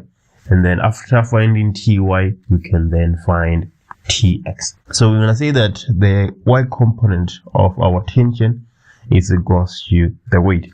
Our object is not moving upwards or downwards, so this equation should be true. So to find the y component of the tension, we're going to say tension, this angle here is 18 degrees. If this angle is 18 degrees, this angle here should be 72 degrees because this angle here is 90 degrees. So we're going to say tension sine of 72 degrees is equals to the weight. Our object weighs 50 grams. So that will be 50 divided by 1000 multiplied by gravity, right? Gravitational acceleration, which is 9.8. It's easy to see now that we're going to divide both sides by sine of 72. So divided by sine of 72, and then we do the same thing on the right hand side. We have to divide by sine of 72. And if you do that, you should get the tension being equals to 0.5152 newtons. So that is the entire tension. We are only interested on the x component. So now we're going to see that Tx is equals to the tension cos of theta. So what is our tension? We know that it is 0.5152 cos of 72 degrees. And if you put that in your calculator, you should get 0.1592 newtons. So there we go. We have the horizontal force acting on the pole. 2.2 magnitude of the acceleration of the track. As soon as I start hearing about acceleration, I'm thinking F net is equals to ma. We want the horizontal acceleration. There's only one force acting on the horizontal, which is Tx. So we're going to have Tx being equals to the mass multiplied by the acceleration. Tx is 0.1592. The mass is 50 divided by 1000 multiplied by the acceleration. So you can see here that we're just dividing both sides by 50 divided by 1000, and then we do the same thing on the left hand side, 50 divided by 1000. And if you put that in your calculator, you shall get an acceleration of 3.1842 meters per second squared. 2.3. A and B below are two identical blocks, each with a mass of 5 kgs, joined together by a light inextensible string. The blocks are being pulled with a force of 65 newtons at an angle of 40 degrees to the horizontal, as we can see. The two blocks accelerate to the right at an acceleration of 2.17 meters per second squared, and the tension in the rope is 26 newtons. Right, and then 2.3.1. Let's look at what the question says. Calculate the friction on each block. Let's start with block A. Right, so we don't have the coefficient of friction, so we cannot use FR is equals to the coefficient multiplied by the normal force. That is not going to work because we don't have the coefficient. What we can do instead is say that F net is equals to MA. So now we put in our tension on block A. So which forces are acting on block A? We have the tension, which is pulling it to the right. And then we have the frictional force, which is opposing. The normal and the weight, which we're not interested in, but anyway, yeah, they are acting on our object. So we're gonna have the tension minus the frictional force being equals to the mass multiplied by the acceleration. The force that is pulling the object minus all the forces that are opposing is equals to MA. So what is the tension? The tension is 26 and then minus frictional force. The mass of the object is 5 kgs and the acceleration is said to be 2.17. So minus frictional force is equals to 5 multiplied by 2.17 minus 26. So the frictional force acting on object A will be equals to 15.15 newtons. Right, that is the frictional force acting on block A.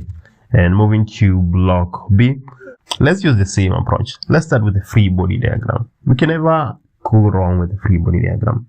So we have the weight, we have the normal force, we have the tension and the frictional force opposing, and then the force that is pulling, we have Fx, right, the x component of F, and then we have Fy, the y component of F, but we are only interested on the x component of F, right? Again, F net is still equals to MA. What do you do at this step? You say that the force that is pulling the object minus all the force that are opposing. Which force is pulling the object? That is Fx minus all the forces that are opposing. The tension and the frictional force being equal to MA.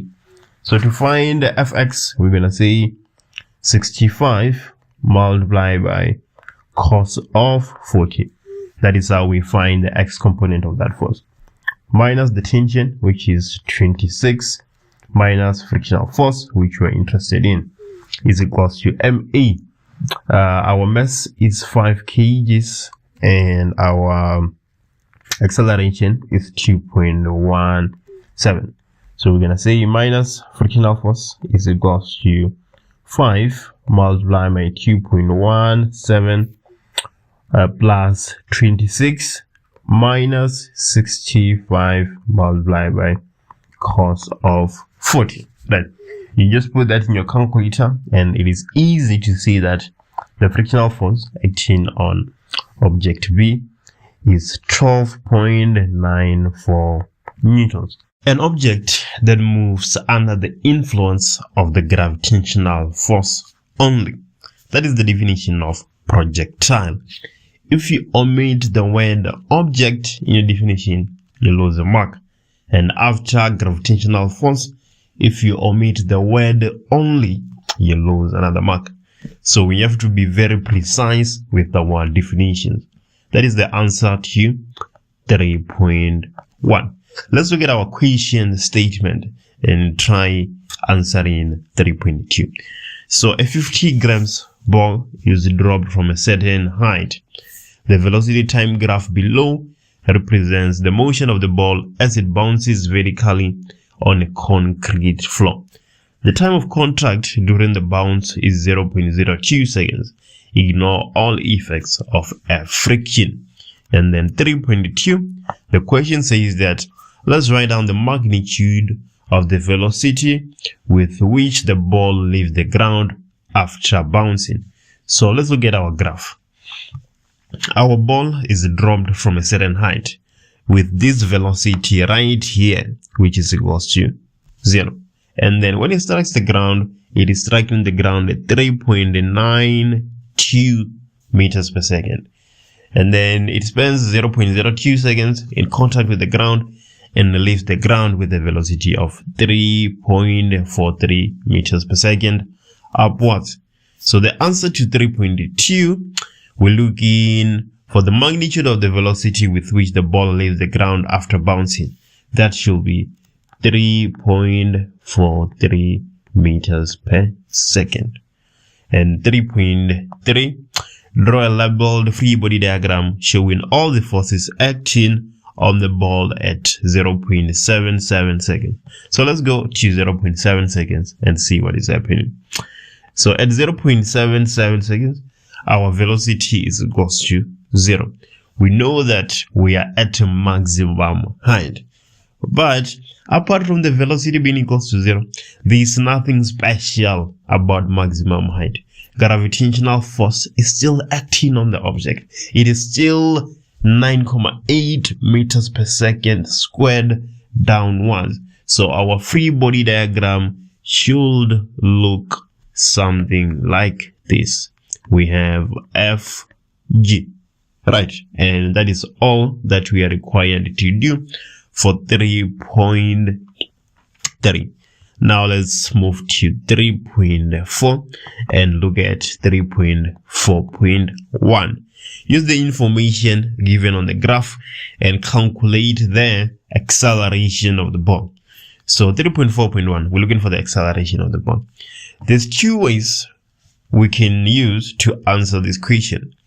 We can use equations of motion because we have VI, we have VF, and we have delta T. Another way we can find the gradient of our graph. The gradient of the VT graph will give you acceleration, and then the area will give you the displacement. So if we use equations of motion, our VI is equals to 0 meters per second because our ball was dropped, and VF is equals to 3.92 meters per second, the velocity at which we strike the ground. Then the acceleration is what we're interested in, and the time for that motion is 0.4.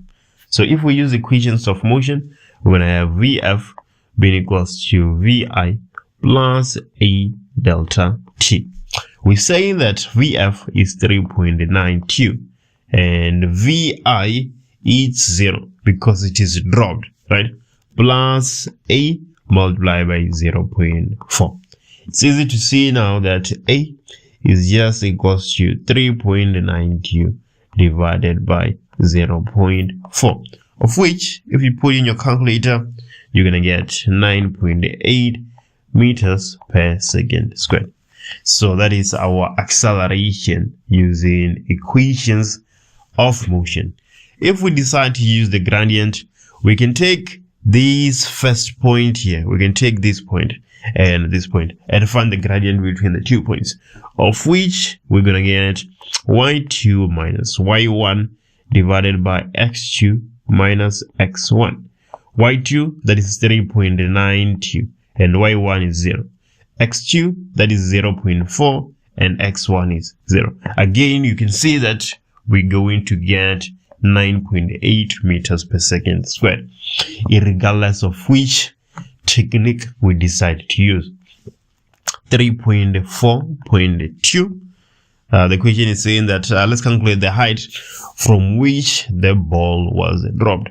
Again, two ways of answering the question: equations of motion or the area under the graph.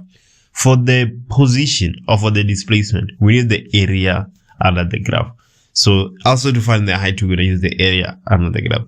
For the acceleration, we use the gradient of the VT. So you need to know which to use when. We don't just calculate the gradient all the time, right? So if we use the area under the graph, we're going to have area being equals to half base multiplied by height.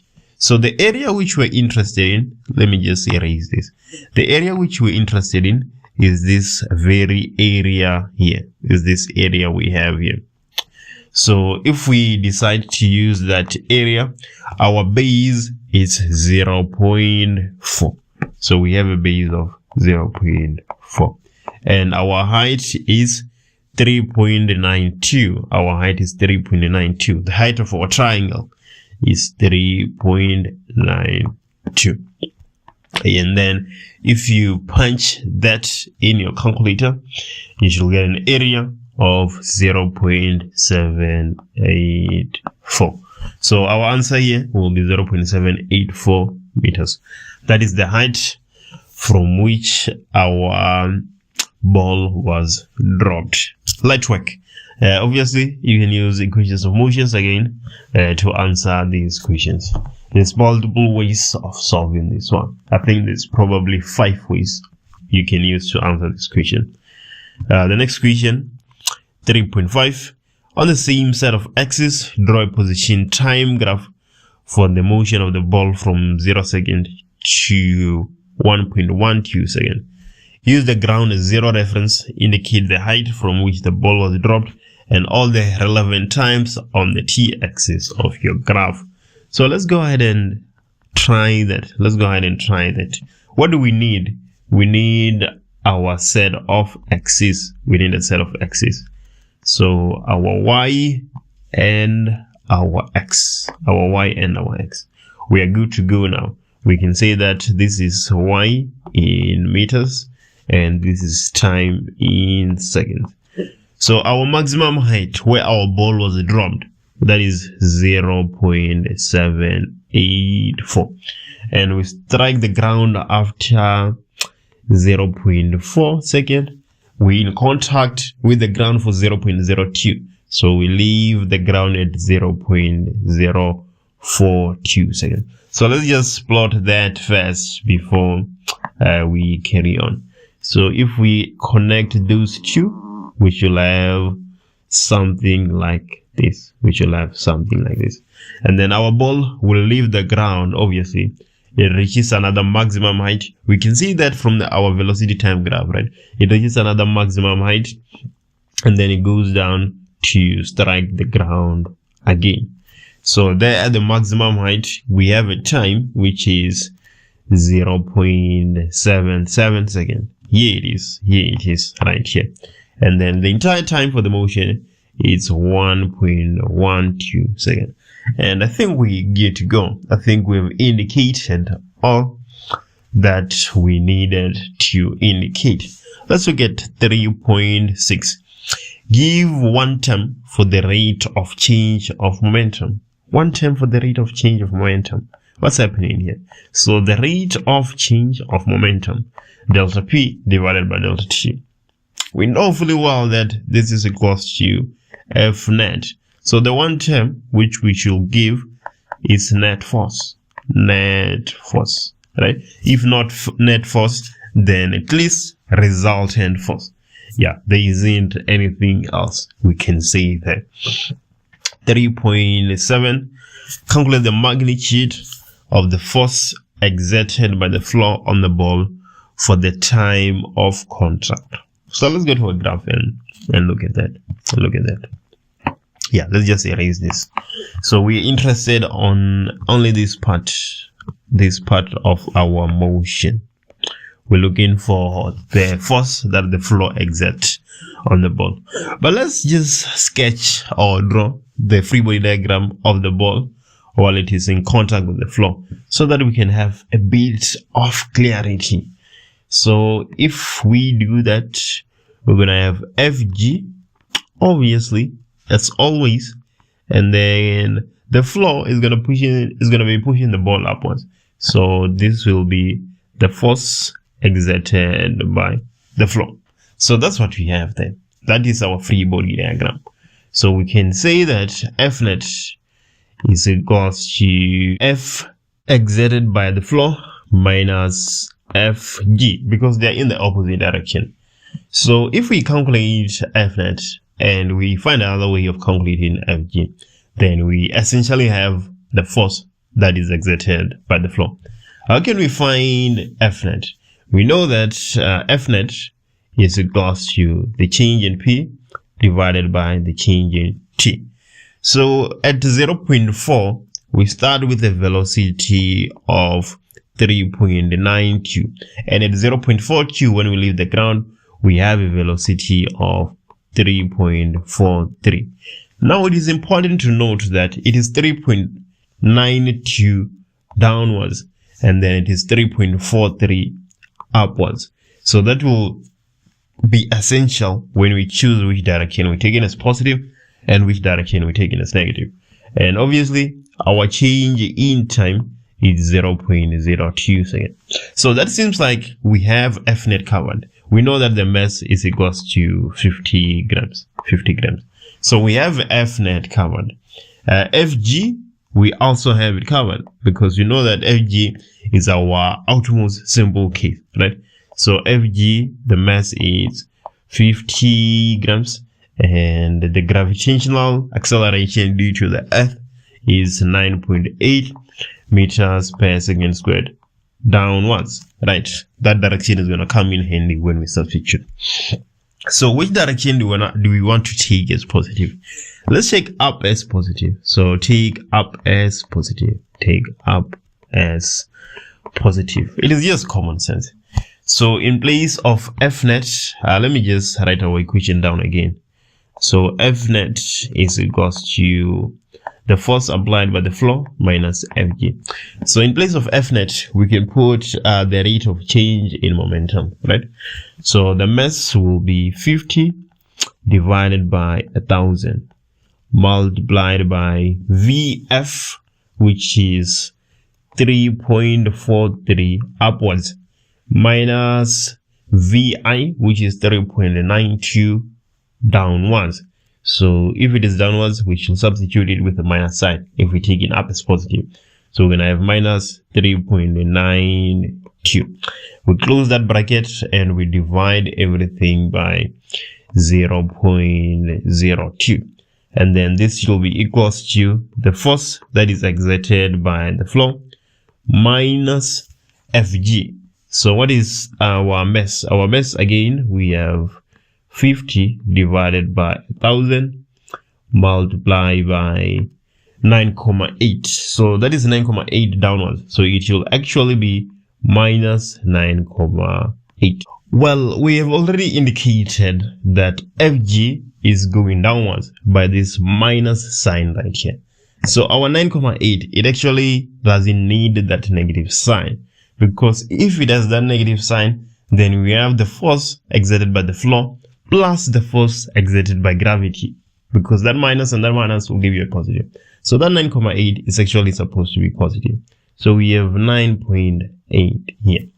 And now what you are left with is taking this term to the left hand side. And if we do that, we're going to get the force exerted by the flow being equals to. So now let's just drag and drop for the sake of time. So we duplicate that, and then we're going to have plus 50 divided by 1000 multiplied by 9.8. And that should give us 18.865 newtons. Right, 3.8. In 3.8, the question is saying, if a softer ball is used and the time of contact with the floor is increased while the change in momentum remains constant, how will it influence the force on the ball? Right, only increase, decrease, or remain the same? It is going to decrease, so the answer here is decreases. Why am I saying that? We have already deduced that F net is equals to the change in momentum divided by the change in time. So we're keeping the change in momentum constant. We're saying that it is the same. If we increase the change in time, F net would decrease. Why are we saying so? F net is inversely proportional to the time of contact. Conservative force, it is a force in which the work done in moving an object between 2 points is independent of the path taken. So that is 4.1, right? If we move to 4.2, the question is saying that let's name the conservative force in the diagram above, right? Without even looking at the diagram, I know that in our context, in our scope, we have only one conservative force, which is force of gravity or gravitational force. So the answer for 4.2 is force of gravity. That's the only conservative force we talk about in our scope. Moving to 4.3 is saying that let's take the work energy theorem in words. So we have work net being equals to the change in EK, and that in words goes as follows: the net work done on an object is equals to the object's change in kinetic energy. So the net work done on an object is equals to the object's change in kinetic energy. Basically, you just explaining the formula, right? Because it's easy to see from the formula that the net work done on an object is equals to the object's change in kinetic energy. 4.4.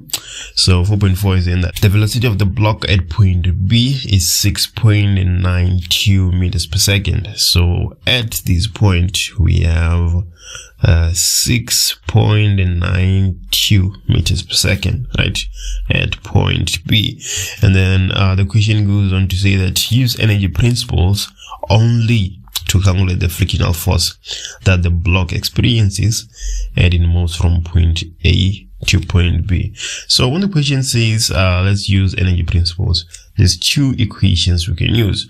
Work net is equals to the change in EK, and then work done by non-conservative forces is equals to the change in EK plus the change in EP, the potential energy, right? So I'm gonna go ahead and use the second equation to answer our problem, and then you guys can use the first one so that we can see if we end up at the same answer. So let me go ahead and do that, right? But then before I answer any question, I have to draw a free body diagram, right? So that I can see clearly what is going on. So if I go ahead and do that, so the block is going down. As it is going down, we know that there is the weight, which we can resolve to weight parallel and weight perpendicular, right? And then we have the normal force and we have the frictional force, right? So if you look at the forces acting parallel the surface, we have the frictional force and weight parallel, right? But then we know that force of gravity is conservative, right? So if I'm using the second equation, which says that the work done by non-conservative forces, then the only force I will consider is friction, right? So if I go ahead and do that, I'm gonna have frictional force multiplied by delta x multiplied by cos of theta, right? So that is supposed to be equals to the change in EK plus the change in EP, right? So if we go ahead and compute that, we're gonna get a half mvf squared minus a half mvi squared, and then plus mgh final minus mgh initial, right? And if we go ahead and substitute, friction is what we're looking for, so we're just going to have fr then, and then multiply by delta x, which is equals to 8 meters, right? The displacement of the object, and then multiply by cos of 180. When you're calculating the work done by friction, it will always be cos of 180 because it always acts in the opposite direction. And then that will be equals to a half. The mass of the object is 2 kgs. And then velocity final, it's here, right? We've talked about it, 6.92. So we have 6.92 squared minus a half the mass of the object, which is 2, and then velocity initial, which is 2 meters per second, right? We square that, and then we have plus mgh final. So the mass is 2 kgs, and then G, gravity, is 9.8, and then the height final. So now we have a problem. We need the height in order to use that equation, and we don't have it, right? So let's look here. We need that side. Yeah, we need the height. So what we have an angle and the hypotenuse, right? So it's easy to see that we can go ahead and say that, let me just do it here real quick. Sine of theta is equals to the opposite, which is our height, right, divided by the hypotenuse. So we're gonna have sine of 30 being equals to the height divided by 8. So the height is equals to 8 multiplied by sine of 30, which is equals to 4. So our height is equals to 4, right? So let's go ahead and solve our problem. So here we're gonna have so the height final. So we're coming from a height of 4, right? And then we go in here at B where the height is 0. So the height final is 0. And then height initial is the one that is equals to 4, right? So we're gonna get minus 8 frictional force is equals to, and then if you compute the right hand side, you're gonna get minus 34.5136. And then if we divide both sides by minus 8, so let's just go ahead and do that. Dividing both sides by minus 8, we're gonna get the frictional force being equals to 4.31 newtons. So that is 4.4, right? Let's do 4.5 real quick. So 4.5, the question is saying that the coefficient of friction for the last horizontal stretch after point B is 0.35.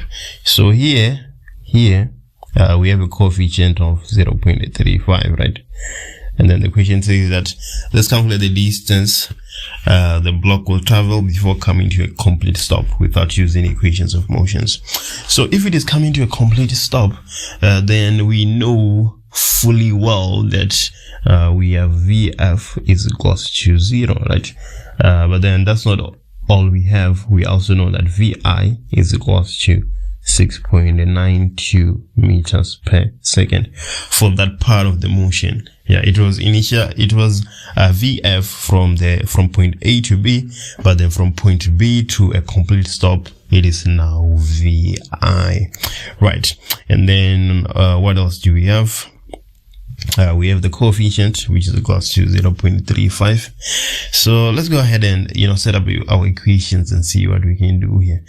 So we can use work net is equals to the change in EK, and we are governed by the variables you have, right? If you have VF and VI, you're most likely going to use this equation or that other one. So we're not just choosing it in randomly, we are guided by the variables we have. So now all we have to do is draw a free body diagram for the object. You're gonna see real quick that the only force acting is frictional force, right? Because even though the weight is acting on a flat surface, it does 0 work. We have the normal, it always do 0 work. So we're gonna have the work net being the force done by friction multiplied by delta x multiplied by cos of theta being equals to a half mvf squared minus a half mvi squared. So frictional force, the frictional force will be the coefficient multiplied by the normal force. We know that fully well, right? So the coefficient is 0.35 and the normal force is mass multiplied by gravity. So that will be 2 multiplied by 9.8, and then we have delta x, and then the angle that we have there is obviously cos of 180, right, for frictional force, and that should be all equals to, so I'm running out of space, so I'm just gonna write it here. So that should all be equals to a half the mass is 2 kgs, and velocity final, we know that it is 0 if we go into a complete stop, right? And then minus half 2 kgs, and then the initial velocity is 6.92 squared, right? So now all we need to do is just solve the right hand side and look for delta x, right? So if you do that, you're gonna get minus 6.86 multiplied by delta x is equals to the right hand side. So let me just put that in my calculator real quick and see what I get here. So I'm getting minus 47.8864, and then it is easy to see that we're going to divide both sides by minus 6.86, right? And then if we do that, we're gonna get delta x being equals to 6.98 meters. I don't think it was necessary to make the car look so animated, but it doesn't affect us with anything. Let's look at 5.1.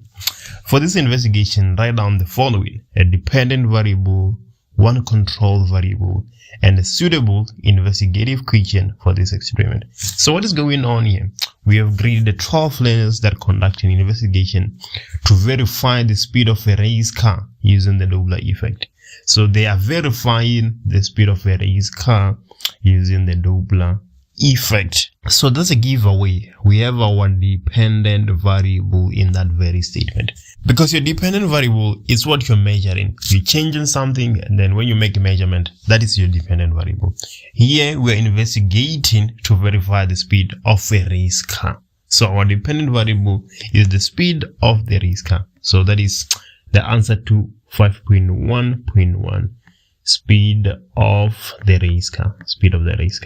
So let's continue reading and see if we can extract the control variable and a suitable investigative question for this experiment. A race car driving around a race course at a constant speed emits a single frequency of 200 Hz. A learner records the sound using a cell phone as the car approaches him and after passing him. So what will we say is our control variable in this experiment? So the answer to 5.1.2, our control variable is our speed of sound in air. Right? We need the speed of sound in air to remain constant. It's going to have an effect on our results. So we need to ensure that the speed of sound in air is controlled. How can you possibly control the speed of sound in air? It will be wise to do your experiment in a very short period of time, because if you prolong it, then the humidity will most likely change as the day progresses and your results are going to be affected. 5.1.3, a suitable investigative question for this experiment. What is the relationship between the change in the frequency that will be observed relative to the speed of the vehicle? What is the relationship between the change in the frequency that will be observed relative to the speed of the vehicle? That is 5.1. And moving to 5.2. So when playing back the sound recorded on the cell phone in the presence of an oscilloscope, a difference in frequency of 67.15 Hz was registered. Use the information above to calculate the speed of the race car. Take the speed of sound in air as 340 meters per second. So there's actually 3 ways you can use to answer this question, because it is a bit open-ended, right? You're only told that there's a difference in frequency of 67.15 Hz. Is this difference when the car is moving towards or when the car is moving away? You're not told. So you can make a calculation and solve your equation as if the car was moving towards and as if the car was moving away. And then by doing that, you're going to get different answers, which are all correct. So let's just make calculation for when the car is moving towards, right? So we're going to have FL being equals to V plus or minus VL divided by V plus or minus VS multiplied by the frequency of the source. So there's a difference in frequency of 67.15 that was registered, right? So the frequency emitted by the source, that is 200 hertz. If we're saying that we're considering the case where the car is moving towards, then we can see FL will be equals to 200 plus the difference that was observed. And then for a person who's taking the case where the car is moving away, then it's going to be 200 minus 67,15, because you would expect the frequency observed to decrease, right? And then in our case, the frequency observed, we're expecting it to increase. So we have Fs, we have FL, and we have V. It is given to us as 340 meters per second. So if we go ahead and substitute, we're going to have 267.15 being equals to 340. The velocity of the listener is stationary, right? So we can just leave that, divided by 340, and then the velocity of the source. For our case, the car is moving toward, so we're going to have minus Vs multiplied by the frequency of the source, which is 200. So we can divide both sides by 200 to get 267.15 divided by 200 is equals to 340 divided by 340 minus 4s, right? And then if you cross multiply, we're gonna get 200 multiplied by 340 being equals to 267.15 multiplied by 340 minus 267.15 Vs. Obviously, we're going to take this term to the left hand side. If we do that, we're going to get 200 multiplied by 340 minus 267.15 multiplied by 340 being equals to minus 267.15 Vs. And then I can divide both sides by the coefficient of Vs, which is minus 267.15 divided by minus 267.15, right? So we're gonna get Vs being equals to 85.46 meters per second, right? If you take the case where the car is moving towards, you're gonna get something around 170 meters per second, right? So that is what is so weird about this question. Moving to 5.3, the spectrum of light from most stars contains lines corresponding to helium gas.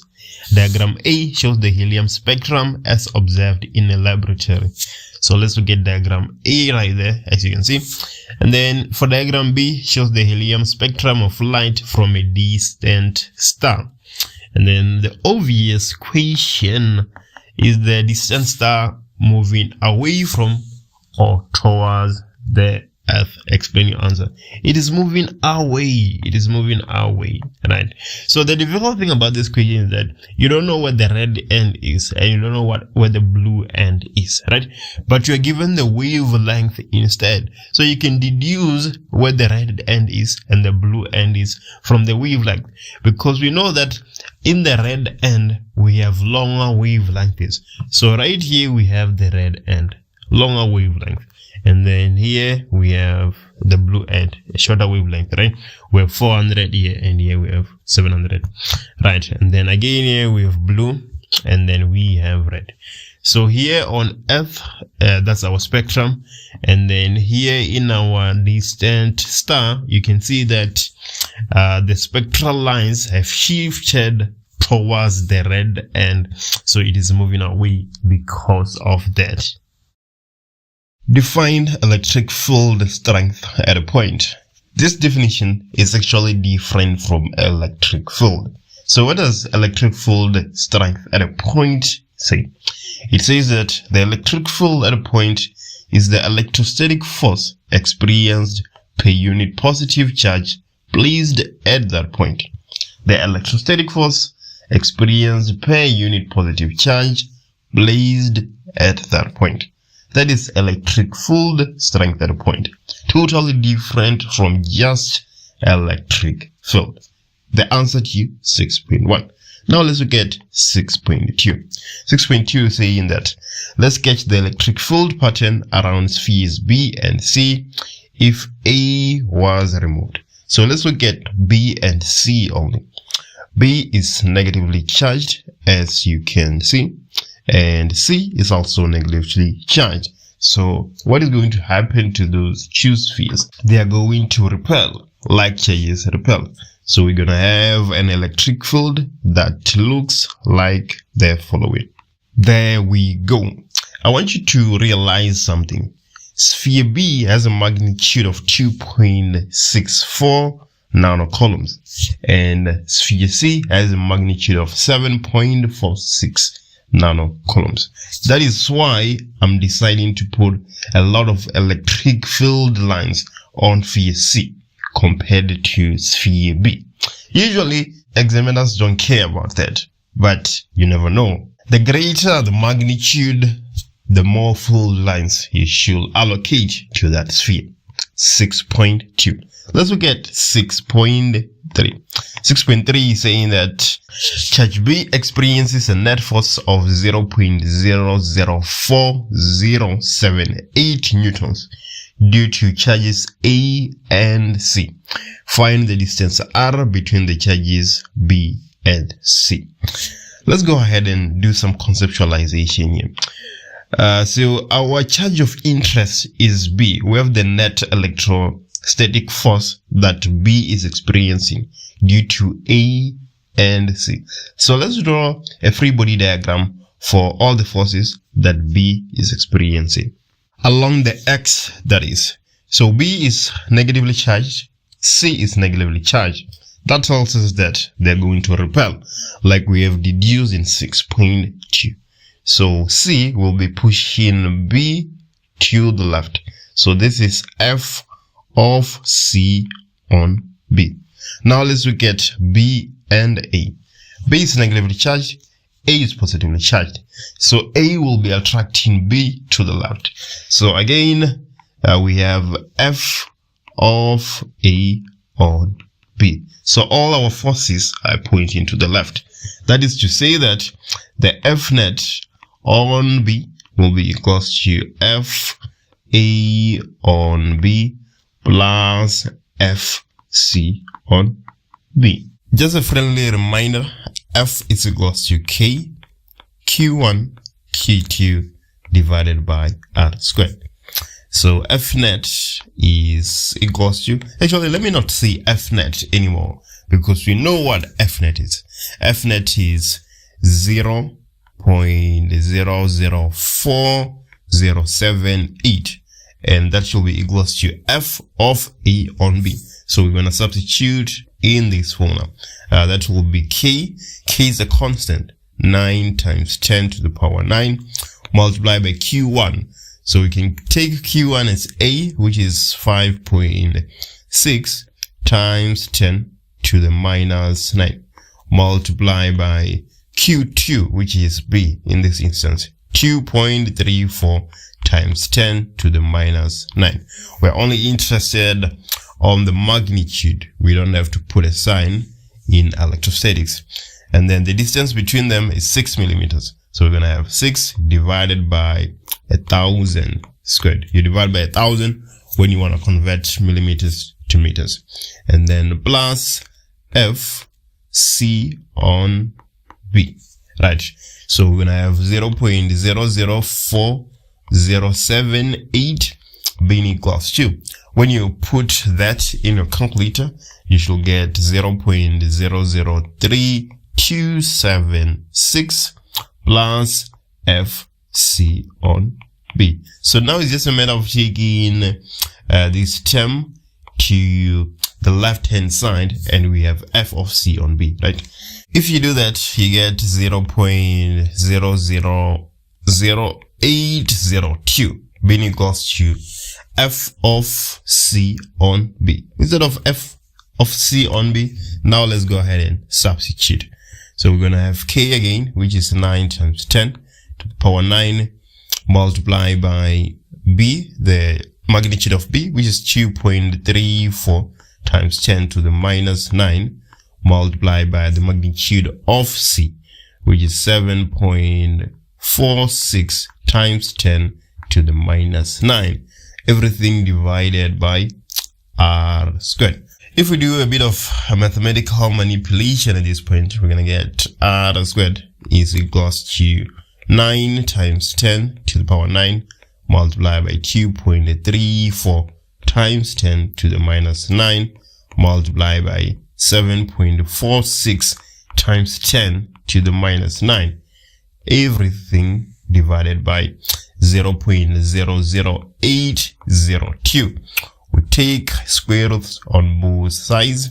R is equals to 0.014 meters. And just like that, we have solved 6.3. Let's look at 6.4. So 6.4, charges A and B are allowed to touch and then moved back to the original distance between them. Calculate the new charge on each sphere. So when charges are allowed to touch and then separated, we say that Q nu is equals to Q1 plus Q2 divided by 2. But then in this formula, we actually have to account for whether a sphere is positively charged or negatively charged. For A, we can say that 5,6 times 10 to the minus 9 plus Q2, which is B, minus 2.34 times 10 to the minus 9 times 10 to the minus 9, right, divided by 2. The answer here should be equals to 1.63 times 10 to the minus 9 columns. 6.4.2. Explain the change, if any, to the fold pattern between B and C. So initially they were all negative, and now B, our sphere B is now positive. Our sphere B is now positive and C is still negative. So they're now going to attract. So what happens to the electric field lines when two spheres are attracting? What do they look like? The variable resistor R is set at a resistance of 3.5 ohms. So instead of having that R there, let's put 3.5 ohms. And then the first equation, 7.1.1. Let's calculate the total resistance of the circuit, including the battery. Right. So we're going to have RT being equals to RS plus RP. But we are required to include the resistance of the battery. So let's have plus the small r, which is our internal resistance, by the way. The resistance in series is just going to be the resistance of this variable resistor. It's the only resistor that is in series, right? R1 plus R2 and so on. This is sort of the formula we use. But then in this instance, we only have one resistor in series. So we're just going to have 3.5 ohms. And then now, let's go ahead and find the resistance in parallel. We're going to have 1 divided by RP being equals to 1 divided by R1 plus 1 divided by R2 plus 1 divided by R3 and so on. So we're going to have 1 divided by RP being equals to 1 divided by R1. So the resistors in parallel, this 10 ohm resistor is in parallel with this 30 ohm resistor. Why am I saying so? I'm saying so because the current flows from the positive terminal to the negative terminal. So when the current is flowing at this point, it divides. A proportion of the current comes to this path and another proportion of the current comes to this path. So that is why we're saying that those two resistors are in parallel with each other. So we're going to have 1 divided by 10 plus 1 divided by 30. So RP is equals to 1 divided by 10 plus 1 divided by 30 to the minus 1. If you put that in your calculator, you should get 7.5 ohms. So there we go. We have RP. The internal resistance is given to us right here is 0.6 ohm. So that is to say that RT, the total resistance, will be equal to the resistance in series, which is 3.5, plus the resistance in parallel, which is 7.5. And then lastly, the internal resistance, which is 0.6. You add all that and you'll get 11.6 ohms. And that is the total resistance of our circuit, including the battery. Let's move to 7.1.2. 7.1.2. Let's find the current measured by ammeter A2. Let me just remove these lines so that we can have a bit of clarity. We're looking for the current in this ammeter A2. We're looking for the current in this ammeter A2. So what are we looking for? We're looking for the current. It will be quite easy to find the current if we had the voltage and the resistance, right? But it seems like we have the resistance. There's a heater there with a resistance of 10 ohms. So our resistance is covered. We know that it is equal to 10 ohms. What we can actually do here, we have VT. We have the total voltage, right? And then we have the total resistance. We can find the total current. And then by finding the total current, we can then find VP. So let's go ahead and say that VT is equals to IT multiplied by RT. The total voltage is equals to the total current multiplied by the total resistance. The total voltage, that is 24 volts. And then the total current is what we are interested in, right? And then the total resistance, we calculated it to be 11.6. So IT will just be, so now it's just a matter of saying 24 divided by 11.6, which is equals to 2.069 ampere. So right, there we go. We have IT. Now that we have IT is just taking us a step closer to our answer. We're not looking for IT. We're looking for the reading on A2, and A2 doesn't read IT. So we can say that VP is equals to IT multiplied by RP. If you use this formula, you're going to be able to find the voltage that the heater experiences, or the total voltage on that path, that is. So VP will be equals to 2.069 multiplied by RP. I think RP is supposed to be 7.5. RP is supposed to be 7.5. And if you put that in your calculator, you shall get 15.53 volts. So now we have VP. Let's go back to our initial information. Now we have VP. We can say that this V here is equals to 15.53 volts. So now we can go ahead and find our current, because we have VP. We're going to say that the current on that path will be equals to VP divided by the resistance on that path. So VP, that is 15.53, and then the total resistance on that path, it is 10 ohm. So it's easy to see now that the current there on that path should be 1.55 amperes. And now we have answered 7.1.2. 7.2, the variable resistor is now adjusted to have an even higher resistance value. So the resistance of the variable resistor is increased. So we no longer have 3.5 here. We probably have 10 or something. Whatever number is greater than 3.5. The question is saying, how will this affect the power dissipated by the heater? Right? Only increase, decrease, or remain the same. So what is the equation for power again? Power is equals to I squared multiplied by R.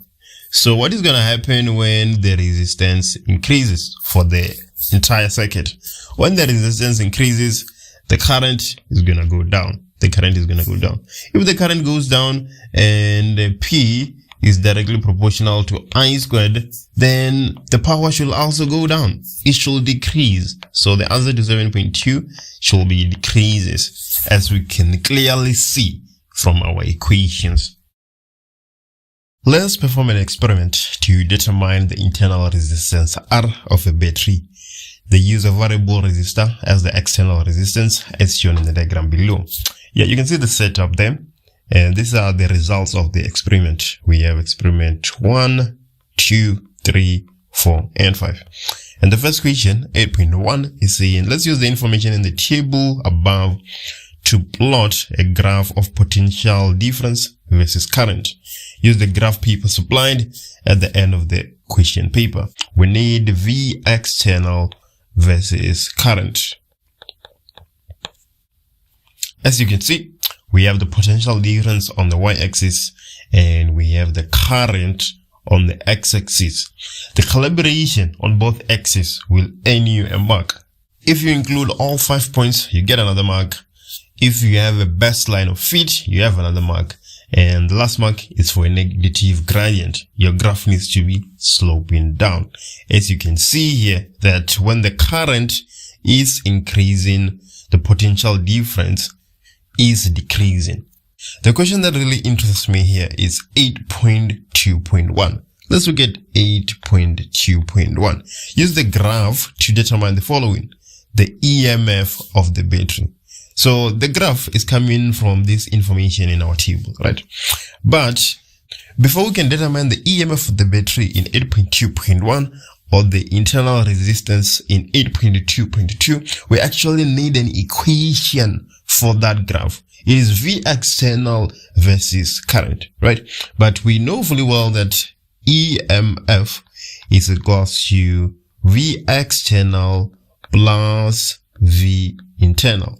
We need V external to be the subject of our formula, right? So we can say that V external is equals to EMF minus V internal.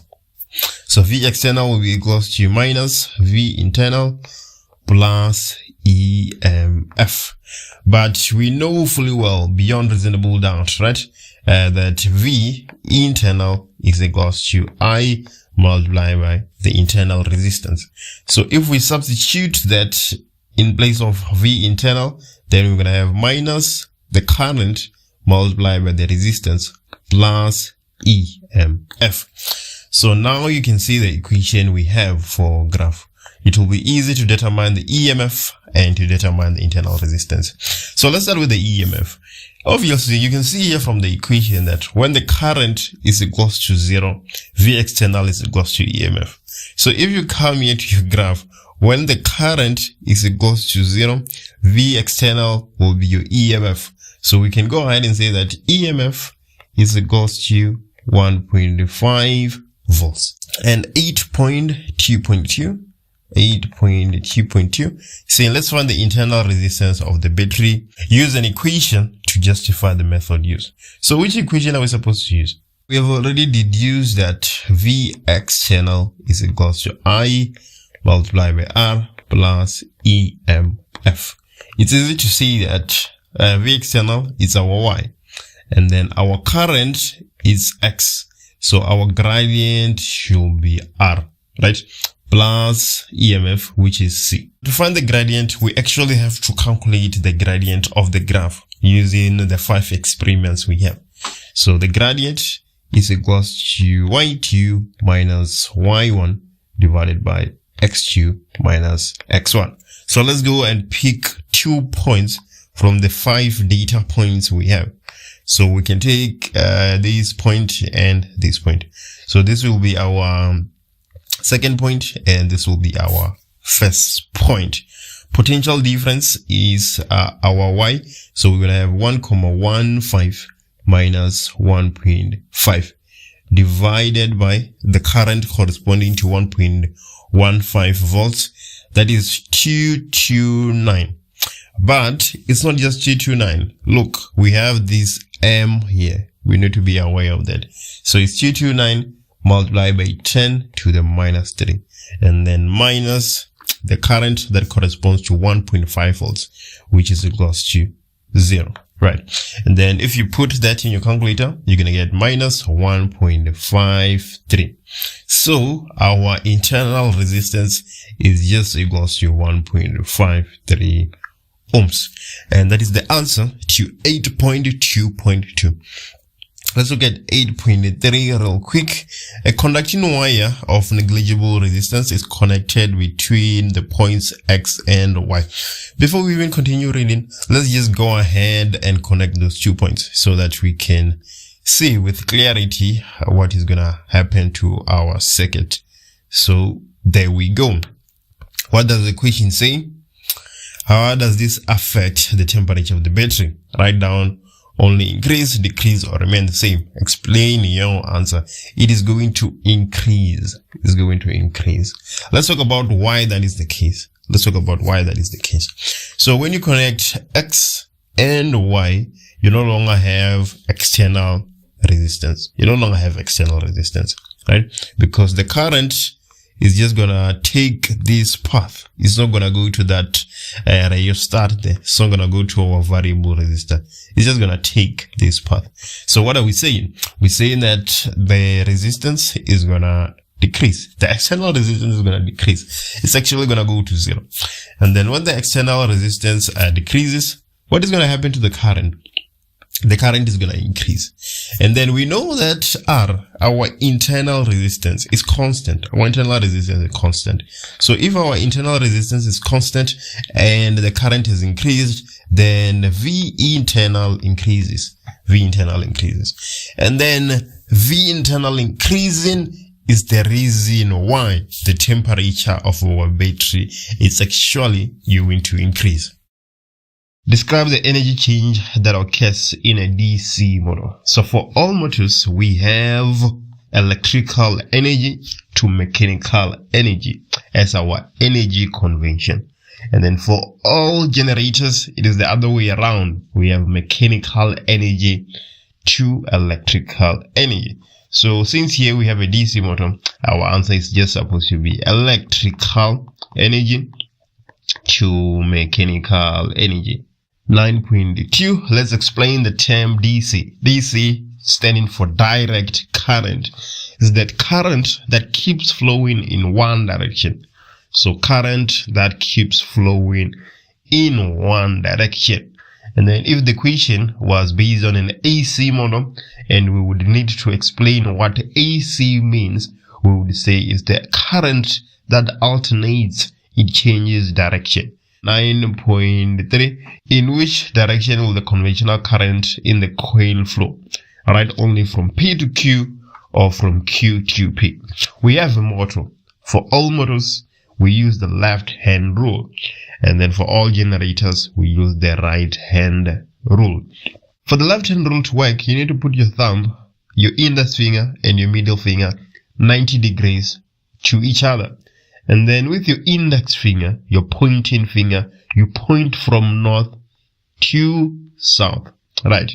And then if you do that, your thumb is going to be pointing up if they are indeed at right angle with each other. And then your middle finger will be pointing from Q to P. And then this middle finger that is pointing from Q to P is the direction of the current. So the answer to 9.3 is Q2P. If it was a DC generator, we would be using the right hand rule. We will do the same thing, but now using the right hand. On motors, we use the left hand. Right. 9.4. Explain the change that needs to be made for this motor to be an AC motor. So without being told that this is a DC motor, we can tell by the presence of this split ring. We have these split rings right here. So if you want to change this DC motor to an AC motor, we have to replace that split ring. We have to replace the split ring with slip rings. Don't confuse the two. For DC, we have split ring, and for AC, we have slip rings, right? And 9.5. Let's look at 9.5 and do some calculation. A heater level 2000 watts, 220 volts and 50 hertz is connected to an AC circuit. Calculate the maximum current that flows through the heater. Right. So we have the power average given to us as 2000 watts. and then we have VRMS, which is 220 volts. And in order to find the maximum current, we will need IRMS first. Why am I deciding that this voltage that is given is VRMS and not Vmax? How do I know that it is VRMS and not Vmax? It is because this heater is connected to an AC. When an appliance is connected to AC, the current is IRMS and the voltage is VRMS. You should put that in mind so that you know what to do the next time you get a question like this. So now we can say that the P average will be equals to VRMS multiplied by IRMS. Nothing new, because we know from electricities that the power can be equal to the voltage multiplied by the current. Nothing surprising there. So the power average, that is 2000 watts, VRMS just 220 multiplied by IRMS. We just divide both sides by 220 and get that IRMS is equals to 9.09 ampere. Another way of finding IRMS is by saying that IRMS is equals to Imax divided by square root of 2. So you can see here what we have to do now. We're going to say that Imax is equals to IRMS multiplied by square root of 2. So we have 9.09 multiplied by the square root of 2. If you put that in your calculator, you should get 12.86 ampere. The minimum frequency of light needed to emit electrons from a certain metal surface, that's what we call threshold frequency. The answer to 10.1. Let's look at 10.2.1. Let's calculate the work function of cesium. Let's calculate the work function of cesium. Let's go through our information and see what we have. How can we potentially calculate the work function of cesium? So we have a photoelectric cell which is connected in a circuit. The lowest frequency of light that will emit electrons from its cesium surface is 5.1 times 10 to the 14 Hertz. So we have the threshold frequency, which is equals to 5.1 times 10 to the power 14 Hertz. Right. And then we can calculate the work function using the threshold frequency, because the work function is equals to Planck's constant multiplied by the threshold frequency. So this will be equals to H. Planck's constant obviously is a constant, as the name says. It is 6.63 times 10 to the minus 34 multiplied by the threshold frequency, which is 5.1 times 10 to the 14, and this is equals to 3.38 times 10 to the minus 19 joules. We have our work function. This is the minimum amount of energy required for an electron to be emitted. 10.2.2, we're calculating the amount of energy carried by the incident photons of violet light. So we have violet light of wavelength 400 nanometers that is incident on our cesium surface. So the amount of energy, if you are given a wavelength, will be equals to Planck's constant multiplied by the speed of light divided by the wavelength. If you're given the frequency, then it's just Planck's constant multiplied by the frequency. But I'm sure you know that. Again, Planck's constant, that is 6.63 times 10 to the minus 34 multiplied by C, which is speed of light, 3 times 10 to the power 8 divided by the wavelength of the incident light of the violet light, which is 400 times 10 to the minus 9. Now it's just a matter of putting that in your calculator to get 4.97 times 10 to the minus 19 joules, Let me just write that again. to the power minus 19 joules. So let me show you something. This is the amount of energy from the light that is incident on our surface, and then this is the amount of energy that is required. So you can see that the amount of energy that is incident is greater than the amount of energy that is required. So when those photons are ejected from the surface, they're going to have a kinetic energy. They're going to have some form of kinetic energy, right? 10.2.3, the maximum kinetic energy of the photoelectrons emitted from the cesium surface when violet light shines on it. So now we actually need that kinetic energy, which I was talking about in 10.2.2. Well, our energy is equals to H multiplied by the frequency, of which the frequency can be C divided by wavelength.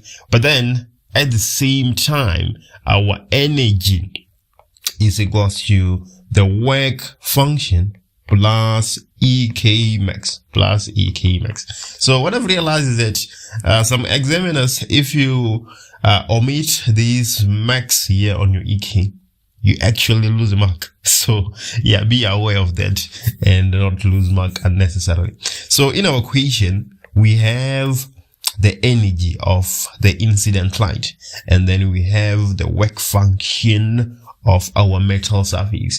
Now we need EK max. It's just a matter of direct substitution and making EK max the subject of the formula, solving for X, basically easy max. So EK, not EK max, but then the energy is equals to 4.97 times 10 to the minus 19. This will be equals to the work function, which is 3.38 times 10 to the minus 19 plus EK max. For the faint-hearted ones, we just take in this term to the left-hand side and we are done with our equations, right? And then if you subtract 3.38 times 10 to the minus 19 from 4.97 times 10 to the minus 19, you're going to get EK max. So we have EK max being equals to 1.59 times 10 to the minus 19 joules. So that is the maximum kinetic energy of the electrons that have been emitted from the cesium metal surface when violet light is incident.